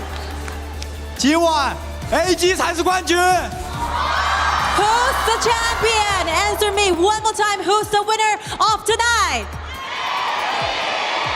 Are you ready for this? Oh, we got more fans in here. Tell us what your name is. KSG number 1. KSG number 1. Who are you here to watch? Do silence, Wu Yan. Silence. Silence is looking at you right now. What do you want to say to Silence? 无言，我们带奖金回家。And how about you? 无言 get the rich, get the money. Okay, what are they going to do to our opponent, AGAL? What will KSG do? Destroy all the teams. They're gonna destroy the teams. What will KSG do? Destroy AG. destroy AG. And we got another one right over here. Tell everybody what your name is. Joy. Joy, who are you cheering for? So, Juhao in KSG. And what's your message to him? So, I hope you can go the champion today and show your youth power. We're gonna have one last cheer from you. Cheer on your team. Okay, KSG, got the champion. KSG, get the champion. Sky, what do you got in there?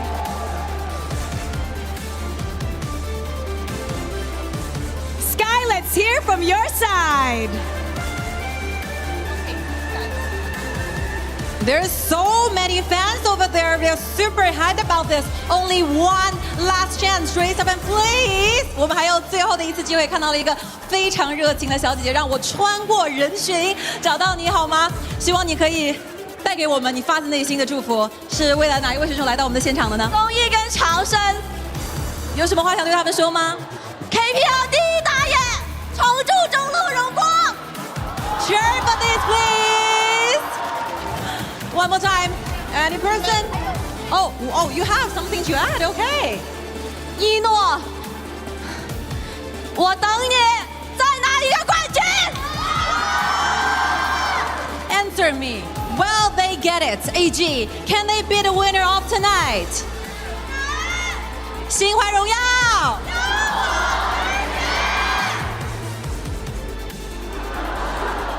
You like this? You like this? Who do you root for today?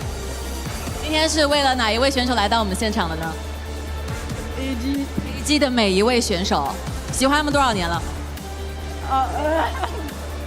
我陪我朋友来。Wow, you could possibly count. What a shy person, but I can feel your tension and hype right there. We can see a little bit drums over there. Who can play the drum for us? Anyone? Come on, come on, come on, come on, come on. Okay, here we go. You're gonna play with that drum, and I will ask Akira to do the model one more time. With the drum being taken away, 喊出你们的口号，好吗？我们一起来 ，1, 2, 3。心怀荣耀，勇往直前，心怀荣耀，勇往直前，心怀荣耀。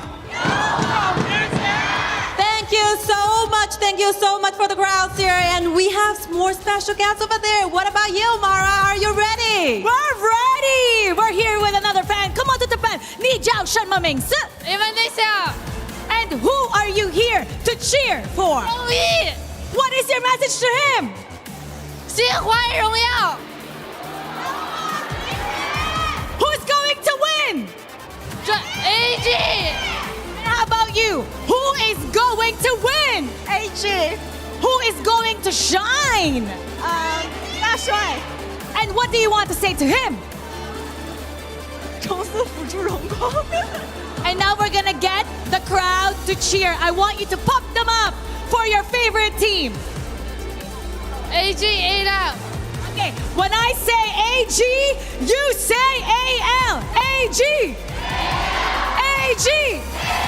One more time. AG. Back to you, Sky. All right, here we go. I have another very cute little lady here, Lady Sun Coster. How are you feeling right now? 你现在有什么想说的吗？AG 加油，然后你们5个永远最厉害。我觉得刚刚那个口号领喊的有点弱，我想领一遍。Okay, one more time. The stage is all yours. 心怀荣耀，心怀荣耀，心怀荣耀。Thank you so much for being here, everyone.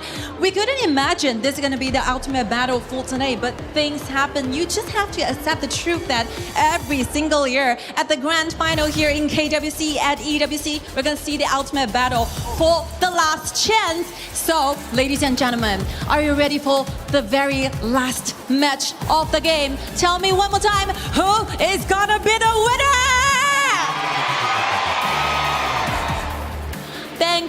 Thank you so much for the hype, Philman. Thank you so much for being here. I believe there will be a lifelong memory for this. Thank you so much, everyone.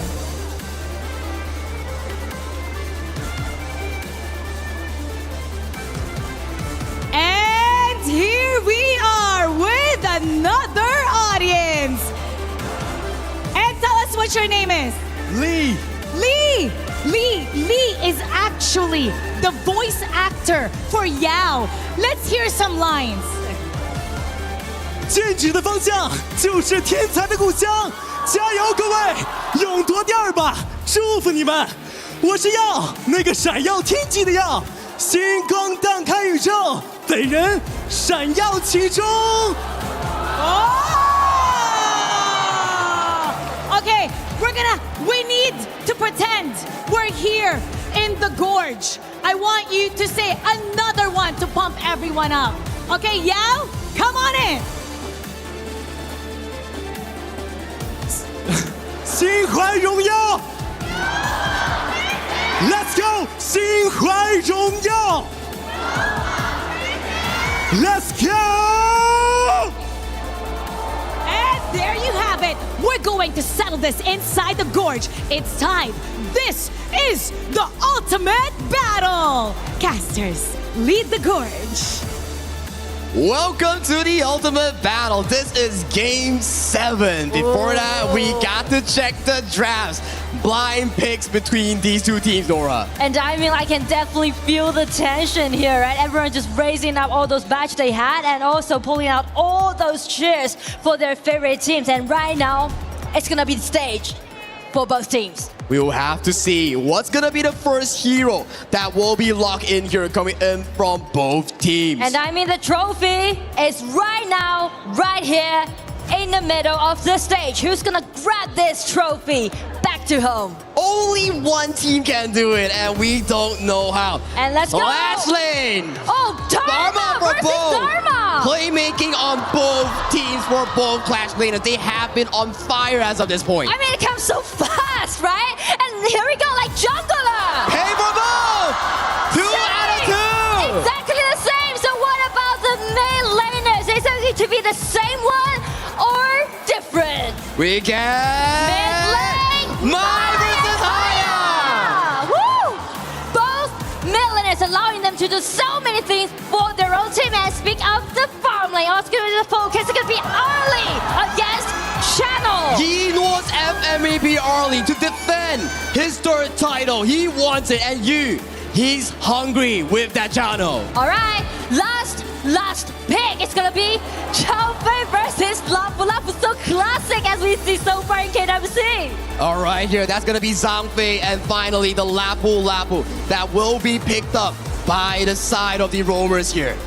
All right, and we can see from all those drops that they picked, it's kind of be very interesting because they are picking up 2 same top laners, right? And also for the junglers, they also stay the same. Exactly the case here, as we will be getting into our final game of our Honor of Kings World Cup. This is the final match of tonight. Only one winner will be given birth, a rebirth here in Paris, France at the Esports World Cup. This will be AGAL going up against Kuaishou Gaming for the final time of tonight. Ultimate battle, may the best wins. It's gonna be one game underway. Already towards the mid lane here, 3v3 has been escalated by the side LFF. Finding a bit of knockup here, but it's only for the side of AG to clear out the wave. Creed ignorant.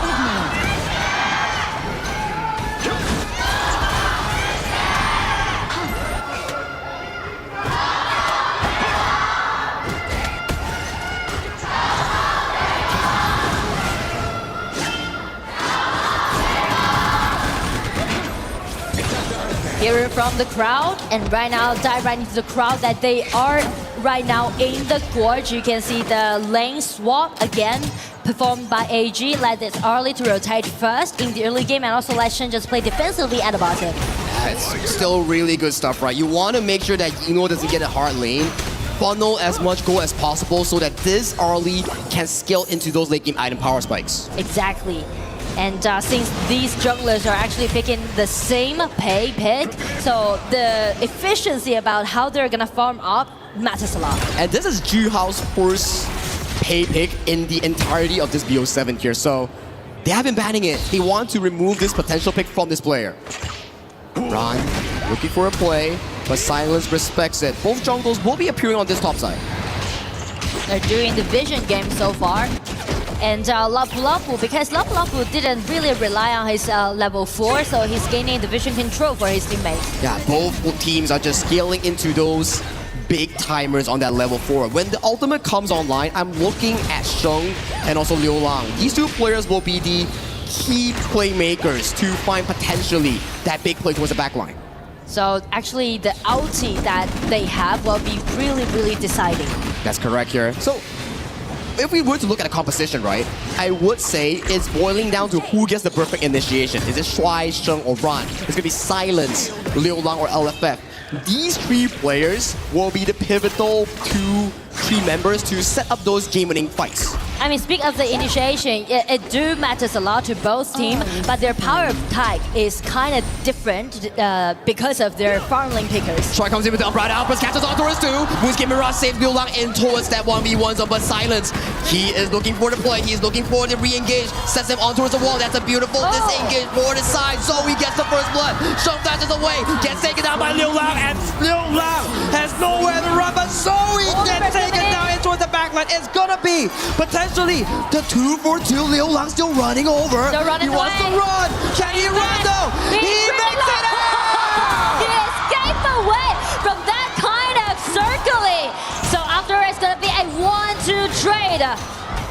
Wow, that was a play that has been initiated by Shuai, but Liu Lang single-handedly turns it around, and Silence was so patient on his mobility spells. But as you can see, right, it all happened in 1 second. It just break out, and everyone just putting all those skill set that they had and try to make that last-ditch effort. If we get the replay here, we can actually see what exactly happened, because Sheng was waiting for Silence to use his flash before he went for the combo. But that was amazing stuff coming from both teams. And also, that's something I really want to mention about is that Mai has the pressure to get first hand upon KSG's members. Now, 4th minute mark. Tyrant has been spawned. LFF gets engaged on. He does charge away towards safety here. This first Tyrant of our ultimate battle goes over to the side of KSG with 1,000 gold lead. While they are actually securing their bottom lane, and since they got the first Tyrant, everything just went very optimistic so far on the side of KSG.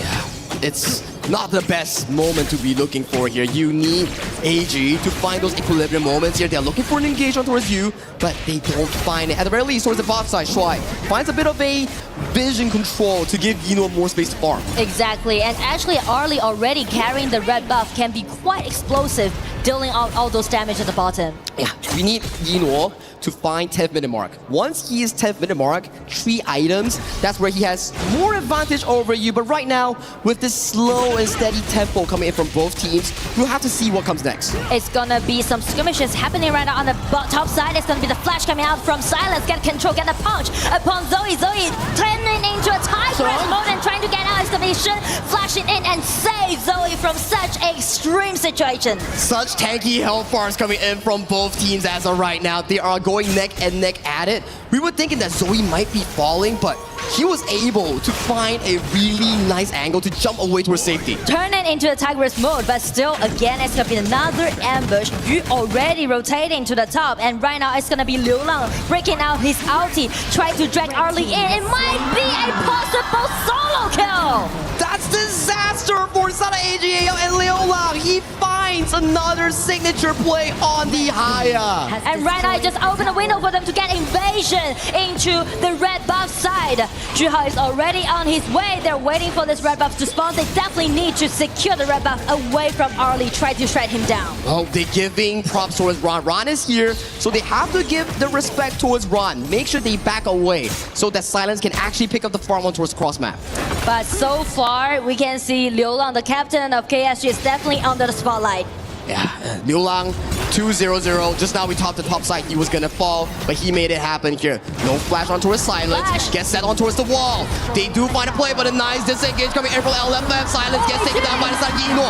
More damage galore on towards Liu Lang. Liu Lang also gets taken down. And AGAL, you can never count them out. I mean, AG just punched back so fiercely. carelessly, right? And getting into the other rebuff side. I mean, like AG, you could never underestimate it, even though they fall behind. Ron and Strike, take a look at this replay here, capitalizing the fact that Silence had no flash, capturing him for the play in towards the line. We see Shenron going in for the backline, doesn't find on towards the key member here, but they do take that tier 1 tower, and this is a good win for AGAL. I mean, this tier 1 tower fell such an early stage for KSG, which means they were suffered from now. Backflashing into Silence, but nice reaction time from Yino. He made it look easy on that play. I mean, like, Eno is pretty much like in his zone right now. Yeah, he's locked in for sure right now, and he made it look easy to dodge that play. Now, we go into the mid game. Both teams will need a hero. Is it going to be LFF? Is it going to be Stripe? Or the side of Silence and Ron? I feel in this certain stage, it's going to be Haya and also Early being on the spotlight, because AG, they need to use Early's power pike, right? To deal enough damage upon KSG, and then they can push him forward. It's about the 2 captains, right? Yeah, 2 captains. 2 captains. The storyline just fits here. Okay, mid game. Both teams are stacking on towards that mid lane here. KSG needs to be careful. There's no tower behind them. So if there's a cheeky flank from Ron, that could be disastrous. I mean, the goal difference is quite even. Actually, it's quite tight. And so does those kills right now. And it's going to be the ambush from Zhuhao. Try to guarantee the rebuff side, because it's going to be AG's next target. AG wants to fight here. 3 seconds to spawn. AG wants to fight here. They started off this Crimson Golem here. Strive passes forward here. Ron doesn't find anything though. Liu Lang finds or Sheng. Sheng gets pulled into the Moonscape Mirage. That's going to be a 1v1 between Liu Lang and also Sheng. Who wins it? Sheng has to use the Splendor here, but he gets taken down. Alright, Albert attacks towards the backline here. Liu Lang is the first one to fall from the side of KSG. Meanwhile, this is happening. Ron goes dangerously low. LFF flashes towards safety here. Yino goes dangerously low. He gets taken down. Oh, he gets out, and so he pays for his mistake. That's 4 down. Triple kill for the Tiger, and he wants more, but Stry escapes, but the damage has been done by KSG. I mean, a 2-4 trade. Everything was triggered by Liu Lang's ulti with that flash. That's what Captain need to do, and it come up with Zhuhao's burst out damage. Just check the replay, right? Make it as a solo, even though actually Shen just buy more time for his teammates and also jump in, land his ulti in such a beautiful way. But just check out this complicated setting that KSG, right? Yu channel being so comfortably just dealing out those damage, and also Lapulap's control ability, allowing them to make this wombo combo happen. Liu Lang pulling in the Mai Shiranui was the game changer there. Without the Mai Shiranui, they cannot go for you, and you had a field day with those damages, but a kill! Zoe's Dragon Theft again, so it's gonna be another back and forth. Wow, everything just being so tense right now in this field. 5 to 7 in terms of kills. 30 more seconds until we see the shadow variants of the spawn here. And we are back again at this Crimson Golem. Both teams want to fight. Silence finds a beautiful game with our Sheng. Sheng gets taken out of the equation here. Silence won't be the next to fall. Zoe has fallen as well. Jihan is still chasing on towards the side of Yino, and Yino is down! Sheng is the only member alive, and this has happened not once, but twice! I mean, another triple goes over to his channel, so it hasn't been 10 minutes mark, and we already had double triple goes over to KSG side. It's not looking good for AGAL. KSG, they are going for double objectives. They are trying to secure the advantage that they has, not even mentioned to, they actually lost those games against AG so many times, so they're so determined to make their revenge. And they are doing it at one of the biggest stages in the world here at EWC Paris, France, at the Honor of Kings World Cup here, Nora. And time is ticking for AGAL. I mean, check the replay, right? Same spot, same setting, and it's gonna be Shen fell down first, being denied, and just check the Tigress, right? Check Zhuhao jumping in. That is pure technique. 4-0-3 on towards Zhuhao, 3-0-2 on towards you. They are just playing it so well, and in the final few moments, KSG, they're knocking on your tier 2s. The Vanguards are on the top side, and they're trying to enclose the vision, enclose the neutral objectives, enclose the victory. But still, AG is holding up very well because of the early and also this Jumpy's ulti. As long as Jumpy's ulti can land it in a quite nice way, still allowing them to turn over. They need a good wombo combo, but Silence finding on towards Yino. Yino is very low. Yino needs to take the back. They need to give out this outer tier 2. They need to retreat for a second, but in that, it's gonna be the tier 2 tower on the top side down. It's gonna be fell down, the tier 2 tower. And it's gonna be Zhang Fei trying to protecting his teammates. Lapulap's ulti breaking out. Top tier 3 goes down. Jihao skips away stones from his blade. Hito is down. Zoe is down. Overlords are marching towards that top side. Zoe is getting pushed. Run finds it through, but it is too little, too late. KSG are your KWC champions here at Paris, France. Congratulations to KSG, Kuaishou Gaming. Youth questioned and tested, but today, with this outstanding performance, they defeated the legends, and now they are crowned by honor. A new era begins. Kuaishou Gaming are your 2026 Honor of Kings World Cup champions here in Paris, France. They do it with style, and they are your champions. And let's pass it over to Sky for the winners. Now behold, the world is watching our 2026 KWC champion, KSG! Please, 流浪。逆风破阵，陈梦追光。One more time. 逆风破阵。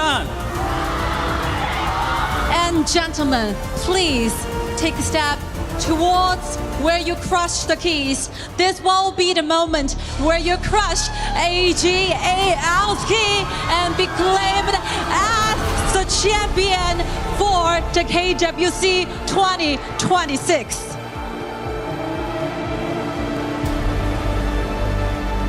It's KSG's first way here in KWC Journal.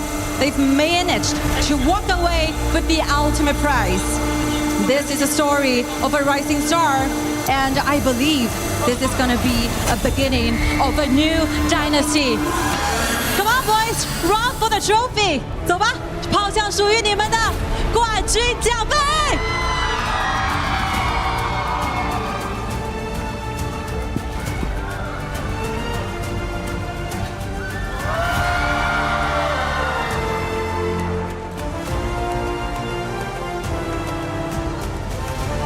Trophy up and high, and this will be the moment where you cement all your glory and write down your own history and dynasty here in Paris in KWC. So much for everything that has happened in this best of 7 series. It will be the time where we'll listen to the stories from our soldiers. Congratulations! 恭喜你就好，从你开始没有关系。 Miracle happens after Game 6. What happens? How do you feel? 在比赛的第6局开始之前，我们仿佛在我们的比赛当中看到了奇迹。可以告诉我们发生了什么和你们现在的心情吗？我觉得，因为当时陷入绝境了吧，我觉得要该站出来了。 I think that is a dead end spot, and that will be the time where I stand up and shine. This is your first time here on an international and global stage. What do you want to say to all the fans from all over the world becoming the new world champion? 这是句号和 KSG 第一次在世界性的比赛舞台上获得冠军。现在有什么想要和我们分享的话吗？我有挺多想说的吧，因为 OK。 因为在国内，可能我们经历了一段非常长时间的低谷吧。当时可能说，对整个队伍我们都有点丧失信心了。但我觉得这个冠军对我们来说真的很重要，我们非常棒。然后我们有最好的赛运组和最好的运营团队，谢谢大家。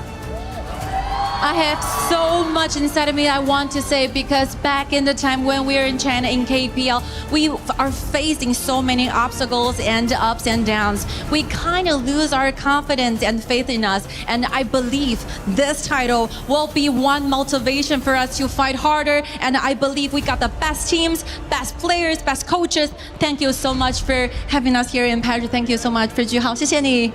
Next up, silence. It's time to not be silent at all. Thank you， 谢谢。无言，虽然你的名字叫做 Silence， 我希望这个时刻你不再无言了哈。有什么话想和我们说吗？我来。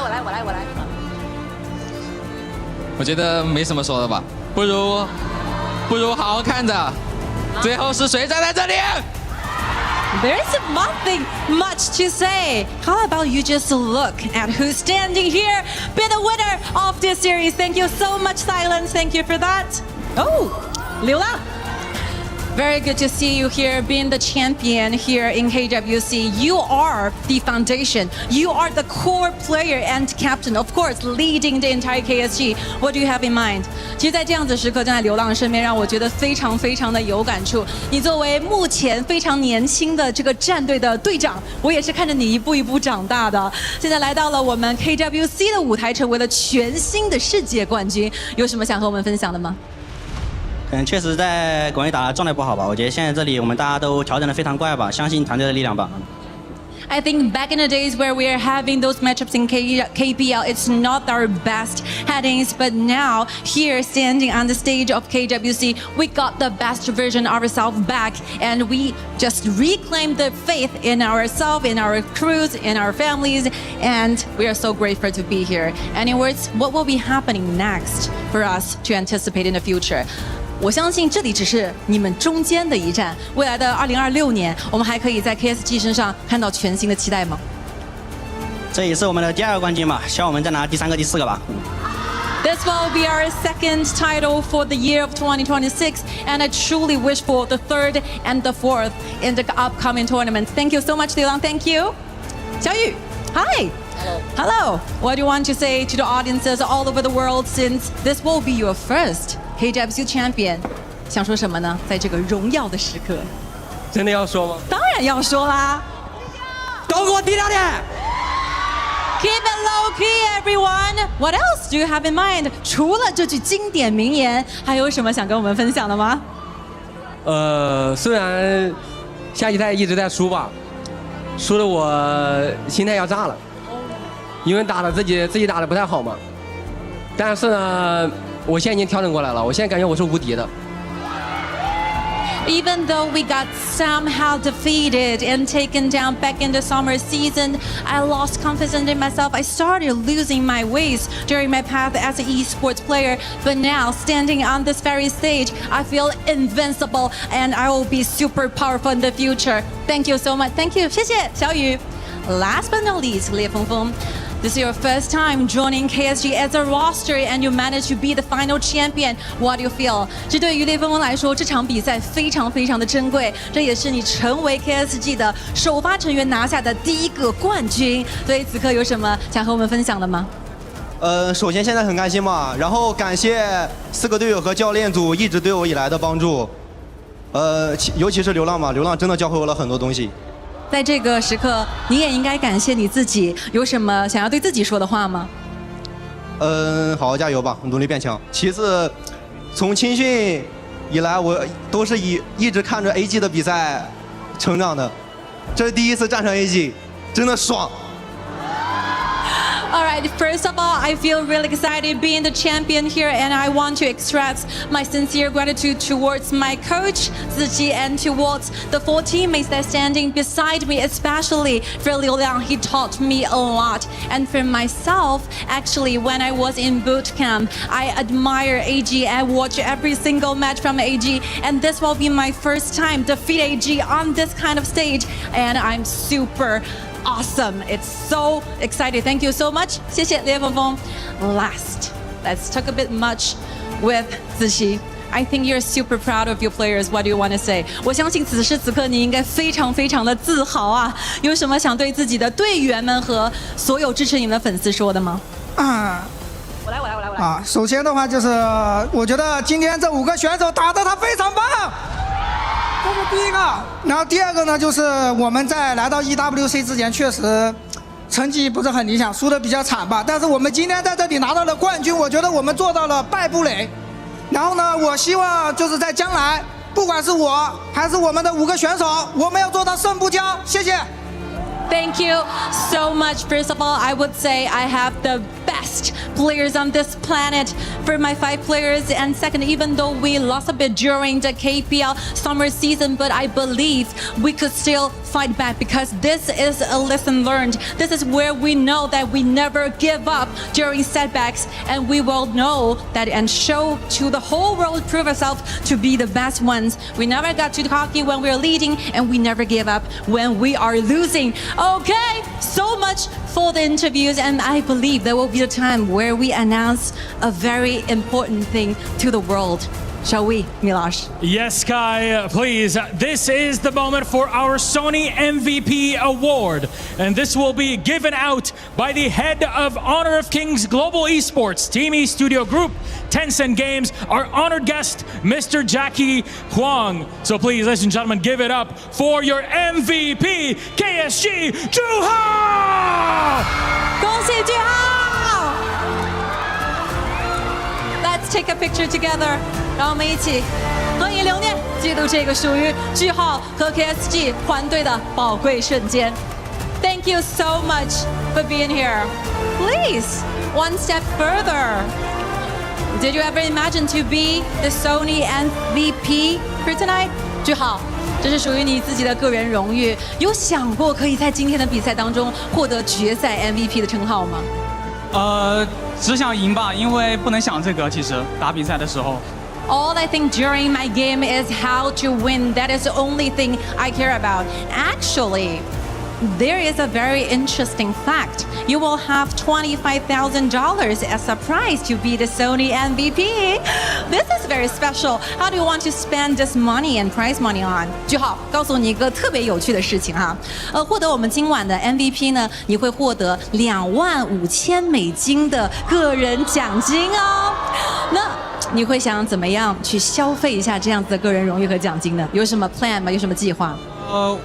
首先给粉丝吧，先豪一波。哦，还有其他可以说吗？当然。夏季赛可能不能跟队友征战了吧，因为要去打别的比赛。然后我相信年总冠军是属于我们快手的。So first of all, if I have the chance with my prize money, I want to share all the benefits and special gifts for the fans, of course. And very last but not least, I'm not going to be all the time out there in the summer season, and I believe that my teammate will do the same great job as I was here, and hopefully we can get the final champion in the annual KPL tournament. Thank you so much. Thank you so much, KSG. Ladies and gentlemen, one more time, your champions of KWC and EWC 26, Kuaishao Gaming! Gentlemen of Kuaishao, you may head to the totem and seal your keys frame in EWC and esports history. Well, they say it takes a Titan to slay a Titan. And KSG have proven it. On the biggest stage in the world, in France, they cement their legacy as the top dogs in Honor of Kings. But it is just one moment, that Game 7, that gave them the opportunity to do the unthinkable. The crowd dispersed. Another way to say it might be silenced. As KSG said, there's no need for words. Just look with your eyes. That trophy, that MVP, it tells the entire tale as they cement their legacy.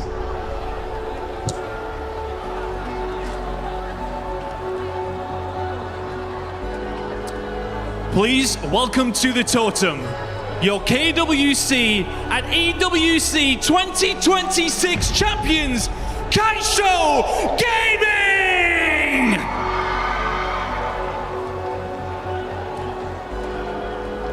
A massive victory for KSG against AJL, against all odds.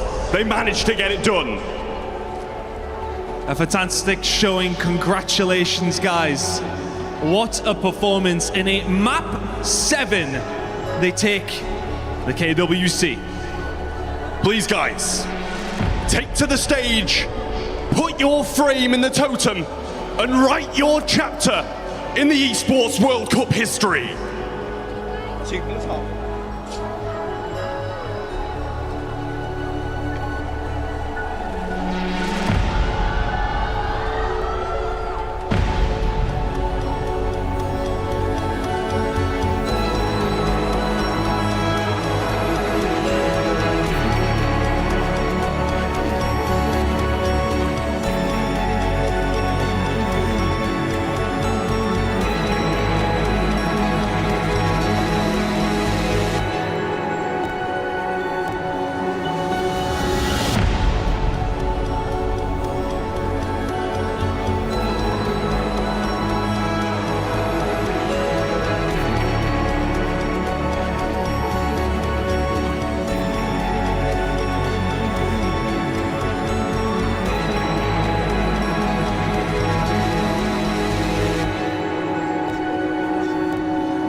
It's official. The Titans of HOK, Isaac. It has been such a lovely 10 days here in France. We loved it last year in Riyadh. We're loving it right now here in Europe. It is the moment of the young players. It is not about the past. It's all about the present. Kuaishou Gaming showing us exactly how this game is supposed to be played. All that hard work, the dedication to your craft, the time away from your family, all to have this one moment, to be able to go up against kings, to take them down, and to become the true champion. And from KSG, this entire year has been a bit of a dream. Spring champions, and now in France, world champions. Their legacy has been built here in 2026. But in many ways, LFF, you, Liu Long on the mid, Zhu Hao, Silence, and even the coach, Zishi, have just begun to build the architecture of what could be a long-standing, a beautiful memory here that lasts a lifetime. This is just the beginning. And where will they take us? That's for time to tell. But we know one thing's for certain. They came and they conquered. France is theirs, and so is the trophy. Your champions of KWC 2026, Guaishou Gaming. And in this world where things are so often malleable, this concrete moment of defiance, of rising to the occasion, of showing your best when your best was only what could have gotten the job done, they will have this to remember for the rest of their lives. And from all of us here, from all of the crew, the production, the talent, these dear friends, these hardworking people who put this show on, we thank you. We appreciate you. And we invite you to never give up, to never stop gaming, and to remember that dreams are possible when you believe. We leave you with the STC recap and say good night from Paris. We'll see you next time.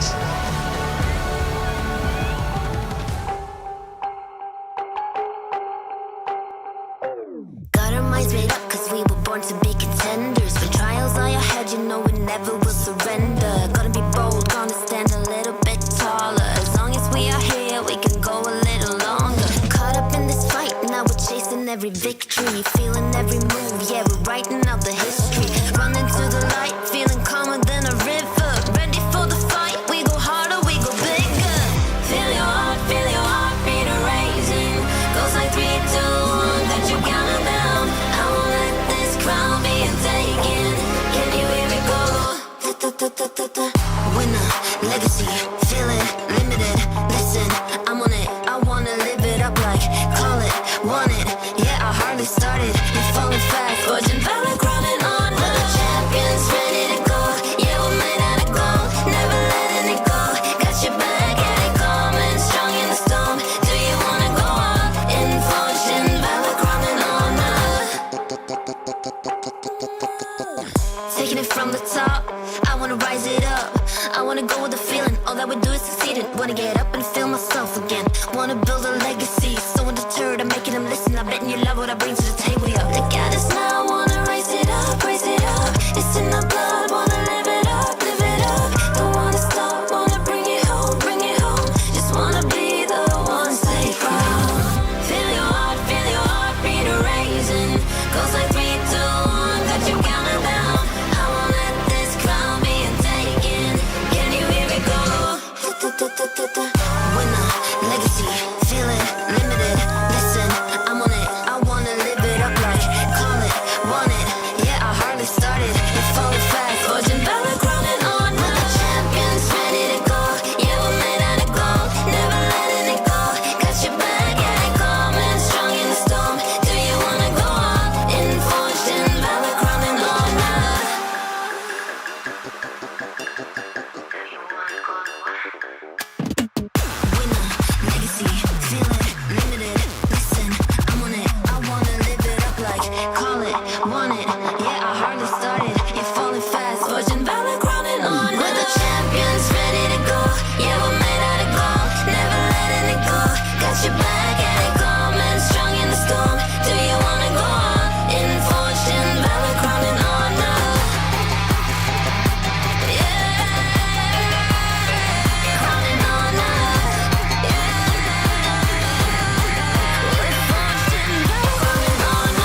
Hello and welcome to the EWC Spotlight, where we're about to break down everything that you have seen so far. I'm Avalie, and joining me today, I've got Glitter and Soggy with me in this beautiful studio. I think they kicked us off the totem area, Glitter. They said that we are not worthy to be up there. You know, I'm not that surprised. We have to earn our way back into the championship area. We just haven't won yet.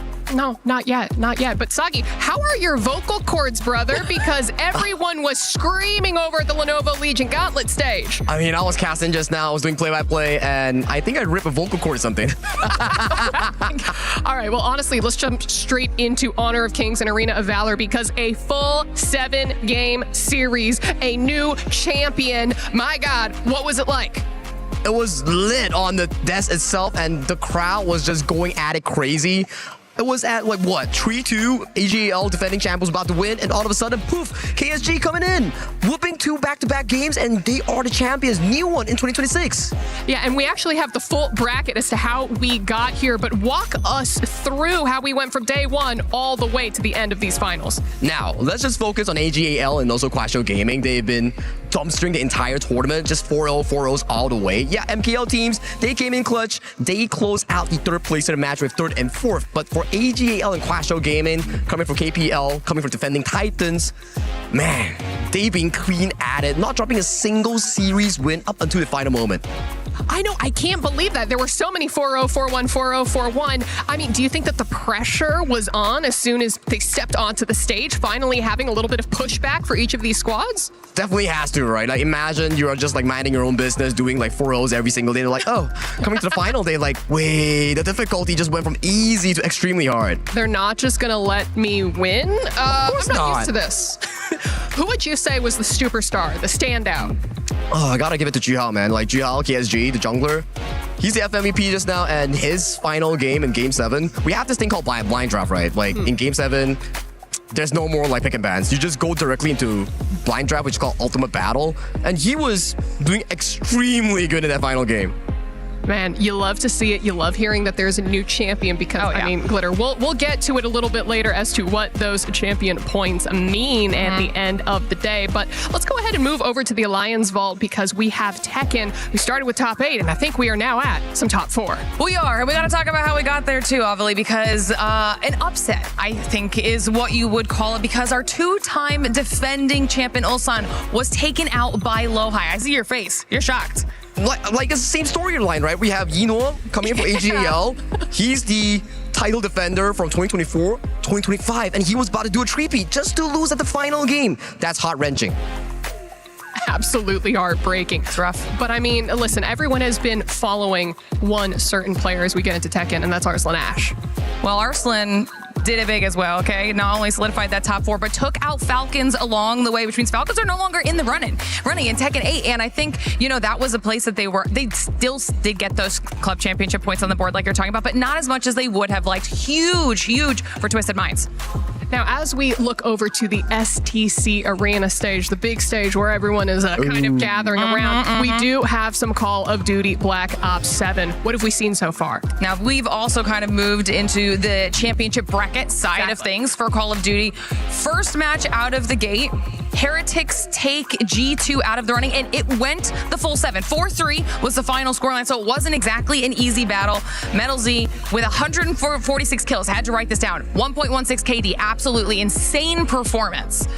And we do have the bracket that we can also take a peek at just to see where everyone currently is in these standings. Here's our Group A. Again, we saw some of the opening matches. We have the decider matches here. And then as we can see, I mean, FaZe Clan taking that win there, advancing on. And I mean, look at those.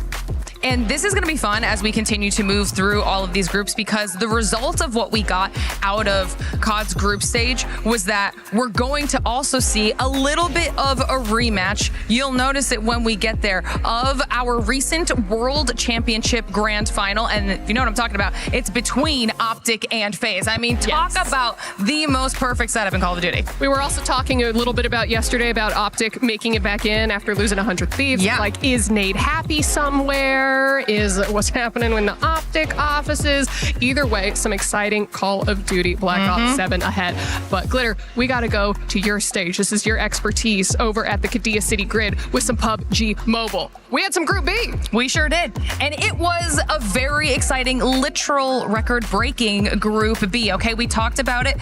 Vitality was a big team coming into today, 6 matches on the board, and they managed to get 108 points. Now, just for context, that's in one day.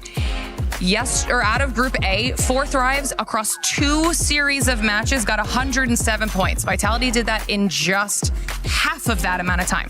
So it was a dominating performance, to say the least. We had Nongshim Remforce there in second place, and they only had 60 points. So a 48-point gap was just crazy. I wanted for a second to make Sagi do quick math. I'm like, okay, if Vitality has those points and then AGAL gets half of those, then how many points does Falcons need in order to chip in first? I failed maths. Oh, no. That's why we're all here working at esports. We all failed math together. Ooh. But maybe as we take a look at the club championship rankings, we can do a little bit better with these numbers, Glitter. Now, this is really cool to get a visual for, because we were talking about AGL, what they could have gotten if they had won. Oh my God, they could have been first, taken over Falcons. My, oh my, that's gonna be something to look at if we were to tally it up at the final week. Right, and so now that has happened, right, so they're still second place. They are still alive in Tekken 8. They are currently top 5 in Tekken 8, so this is actually a massive opportunity for Zubair to potentially put AGL still at the top of this leaderboard. And again, here are all of the teams that we have on the second page who are, I don't want to say that they're so far behind that they can never, No. hope to see. Can't count them out yet. The first page. Maybe they need to try better, Try better. Try better. Be better. Be better, their time will come eventually. Look into your camera and just, give the losing teams a pep talk really quick. You got this. Maybe not this EWC, but maybe the next EWC. Maybe next year you'll be able to find some points. I can guarantee you, I can only give you hope. And hope is what you're looking for. That's classic Hope Core right there. Hope Core. Is there a club in particular or a team in particular that you're kind of like, where are you? Hello? Can I find you? Are you putting me on the spot right now? I cannot put you on the spot. You can also just say all of them. Say, where are you? Ooh, maybe I'm looking at Rocky Esports. I'm personally a big fan of Rocky Esports, but ever since their loss at the top 4 in KWC, I haven't been seeing them much in the Esports World Cup. Shame. Sorry about that. I'm sorry, Rocky Esports. Good shout though. Yeah, but that's a fantastic point there. Glitter, any final thoughts before I release you from the couch and unlock the door? My final thoughts are that I just really hope everyone is ready for when we have final results, not only from Tekken, but also Call of Duty and PUBG Mobile. I think we're going to see some big changes on our CC leaderboard. I am incredibly excited to see what happens next. But for everyone, thank you all so much for joining us for this EWC Spotlight, and we'll see you for the next one.